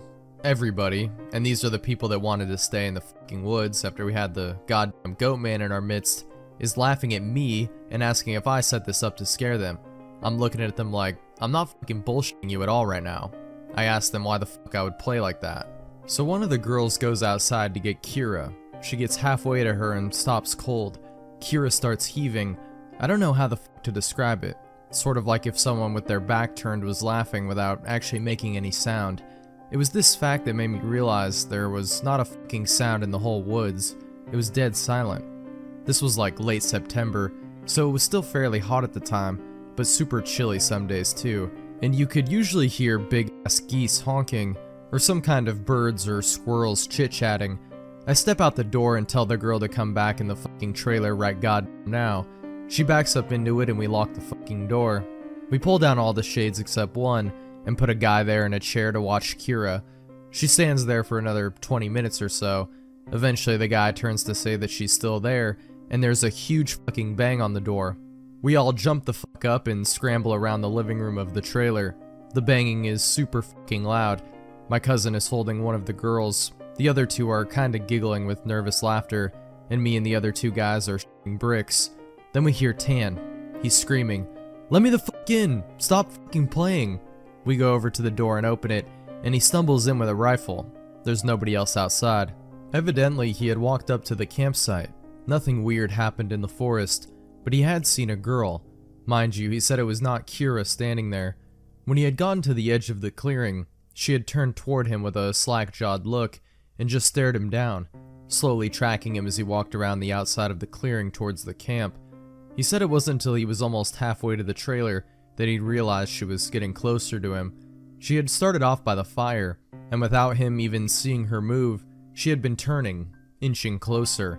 He said she just ran the rest of the way back to the cabin, thinking it would open. When he got to the door and it was locked, he turned and it was about half the distance to the door. He looks around the room and then gets super pale. He pulls me to the side and whispers in my ear, "You know there are only 7 of us in here, right?" I get that feeling where your stomach drops to your nuts. It had been back inside the trailer while we were sorting out who was going where, and then when we all went outside to talk earlier in the day, it had just slipped right back in. We look out the window and there's nobody there, so we recount, and then I go over and ask everyone how many people were here earlier, and everybody says 8. I say, "Well, how many are here now?" They all do the count and realize there are only 7 people in the cabin. Tan had brought back a couple boxes of ammo and his rifle. He had told his dad that there was some kind of animal in the forest because he didn't think he would believe him if he said it was the Goatman. He says that his cousin is supposed to be coming down in a few hours and that in the morning we can all go back to his place and his cousin will drive us home. But now I'm really fucking terrified. But I at least feel better because we can be American and shoot the fuck out of whatever it is if it comes back. But then my cousin gets into a huge argument with one of the girls because she thinks that I'm trying to be funny and prank them. She's getting really scared and thinks I'm not funny. He keeps telling her I'm not that kind of person, and she says, "Well, how do we know the girl wasn't just Tanner in a wig? Or if it's really the Goatman, how do we know that this is the real Tanner and that Goatman just didn't kill Tanner in the woods and take his gun?" So we get into a huge fucking argument about this, where me and Tan are like, we could seriously be in danger, because at the very least, someone has been sneaking themselves into our fucking trailer without us knowing and mingling with us, and at worst, something bad is in the forest fucking with us. One of the girls is crying and saying she wants to go right now, and we're trying to tell her we shouldn't because none of us are walking through the woods in the middle of the night. At this point, the sun is starting to go down, and it's getting a little cloudy out. We eat something and turn on the radio for a while, but we can't really get a station out there with anything decent, so we turn it off at about the time that Tan's cousin shows up. He was like 19, I think. Now the sun is just barely over the horizon, and he has one of those heavy-duty lantern flashlights and another rifle. He walks up to the trailer and we whisper to Tan, asking him if he's sure that's his cousin. He says yes. The guy looks behind him and all around the camp, then walks in. He kind of glances at all of us and looks a little confused. Then he says, "Where's your other little buddy at? I figured she would meet me up at the cabin. Is she a little slow or something?" He also asked whether we had been cooking blood in the cabin, because it smelled like blood and hot pans all the way up the trail, and we're all like, "Fucking nope." We ask him what the fuck he's talking about with the girl he saw. He had come down the same trail Tan had been using, and found one of you's guys' buddies standing in the middle of the trail, looking at him slack-jawed. He had asked her a bunch of questions, but all she did was just look at him. Then she smiled, and he said he kept walking. She couldn't seem to keep up with him, and kept lagging a little behind. He said he asked her if she was hurt or something, and if she needed any help, but she continued to stare. Eventually, he turned around to bend in the trail, but when he went back to see if she was okay, the trail was empty. He'd assumed she had taken some shortcut through the woods to our trailer. We tell him the whole story of what's been going on. I half expected him to say we were full of shit, but he just listened and then sat down on the couches in the living room. Tanner's cousin gets back to the girl. He says that when she had kept trying to lag behind him, it had kinda weirded him the fuck out, so he tried to keep her in front of him, but no matter how slow he walked, she was always lagging a little behind. She smelled this nasty smell, and it got stronger as he got to the camp. Eventually it got really strong. She had said something really low that he didn't catch, and when he had turned around, she had been right the fuck up on him. He stepped back from her. It was at this point that he asked her if she was okay. If she wasn't, he offered to carry her back the rest of the way. She just kept staring. He said he reached out for her, as in to grab her on the shoulder, but he must have misjudged the distance because she was off to the side of where he had put his hand, like she had moved while he was looking dead at her. So at this point, we know this shit's real, unless Tan is playing a joke, which we can tell he's not because he's almost pissing his pants. They load up their rifles, we eat some more, and we just kind of sit around until about 11. To this fucking day, every time I think about this, I really pray to God that it's some huge prank that my cousins played on me and just never revealed so I would shit myself for the rest of my life. At around 11, the stink of copper turned into an actual gross, blood-like smell, like cooked blood and singed hair. Tan and his cousin Reese get the fuck up instantly and grab their rifles. There's like a half knocking, half clawing at the door, and I shit you not, there's this voice. It sounds like when you see those YouTube cats and dogs whose owners teach them to talk. It says in this halting, weirdly toned voice, "Let me the fuck in. Stop playing around." It made my fucking nuts creep up against my body, and one of the girls just starts crying and calling for Jesus. It was so fucking obviously not a person talking. It didn't have the right cadence. That's some shit that I never realized until that moment, but all people have a certain cadence when they talk, no matter what language. All people have a certain kind of rhythm when talking. This shit didn't have any kind of cadence or rhythm. One of those YouTube cats. That's what the fuck it sounded like outside the door. It sounded like this almost, just not funny. Sorry for being on a tangent, but if you can't imagine how this shit sounded, then you can't imagine how fucked up the whole situation was. So now I'm in full-on terror mode. We keep yelling outside, "Who is it? Stop fucking around, man." And it just keeps saying, "In," or "Let me the fuck in," for almost 15 minutes.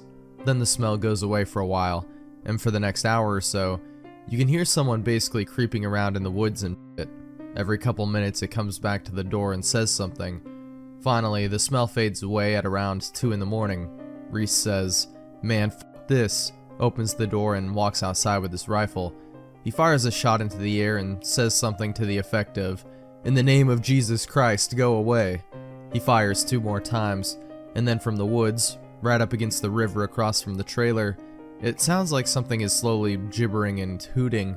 Then it starts screaming, and it sounds almost like a woman and a cat in a bag screaming together. Like, I seriously have never heard any shit like that. We can hear the brush over that way start to shake. Reese fires over into the tree line and then starts backing up into the building. We lock the door and we can hear this shit keening and screaming. Reese says something had come out of the bushes, super low to the ground, and was crawling toward the cabin. He had shot at it. Pretty much that was how the rest of the night went. Literally constant screaming for the next 2 hours and moving out into the tree line. But it never came back up to the cabin until everyone had finally fallen asleep. Tan had been sitting in the chair watching the door with his rifle. Nobody else heard or saw this, and he told me 2 days later, after the whole thing was over. He said he had been nodding off after the screaming and noises finally stopped. He'd been almost asleep when he saw someone come out of the bathroom and then lay down in the middle of the floor and go to sleep. He just assumed it was one of us and that the guy had nodded off. Then he said he kind of realized something was wrong, and while pretending to be sleeping, he counted us. There were 9 people in the cabin. He didn't want to try and shoot at the fucking thing and have it kill us all then and there, or have Reese wake up and start shooting and us kill ourselves, so he just stayed awake all night, pretending to sleep. He said sometimes it would stand up and kind of do this weird jittery thing, or heave like it was laughing, but then it would lay back down. The story closes pretty weak, because from my perspective, nothing happened. When we woke up, I noticed that Tan was a little jittery, and that he was avoiding looking at all of us, but we ate some breakfast, packed up and started walking to his house. He stayed last in the cabin, and said he'd lock up and bring me my uncle's keys. He told us to just start walking, and that he'd catch up, which I didn't really want to fucking do.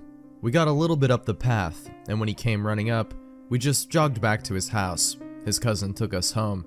There was a window in the bathroom. Tan had gone back up to lock up and looked in there. We were too stupid to lock a screenless window, and it was fucking up when he went in there. I'm guessing it had been doing that all along, waiting for us to fall asleep, or slip up and then getting in among us. It walked with us all the goddamn way back to his house, and then he said it lagged to the back of the group, and looked him dead in the eyes, before walking into the woods. Tier 5. The Dollmaker. There once was a man who made beautiful dolls of all shapes and sizes. He even made life-size dolls. Many requested these expensive and exquisite dolls, and though these dolls brought the humble man a lot of money, he lived modestly with his young son, Vine. The young boy was fascinated by his father's work. The doll parts and finished dolls filled the home. Each was unique and had their own beautiful personality. Vine would watch in fascination as his father would paint the delicate lips upon their pale faces. He wanted to be just like his father someday and create gorgeous works of art. One day, a rich businessman requested an ornate life-size doll from the humble dollmaker. He went by the name Gear. However, the dollmaker refused to make the doll upon discovering Gear was crooked and wanted the doll for perverted means. Gear grew enraged at the maker's refusal, so enraged that he sent hired arms to get rid of the dollmaker. The dollmaker's home was set ablaze. He sacrificed himself to save his son from the flames. Vine watched in terror and dismay as his father burned alive before him. His tears only evaporated from the heat as he watched his home turn to rubble and ash. He sobbed over the remains of his father, surrounded by charred remnants of his home, of the beautiful ornate dolls. They were now melted, distorted, horrid, disfigured atrocities of what they once were. Vine searched through the wreckage with his tiny hands, trying to find anything that may have survived the blaze. In the end, all he could find was a life-sized pink glass doll eye. He cupped it in his hands and held it close to his heart, his messy black locks falling in his face. The eye was all he had left. The child was at the mere age of 9 when he watched everything he had ever known be destroyed in an instant. Unfortunately, the terrors were not over for the child. Gear had his hired arms return to the scene of the crime to make sure the dollmaker was truly dead. They found the charred corpse of the once great maker. However, they also came across his son. Not sure what to do with the child, they abducted him and took him to Gear. Gear had no real means for the child, but decided to keep him, to replace the doll he never received. He kept Vine for 3 years, treating him like a doll, an object, playing with him. Vine was his prisoner. The boy couldn't take it anymore and began to lose himself. His mind began to deteriorate. One night, while the man loomed over Vine, with him pinned to the bed, trying to play with him, Vine decided that he did not want to play anymore. Vine quickly grabbed the pen off the nightstand and began to stab it through the man's carotid. Blood gushed from the hole. It splattered all over the walls, floor, and Vine himself. Vine had just killed a man for the first time. As the body lay there, stiffening, Vine stole some money and quickly escaped. Vine lived on the streets. He wanted to start up the family business again, to make dolls. He lived in an abandoned, boarded-up apartment in the bad part of town. With the money he stole, he got parts and painted beautiful dolls. He sold them, getting more money, trading up, making more beautiful dolls, more lifelike dolls. Plastic, clay, and porcelain no longer became enough to satisfy Vine. News report: missing teen murdered. A horrific scene was discovered at the town park. Emily Ryder brutally mutilated. Autopsy report: Emily Ryder. Cause of death: blood loss and shock. Found in what appeared to be an elegant hand-stitched gown. The corners of Emily's mouth had been sewn into a small smile, with lips painted a deep red, eyes gouged out and replaced with glass ones, fake eyelashes and painted makeup. Her nails were removed and replaced with fake ones. A frozen expression remained on her face. Her head was shaved and replaced with blue hairs sewn into her scalp, replacing her once blonde locks.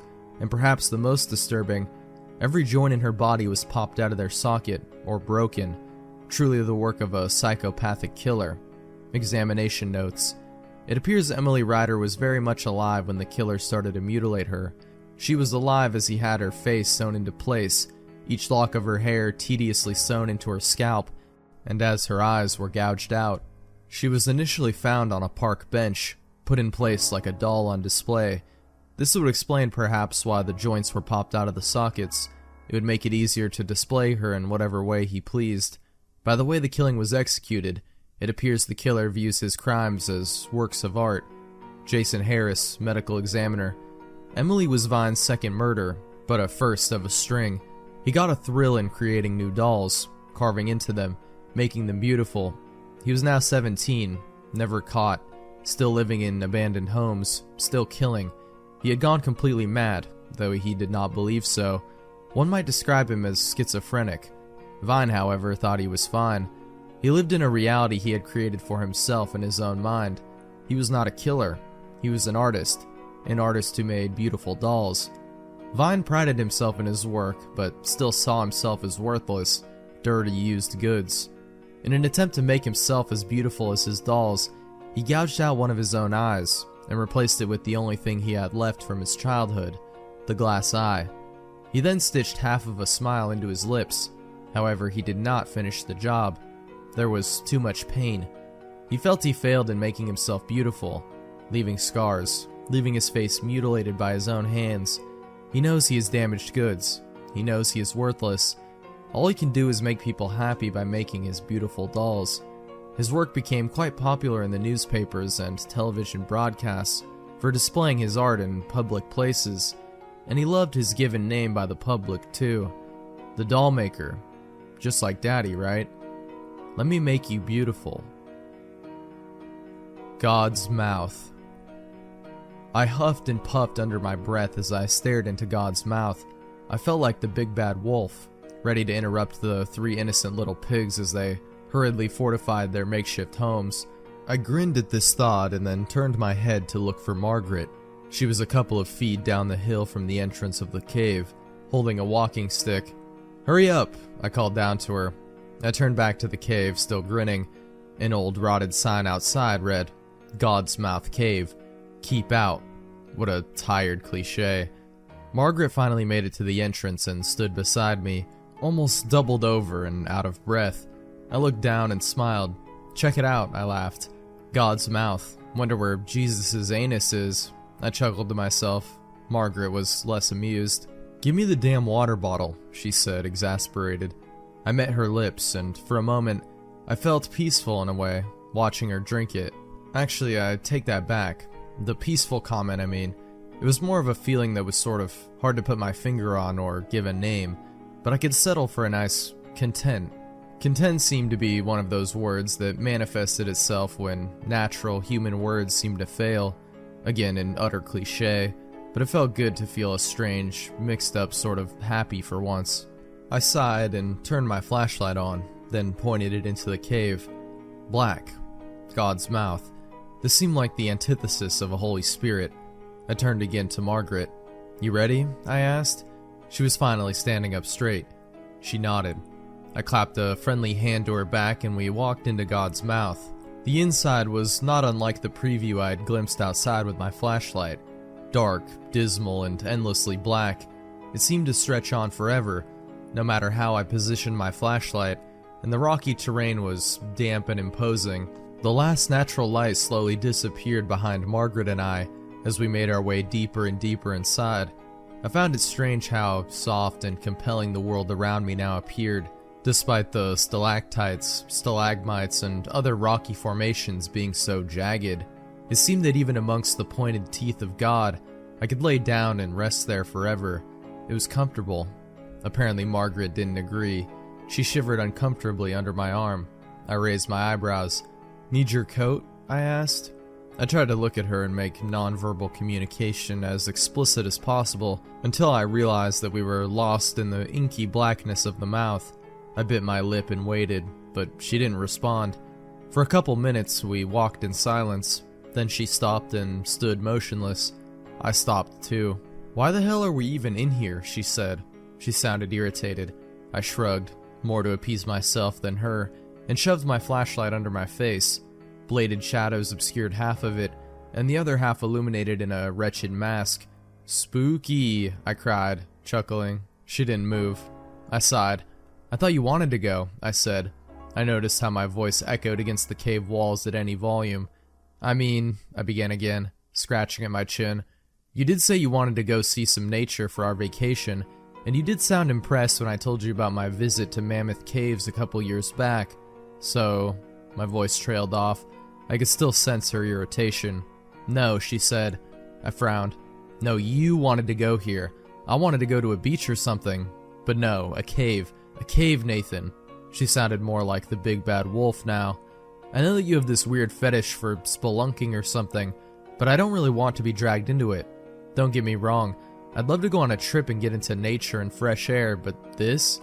I could hear her arms flail and gesture about in the thick air. "This is cave air, not fresh air. This air is particularly fermenting. Plus, isn't this illegal? Can we please just leave?" We both stood there. The only sound that could be heard was the electricity in the air being stifled and smothered by the damp atmosphere. Finally, I began to walk. I didn't hear Margaret follow me, but I kept moving forward. Then, "Nathan," she said, "stop, please stop." So I stopped. "I'm sorry," she said. I could hear her moving closer to me. "I'm tired and I'm not used to running and climbing around and the like. I'm just tired."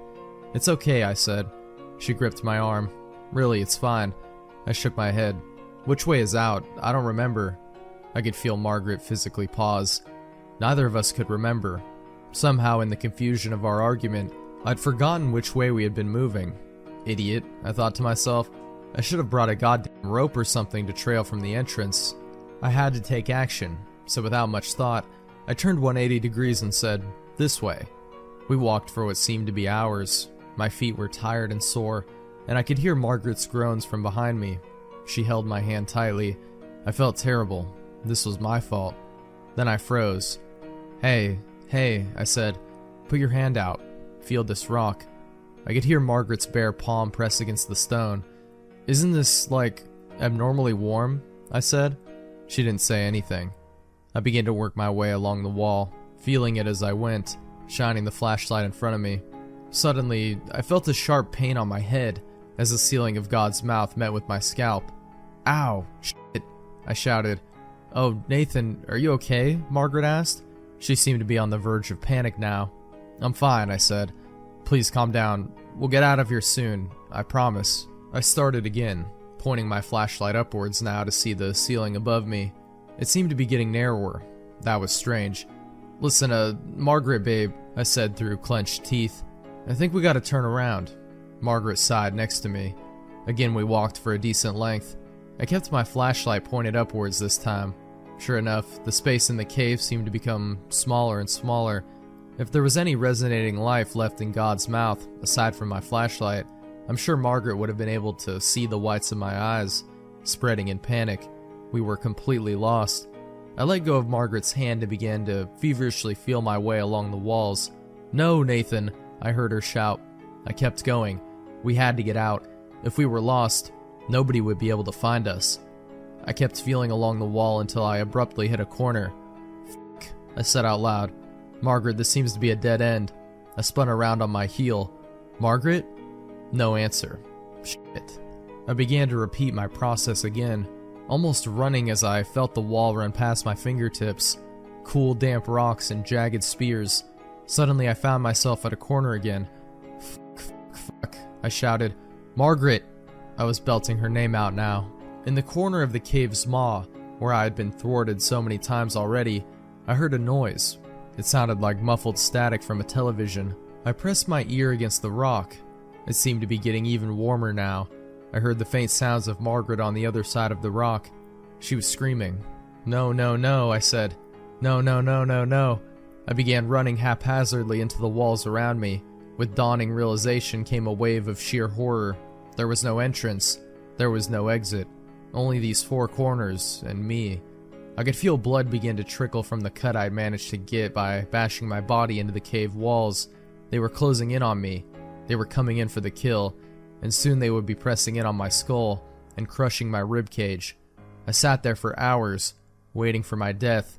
My flashlight was becoming dim and blinking. Finally, I felt the soft touch of these rocky walls press against my back. I began to cry as I lay down on the ground. I let my flashlight roll on the small hills of stone. As I quietly stayed prone, tears dripping down my face, I turned and looked at it. Its last fading beams of light pointed at something not far away from my face. I squinted in the darkness. My eyes widened and I felt tears fall even harder from my face. The rocks were piercing my skin now, and blood dripped from all sides. There, in the last light of my flashlight, was the appetizer. The spotlight shone on a hand whose nails were painted red, and I screamed in agony as I watched God's mouth chew its latest meal. Arizona. For her birthday, I took my girl, Katie, to Arizona so we could stay with some friends of hers and spend a few weeks partying and getting crazy and stuff before heading back to school for the year. We drove up in my dad's car. It's a really old Ford make, and it's pretty beat up. The road there was bumpy and long. Our relationship seemed at its strongest on the road. We were really in love. That was the first time I realized that. I had never truly been in love before. We were about halfway there when we realized we were going to run out of gas long before the nearest petrol pump. Katie's head was out the window, sunglasses on in the blistering heat outside. Nothing but the wild desert landscape to be seen in all directions. We became frantic. We hadn't seen another car on the road in almost an hour. What if we broke down here, in the middle of the desert, with no food or water, with no one out there to find us? I sped up slightly, driven by these fears. It was then that we came across a gas station, smack bang in the middle of nowhere, in dry, empty nowhere. It was an old, worn-down servo. Long yellow grass blew in the breeze beneath it. Outside were two rusted gas pumps. At first we didn't know if it was occupied. It seemed so lifeless. But as we pulled up and saw the petrol stains in the dirt, we were convinced otherwise. Katie started refilling the car, and I went inside to pay and grab something to eat on the road. When I first went to open the door, it jammed. This perturbed me, so I looked up at the sign to check and was reassured that the store was open, according to the torn sign that hung in between the dull yellow curtains at the door window. I pushed harder and harder, and with effort, got into the shop. Inside it was totally abandoned and left to ruin. Complete aisles lay on the ground, the fridges were smashed and glass coated on the floor. Despite the brightness outside, the interior of the gas station was dark and bitterly cold. Then there came, from behind me, this quiet weeping, like a child's. I felt my heart race. It was coming from the back room. I stepped over the smashed glass and twisted metal remnants on the floor, over where the patches of grass had grown through. I ran my hand along the wall and felt the crisscross of ivy beneath my fingers. It was overgrown. There came the crying again, and now I was facing the back room door. It was directly in front of me. I pushed the door open and it creaked with rust in its joints. Inside there lay several wooden steps into the basement. It was pitch black and the smell was horrific. The drip drop of water alerted me to the fact that the basement was flooded. The water was up to my knees. Again there came the crying, and a small splash in the far corner of the basement. "Hello?" I called out. "Is anyone there?" I started approaching the corner. The smell was horrible and the cold water eventually got to me. The sobbing was getting louder. In the corner I swear I saw something move against the shadows. "Hello?" I called again. "What's wrong?" I finally reached the corner. Still dark, I had to bend down to avoid the pipes, which leaked down my back and trickled down my spine. The figure in front of me was very small and black, hunched over, sobbing quietly, head in its hands. "Why are you down here?" I whispered. Then it stopped moving completely. It was totally still. All noise seemed to cease, but for the quiet dripping of a broken pipe somewhere behind me. I outstretched my arm to touch its tiny shoulder, but it then began to slowly turn in my direction, to look me eye to eye. As its face swiveled around to look into mine, I remembered screaming and swinging my head up in recoil, cracking it on the pipes up above. The face was white as a sheet, pale like a hideous moving mask. The eyes and mouth were completely black holes, huge and widening even as I looked at them. They were so huge, they almost consumed its entire face. As I desperately tried to escape, it splashed towards me at rapid speed, uncurling its long, thin fingers. It was wailing now, staring into me with its huge black eyes, and as I scrabbled up the stairs with great difficulty, as I felt my legs begin to give way beneath me, it sprinted out of the water and up the stairs towards me. I slammed the door, flipped the lock, and tore out of the store, into the old Ford.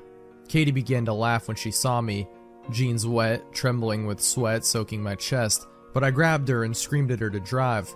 For about a half an hour, I could barely tell her what happened in the store. She listened and gave me a look of sheer horror when I finally gave in and told her everything. She pulled the car to the side of the road and began to cry herself. I asked her what was wrong. She said, "I saw something while you were gone. When you were in the store, I was just putting the pump back when I saw this little girl and a man, her father, I guess. The father stared at me with blank eyes and a hanging jaw, but the girl, oh God, the girl, she was staring straight at me, grinning with this huge smile that just stretched so far across her face.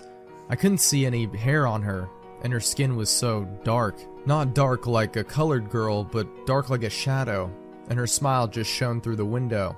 I convinced myself it was a trick of the eye and looked away. When I looked back, they were gone. Then a little while later, you came back out. It was dusk by now. We had nowhere to stay. We had not traveled nearly as much as we hoped to that day, and the nearest motel meant going back past the gas station. So we just drove up from the roadside where we were, into the clearing a little way up, where people camp sometimes. We'd obviously come the night after a big party. There was broken glass everywhere. When we arrived, however, it was empty. After a while, I tried to reassure her that we were okay. I calmed her down, put my arms around her, and we started to kiss. I moved to get closer to her when she suddenly screamed like hell itself. "It's her! It's her!" she screeched, fumbling to start up the engine. I turned in time to witness a small black face, grinning literally ear to ear with only darkness inside. It was crawling into the car through my open window, with its limbs splayed out like an insect. It had too many limbs, way too many long arms, the fingers feeling my face like antennae. We sped off, back down onto the road. Back on the road, nothing seemed right. There were no stars. That was when I noticed first. I was too shaken to think much of it, but there were no clouds that could be blotting them out. There was just the vast night sky, devoid of all light. Then, a few minutes after we had been driving forward, still sweating and breathing heavy, we passed the gas station. My heart skipped a beat. The gas station was at least a half an hour away, in the opposite direction. All the lights were on, and I saw the door sliding open. As we shot past it, Katie was in such hysterics she found it hard to keep driving. We stopped the car, in the middle of the desolate road. I decided we would switch seats, so that I could drive. She shuffled across from her seat to mine, and I opened the door to get out. As soon as I was outside, the foul stench of the basement overwhelmed me. I gagged, then vomited down the side of the car. It was then I noticed the runner, a pale white thing, sprinting towards us through the fog, its limbs practically a blur. I could make out no face. How long had it been following us, running after us in the night? I got into the driver's seat as quickly as possible. We drove off again, not talking. Katie whimpered and I silently prayed. Then we passed the gas station again. The door was open now. There were two figures standing at the door, waiting. As we forced ourselves on, we both became aware of a soft, barely audible weeping in the back seats. Neither of us dared turn around. "Ignore it," I whispered. My trembling hands gripped the steering wheel. Katie was curled in the fetal position, holding her head in her hands. The wailing increased, becoming extremely loud, ear-piercing and terrific. Finally, I ordered myself to end it, and looked behind me. For a split second, I thought it was a girl in a white dress looking back at me, but she was gone as soon as she had appeared. I checked the seats carefully. There was nothing. In my tiredness and fear, I had completely lost track of the road. I drove on, and all through the night, Katie whimpered. I touched her once, but she screamed. I never tried again after that. The noises from the back seat started up again. We passed the gas station twice more. The people at the door were closer and clearer every time. The finest slither of red light had begun to settle on the horizon. It was still dark as hell, but at least I was able to see the road ahead of me now. Katie had been silent, face concealed under her hand sometimes. I decided to check the time, so I turned on the radio. At first there was only static. Instead of time or anything at all, the digital clock simply appeared black. I fiddled with the dial, trying to change the station. In between the static, I found only one audible channel. It had a high-pitched buzz in the background. Writer's note, UVB 76. A man was muttering names and numbers underneath his breath. 29, Lucy. 30, Adam. 31, Katie. I switched back to static. I knew which name was next. When we got to Katie's friend's house, it was morning. It was overcast and everywhere had the smell of rain on it. Her friends weren't home. Katie's friends lived way out in the country, with no one else around in a mile. The grass was climbing the walls outside. How long have they been out? As soon as we were inside, Katie started whimpering again. I realized that while she had been silent, she was biting on her lip. Blood was trickling down her chin, and the skin around her mouth was torn and chewed through. She grabbed the newspaper and some masking tape off the table and began blocking out the windows. After the night's events, I didn't know whether I would be insane to join her or stop her. I simply watched. She covered the windows, jammed the door, and turned the lights off. For some time, it could have been minutes or hours, we sat silent in the dark. I offered to turn the television on. Katie said nothing. Sitting blank and comatose, I turned the television on anyway. A grainy, black and white image flickered to life before us. A white face with empty eyes and an impossibly huge smile flashed up, the smile growing wider and wider the longer we stared into it. There came the sound of weeping. From the television or in the house, I couldn't tell. We turned off the TV. It's been 3 whole days now. I haven't seen Katie at all today. She spends her time in the closet, crying. I once tore the door open and screamed at her. She screamed back, her face contorting into something grotesque and inhuman. I slammed it in her face. The phone rings, often. A voice, my mother's, I believe, whispering under its breath. I can only catch snippets of what it says. Come back. You're always welcome to come back. Sometimes in the background I hear quiet chuckling. I hang up without saying a thing, usually. The bathroom is shining white.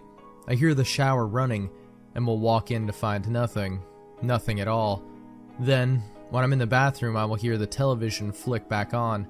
It always goes to the face. In the background, there are muttering voices now. I've called the police, twice.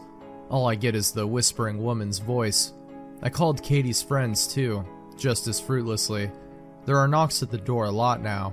Through the newspaper, on the other side of the window, I see their hands slam against the glass and slide down.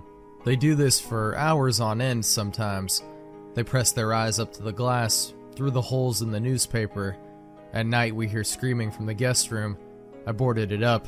Sometimes I find tiny pieces of glass on the ground. A leak sprang up about a day ago in my room downstairs. Black spots of mold have appeared on the walls.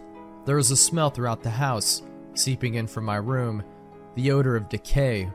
I pray hopelessly, and I swear to God I wish, that I had never gotten out of that car. Out with a bang. I've decided to kill myself. I think it's important someone understands why, so I'm making this video before I blow my head off. The first time I remember it happening, I was 9. Johnny Weller and I were playing in his backyard. The sun was setting over his black fence.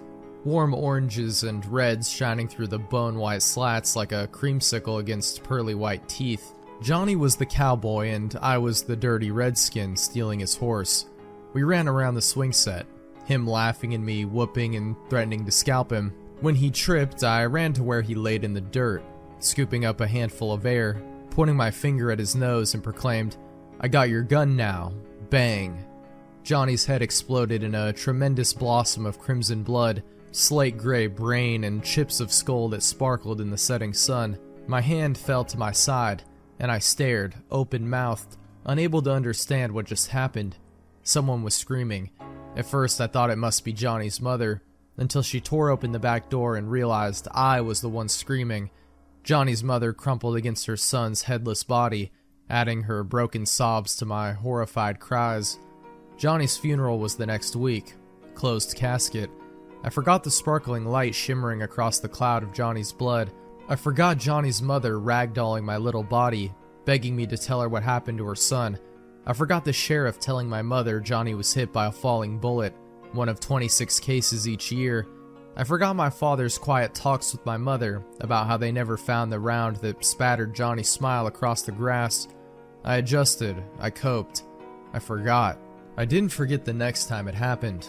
I never played Cowboys and Indians again. In fact, I can't remember a single instance of any shooting game played by little boys anywhere in my childhood. I do remember the little girl in the park, popping her Nerf balls as she bounced around. She ran up to me, brandishing the weapon and shouting, "Hands up." I smiled and complied, dropping my sandwich in mock terror. I lifted my hands to the sky and petitioned for mercy, a true homicidal maniac in the making. She executed me with a flurry of staccato pops. I dutifully played dead, sprawling across my bench. She giggled and proclaimed, "Your turn, shoot me." A sudden sensation of intense discomfort slithered up my spine. I thought of flowers, glittering crimson roses wet with morning dew. She eyed me impatiently, apparently convinced she might have to nerf me once more to provoke a response. I lifted my finger weakly, pointed at her and whispered, "Bang." This time I wasn't the one screaming.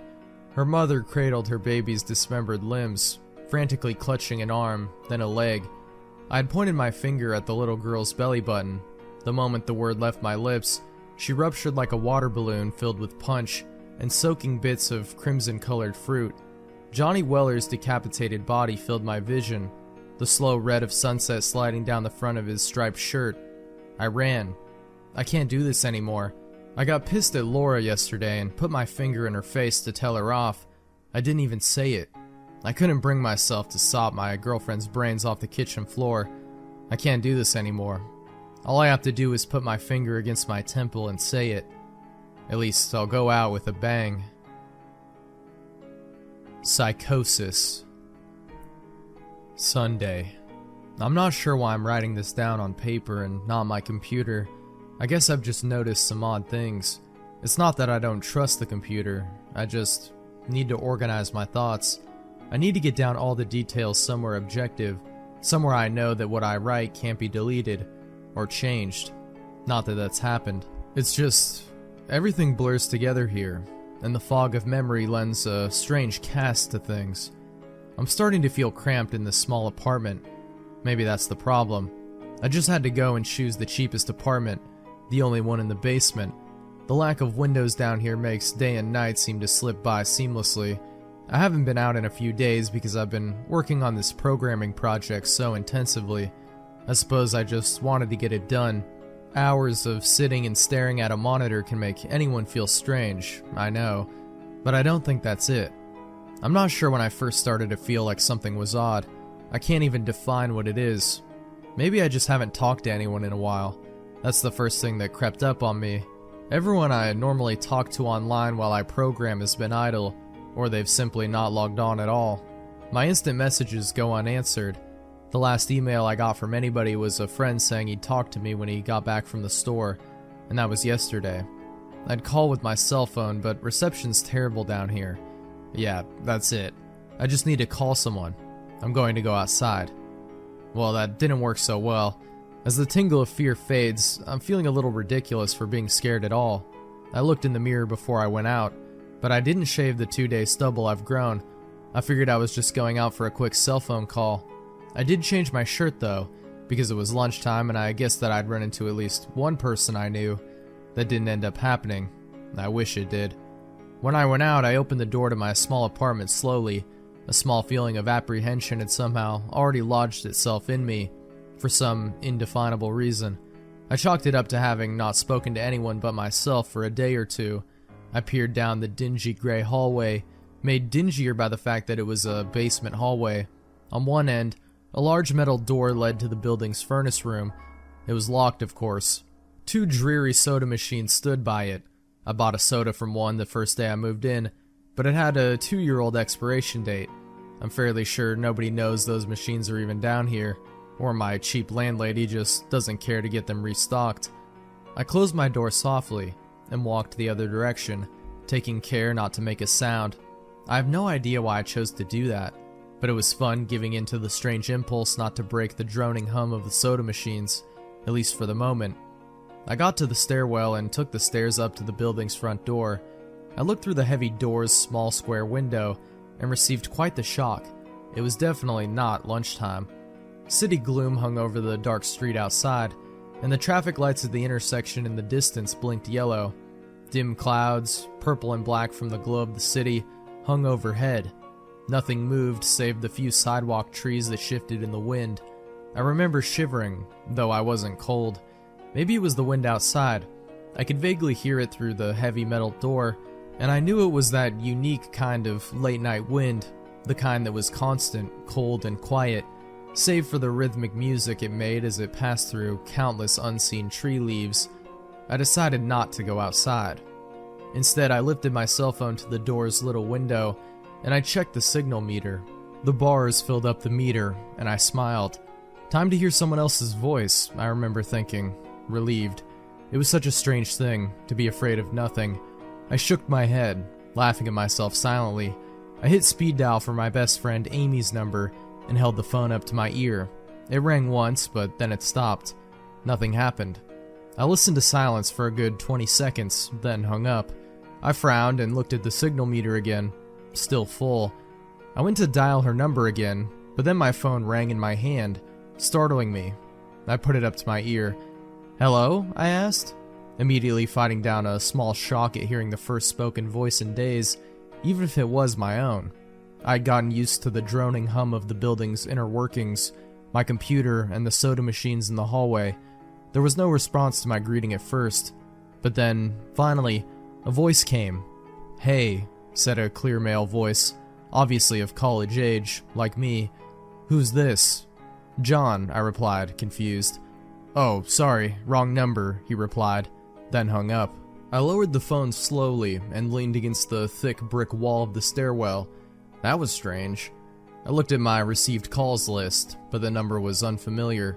Before I could think on it further, the phone rang loudly, shocking me yet again.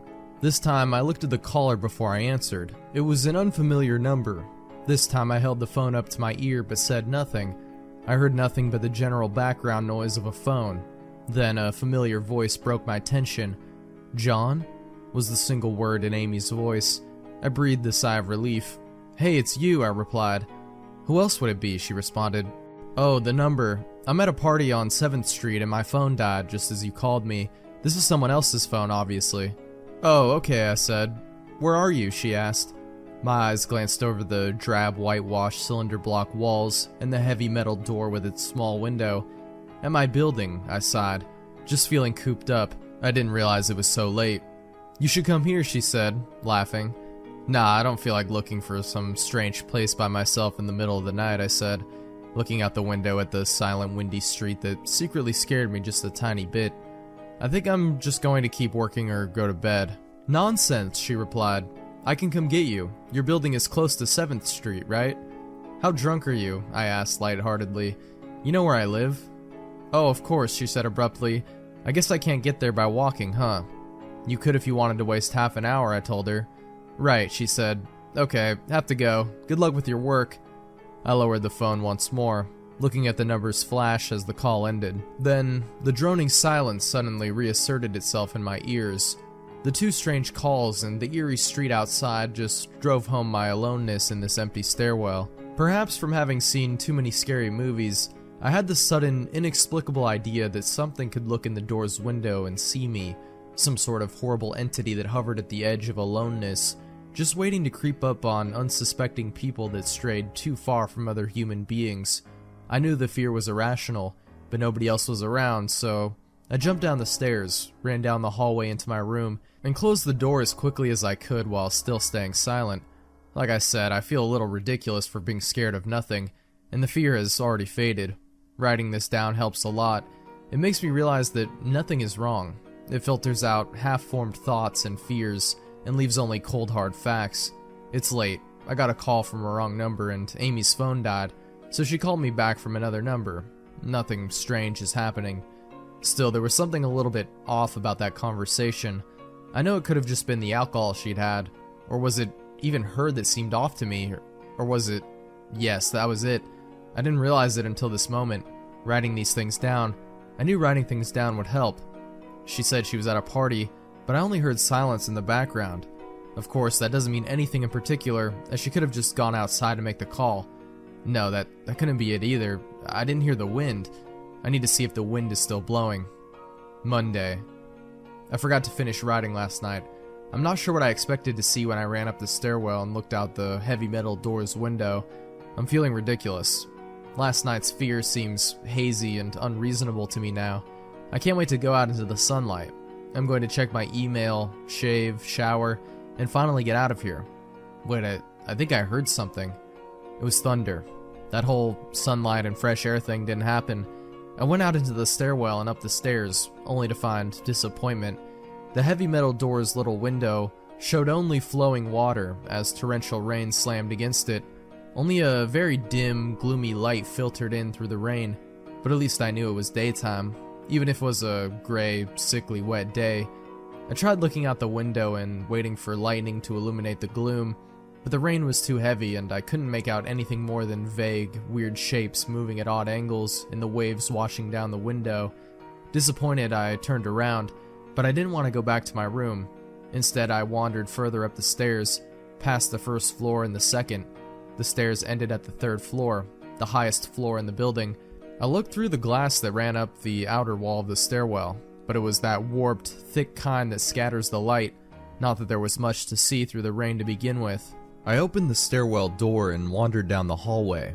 The 10 or so thick wooden doors painted blue a long time ago were all closed. I listened as I walked, but it was the middle of the day, so I wasn't surprised that I heard nothing but the rain outside. As I stood there in the dim hallway, listening to the rain, I had the strange, fleeting impression that the doors were standing like silent granite monoliths erected by some ancient forgotten civilization for some unfathomable guardian purpose. Lightning flashed and I could have sworn that, for just a moment, the old grainy blue wood looked just like rough stone. I laughed at myself for letting my imagination get the best of me, but then it occurred to me that the dim glow and lightning must mean there was a window somewhere in the hallway. A vague memory surfaced, and I suddenly recalled that the third floor had an alcove and an inset window halfway down the floor's hallway. Excited to look out into the rain and possibly see another human being, I quickly walked over to the alcove. Finding the large, thin glass window, rain washed down it, as with the front door's window, but I could open this one. I reached a hand out to slide it open, but hesitated. I had the strangest feeling that if I opened that window, I would see something absolutely horrifying on the other side. Everything's been so odd lately, so I came up with a plan, and I came back here to get what I needed. I don't seriously think anything will come of it, but I'm bored. It's raining and I'm going stir crazy. I came back to get my webcam. The cord isn't long enough to reach the third floor by any means, so instead I'm going to hide it between the two soda machines in the dark end of my basement hallway, run the wire along the wall and under my door, and put black duct tape over the wire to blend it in with the black plastic strip that runs along the base of the hallway's walls. I know this is silly, but I don't have anything better to do. Well, nothing happened. I propped open the hallway to stairwell door, steeled myself, then flung the heavy front door wide open, and ran like hell down the stairs to my room and slammed the door. I watched the webcam on my computer intently, seeing the hallway outside my door and most of the stairwell. I'm watching it right now, and I don't see anything interesting. I just wish the camera's position was different, so that I could see out the front door. Hey, somebody's online. I got out an older, less functional webcam that I had in my closet to video chat with my friend online. I couldn't really explain to him why I wanted to video chat, but it felt good to see another person's face. He couldn't talk very long, and we didn't talk about anything meaningful, but I feel much better. My strange fear has almost passed. I would feel completely better, but there was something odd about our conversation. I know that I've said that everything has seemed odd, but still, he was very vague in his responses. I can't recall one specific thing that he said, no particular name or place or event, but he did ask for my email address to keep in touch. Wait, I just got an email. I'm about to go out. I just got an email from Amy that asked me to meet her for dinner at the place we usually go to. I do love pizza, and I've just been eating random food from my poorly stocked fridge for days, so I can't wait. Again, I feel ridiculous about the odd couple of days I've been having. I should destroy this journal when I get back. Oh, another email. Oh my god. I almost left the email and opened the door. I almost opened the door, but I read the email first. It was from a friend I hadn't heard from in a long time, and it was sent to a number of emails that must have been every person he had saved in his address list. It had no subject, and it said simply, "Seen with your own eyes, don't trust them, they..." What the hell is that supposed to mean? The words shock me, and I keep going over and over them. Is it a desperate email sent just as something happened? The words are obviously cut off without finishing. On any other day, I would have dismissed this as spam from a computer virus or something, but the words, "seen with your own eyes," I can't help but read over this journal and think back on the last few days, and realize that I have not seen another person with my own eyes, or talked to another person face to face. The webcam conversation with my friend was so strange, so vague, so eerie, now that I think about it. Was it eerie? Or is the fear clouding my memory? My mind toys with the progression of events I've written here, pointing out that I have not been presented with one single fact that I did not specifically give out, unsuspectingly. The random wrong number that got my name and the subsequent strange return call from Amy, the friend that asked for my email address. I messaged him first when I saw him online, and then I got my first email a few minutes after that conversation. Oh my god, that phone call with Amy. I said over the phone, I said that I was within half an hour's walk of 7th Street. They know I'm near there. What if they're trying to find me? Where is everyone else? Why haven't I seen or heard anyone else in days? No, this is crazy. This is absolutely crazy. I need to calm down. This madness needs to end. I don't know what to think. I ran about my apartment furiously, holding my cell phone up to every corner to see if it got a signal through the heavy walls. Finally, in the tiny bathroom near one ceiling corner, I got a single bar. Holding my phone there, I sent a text message to every number in my list. Not wanting to betray anything about my unfounded fears, I simply sent, "You seen anyone face to face lately?" At that point, I just wanted any reply back. I didn't care what the reply was, or if I embarrassed myself. I tried to call someone a few times, but I couldn't get my head up high enough, and if I brought my cell phone down even an inch, it lost signal. Then I remembered the computer and rushed over to it, instant messaging everyone online. Most were idle or away from their computer. Nobody responded. My messages grew more frantic, and I started telling people where I was and to stop by in person for a host of barely passable reasons. I didn't care about anything by that point. I just needed to see another person. I also tore apart my apartment looking for something I might have missed, some way to contact another human being without opening the door. I know it's crazy, I know it's unfounded, but what if? What if? I just need to be sure. I taped the phone to the ceiling in case. Tuesday. The phone rang. Exhausted from last night's rampage, I must have fallen asleep. I woke up to the phone ringing and ran into the bedroom, stood on the toilet and flipped open the phone taped to the ceiling. It was Amy, and I feel so much better. She was really worried about me, and apparently had been trying to contact me since the last time I talked to her. She's coming over now, and yes, she knows where I am without me telling her. I feel so embarrassed. I'm definitely throwing this journal away before anyone sees it. I don't even know why I'm writing in it now. Maybe it's just because it's the only communication I've had at all since God knows when. I look like hell too. I looked in the mirror before I came back in here. My eyes are sunken, my stubble is thicker, and I just look generally unhealthy. My apartment is trashed, but I'm not going to clean it up. I think I need someone else to see what I've been through. These past few days have not been normal. I am not one to imagine things. I know I've been the victim of extreme probability. I probably missed seeing another person a dozen times. I just happened to go out when it was late at night, or the middle of the day when everyone was gone. Everything's perfectly fine. I know this now. Plus, I found something in the closet last night that has helped me tremendously. A television. I set it up just before I wrote this, and it's been on in the background. Television has always been an escape for me, and it reminds me that there's a world beyond these dingy brick walls. I'm glad Amy's the only one that responded to me after last night's frantic pestering of everyone I could contact. She's been my best friend for years. She doesn't know it, but I count the day that I met her among one of the few moments of true happiness in my life. I remember that warm summer day fondly. It seems a different reality from this dark, rainy, lonely place. I feel like I spent days sitting in that playground, much too old to play, just talking with her and hanging around doing nothing at all. I still feel like I can go back to that moment sometimes, and it reminds me that this damn place is not all that there is. Finally, a knock on the door. I thought it was odd that I couldn't see her through the camera I hid between the two soda machines. I figured that it was bad positioning, like when I couldn't see out the front door. I should have known. After the knock, I yelled through the door jokingly that I had a camera between the soda machines, because I was embarrassed that I had taken this paranoia so far. After I did that, I saw her image walk over to the camera and look down at it. She smiled and waved. "Hey," she said to the camera brightly, giving it a wry look. "It's weird, I know," I said into the mic attached to my computer. "I've had a weird few days." "Must have," she replied. "Open the door, John." I hesitated. How could I be sure?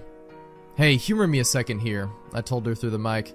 "Tell me one thing about us. Just prove to me you're you." She gave the camera a weird look. Alright," she said slowly, thinking. "We met randomly at a playground when we were both way too old to be there." I sighed deeply as reality returned and fear faded. God, it's been so ridiculous. Of course it was Amy. That day wasn't anywhere in the world except in my memory. I'd never even mentioned it to anyone. Not out of embarrassment, but out of a strange secret nostalgia and longing for those days to return. If there was some unknown force at work trying to trick me, as I feared, there was no way they could know about that day. Haha, alright, I'll explain everything, I told her. Be right there. I ran to my small bathroom and fixed my hair as best I could. I looked like hell, but she would understand. Snickering at my own unbelievable behavior and the mess I'd made of the place, I walked to the door. I put my hand on the doorknob and gave the mess one last look. So ridiculous, I thought. My eyes traced over the half-eaten food lying on the ground, the overflowing trash bin, and the bed I'd tipped to the side looking for God knows what. I almost turned to the door and opened it, but my eyes fell on one last thing. The old webcam. The one I used for that eerily vacant chat with my friend. Its silent black sphere lay haphazardly tossed to the side, its lens pointed at the table where this journal lay. An overwhelming terror took me as I realized that if something could see through that camera, it would have seen what I just wrote about that day. I asked her for any one thing about us, and she chose the only thing in the world that I thought they, or it, did not know. But it did. It did know. It could have been watching me the whole time. I didn't open the door. I screamed. I screamed in uncontrollable terror. I stomped on the old webcam on the floor. The door shook and the doorknob tried to turn, but I didn't hear Amy's voice through the door. Was the basement door made to keep out drafts too thick? Or was Amy not outside? What could have been trying to get in, if not her? What the hell is out there? I saw her on my computer through the camera outside. I heard her on the speakers through the camera outside. But was it real? How can I know? She's gone now. I screamed and shouted for help. I piled up everything in my apartment against the front door. Friday. At least I think that it's Friday. I broke everything electronic. I smashed my computer to pieces. Every single thing on there could have been accessed by network access, or worse, altered. I'm a programmer, I know. Every little piece of information I gave out since this started, my name, my email, my location, none of it came back from outside until I gave it out. I've been going over and over what I wrote. I've been pacing back and forth, alternating between stark terror and overpowering disbelief. Sometimes I'm absolutely certain some phantom entity is dead set on the simple goal of getting me to go outside. Back to the beginning with the phone call from Amy, she was effectively asking me to open the door and go outside. I kept running through it in my head. One point of view says I've acted like a madman, and all of this is the extreme convergence of probability. Never going outside at the right times by pure luck. Never seeing another person by pure chance. Getting a random nonsense email from some computer virus at just the right time. The other point of view says that extreme convergence of probability is the reason that whatever's out there hasn't gotten me already. I keep thinking, I never opened the window on the 3rd floor. I never opened the front door until that incredibly stupid stunt with the hidden camera, after which I ran straight to my room and slammed the door. I haven't opened my own solid door since I flung open the front door of the building. Whatever's out there, if anything's out there, never made an appearance in the building before I opened the front door. Maybe the reason it wasn't in the building already was that it was elsewhere, getting everyone else, and then it waited until I betrayed my existence by trying to call Amy, a call which didn't work, until it called me and asked me my name. Terror literally overwhelms me every time I try to fit the pieces of this nightmare together. That email, short, cut off, was it from someone trying to get the word out?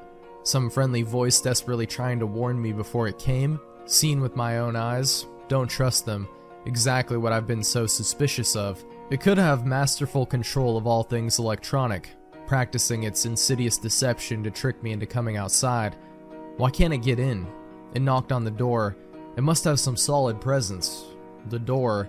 The image of those doors in the upper hallway as guardian monoliths flashed back in my mind every time I traced this path of thoughts. If there is some phantom entity trying to get me to go outside, maybe it can't get through doors. I keep thinking back over all the books I've read or movies I've seen, trying to generate some explanation for this.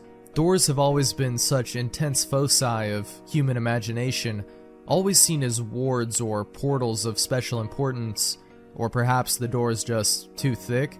I know that I couldn't bash through any of the doors in this building, let alone the heavy basement ones. Aside from that, the real question is, why does it even want me? If it just wanted to kill me, it could do it any number of ways, including just waiting until I starve to death. What if it doesn't want to kill me? What if it has some far more horrific fate in store for me? God, what can I do to escape this nightmare? A knock on the door. I told the people on the other side of the door I need a minute to think and I'll come out. I'm really just writing this down so I can figure out what to do. At least this time I heard their voices. My paranoia, and yes, I recognize I'm being paranoid, has me thinking of all sorts of ways that their voices could be faked electronically. There could be nothing but speakers outside, simulating human voices. Did it really take them 3 days to come and talk to me? Amy is supposedly out there, along with 2 policemen and a psychiatrist. Maybe it took them 3 days to think of what to say to me. The psychiatrist's claim could be pretty convincing if I decided to think this has all been a crazy misunderstanding and not some entity trying to trick me into opening the door. The psychiatrist had an older voice, authoritarian but still caring.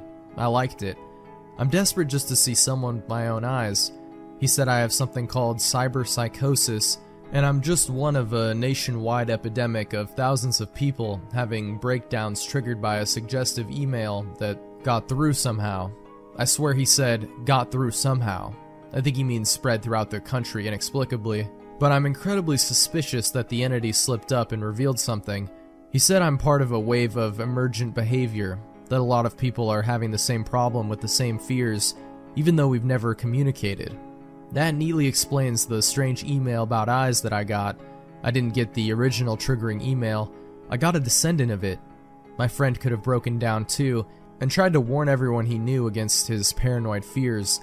That's how the problem spreads, the psychiatrist claims. I could have spread it too, with my texts and instant messages online to everybody I know. One of those people might be melting down right now, after being triggered by something I sent them, something they might interpret any way that they want. Something like a text saying, "Seen anyone face to face lately?" The psychiatrist told me that he didn't want to lose another one, that people like me are intelligent, and that's our downfall. We draw connections so well that we draw them even when they shouldn't be there. He said it's easy to get caught up in paranoia in our fast-paced world, a constantly changing place where more and more of our interaction is simulated. I have to give him one thing. It's a great explanation. It neatly explains everything. It perfectly explains everything, in fact. I have every reason to shake off this nightmarish fear that something or consciousness or being out there wants me to open the door so it can capture me for some horrible fate worse than death. It would be foolish, after hearing that explanation, to stay in here until I starve to death, just to spite the entity that might have got everyone else. It would be foolish to think that, after hearing that explanation, I might be one of the last people left alive on an empty world, hiding in my secure basement room, spiting some unthinkable deceptive entity just by refusing to be captured. It's a perfect explanation for every single strange thing I've seen or heard, and I have every reason in the world to let all of my fears go and open the door. That's exactly why I'm not going to. How can I be sure? How can I know what's real and what's deception? All of these damn things with their wires and their signals that originate from some unseen origin. They're not real. I can't be sure. Signals through a camera, faked video, deceptive phone calls, emails, even the television lying broken on the floor. How can I possibly know it's real? It's just signals, waves, light. The door. It's bashing on the door. It's trying to get in. What insane mechanical contrivance could it be using to simulate the sound of men attacking the heavy wood so well? At least I'll finally see it with my own eyes. There's nothing left in here for it to deceive me with. I've ripped apart everything else. It can't deceive my eyes, can it? Seen with your own eyes. Don't trust them, they... Wait, was that desperate message telling me to trust my eyes? Or warning me about my eyes too? Oh my god, what's the difference between a camera and my eyes? They both turn light into electrical signals. They're the same. I can't be deceived. I have to be sure. I have to be sure. Date unknown. I calmly asked for a pen and paper, day in and day out, until it finally gave them to me. Not that it matters. What am I going to do? Poke my eyes out? The bandages feel like part of me now. The pain is gone. I figure this will be one of my last chances to write legibly, as without my sight to correct mistakes, my hands will slowly forget the motions involved. This is a sort of self-indulgence. This writing, it's a relic of another time, because I'm certain everyone left in the world is dead, or something far worse. I sit against the padded wall day in and day out. The entity brings me food and water. It masks itself as a kind nurse, as a unsympathetic doctor. I think it knows that my hearing is sharpened considerably now that I live in darkness.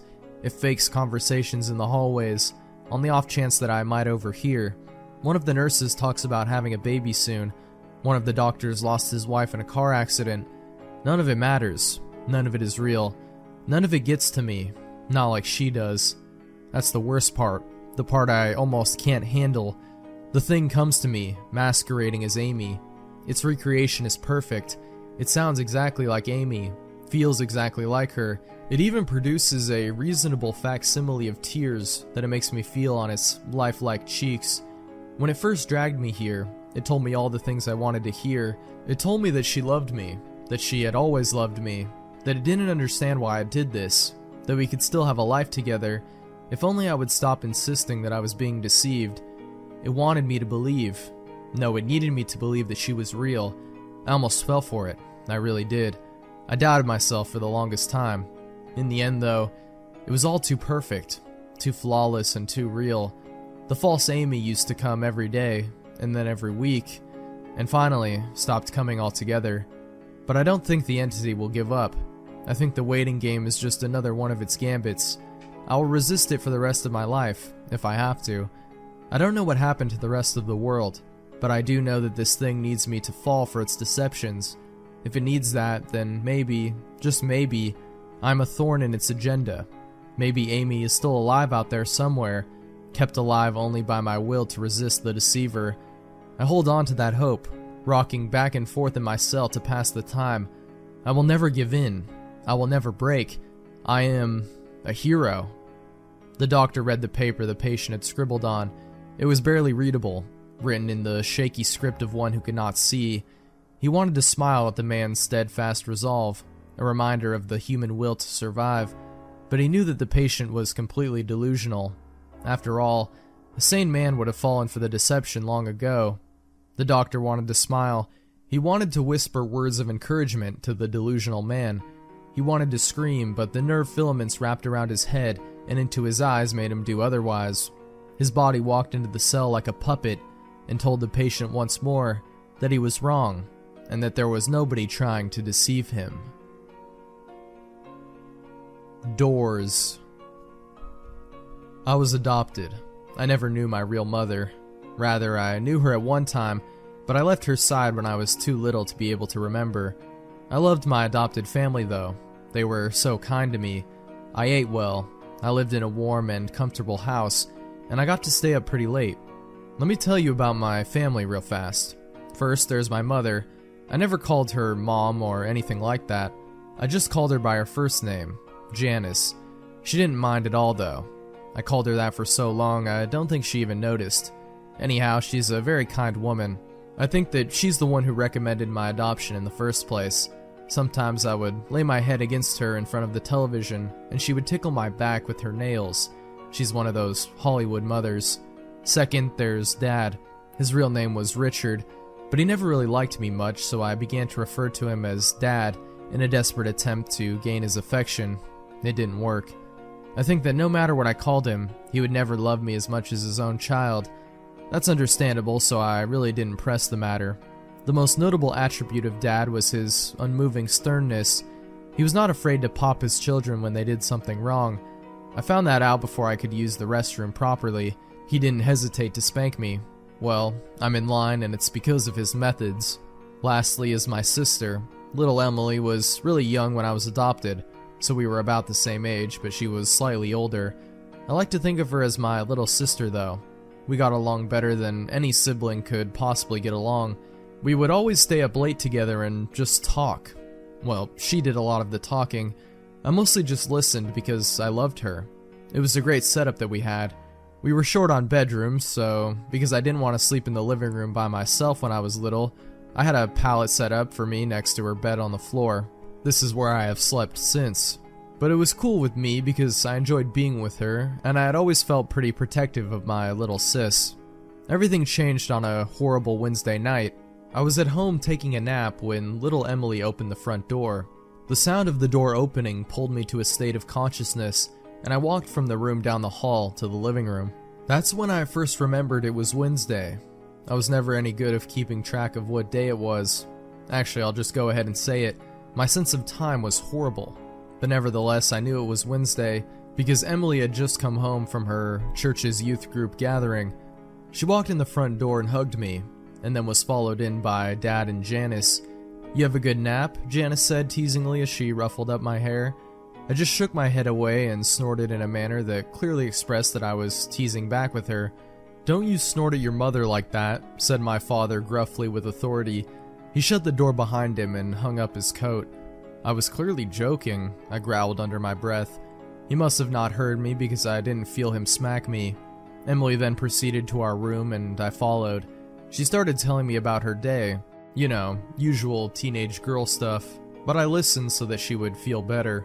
After her summary, she suggested watching TV, and I obliged and jumped onto the couch as she was going for the remote. She rolled her eyes at my little brother-like immaturity and scooted me over and sat down. The TV turned on and we watched it together until the sun went down. Emily was the kind of girl that instead of watching cartoons and soap operas, would rather watch Discovery and Animal Planet and National Geographic. I liked those too, so I didn't mind. Actually, those were the only channels that can hold my attention. So it got late and Janice walked up behind the sofa. "Emily, it's past your bedtime. Turn off the television and go to your room." "You too," she pointed at me. Emily turned off the program we were watching grudgingly and stood up. She started down the hallway to our room. As I followed, I couldn't shake the feeling that something wasn't right. We went into our room and Emily turned off the light. Just as she did, I caught a flash of movement out of the corner of my eye. It was out the window, but as soon as I redirected my line of sight to where the window was no longer in my peripheral vision, what it was that I thought I saw was gone. I still remained alert, for my sister's sake. I laid there in the darkness with nothing but the thin ray of light from the street lamp outside to illuminate the room. It wasn't much. Time and time again, I could have sworn that I heard subtle sounds just out the window. A twig break, leaves crunching, clothes jostling, and all the while I could smell a faint stench of sweat and blood. I kept my eyes open most of the night. The sounds outside subsided and the smell left my nose. I began to feel at ease. My eyelids closed. Not long after that, I heard a very loud crash on the other side of the house. I was up in an instant. "There's someone in the house," I barked with extreme adrenaline coursing through me. "Wake up," I shrilly pleaded with Emily. She did, and as soon as I saw her sit up, I ran to my parents' room. Dad was dead. His neck was splayed open and gaping as blood spilled out of it, off the bed and onto the floor. I saw that the master bathroom's door was closed, and just before it, on the outside, was a man. A man. I don't feel comfortable calling it that. He was very large and rugged. He turned around and saw me, and that's when I saw him accurately for the first time. I won't forget it. His eyes were large and beady and trapped with lust. He was styling a beard that was badly unkempt with blood dripping off. His clothes were dirty and his face was cold. Just then I noticed the same horrid smell of sweat and blood from earlier, but this time it was overwhelming. He saw me and grinned with a set of crooked yellow teeth. That smile threw me off. I thought I was going to die, but then he turned back to the bathroom door, completely unperturbed by my presence. I was terrified and didn't know what to do. I just yelled and cried. I watched as he shouldered through the door that was Mom's only protection. I watched as he raised the large razor that he was carrying, but had obviously neglected to use properly. I watched as he sliced her open and tore her to shreds. I then heard something, the last thing that I wanted to hear. It was Emily's scream coming from behind me. The large monstrosity looked up from my butchered mother and stared at my little sister. I was distraught. He stood up and quickly started walking towards us. My sister turned and ran, and I was at a loss when he bypassed me and went straight after her. Why was she still in the house? Had she not assessed the situation and run? Apparently not, and now she was dead, and I was alone. I ran after them both. I expected the man to kill her as he had the rest of the family, but I was sadly mistaken. He grabbed her by the arm and jerked her as a way to make clear that he was in control. He dragged her through the house. I was making all of the noise I could now, hoping and praying that someone would come to my aid. He mustn't take her, not her. As he passed me, I backed against the wall and whimpered with terror. Why? He didn't respond except by putting his free hand on my head while Emily screamed in the other and saying, "Good boy." He gave another crooked grin and a very cold, unnatural laugh. I followed him to the door where he dragged my helpless sister after him. He opened it, pulled her out, and slammed it shut behind him. I am now sitting in the house with my mutilated adopted parents, shivering and whimpering with dismay. He's out there with her, doing who knows what to her, and I can't do anything. I would if I could, but I can't. I would chase after them in a heartbeat, but I can't. I sit here, looking at the front door. I look down at my paws. If only I could open doors. Born of Science, Jane the Killer. 2002 was never a good year for Jane Richardson, losing both of her parents to Jeff the Killer, tackling a job at IHOP as a waitress with barely enough money to get by on, and being both mother and father to her little sister Jessie, who was 13 years old during that time. Jane's aunt Samantha Engel graciously helped out her nieces as far as money was concerned, so it wasn't a total loss for Jane. After all, Samantha was Paula's sister, and after her death, Samantha felt it was right to take care of her sister's daughters. One day, while Jane was working her usual shift at IHOP, and on her break, she came across an ad in the newspaper, sponsored by her local blood bank. In the ad, it said that the person would be paid $150 for their distribution, but they had to be a really healthy blood type in order to qualify. $150 just for giving blood? Was this too good to be true? Jane thought it would be good to take that money and pay off her month's rent, so why not? After all, she did have clean blood. Without hesitation, Jane wrote the address of the local blood bank down, plus the phone number, finished off her orange juice and went back to work. Another waitress, Alexis, who was covering for Jane, noticed her mood was more optimistic and appeared more pleasant as usual, refilling other customers' drinks. "Well, someone is really happy today," Alexis said. "Why wouldn't I be? I found an easy way to pay off my month's rent," Jane replied, pouring a fresh cup of coffee for a random man. "Thanks," the man said. "Oh yeah? What?" Alexis asked. "The blood bank is offering $150 for anyone giving blood." "You had to have healthy blood," it said, Jane said. "Whoa, I never heard of that, Janie. Usually they'd pay you $25, Alexis replied, refilling a customer's soda. "Somehow they must have made a few changes," Jane said, chuckling. "You gonna swing by?" Alexis asked. "After I leave here tonight," Jane replied. Jane and her friend worked on through the night until the atmosphere of this IHOP was calm, laid back, and less rushed. The lights of the shopping center where the restaurant was shined through the windows. Random cars on the highway passed by in the distance. Motorists who were looking for a bite to eat, getting off work, or going home sat the mood for this particularly lazy California night.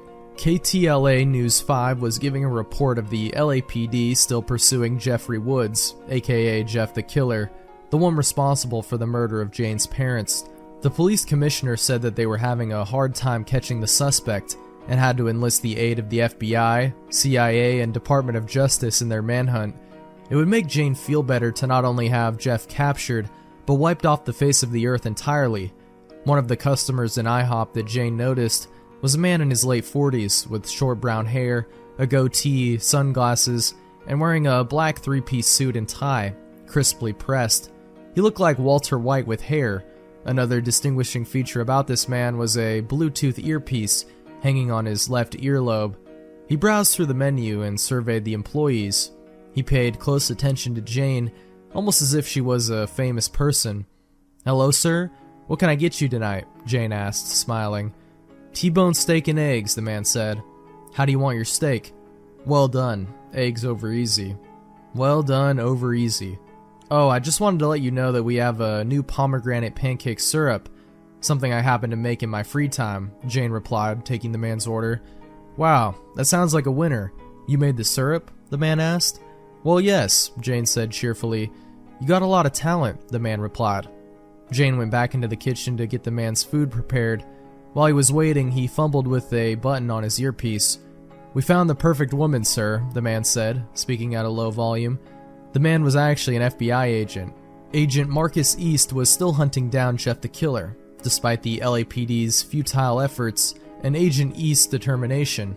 He was going to stop at nothing until Jeff was captured. "Excellent. Gather the other agents for next week. We know of a way to go after Jeffrey Woods." "Understood." Jane brought out East's meal and a fresh cup of coffee. "Thank you very much, ma'am," Agent East said pleasantly. "You are certainly welcome, sir," Jane replied. An hour later, Jane clocked out and left for the night. "I'll see you tomorrow, Alexis," Jane said. "See you, Janie," Alexis replied. After 30 minutes of being on the road, Jane came across the blood bank.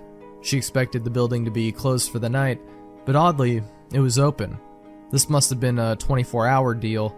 The outside of the building looked like total shit, but the interior was very pristine and sterile, similar to a doctor's office. Jane approached the receptionist at the desk and announced she was there to give blood. "Good evening, ma'am. How can I help you?" the receptionist asked in a warm, friendly tone, smiling. "I came across your ad saying that you would pay anyone $150 for simply giving blood."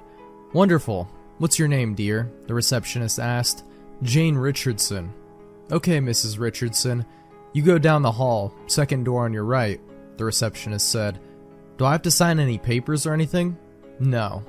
"Oh, thank God," Jane replied, laughing heartily. The receptionist laughed along with Jane.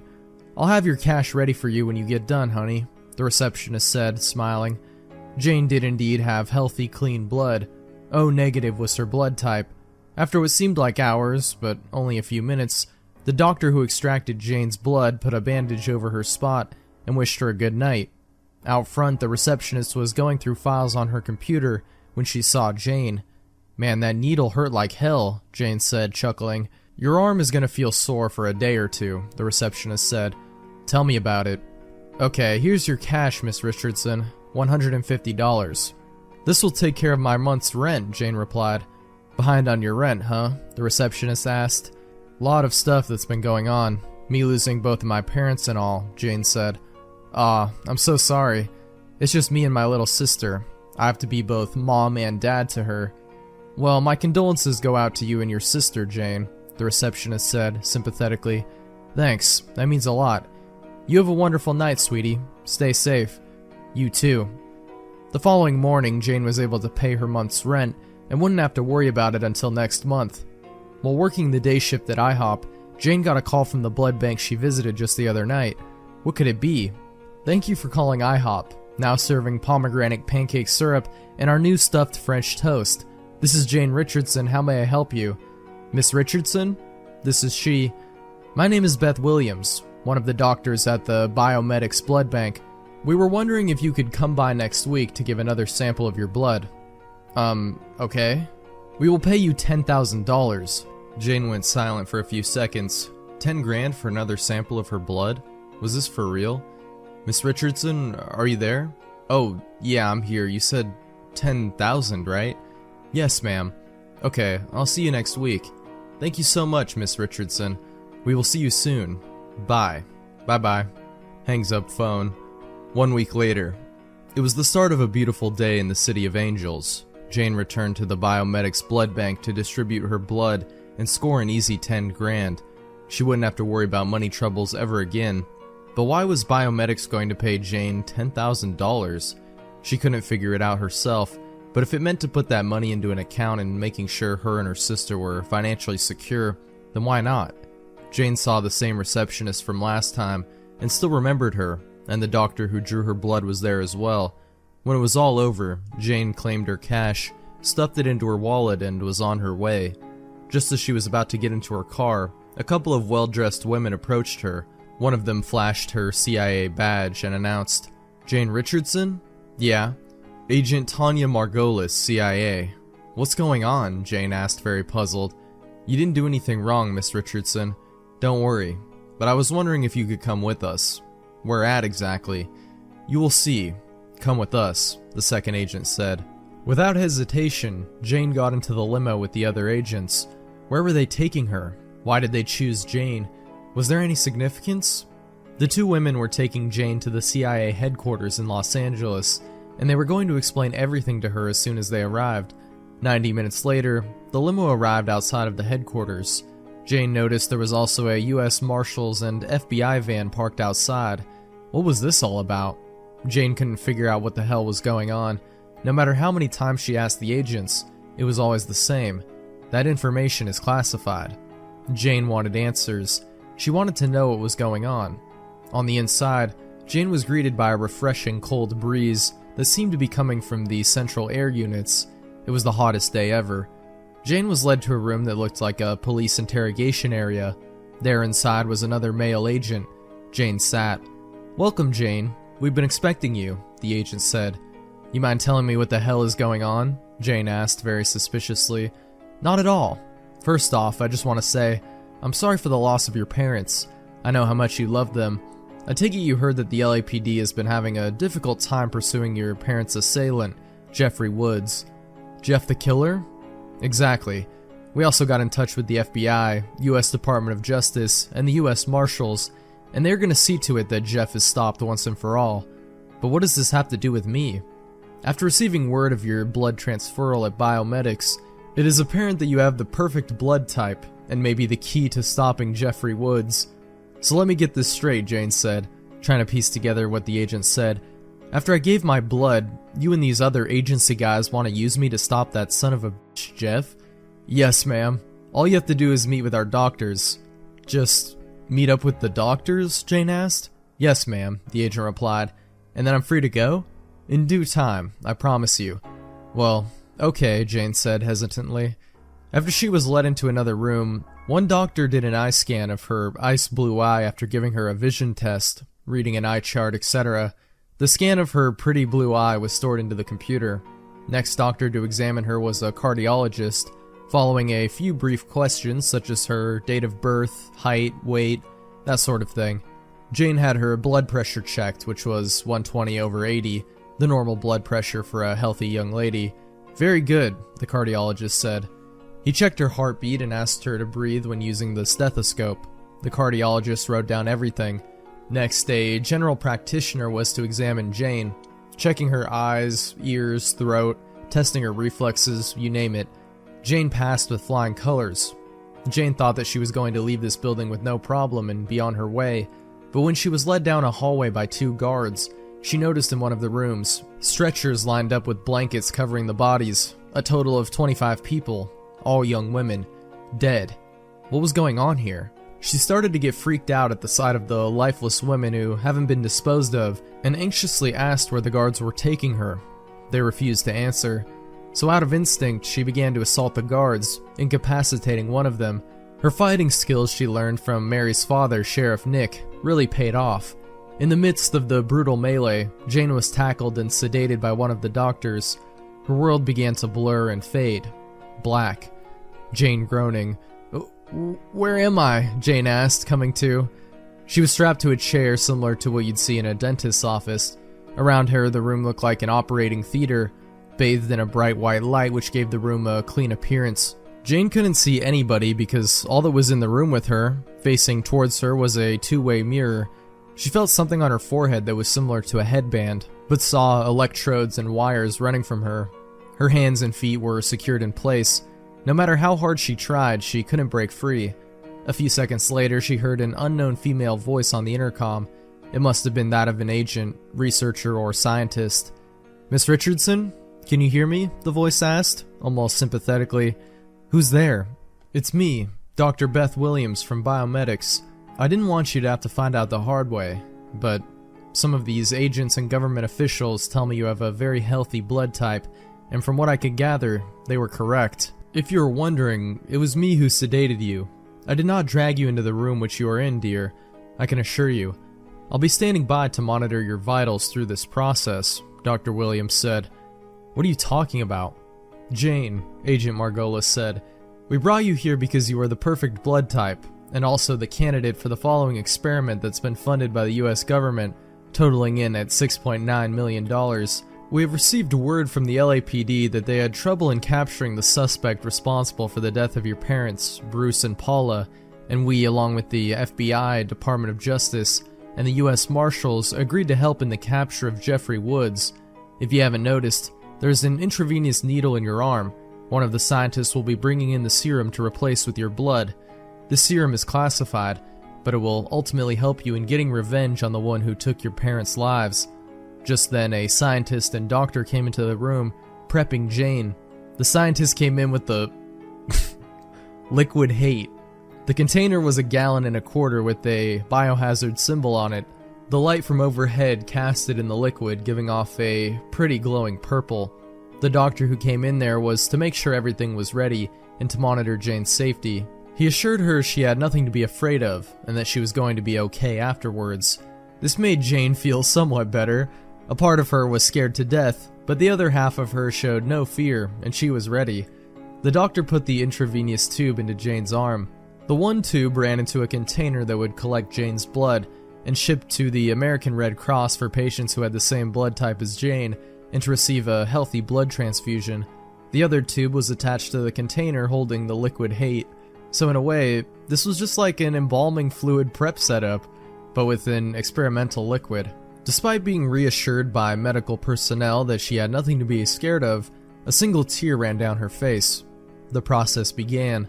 The voices that Jane heard, the scientists, the government officials, FBI, CIA agents, US Marshals, researchers, began to sound distant. If something were to happen to her, she would see her deceased parents. On the other side of the two-way mirror, doctors were monitoring Jane's vitals, her heart and brainwaves, etc. Her heart was beating at a steady pace, showing the EKG beeping, the readings of the EEG showing normal brain activity. Jane saw her blood being drained slowly. This didn't bother her at first, but as it began to increase, she felt very weak and drowsy, almost like she was being smothered by an unknown person with an ether-soaked rag, and in the next few minutes, Jane's surroundings began to disappear, first into a state of unconsciousness and weakness from blood loss in her body, then dead. The heart monitor in the other room flatlined, the EEG went flat. For that moment, Jane was clinically dead. Jane felt a gentle, familiar hand on her face, caressing her. It was her mother, Paula. She opened her eyes, and despite being deceased for over a few minutes, she was still in the room. Her father, Bruce, was there as well. "Mom? Don't be afraid, Janie. Mommy's here," Paula cooed sweetly. She saw Jane's eyes welling up with tears and held her daughter in her arms, tightly, comforting her. "Dad?" Bruce gave Jane a kiss on her head as he joined in to hold his child as well. Jane was weeping as she was glad to see her parents. "You're going to be okay, kiddo. You're going to be just fine," Bruce said softly, calming his daughter down. He was in full military dress, his medals shining in the light of the room Jane was in. His uniform was crisply pressed, his short hair shiny and brushed back, almost as if he was going to attend a military ball. "What is going on?" Jane asked. "Well, since those doctors emptied your body, you went out like a light.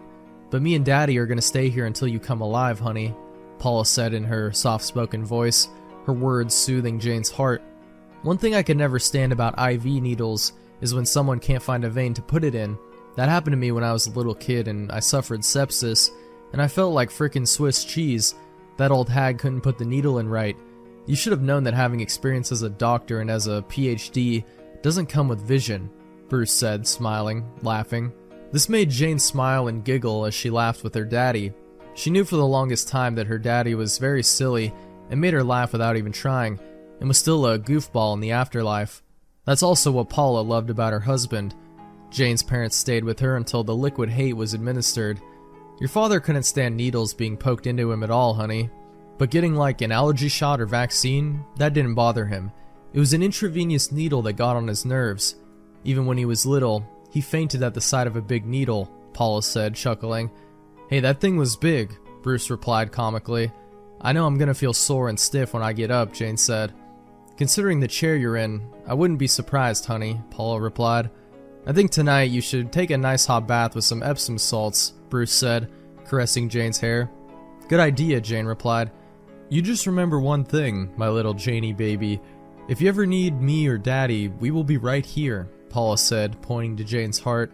And we will come live in your dreams, sweetheart, Bruce added, smiling. We're so proud of you. Jessie's lucky to have such a sweet sister. We will always be watching over you, love, Paula said sweetly. We love you, Jane, Bruce said. Oh, the purple stuff is about finished, Paula said, pointing to the liquid hate that was halfway empty. I love you, Mommy. I love you, Daddy, Jane said, giving her parents a hug before they returned to heaven. We love you too, Janey, Paula replied, giving her daughter one final kiss goodbye. Jane slowly regained consciousness and came to. The EKG and EEG roared back to life, showing heart and brain activity, her vitals appearing normal, and her vision adjusted. She saw she was still in the operating theater. When she looked down, she noticed her hands were now ivory white. She was pale like a corpse. She screamed over the loss of her natural skin pigmentation and saw that her once bright platinum blonde hair was now coal black. She tried to break free from the restraints, thinking that she would fail, but somehow, with now increased strength, ripped both of the restraints off and jerked the wires off her head. She tore the leg restraints away and got up out of the chair. She looked towards the two-way mirror, now in a violent, angry, homicidal rage, hollered, "What the hell did you do to me?" She's going to experience violent episodes and homicidal tendencies for the next 90 seconds, one of the scientists said to the group.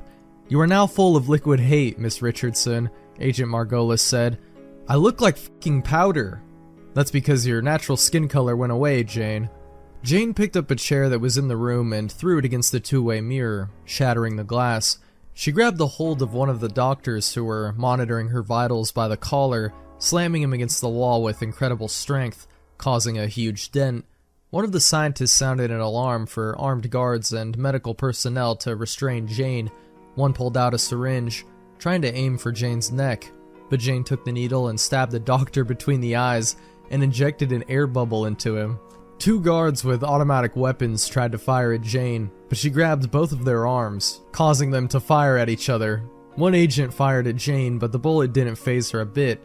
The wound automatically and quickly healed up. She approached the agent who was still firing multiple shots at Jane and snapped his wrist in two, showing fractured bones and blood spurting everywhere. An orderly, standing in at 6'5", 300+ pounds, tackled Jane trying to subdue her, but Jane had the upper hand, flipped him over on his side and snapped his neck in two.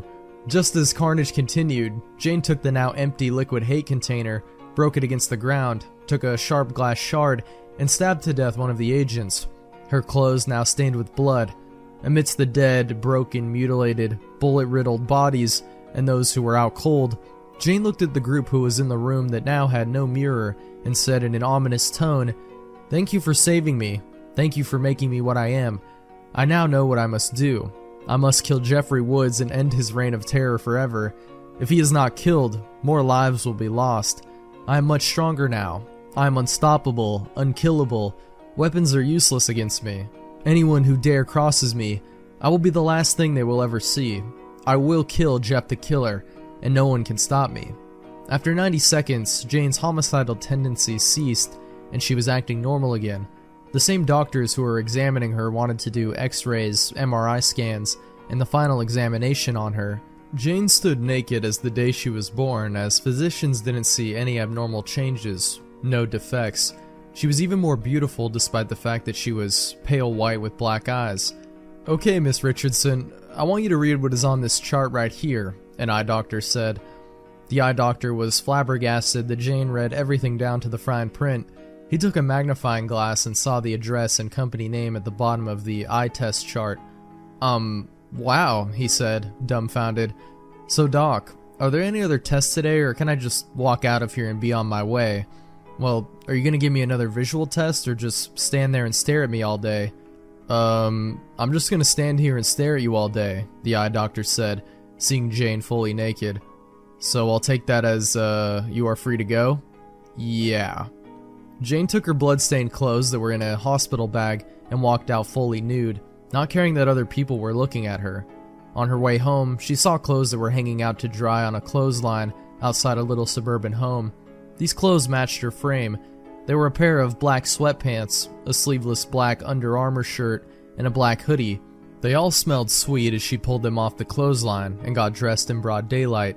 The only article of clothing that weren't blood-stained were her black Skechers sneakers. She slipped on her socks and shoes and called Jessie and told her she was okay. Jessie waited back at home for her sister to return. Also, Mary was waiting. Jessie immediately ran into her big sister's arms, gasping emotionally, giving her a big hug. Mary hugged both Jessie and Jane and gave her honey bunny a kiss on the lips.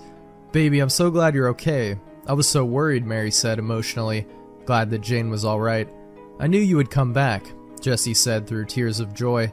"Of course I did," Jane replied, giving her little sister a hug, still emotional. "Jeff is some competition, so is many other criminals out there. Don't go to sleep. You won't wake up. Jane the Killer is coming for you." Tier 6. Morbus.avi. I was doing what I normally did at the ungodly hour of 2 a.m., messing around on YouTube or Facebook, or some other website I could use to entertain myself.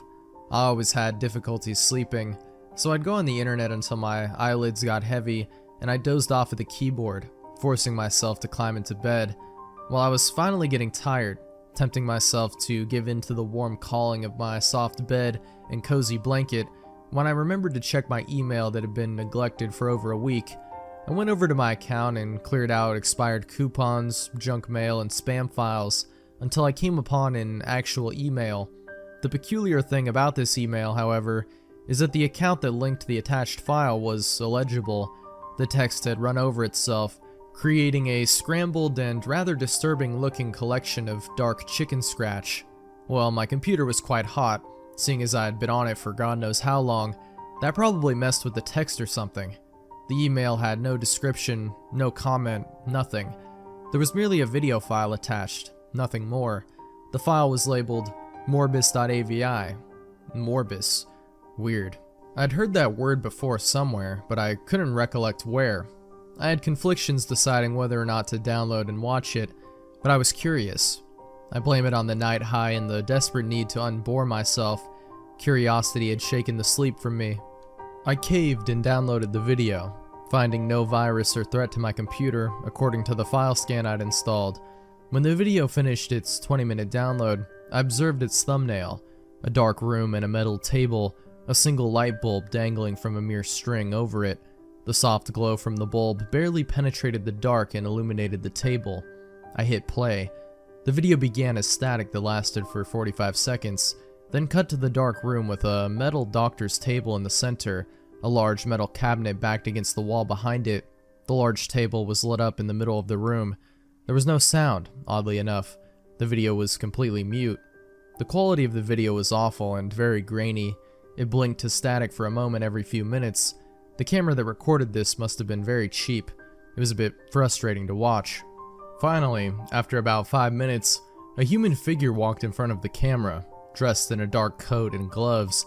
They wore a pale white plague doctor's mask with a hood, keeping every inch of their body concealed. Red goggles bulged from the pale mask, hiding its eyes. The disturbing thing about the figure was its towering height. It was so tall. It had to have been at least 7 feet, maybe 8 feet. Its arms were chillingly long, their fingers like notched bony sticks. The person motioned for something behind the camera, crooking their scraggly finger at something I couldn't see.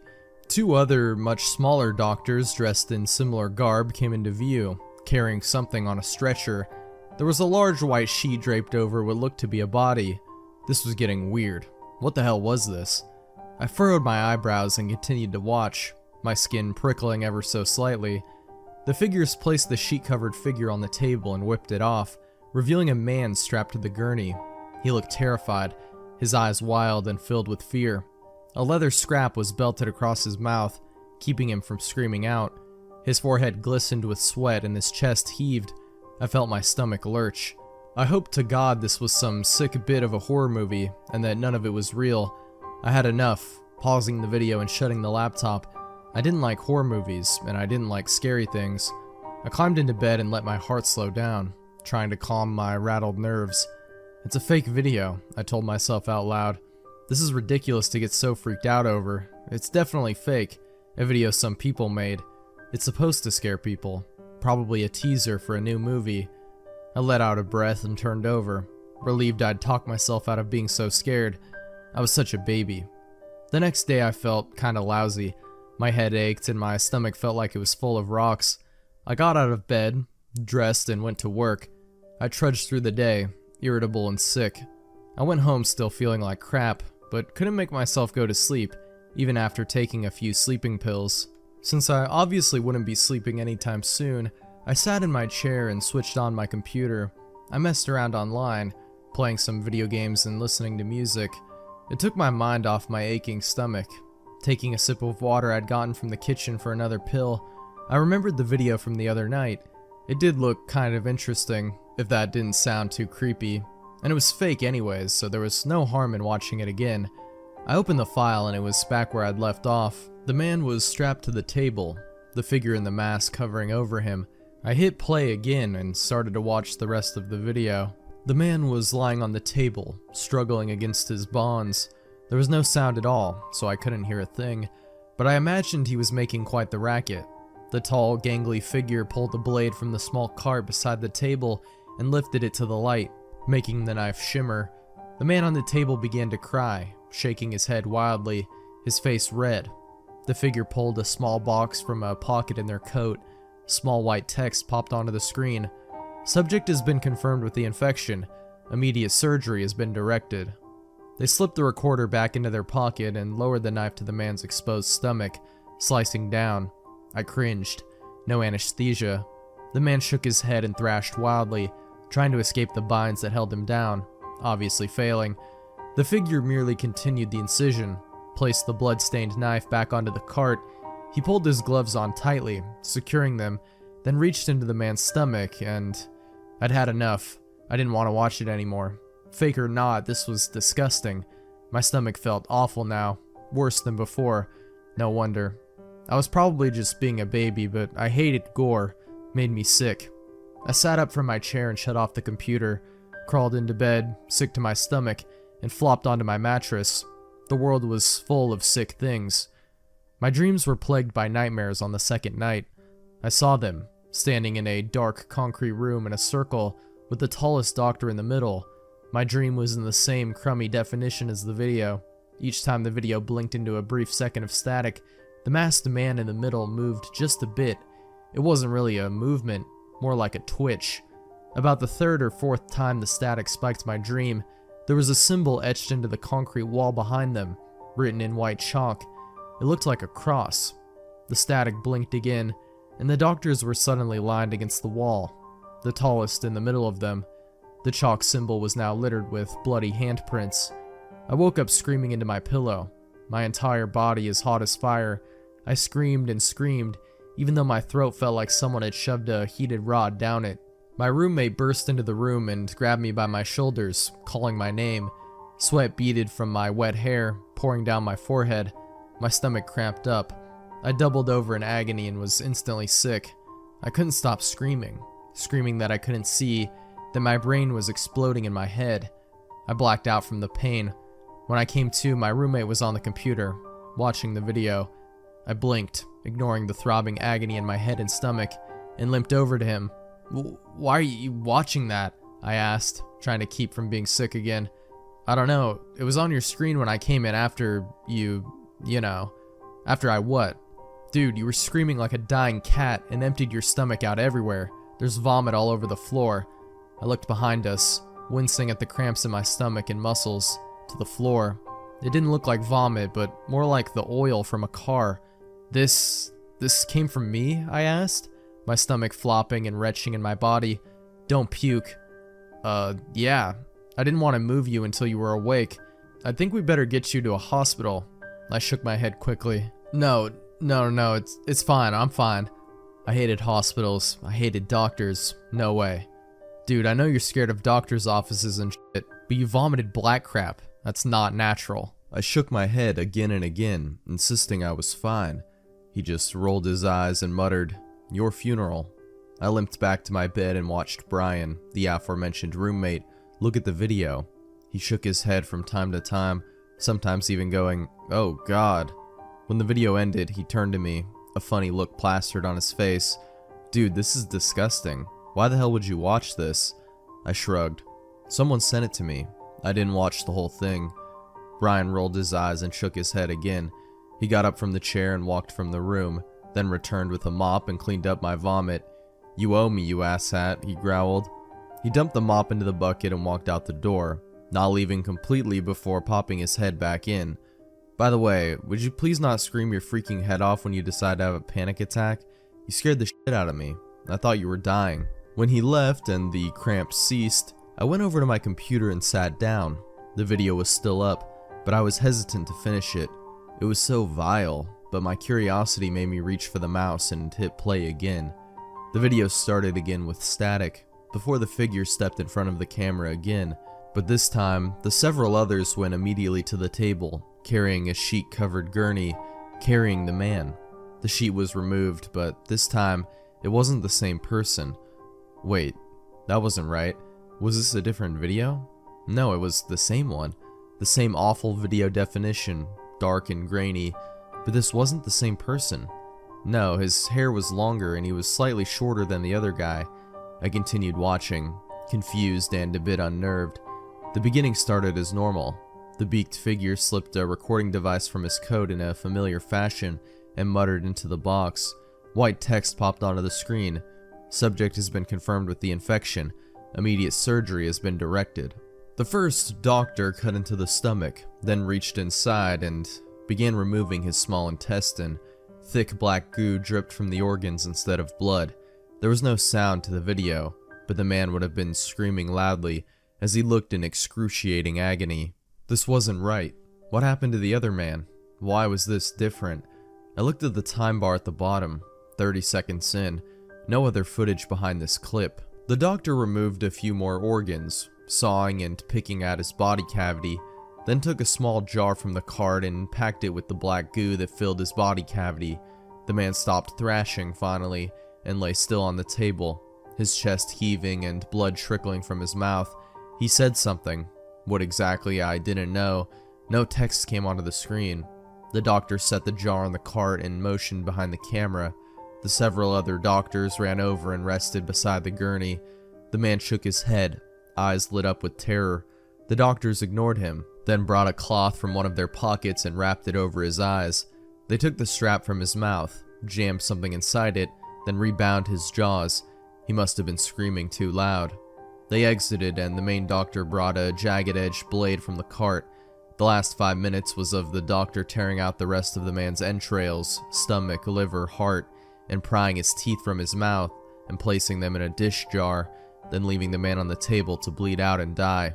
I shuddered, my spine shivering. What the hell was this? It was disgusting, even for a horror movie. My throat tightened and I shut my computer. God, I didn't understand. What made my head hurt about this video?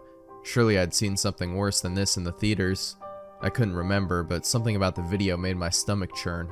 I went downstairs to get a glass of water, my head throbbing again. As I filled a cup in the sink, my arm tightened, my stomach flipped.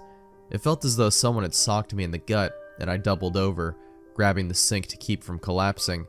I choked and gasped, feeling a pain rip into my stomach and chest. My ribs tightened and I felt my jaw clench. I was instantly sick, vomit burning my throat as it forced its way in out of my mouth, blurting from my lips. I hacked loudly, dark goo spurting from my mouth. I stood hunched over the sink, trembling like a leaf for at least 10 minutes, crying and dry heaving. When I opened my eyes, my chest heaving and my lungs gasping for sweet air, I looked into the mess. A horrible taste flooded my mouth, like rotted food and spoiled milk. My heart leapt in my chest and a shudder ran up my spine. Thick black goo stuck to the metal sides of the sink and clogged the drain. What was that? That wasn't natural. What's happening to me? I gasped, placing a hand to my soaked forehead. I tried to catch my breath, my chest still heaving, my mind overflowing with painful thoughts. Was I dying? God, please no. There was so much I hadn't done yet, so much to do. The agony was unbearable. I tried calling for Brian until I remembered he had work today and wouldn't be back until late tonight. I was alone in our house, shaking and vomiting black fluid and possibly rotting from the inside. I was too exhausted to look for my phone and call a doctor. Everything hurt, almost like someone had shoved my muscles into a meat grinder. I was in so much pain, blinding white pain. I refilled another glass after I had dropped and shattered the other in the goo-filled sink, then crawled into bed. I needed rest. I needed to get some sleep. I wasn't thinking right, wasn't processing things right. I pulled the sheets over my head, flopping down on my side. My stomach rattled in my body, twisting and flopping about. Part of me wouldn't mind dying. At least I wouldn't be forced to suffer through this. Despite the throbbing in my head, I settled into an extremely uneasy sleep. Once again, the doctors invaded my dreams. They stood around me, binding my wrists to the cold steel table, the light that dropped from the ceiling gleaming in my eyes. They dripped with dark oil-like liquid, like they were constructed of it. It leaked from beneath their masks, dribbling onto the floor, onto me as they towered over me. Whispers and hisses filled my ears, like a room full of hushed arguments. I couldn't scream out, couldn't call for help. The beaked figures surrounded me, scalpels and blades clutched in their dripping gloved fingers. I could feel them cutting into my flesh, the cold metal of their instruments biting into my skin. They ripped and tore into me with different saws and blades, black goop dripping from my wounds instead of blood.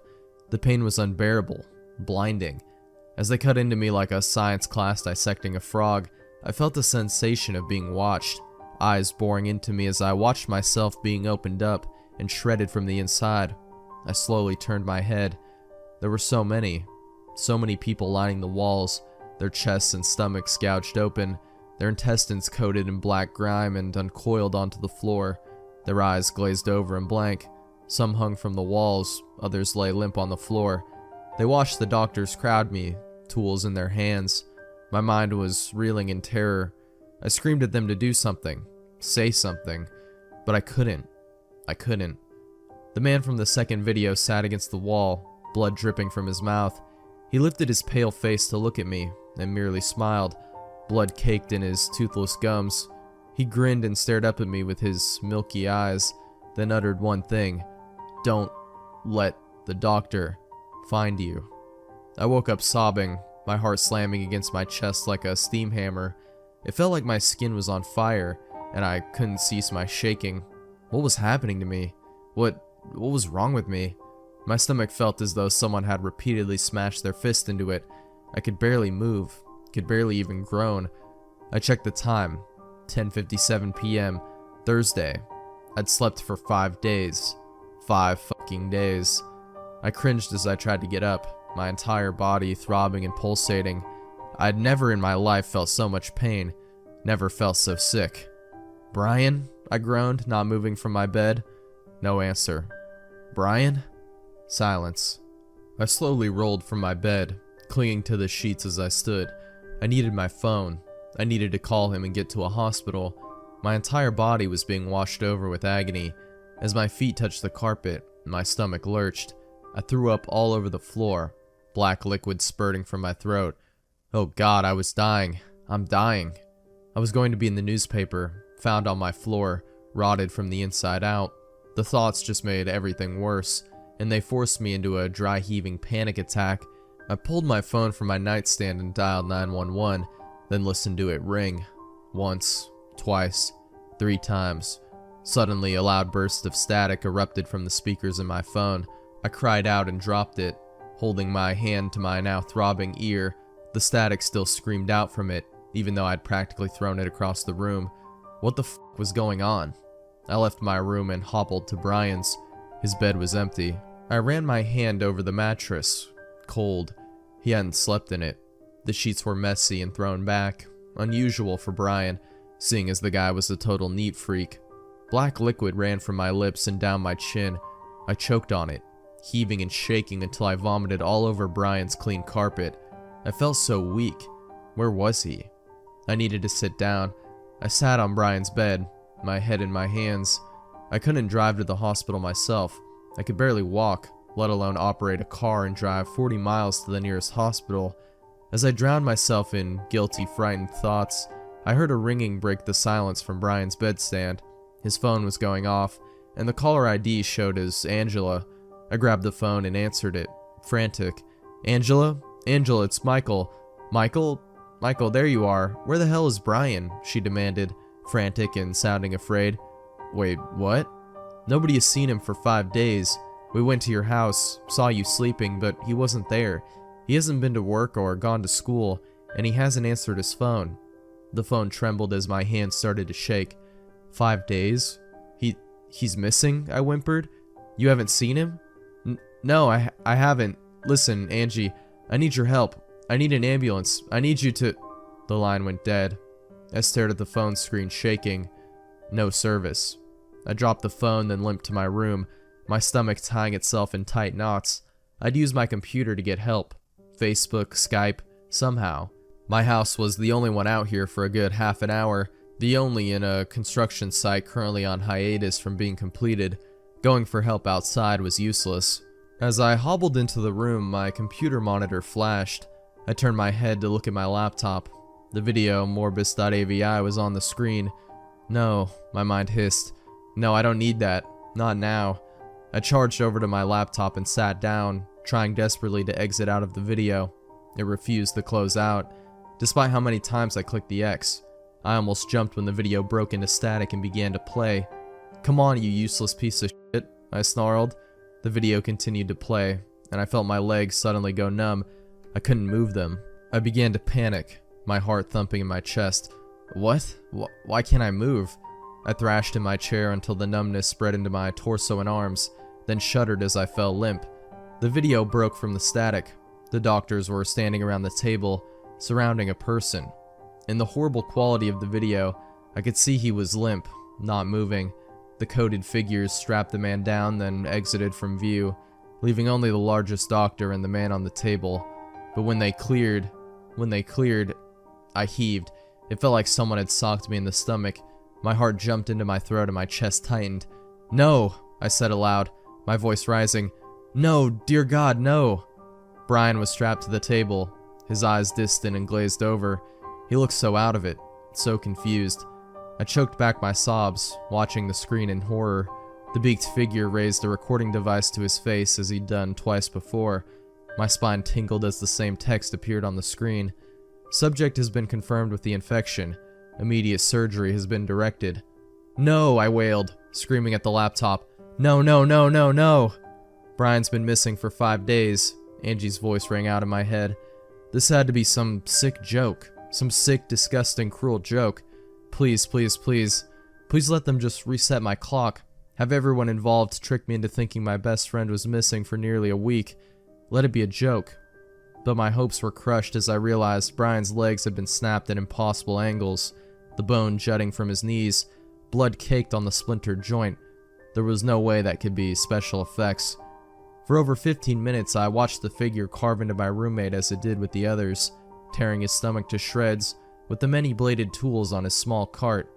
Brian didn't thrash, didn't cry out. He just observed in sheer horror as his body was opened up and pulled apart before him. Tears ran down his face, the dark circles beneath his eyes such a contrast to his pale skin. He was staring into the camera, like he knew I was watching, anguish in his lightless eyes. The masked creature placed his bloodied tools on the cart beside him, the jar of black goo and organs next to the red-stained utensils. Brian still clinging to life, tilted his head weakly towards the figure. He looked so tired, so weak, such a contrast from the last time I'd seen him. Why? The text appeared again. I'd suspected it was Brian who spoke.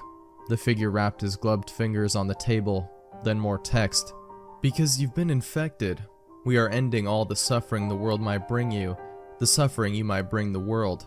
I saw Brian give a shudder, then fall limp.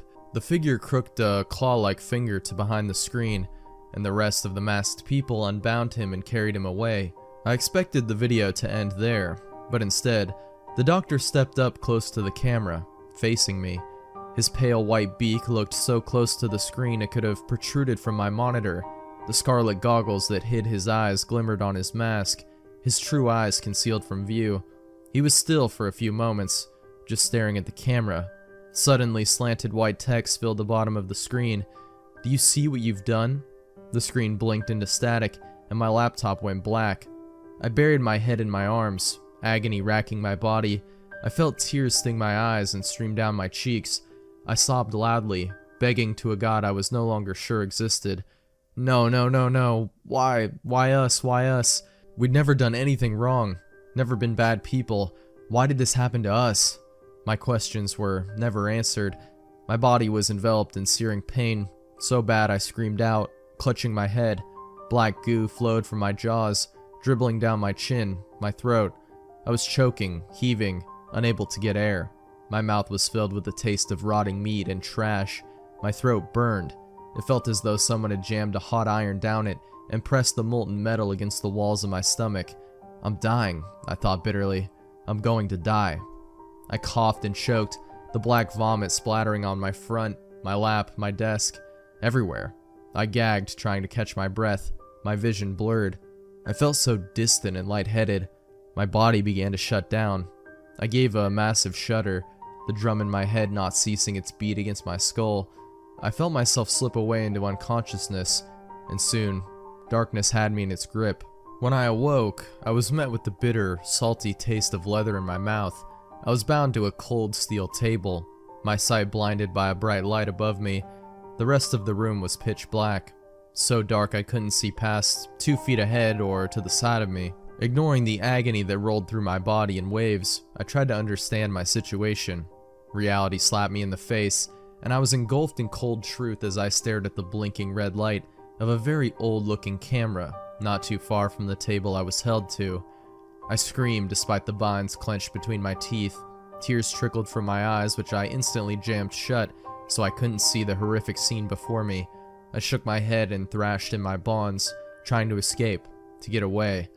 I was held fast to the cold metal table. My struggles were rendered useless. When I opened my eyes, still clouded by dizziness and sickness, I saw them. 5 of them, their pale beaks pointed down at me. I sobbed, my muffled voice bouncing through the nearly empty room. My throat burned as I pleaded through the leather scrap, dark fluid dribbling past my muzzle. The tallest one waved the others away, then returned to my side, lifting a metal scalpel in a gloved hand. I felt death threaten to wrap its icy hands around my throat as I ran through my situation. This wasn't a dream, an awful nightmare. I wouldn't wake up in a hot sweat, my heart slamming against my chest in relief. No, it was real. I stared up at the hooded doctor, staring daggers at him through my tears. It was as he turned his beak down towards me that I finally understood. Finally, I understood. Morbus, the name of the file, a word I'd learned in a foreign language class, the Latin name for disease. The beaks had been familiar to me, and now I remembered. Taken back to history class in high school, the masks plague doctors wore during the Black Death disease that hit Europe. From what I remembered about plague doctors, they were second-rate medical doctors that weren't qualified for a true medical profession. They were used in 1348 during the Black Death epidemic. Most of them would die from the exposure. The cross in my dreams, the same exact cross that would be painted on the door of the house that held the contaminated, the dying. The words the doctor spoke came back to me, the slanted white text littering the bottom of the screen. Subject has been confirmed with the infection. Immediate surgery has been directed. I realized it. I understood it perfectly now. I'd been so ill, so gut-wrenchingly sick, that I couldn't think clearly, but I got it now. We were infected. We were infected by the disease that rotted us from the inside. The video infected me, and now the doctors had to take care of me. They were ending the suffering the world may cause me, the suffering I would cause the world. That's why I felt so bad about the video, the awful feelings it gave me, because it was real. The plague doctor that stood before me snapped at his gloves, still clutching the scalpel. Then he pulled a recording device from his pocket. The dead, hollow voice rattled through my head. It was such a disgusting voice, one broken with disease and age. Subject has been confirmed with the infection. Immediate surgery has been directed. Nina the Killer. I heard recently that there is a new killer. I was surprised when I heard it for the first time. I first thought it was just a crazy fan of Jeff the Killer because of her appearance, but after doing a thorough investigation of her, I discovered that it was worse than a monster. Things didn't go well after that. I read it from a local newspaper. Strange and unexplained murders have increased for several months. They had investigated that the suspect was a killer. The investigators found a witness who said it's not only one killer, but two killers. He said that both of them are attacking different cities. It is still unknown if they work together or separately, but luckily I was able to find another witness from the hospital. He told me what happened. Here's what the witness said. It happened one night, the guy narrated. I was walking from my work to home, and I was alone in the streets. Then I had decided to take a shortcut because I want to get home quickly, but it was a big mistake. When I was already halfway to my home, I began to feel that I was being watched, and I heard footsteps. I turned quickly, making sure that a thief is not following me, but I found nothing. So I just thought that it was just my imagination. I continued walking, but the feeling of being watched became stronger, and I heard footsteps close. I noticed something approaching then. Suddenly, I saw a black-haired girl with a magenta streak in her hair. She looks like she's 16 or 17, though her face did not look human. Her skin was very pale, and her eyes looked at me with a thirst for blood. She had eyes that are very wide with a strange, disturbing look. Her smile was so dark, and I was afraid. I stood still for a minute. I felt great fear running through my body. She didn't say any word. She just stood there for what seemed an eternity. And finally, the girl just gave a speech. As she moved her head to one side in a way that a psychopath could do, I immediately felt nervous. "Go to sleep, my prince." Then I quickly run in the opposite direction. I ran as fast as I can, but it was not enough as she was too fast. Then I suddenly feel her dark presence, followed by a sharp stab through my arm. I fell to the ground with a groan of pain. Then she released a hysterical laughter. She used her knife and she stabbed it into my shoulder. She managed to slice off my shirt, making my stomach bleed. But luckily, I hear the voice of a policeman who just come. He was holding a gun, but the girl just smiled to it, and the police fired several bullets in her direction, but the girl avoided it rapidly, and she ran quickly while laughing. I saw her climbing one of the houses, then she disappeared. I was never able to forget that face, let alone laugh. After my interview with him, the young man was found dead in his house. His body was chopped into pieces. It was full of blood everywhere, and the room where the body was found on the wall was written with blood that said, "You didn't go to sleep, my prince." The origin of Nina the Killer. Nina Hopkins is an 11-year-old who transferred to a new school so that she could be closer to her home. One Sunday morning, a day before her first day at her new school, she woke up and went to the bathroom and brushed her teeth. She went back to her bed and took her laptop to connect to the Wi-Fi. Nina was not the type of girl that is very cheerful. She was not the type of girl that would open the window and let the light in her room and do something productive.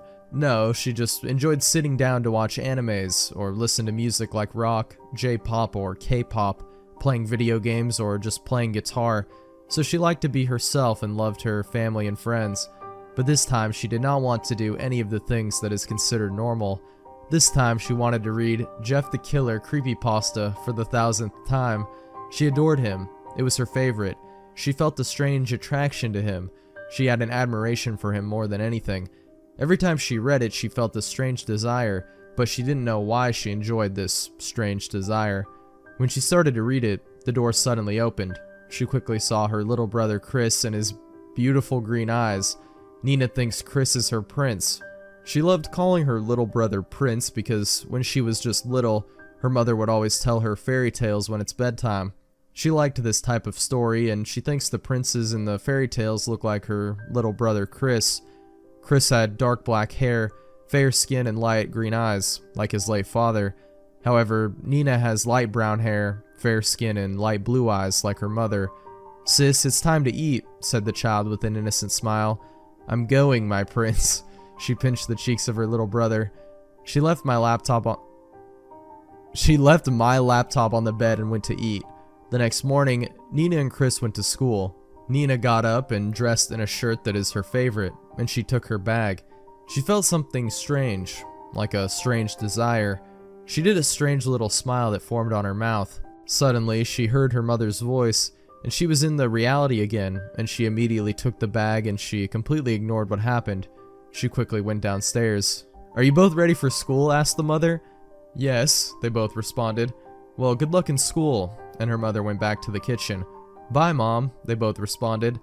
They walked to the school because Nina thinks taking a bus is annoying. They both went to their separate ways. Nina went to high school, while her little brother went to elementary school. Nina didn't really like attending classes because she thinks it's boring. When the siblings finished taking classes, they both decided to find a quiet place to eat without having to worry that students are playing around them.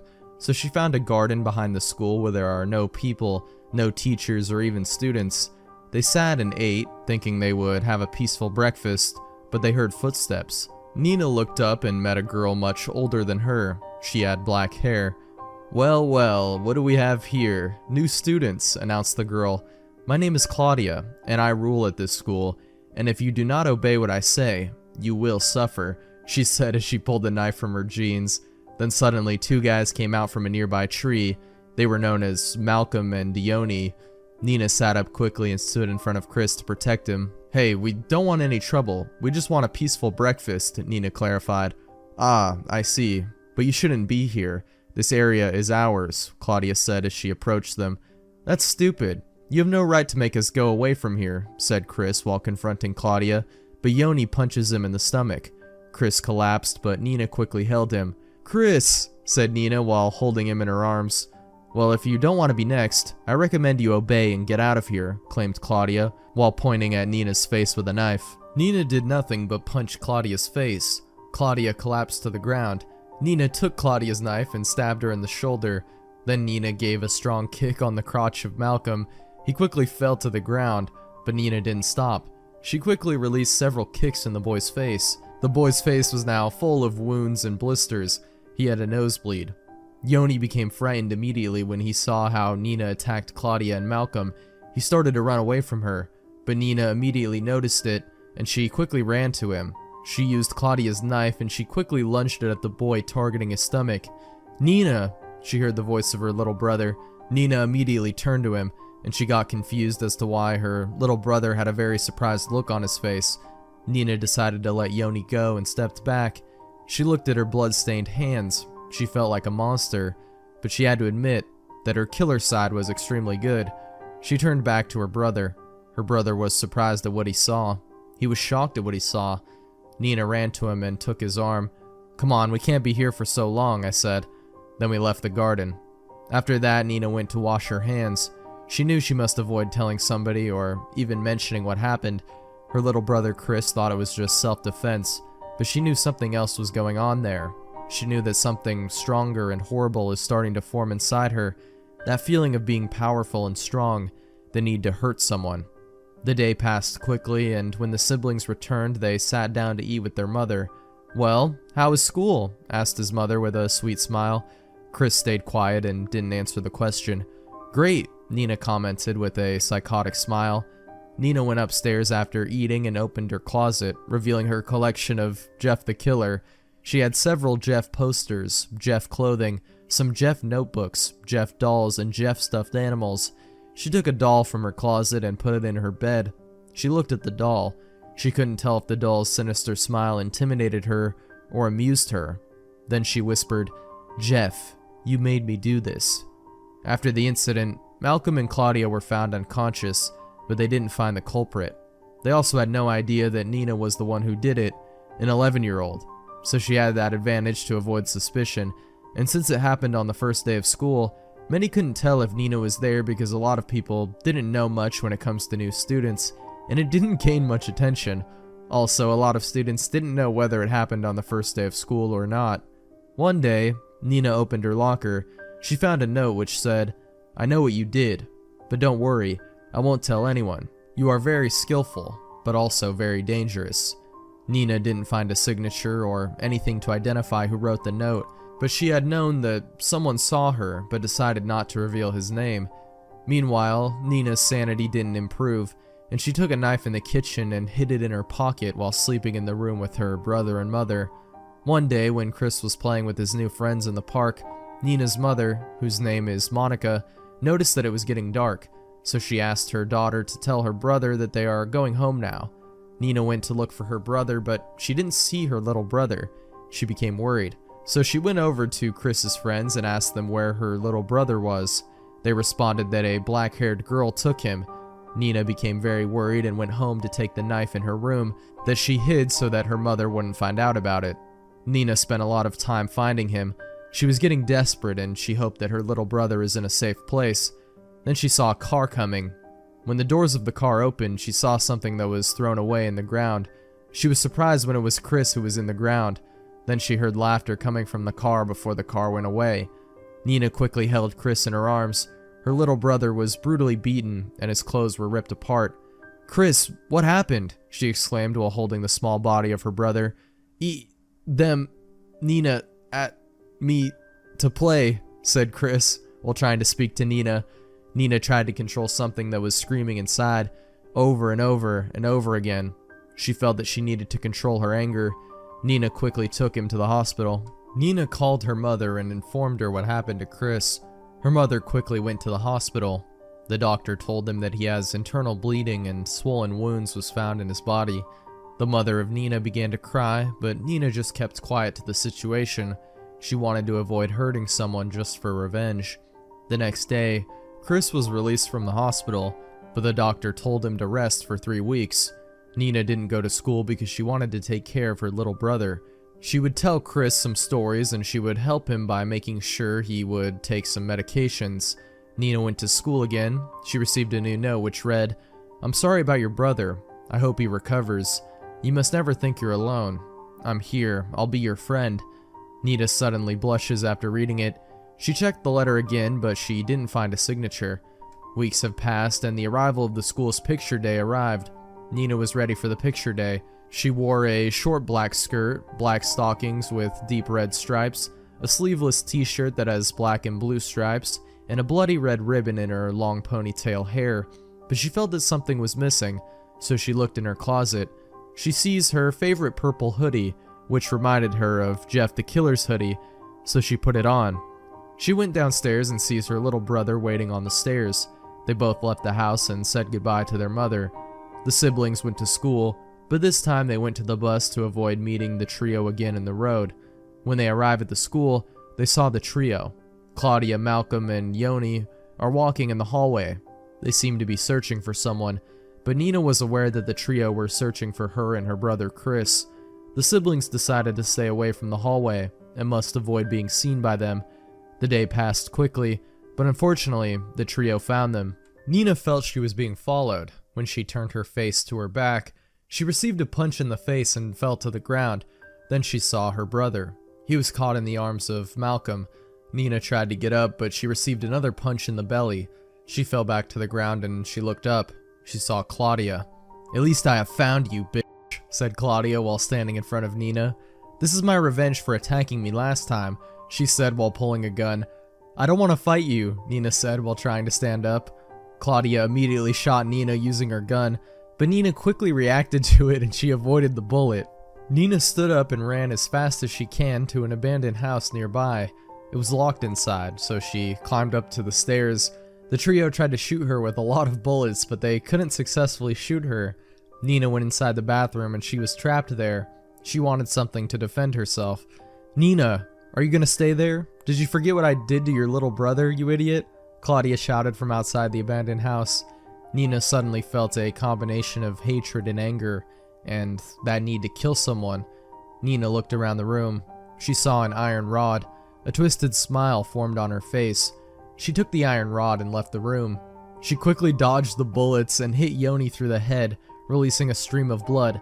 Some of the blood went on Nina's face, and there, something that changed her, something broke like a thin thread had broken, that thread that divides sanity from insanity.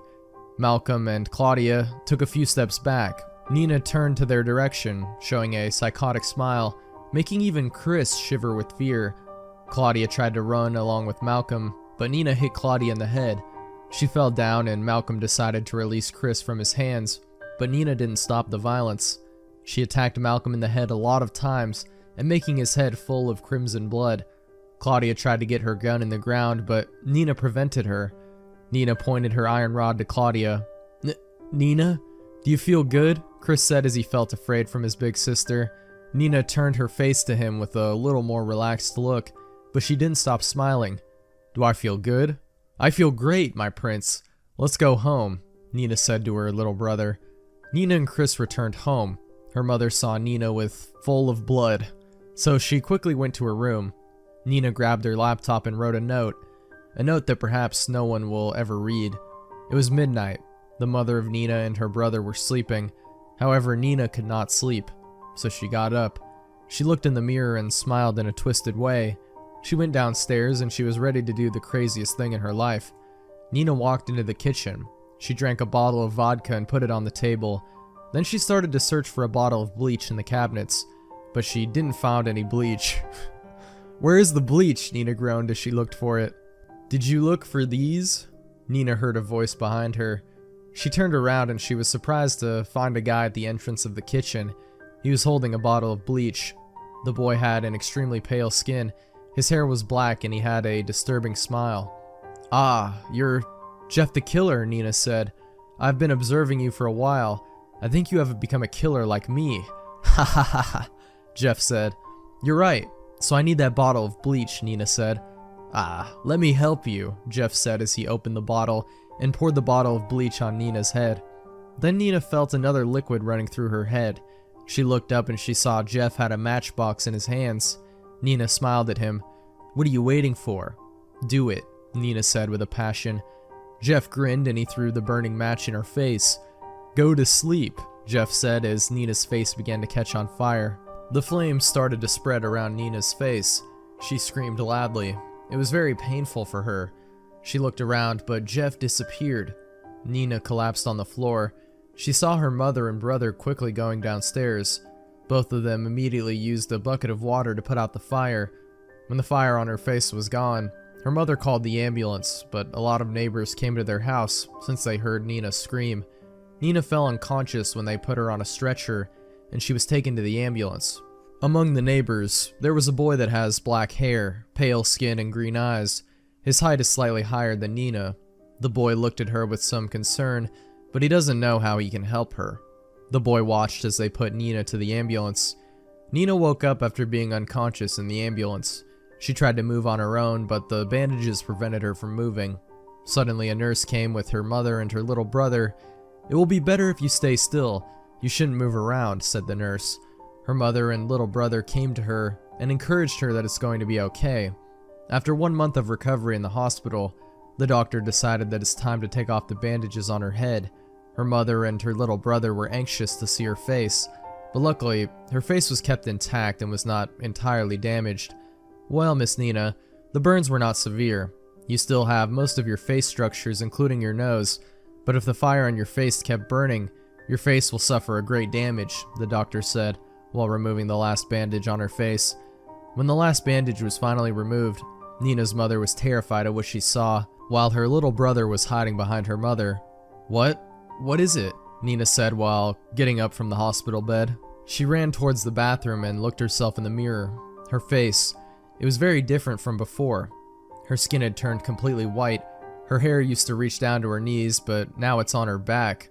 Her skin was very soft like a marshmallow, but her family was very surprised at her new face. Sister, Chris said while hugging Nina.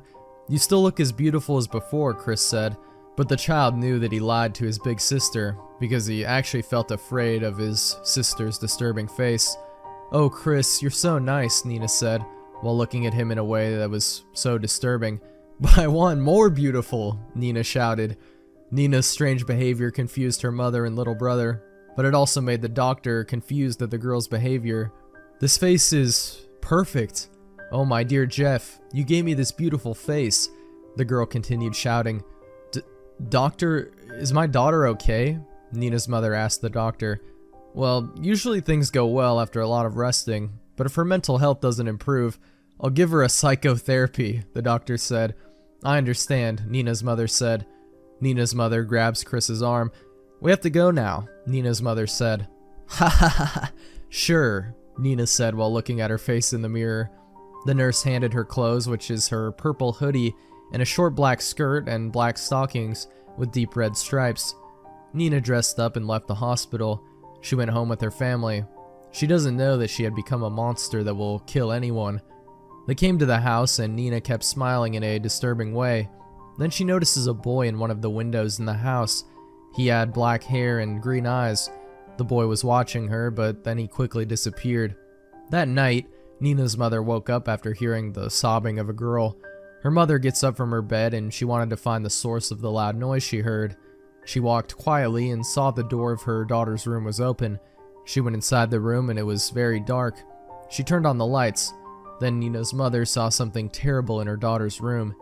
Nina keeps stabbing a lifeless body of a girl. She keeps stabbing her with a kitchen knife while smiling.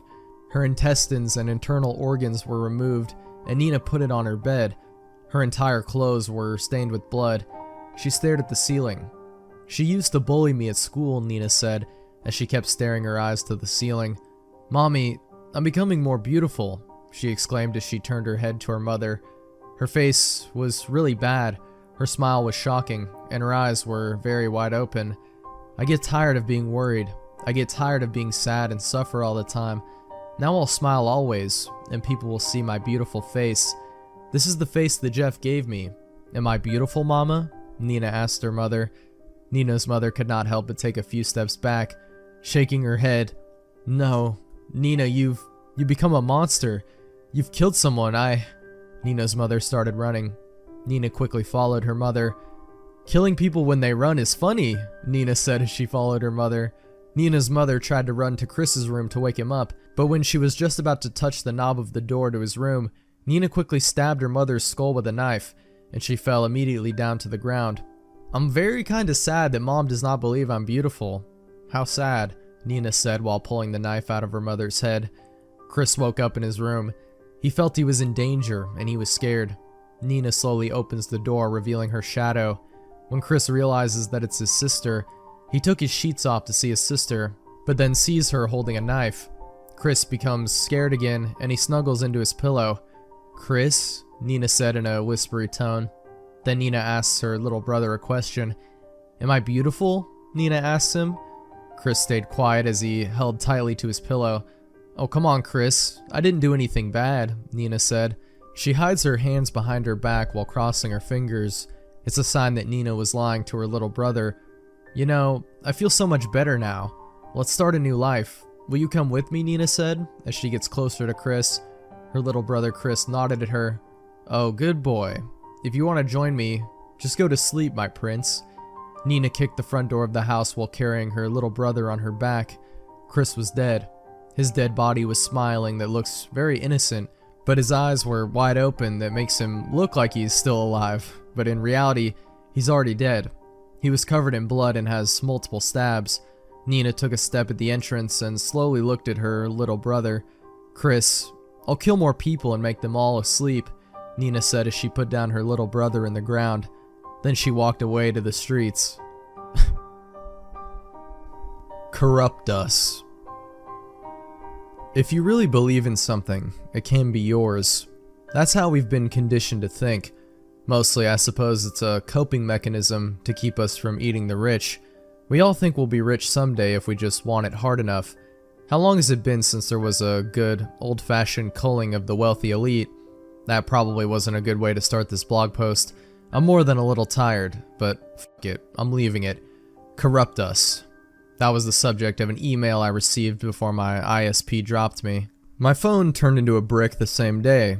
Hell, I think it was the same precise moment. though it's difficult to know for sure since I only tried it after my laptop couldn't connect. Corruptus. I'd never heard that word before, and to be honest, I'm not exactly sure it is a word at all. It could be Latin. It sounds like Latin. I haven't been able to look it up, and this is the first time I'm getting on the web since my unexpected removal from the grid. I tried to sign on at the local library, by the way. My card was revoked, unpaid late fees for books I'd never read, much less checked out, mostly borderline fetish material and self-help books for various mental illnesses. The apparently quite detailed tome on weapons of mass destruction seemed to be of the most concern for the librarian. I hung around the library for maybe half an hour until someone left a computer logged in and unguarded. When I went to check my email to tweet a complaint about what happened, those accounts were gone as well. Honestly, I was a pretty huge dumbass for expecting them to be there. It wasn't long before I noticed the computer's rightful user pointing me out at the front desk. I guess she wasn't a fan of the direct approach. I was out the door before anyone could cause a real fuss. It's been over 2 years since I left Mowgli's palace and never looked back. The original blog post has come and gone so much across so many different sites that I can barely even remember the first place I tried to host it.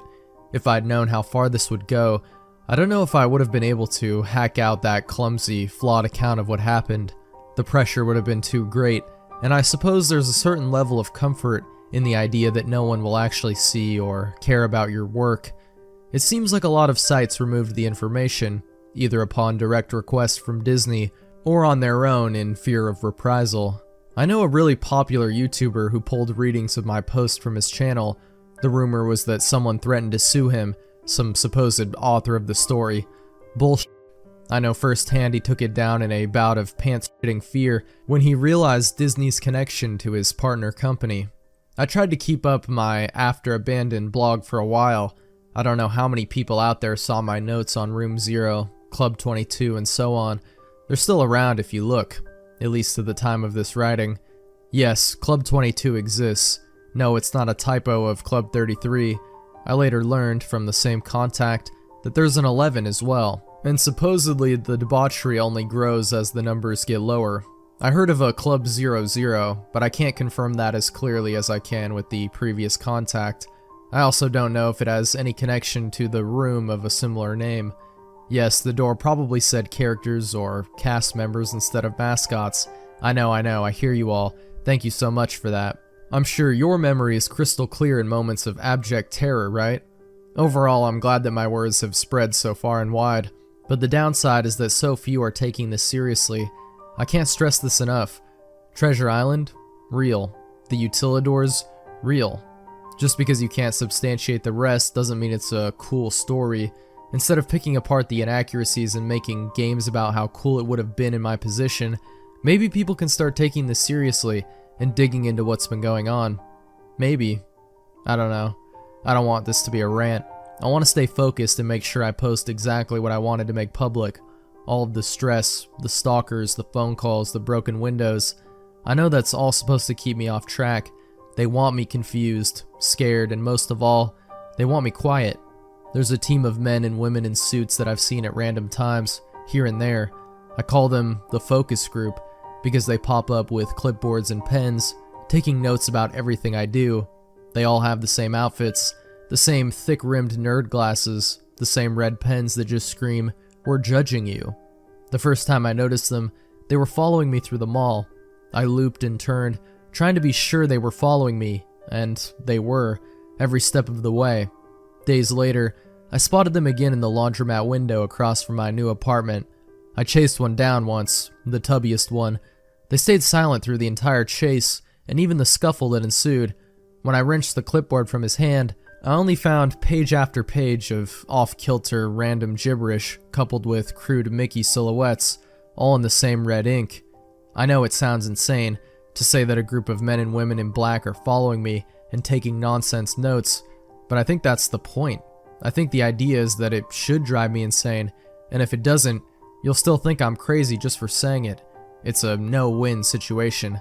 I will forever regret that trip to Emerald Isle, but on the other hand, I'll always be grateful to the people who have come forward, anonymously, to share their experiences with me, Whoever mailed me the suggestion box from the resort is basically my hero at this point. To read what I'd written about the place and still brave the journey, wow, I can't imagine how that felt, whoever you may be. You even left the original corroded lock in the box so I'd know it was legit. To do all of that without even taking a look inside for yourself must have been really hard. Thank you.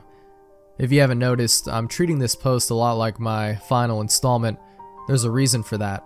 I don't know how long I can keep subverting Disney's attempts at silencing me before some sort of final action is taken. I have no doubt that somewhere, at this very moment, someone is using my identity to commit a crime that would discredit me. That, or the men in white jackets are about to show me a lovely little padded cell. I don't know what's going to come of this, and that's the worst part, I suppose. All I know is that it's coming. So, what is Corruptus?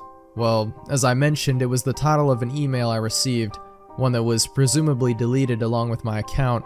It was blank, and seemed to exist for the sole purpose of placing an attached text document in my hands. Too bad for the powers that be. I had already printed it the moment I saw it. Not much they can do to reverse that, can they? I should have mentioned, remember that library? I used their copier to run off a few thousand duplicates of that letter. A few hundred are stapled in random places. A few hundred were passed out to random people. And the rest? Let's leave those as a little surprise. Have fun trying to stifle that, you horrible mouse fuckers. Without any more rambling, here's the letter, word for word. It arrived from a source whose email address I won't disclose, though I assume it's an untraceable dummy account anyway. Summation of Corruptus incidents for January 2015. For office use only, this message contains information that may be confidential or proprietary, or protected by the attorney-client privilege or work product doctrine intended solely for the use of the addresses named above. Any review, disclosure, distribution, copying, or the use of information by others is strictly prohibited. If you have received this message in error or without authorization, please advise the sender by immediate reply and delete the original message. All emails sent to this address will be received by the Disney corporate email system and is subject to archiving and review by someone other than the recipient. Violation of this disclaimer as written will result in prosecution. Please refer to official guidelines with relation to known and unconfirmed incident reports. Respect regulation as per ongoing and or finalized designations. Known Corruptus incidents up to and including January 2015. Treasure Island. Extreme agitation / inappropriate activity within vulture population. Mild to moderate agitation / inappropriate human activity. Resolved Corruptus. Unidentified avian species. Abandoned. Final. Disney's Pop Century Resort. Misplaced and mobile objects. Chronological displacement / anachronism. Unresolved Corruptus. Wandering entity. Pending. Disney's River County. Microorganism infestation. Unresolved Corruptus. Clear Man, aka See-Through Man, aka Friendly John. Abandoned. Final. ImageWorks. The What If Lab's second floor. Multiple missing persons reports regarding Dreamfinder's School of Drama. Pin screen fatality. Vibrating mirror sickness. Unresolved Corruptus. Wily Wizard installation. Abandoned. Final. Mowgli's Palace. Auditory hallucination and or projection. Misplaced and mobile objects. Moderate to severe agitation / inappropriate human activity. Unresolved Corruptus. Inverted character. Abandoned. Final. The New Global Neighborhood. Resolved Corruptus. Fiber optic worm. NGN-C1. Resolved Corruptus. Digital Howl. NGN-C2. Resolved. Repurposed. Room 0. Sudden onset mass hysteria. Auditory hallucination and or projection. Unresolved Corruptus. Unknown. Contained. Final. Please note, Nara Dreamland is not an officially licensed Disney park, and no information or resources are to be shared with any responsible for containing its residents. A complete list of suspected Corruptus incidents and reports may be available. It took a few readings before I could get my head around this. Essentially, if the attached file was to be believed, then the events I had experienced were not part of an isolated incident. The events within Room 0, the Gascots, they seem like part of a much larger problem. What is Corruptus? Corruption. I mean, I don't need to run Google Translate for that. Even if I felt like I could take a break from writing without the risk of someone finding and disconnecting me at any moment. Corruption of what? Dreams, ideas, desires? I've never been a religious man, but I was dragged to Sunday school more than enough times to know about golden calves, false gods created by man, icons, graven images, characters, mascots. If you believe in the Bible at all, and I'm not sure I do, especially not after what I've seen, then maybe God wasn't angry because people worshipped other things. Maybe he was afraid. Maybe if enough people believed in something hard enough, there's a chance it will come to be. Since we're naturally flawed beings, that means there's a very good chance that such a thing could become corrupted. If you think about it, Disney's animated films have always had one overriding message. Clap your hands and believe hard enough, and Tinkerbell will live. When you wish upon a star, anything your heart desires. People like to say Disney has some connection to Satanism, but I never bought into that, and I still don't. I think they've been trying to create that golden calf, a god idol that everyone believes in, one that everyone loves. It's almost as if any dream or idea that is shared by enough human hearts and minds has a real chance of being born into the world. The creatures, if any exist beyond what I saw with my own eyes, I think they're the deformed half-starts, random manifestations of some dark, unquantifiable non-life that seeped into our state of being. They're mistakes of reality, cosmic abortions, the corrupted. Did everyone in Emerald Isle harbor such a negative impression of Mowgli's palace? How potent was the fear of nuclear war on the day Room Zero became full? If you want to find Gascots and mystery voices, does that search bring about the very thing you're looking for? How many children have been disappointed, confused, or scarred for life when they saw Mickey without his head? These are questions I'm never going to be able to answer. I don't know if anyone can. Speaking personally, this will probably be the last time I talk to you about Disney and everything I've learned about them. I'm truly sorry for that, especially since there's so much more I could say.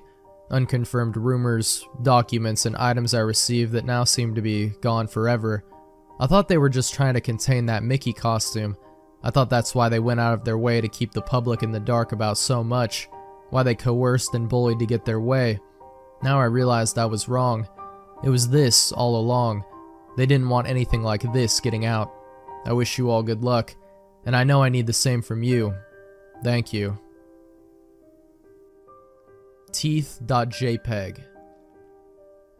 I'd never been too fond of anyone at my local school. They were all a little rude and boring for me. You see, I grew up in a small area with not many people interested in art like I am, so I had to venture off from home. I found myself attending a pretty rural art college.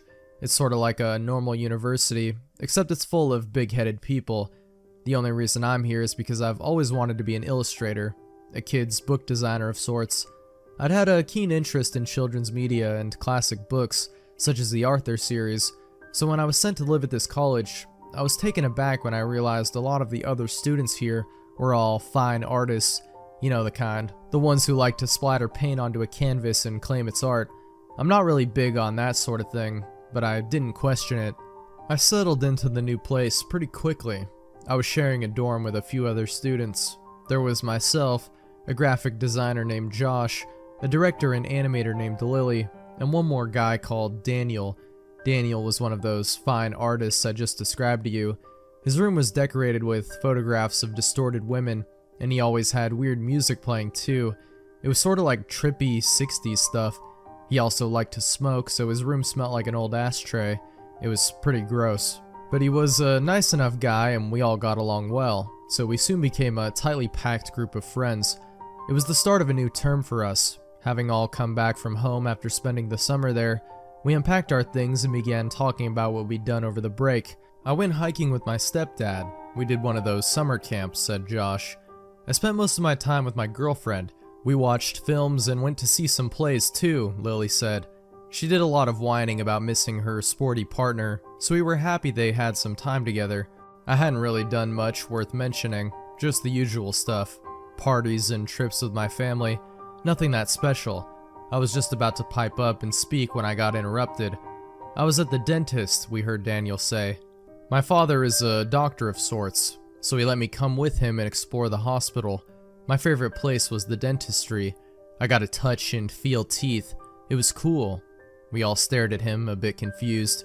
Were you allowed to have random strangers go into hospital rooms, let alone play with the equipment? We didn't really care. We knew Daniel was that sort of guy anyway. He was known for getting into trouble for the sake of art. That was always his excuse. We all spent our first couple of days getting to grips with our assignments, finding out what we had to do. Naturally, my task was to study some illustrators and mimic their styles. Josh spent some money on a new Mac for design tests, and Lily had to start playing about with claymation. It was a pretty nice vibe when we were all at our dorms, talking and swapping ideas. At least it was nice until Daniel started insulting us. He'd never been the same since he came back from summer break. He seemed more cold and distant. He never told us anything about his projects, not even what the subject was. It was pretty normal for him to be reserved, but never this much. At nights, he'd make himself dinner, shut himself in his room, crank up his music, and not be seen until the next morning. The rest of us would go out places like bowling or down to a local gig. Daniel used to happily tag along, but not anymore. We assumed that something must have happened to him, so we decided not to press him on it. One night, myself and Josh had gone out. Lily didn't come with us. She said she wanted to see if Daniel was okay, since he hadn't been talking to us for a few days now. We could see her point and complied. She spent the evening knocking on his door, trying to get him to speak with her. Just before we left, we saw it open and Lily step inside before it was locked again. Brushing it off, we headed out. We'd gone to see a movie and then for a few innocent drinks. It was fun, but we didn't get home till around 2 a.m. When we arrived back, Josh said goodnight and went straight to sleep. I didn't go to bed yet. I was pretty damn hungry. Drinking always made me hungry, so I raided our fridge and found some cold pizza from the night before. I was going to go back to my room when I realized something I didn't notice before. Daniel wasn't in his room, and Lily wasn't in hers. Due to Daniel's strange new behavior of locking himself in his room until early hours, and the fact that Lily never went anywhere without texting us, this was pretty weird.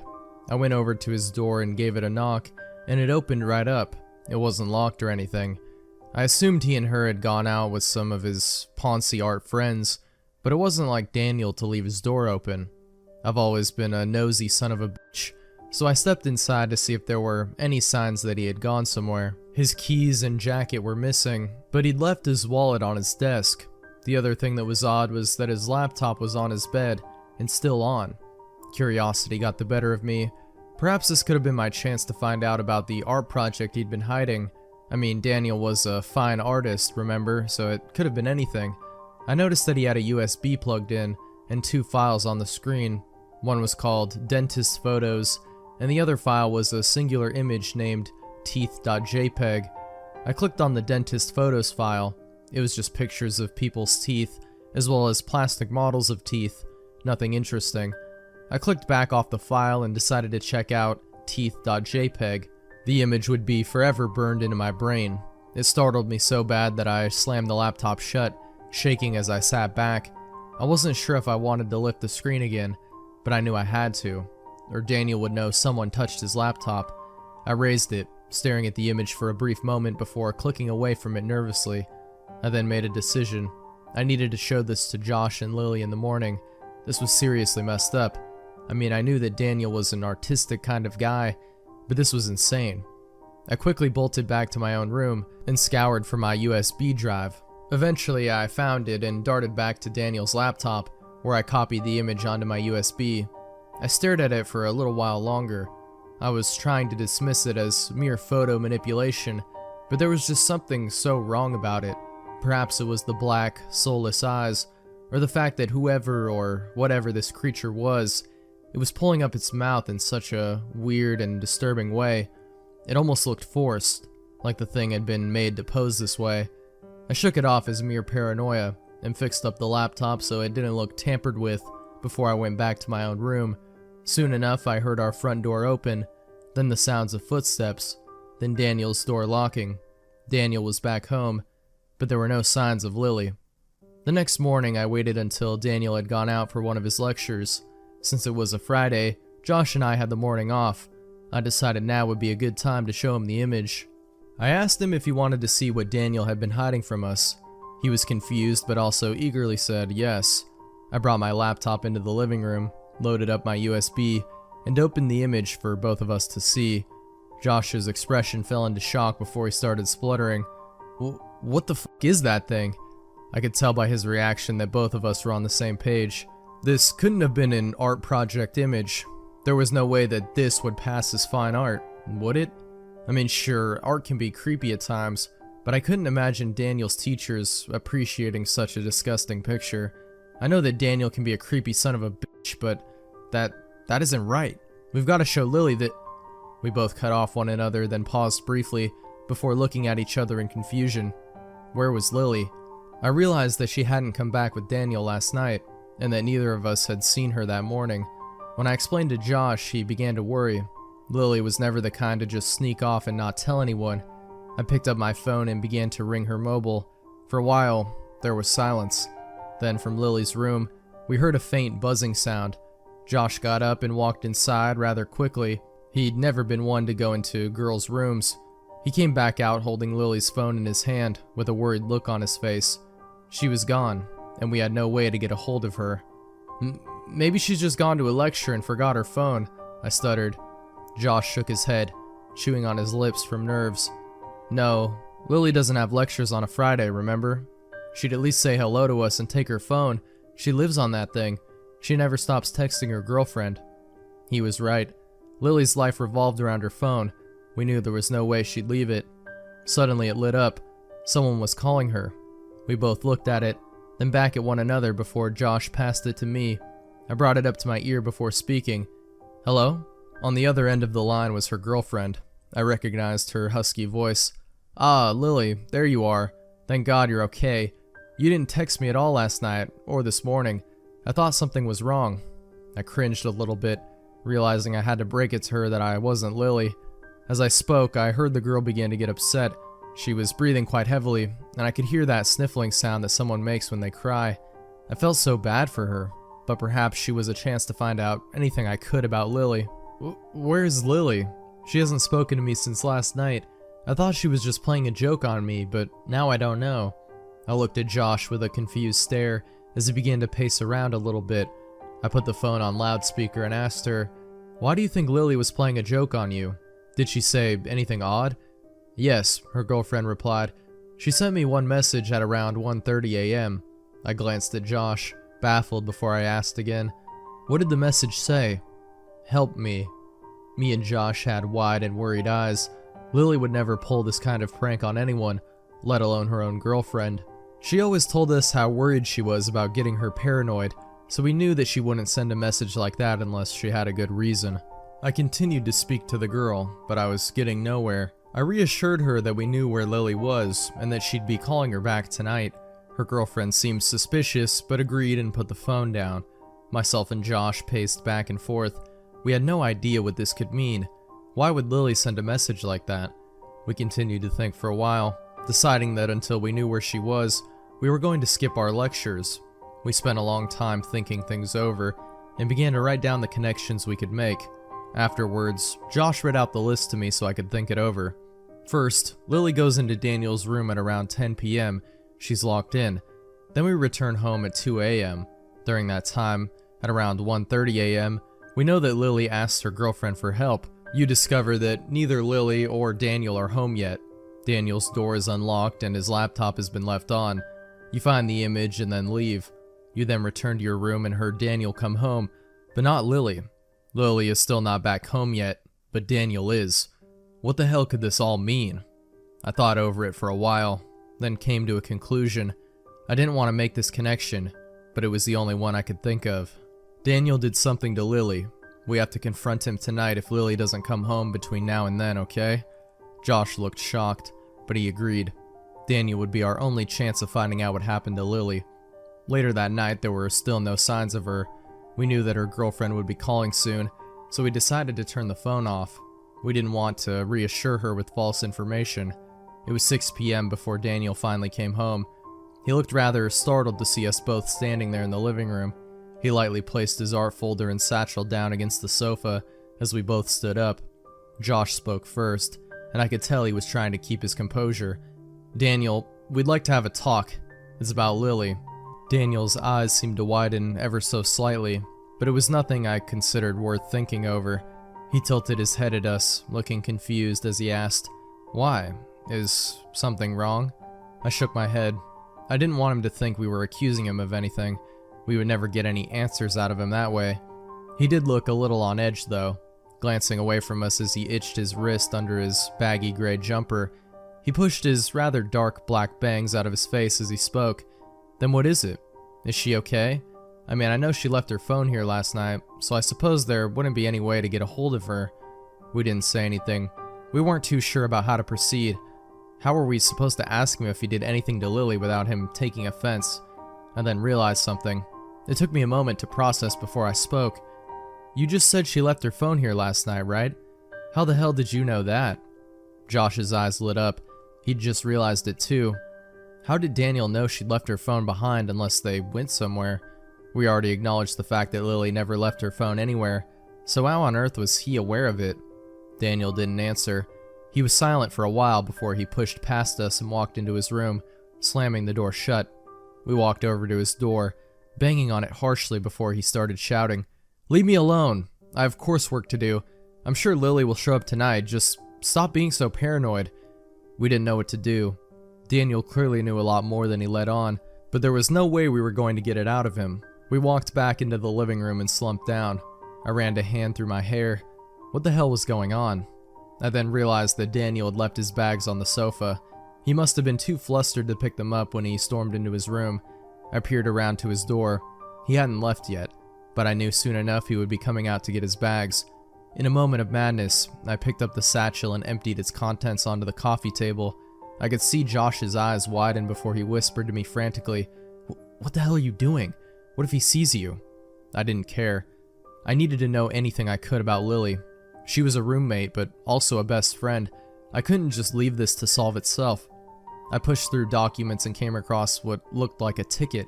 I crumpled it up and pushed it inside my pocket, then found a zipped up document bag. I pushed it into Josh's hands and told him to go hide it.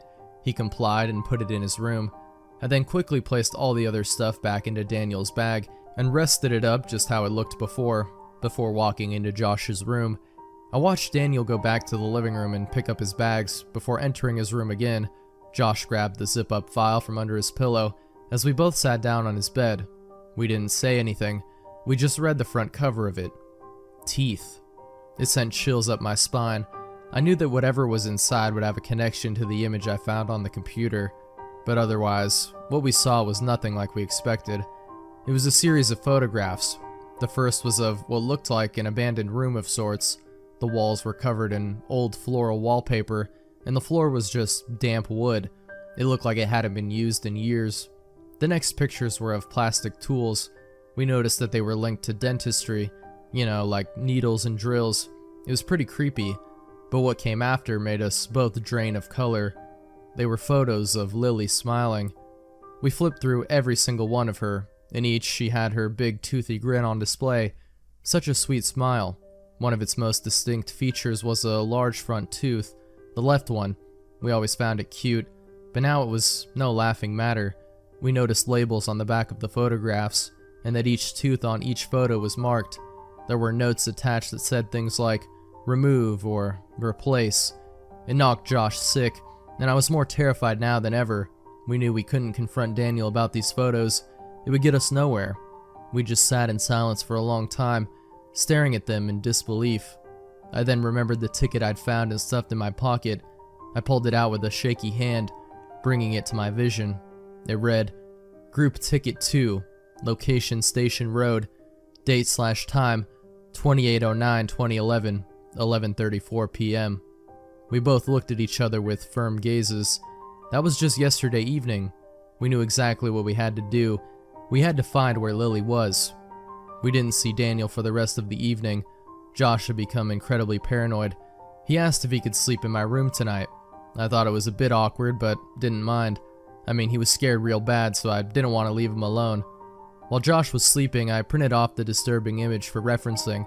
then spent most of the night planning for the next day. I had already emailed our lecturers letting them know we weren't going to show up because we felt sick. I also checked how far Station Road was. To my surprise, it was only an hour's drive away, so I figured we could take Josh's car up there and look around for where Daniel and Lily had been. The whole time I kept staring at the teeth.jpg image. A horrible thought crept into my mind. I didn't want to think about it, but it could have been a possibility. Was the person in the picture Lily? Every time I thought about it, I'd shake it off, telling myself I was just being paranoid, but it all added up. The timing, the photographs, it would make sense. I didn't want to believe it, and I certainly wasn't going to until we found Lily. The next morning, myself and Josh got ready at around 6 a.m. We wanted to be out of the dorm before Daniel woke up, and we made sure to lock our own doors. We also decided to take Lily's phone with us. We didn't want to leave anything behind that would indicate we were being suspicious.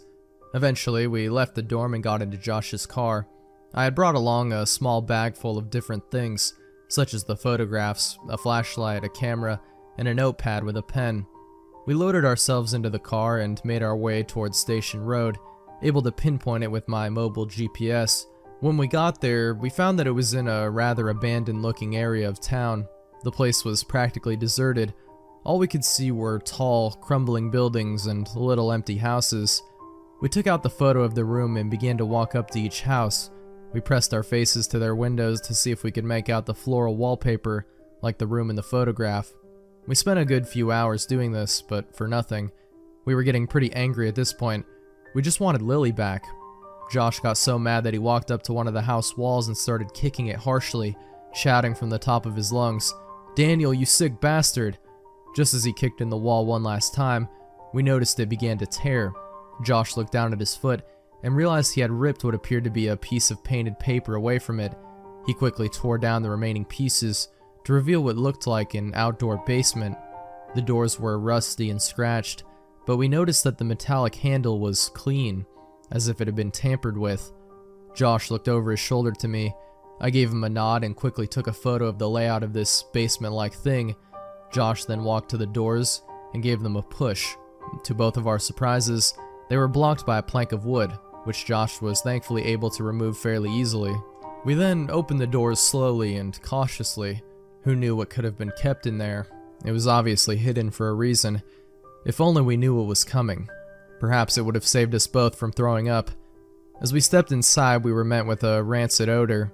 Neither of us knew what the smell was, but it made us both feel instantly sick. Josh gagged and coughed, covering his face with his shirt. I swallowed back vomit as I walked on. I pulled out my flashlight and shined it across the pitch-black stone room. We heard nothing, but as we walked further inside, the smell only thickened. It was getting so bad that Josh threw up behind me. He quickly composed himself and stumbled back upright before we continued. As I looked around the space, my eyes met with something on the floor that made my heart race, and the flashlight dropped from my gasp. It was Lily's knitted sweater, the one she always wore when we were out for pizza or bowling, with the same little torn threads on her sleeves where she'd chew on it. I could see Josh from my peripheral. His eyes were just as wide as mine. The last bit of color drained from his face. I picked up the sweater, holding it up in front of me, when I noticed there was a large, thick blood stain soaked all the way through. It started from the collar and became thinner as it went down. I was now the one to throw up. I collapsed onto my knees, puking heavily. I didn't know what to do. I didn't even know what to think. I soon composed myself and stood up again, gripping the flashlight as I put the sweater in my bag. Through blurred, teary eyes, I pressed on. From where I was standing, there was nothing left to see. Then, there was the flicker of a small switch from behind me, red light filling the corner of the room. Josh screamed louder than anything I'd ever heard before. My stomach was in knots as I shined my light where he was standing. He was beside a large black table, just standing there in complete terror, blocking my view of it. I could only imagine what he was looking at, and I truly wish I left it to my imagination. I walked over to his side. There I laid my eyes on the sight before me. It was Lily. She was strapped down onto a table, wearing nothing but her jeans. Her body was covered in thick layers of tape, keeping her strapped down. One of her arms dangled to her side, the other was nowhere to be seen. Its replacement was a taped-up stub covered in bloodstains. I could hardly breathe. My stomach was so knotted and my breathing so tight that all I could do was stare. I looked up at Lily's face. Her head had been forced back, and we could see that her innocent blue eyes had been violently gouged out. They'd been replaced with thick black wax that filled the holes. Her nose had been contorted and broken, snapped in many places. But the worst part of it all was her mouth. Her jaw had been forced open, her maw filled with the same black wax. Her teeth had been ripped out and misplaced in all different directions, and her lips had been stretched upright, tearing her cheek to reveal more teeth that had been pulled from her mouth. It gave her a contorted, horrible smile. Her face was covered in streams of her own dried up blood. I stared at the hand that was holding the mouth open. It was her own. Her hand had been stitched to the ripped cheek. The flesh was torn and falling apart under her nails, which were cracked and chipped. Staples and little threads holding them in place. The red fluorescent light created horrific shadows and highlighted every grotesque feature now visible on Lily's face. I silently and numbly pulled out the picture of teeth.jpg, stared at it, then looked back at the real thing. They were identical. Josh brought a shaky hand over Lily's cheek before he collapsed by the side of the table. I could hear him sobbing horrendously by her side before he passed out next to me. I too felt like I was on the brink of collapsing, but something caught my attention. I could feel the presence of someone else entering the room, but I already knew who it was. I knew now there was nothing we could do. I heard the doors slam shut, the plank of wood being placed over them. I heard the sound of footsteps inching closer and closer until I could feel their presence behind me. I knew he was here, and I knew there was no way out. I heard his voice speak very faintly behind me. "I'm sorry you had to find out this way, but it's okay. It's all for the sake of art." But that wasn't what made me collapse. I knew well enough that my fate was sealed. After he finished speaking, though, I heard one more tiny sound that made my heart ache, and my tears streamed further down my numbed cheeks before my vision faded and my hand slipped from the table. I could hear Lily choking. Emails from Scotland. A friend of mine went up to Scotland recently and got back a few days ago. I forgot the exact reason he went. These are the emails he's been sending me. They get really strange as they go on, so I thought I'd share them to see if you guys would have any theories on what the hell's going on. I'm omitting some stuff about our personal lives and general stuff which nobody would be interested in. Received Thursday, 2:32 a.m. I'm home and glad about it. Scotland itself was kind of dull, but the trip down was messed up. I'm alright now, but I was pretty freaked out at the time. I guess I'll start at the very beginning. The drive up there and the trip itself was predictably awful. Despite the wonder that is my DS, I remain emotionally detached from my family, but on the plus side, I got a level 70 Dragonite, so I can't complain. It was on the trip back it happened. There was a lot of traffic, and so we haven't even made it halfway back home before it was late at night. My parents' business had taken longer than they'd expected, so we'd only been able to set off home mid-afternoon, but my dad decided he didn't want to spend another day in Scotland, so we were just going to drive home in the middle of the night. Didn't make much sense to me either. We were driving along some road an hour or so north of the border, based on the fact that we passed the border an hour later. I don't know the exact area. It had gotten pretty dark, and at this time of day, the roads were quiet. We still saw the occasional car every so often, but it was something like one or two every quarter of an hour. My dad had the radio on at this point, listening to some random station. It had been on for quite a while, but it was just typical pop music, that kind of thing. We hadn't seen a car in at least half an hour, and aside from the noises of traveling and dark empty fields all around, there were no real signs of life anywhere. A bit dramatic, I know. I suppose I'm giving justification for what, in hindsight, might have been a bit of an overreaction. Anyway, this song starts playing on the radio. A slow, folk-like kind of ballad. I don't know what it was called, but a deep-voiced male singer sang, "It's all right to cry. Crying gets the sad out of you. It's all right to cry. It might make you feel better." It stuck in my head because it seemed really inappropriate for the station that we were playing. Nothing like the songs that had already been on. It seemed really odd. I can't explain it, but listening made me feel a little strange. I really felt like I was being watched, which is kind of stupid, given that I was in a moving car with my family, but halfway through the song, it cut out. At first there was just general static sounds, but then a god-awful screeching came in, and then a kind of wet clicking noise. It was like nothing I'd ever heard before, and it filled the car. It was that loud. It got louder as it went on, and it became more like rumbling, with breathy noises. The best way I could describe it would be like a dog hacking up a lung, but it was worse than that. There were big chunk noises interspersed in there, with sounds like people throwing up or screaming, or mixtures of the two. It was pretty fucking trippy. It lasted for all of 5 seconds, but I shit you not when I say those 5 seconds will stay with me for the rest of my life. The sound faded out, and that song from before, I looked it up upon getting home, it's apparently called It's Alright to Cry, started playing again. Nobody said anything until it finished, and even then I was the first one to speak. That was pretty messed up. What, the song? Kind of unusual for this station. I thought so too, my dad answered me. No, what happened in the middle? What was that? The signal probably just got cut by one of those hills around here. I was getting a bit impatient here. Yeah, but what was the noise? I've never heard anything like that. Chris, my brother's friend, looked at me in a really odd way and said, "It's static." Static? You know, I'm used to my brother messing me around, but there's no way anyone would believe for a second that this noise had been static. I ignored him. "Dad, what do you think it was?" And without missing a goddamn beat, he answered, "Just static?" He even sounded puzzled. Meanwhile, another song had started. I forgot what it was exactly, but it was typical pop crap that had been playing before. I asked each of my family, and they all swear to me they heard nothing close to what I described to them, just regular static. Even my mother, and I can't believe she'd lie to me. The rest of the drive home was pretty quiet. I think my family thought I had gone a bit odd, and I wasn't in much mood to talk myself, as I half suspected they were playing a hilarious joke on me. I don't know. In retrospect, maybe it was just some funny effect of sound waves bouncing, nodes and such. Even now I feel a little unsettled. General chat follows. I replied late on Friday night with some usual stuff, telling him about what I'd been up to, how my girlfriend had gotten a new job, that kind of thing.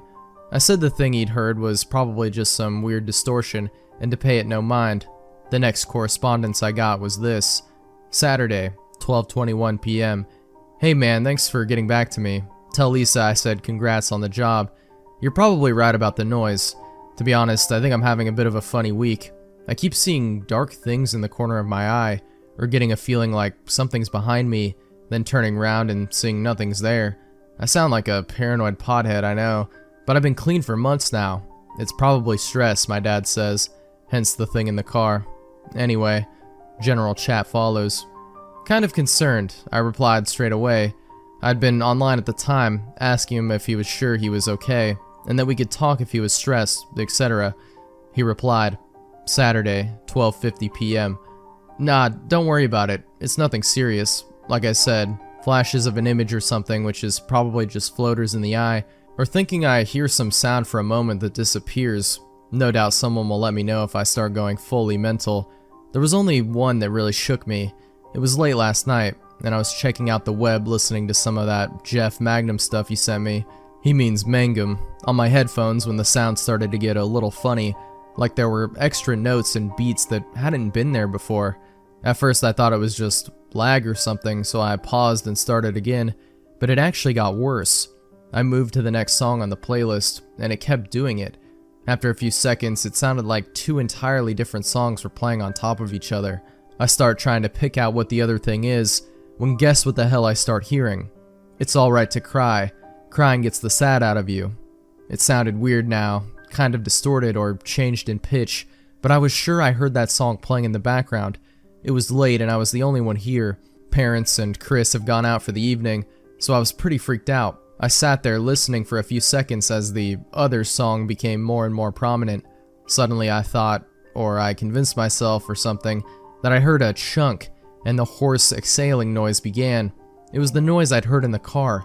I was sure. I'll admit it, I was terrified. All the disgust I'd experienced while I sat in the car hearing that noise for the first time returned, but with it a sense of immediacy, of presence. I felt like it was right here with me, like it was touching me. I felt a chill, and the hairs on my arm stood up. Instantly my hand flew up to the speaker to the left of my computer, hitting the power button, but the sound didn't disappear straight away. It carried on for a couple of seconds, something that usually doesn't happen with these speakers. I swear, just before it died away, it sounded almost like talking. Messed up, huh? Like I say, stress or something. I had a talk with my dad and he listened to the whole story. When I'd finished, he didn't say anything for a while and just looked at me quietly with kind of a strange expression. Eventually he said I shouldn't worry and try to take it easy. It was probably just stress from A levels combined with too many horror movies. Thanks for asking anyway. You take care. I didn't really know what to make of this. Truth be told, I was busy with my own life. The next I heard was this. Sunday, 7:40 p.m. Can you call me? I know it's out of the blue and a bit weird, but I really need to talk to someone. Knowing your lack of a life, you'll probably be on when I send this. Seriously though, it's kind of important. Here's the number. It's my house number. I can't find my mobile. I was online, so I tried calling him, but it wouldn't go through. I replied as much in the email and told him to call me, giving him my number and suggesting that one of us try his mobile to help him find it. I got this back. Sunday, 7:45 p.m. Doesn't work for me either. Something's wrong. I don't have time now, but I'll email again later. Try to call me again if you can. Keep trying. Wednesday, 9:50 p.m. It's not going away. God, I feel like a total nutcase as I tell you this, but I hear the noise again. When I sleep. No, when I wait to go to sleep in my room, when it's all quiet, it's like something just on the edge of hearing, but it's there, and no one believes me. I'm the only one here tonight. They've all gone. But I feel something watching me, like something in the house. Crazy things are happening. I hear the shower turn on in the middle of the night, just for a few seconds, then stop. When I eventually persuade myself to go take a look, nothing's there. The mailbox flaps. Probably street kids, you say. I went to the bathroom an hour ago. While I sat on the toilet, I heard a noise outside. I immediately stopped dead and held my breath. I swear to God I heard footsteps out in the hall. And that's not all. The bathroom door is quite high off the ground, letting light in, but something stepped in front of the door. It blocked that light, and it just waited there, like it stood facing the door, looking at me through it. Eventually, after I'd sat there for 5 heart-pounding minutes, breathing the shortest, quietest breaths I could, they moved. I heard the footsteps padding away. It was half an hour before I dared leave that bathroom. I'm the only one in the house. I've checked every room. Am I losing my mind? I still hadn't replied. Didn't know what to say really when I got this. Wednesday, 10:41 p.m. I can't even use the computer. It's gone funny. Audio corrupted, speakers hissing, just messed up. Shit, wait. I put the TV on downstairs to keep me company. I can kind of hear it from up here. For a second, I was sure it was playing that song. I'm going mad. I went downstairs to grab some crisps, just something I could get quickly to keep me going. I don't like being downstairs alone right now. And as I stepped in the kitchen, I smelled, why do I want to say death? Bins. Must have been the bins realistically, yeah? They smell like rotting things because they rot. I went to look out the window earlier when the letterbox was going to see if I could see anyone. I couldn't see anything out there. It was completely black. I couldn't see a foot in front of my face. Why are all the street lamps out? I've replied and suggested he call someone to come over and spend time with him, or call his parents to chat with them. Best I could come up with. Wednesday, 11:03 p.m. I can't. No one's around, it's just me. It's come just for me. I keep hearing it. That song. It's playing downstairs somewhere, and there are other noises too. I hear them. The noise from before. I recognize the clicking, the breathing. I'm scared. I'm really scared. I don't know what to do. I don't believe in ghosts or monsters, but there's something here. I can feel it. Wednesday, 11:10 p.m. I hear those words again. Clearer now. Wednesday, 11:18 p.m. There's something in the house. I can hear it moving downstairs. Trying to call the police online. Where the fuck is my phone? Call police. Send them to this address. There's no address there. I even highlighted the space to see if he had written it in white. It's just blank. I don't get it. This isn't funny. I replied saying there was no address. He seemed not to understand. There was no acknowledgement of it in the following reply. Wednesday, 11:25 p.m. For fuck's sakes, hurry up. Get someone here at least to talk to me. I'm not fucking kidding. I hear something in the house. Wednesday, 11:37 p.m. I hear it coming. Christ help. Monday, 11:38 p.m. It's here, me, help me, help me, help me, help me. Help, help, help, help, help. He sent me that last message 4 times, one after another. I've been trying to call him for the last hour pretty much. No reply. I have no idea what the hell to do. Jeff the Killer versus Slenderman. The dark, wet alley was slightly illuminated by Sarah's cell phone light, as she shined it every few seconds to see where she was headed. Her eyes scanned the darkness and she shook crazily. What had happened to her last night was a mystery. She thought back to the bar. She had just came in with some friends, just a fun night out. Nothing could have happened, or so she thought. Now she was trembling, walking from building to building at 3 in the morning. Everything was a blur. She passed an old ratty motel and a pub. Sarah made her way to the outskirts of her neighborhood, around a heavily wooded area. She walked, clenching her eyes shut tight for moments at a time. She was huddled into her coat for warmth as the cold rain covered her for what seemed like an eternity. Just as her eyelids took cover of her eyes, something shined out of the corner of her vision. She instantaneously flashed her eyes open once again, and her pupils became wide. She looked around. Nothing stood out in the blackness and rain. She spun around and continued her way back, hoping she would make it home. As she studied her surroundings, she remembered a shortcut that she took as a kid when playing hide and seek with her childhood playmates. It involved climbing through the woods. The cold woman hesitated, but came to the decision that anything that would get her to her warm home quicker is the better way. Sarah headed towards the forest. As she made her way in, the first tree she laid eyes on had been marked. What was marked on the tree mystified her. What looked like a circle with an X inside. She knew nothing of its origin or meaning, so she just assumed this was some kind of gang symbol or something of the sort. Making her way into the forest, she recalled the fun times she had as a kid. She thought to herself out loud, I miss those times, back when the world wasn't a Her voice trailed off. Sarah heard the loud crack of a tree branch off in the distance behind her.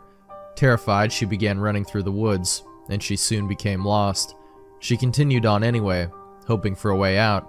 Her lack of caution quickly resulted in her leg being caught on a near-lying root, and she fell to the ground.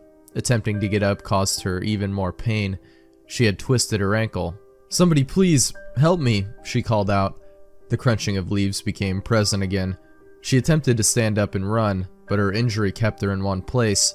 She clenched her eyes shut out of fear, and as she opened them again, a tall white man dressed in a suit stood before her.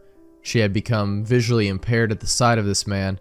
She began screaming in terror, but was soon silenced by the slender, pale man that stood before her in the dark. 4 o'clock. What once was a young boy, now was a cold-blooded psychopath. Jeff the Killer had just finished what he called his daily rounds, the slaughtering of innocent people. This was almost all that flooded Jeff's mind. He dragged his feet up the wet cement as he entered what he had called his home for years.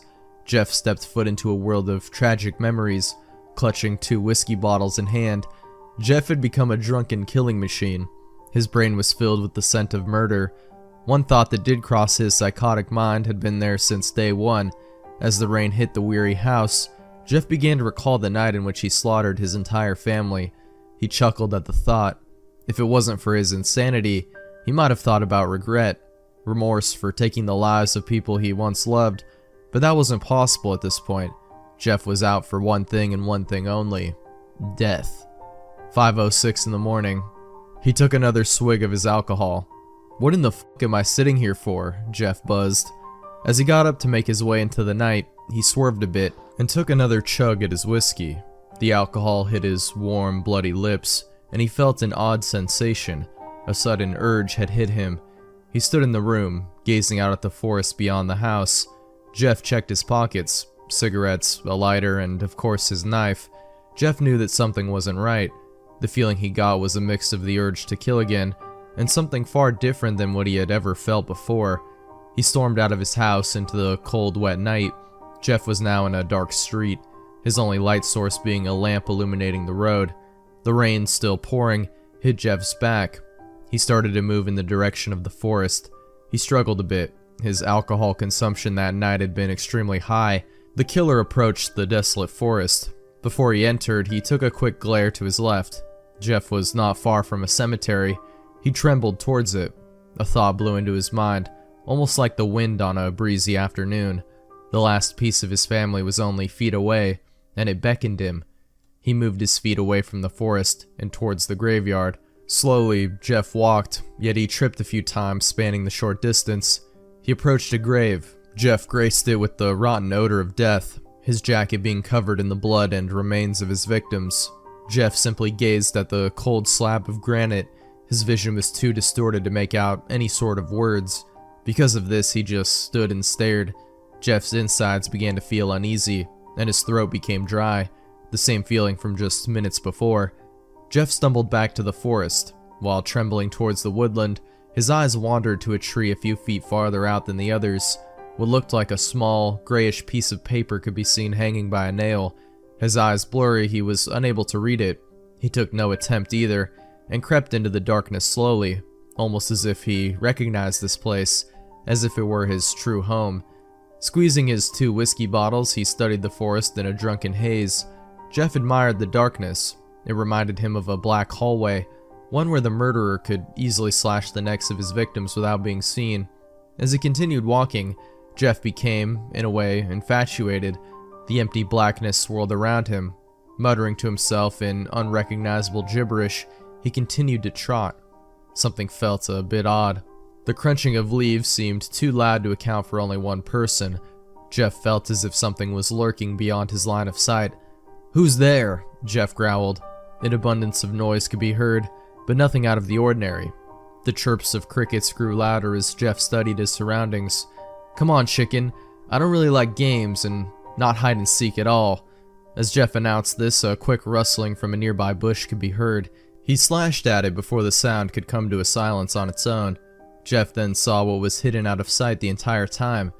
"Damn rats, you're just some good-for-nothing pests," Jeff proclaimed as a rodent scurried from the leaves. After he had seen what hid in the bush, he continued his midnight stroll. The rain crashing against his back came to a slow stop. His vision was becoming very blurry, and a loud noise was growing within his head. What could be heard was just a figment of Jeff's insane imagination, for the woods were completely silent. He tampered around, dragging his feet and cursing at the almost unbearable noise. Nothing like it had pierced his ears with such discontent before. The noise that drowned Jeff slowly became absent. From the pain, Jeff fell to a tree. Both bottles that were once clenched into his hands fell to the ground. One crashed against the bark and shattered everywhere. The crack of glass had viciously dragged Jeff back into consciousness. As his eyes readjusted to the darkness once more, the blurriness was magnified as Jeff saw a white, oval-like object floating above him. His eyes quickly focused from shock, but what had been in front of him a few seconds ago was nowhere to be found. What in the f*** was that? Jeff chuckled at his own remark. Was his mind playing tricks on him? Now I know that ain't no damn rats. He hastily came to the conclusion that something had to be lurking in the darkness, following him from a distance. "That's it. I'm done playing games. Where the f*** are you, you bastard?" Jeff screamed to the top of his lungs in hope of some kind of response. He was answered abruptly. As he started to walk again, he felt the slightest tingle on his neck. "That's not the damn air, fucker. Get the hell out of the bushes before I decide to fuck you up." Jeff felt wild at this point. Nothing about this place was right, but he was enjoying every minute of it. Swiftly, he pulled his shining blade from his coat pocket and began slashing at trees in the distance. come out, bitch," he cried out. "No hiding now. I'll cut every last chip of bark to slit your throat." Jeff pointed his knife towards a tall, thin tree protruding from the left of his vision and stabbed. He was astonished to see that on direct contact, the tree, or what he thought was a tree, faded away into darkness in a matter of milliseconds. Not knowing what to do, he quickly glanced toward his right and stabbed at the black of night. He peered out into the wood and saw not what he had expected. What stood before the psychotic boy was an extremely tall, thin man, dressed in a clean black suit. This was all that Jeff could make out at the time. The darkness caused Jeff's sight to become immensely distorted. Jeff's eyes had cleared again, and he quickly began to observe the man. He was emaciated, his pale face almost pure white in color. As Jeff studied the face, he soon came to notice the lack of facial features on this man. This thing's face was completely empty. No eyes, nose, or mouth, just a white, blank head. This made Jeff feel a bit uneasy, and he soon broke out into a laugh. Although astounded, Jeff soon addressed the figure before him. "So you were the bastard chasing me through the woods, huh?" Jeff stared at the blackness once more. "You know, I don't know what the fuck you are, but you kinda remind me of myself. You got the nice white face, but all you're missing is a smile." Jeff began laughing uncontrollably at his own notion, yet he was stopped. Jeff's ears were assaulted by static, and he fell to the ground. He was shrouded in complete darkness as he clenched his ears for mercy. The figure Jeff earlier questioned was now causing Jeff extreme pain, while the place where his eyes should have been were staring directly into Jeff's. At that point, Jeff snapped. He broke free of the pain, drew his knife once more, and began slashing. Each one of his moves were futile, as the man moved around in no time at all, almost as if he was teleporting from place to place to avoid the attacks. The tall man began to fight back. Jeff had now just begun to notice the tendrils hanging from the back of his attacker. They grabbed at Jeff, and his response was to swing his knife at each that came near him. Jeff managed to slice what seemed to be an arm. In almost an instant, the limb quickly grew back into place. What had just happened astonished Jeff. He felt almost as if the man was a tall tree, and his tendrils simply branches. Jeff fled from the forest, knowing that there was no way he would be able to fight whatever his adversary truly was in what seemed to be its home territory. Jeff rushed from his attacker, and found himself at the same place where he had entered. To the right of him lay the cemetery, open space. As he ran past the trees, he noticed one that lay away from the others, the same tree from before. He ran to it out of instinct, and read the note he had seen from a distance. "Do not enter these woods at night. A tall man has been spotted in the area recently. Some call him the Slenderman. Beware, and enter at your own risk." Whatever the being that had stalked him in the woods before was referred to as Slenderman. The name fit perfect with the description of the tall white figure. Jeff hurried towards the graveyard, where he waited for his foe, wielding his sharp, bloody knife. Jeff's wish had been granted, as the Slenderman approached from the woods. It seemed as if it was hesitant to leave its home court. Despite its hesitance, it left the area anyway, and quickly rushed toward Jeff. The psychopath's instincts started to come back, and he jumped towards the tall man. Jeff was quickly grabbed by his enemy and thrown against a nearby tree. Jeff proceeded to swing again at the tendrils that had grabbed him. He was able to slash at one of the Slenderman's main arms. Blood oozed from the deep cut. The white figure showed no emotion and began snatching at Jeff once again. As he continued to smash Jeff against trees and slabs of rock, Jeff's knife slipped from his grip and fell to the ground with Jeff. Colliding with the ground, Jeff's knife slid into his own stomach in a matter of seconds. Blood poured from the wound, and soon the ground was covered in a red liquid. He stood up with a jolt. "Is that the best you got, Slendy? I've taken worse beatings from my father's belt than your weak twig arms." The Slender Man remained silent but continued fighting. The man reached for a piece of granite from a tombstone, but before he could take hold of it, Jeff jerked the knife from his gut and flung it directly at Slender Man. Jeff's accuracy was precise, and it sliced off one of the man's limbs. Slender Man's left arm was completely gone, as it fell to the ground with a thud. It was quickly met by blood that barraged from his shoulder. It was completely drenched in blood. Slender Man briskly disappeared into the darkness, but illuminated behind Jeff. In his right hand he held a broken piece of granite that he proceeded to slam into the side of Jeff's head. Jeff fell to the ground once again, almost knocked unconscious. He was not left there for long before he was seized by his assailant and thrown against a grave. The stone exploded on impact with Jeff. Standing up once again, Jeff's eyes focused on the name on the grave. As his eyes crossed the name on the granite, his black eyes widened. The words written across the gray slab were recognized by Jeff in an instant. It read out his brother's name, Lou. Something was coursing through Jeff. Rage filled him within an instant, and he lashed out at Slenderman at extreme speeds. Jeff's knife was slashing through his suit, as well as his pale skin. Slenderman began teleporting towards the forest. "Come on, bitch. I'm not finished with you yet," Jeff hollered. "I want to help you get to sleep, Randy. You look awfully tired." Whatever was flowing through Jeff caused his insanity to go into an overdrive state. He had become delusional. He ran at Slenderman and back into the forest. He rushed through the woods, not observing his environment whatsoever.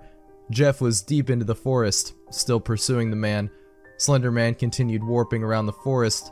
Jeff's lack of caution caused him to trip on a branch lying in his way. As he crashed into the ground, shards of glass pierced him, and the contents of his pockets were thrown out. His items scattered the ground.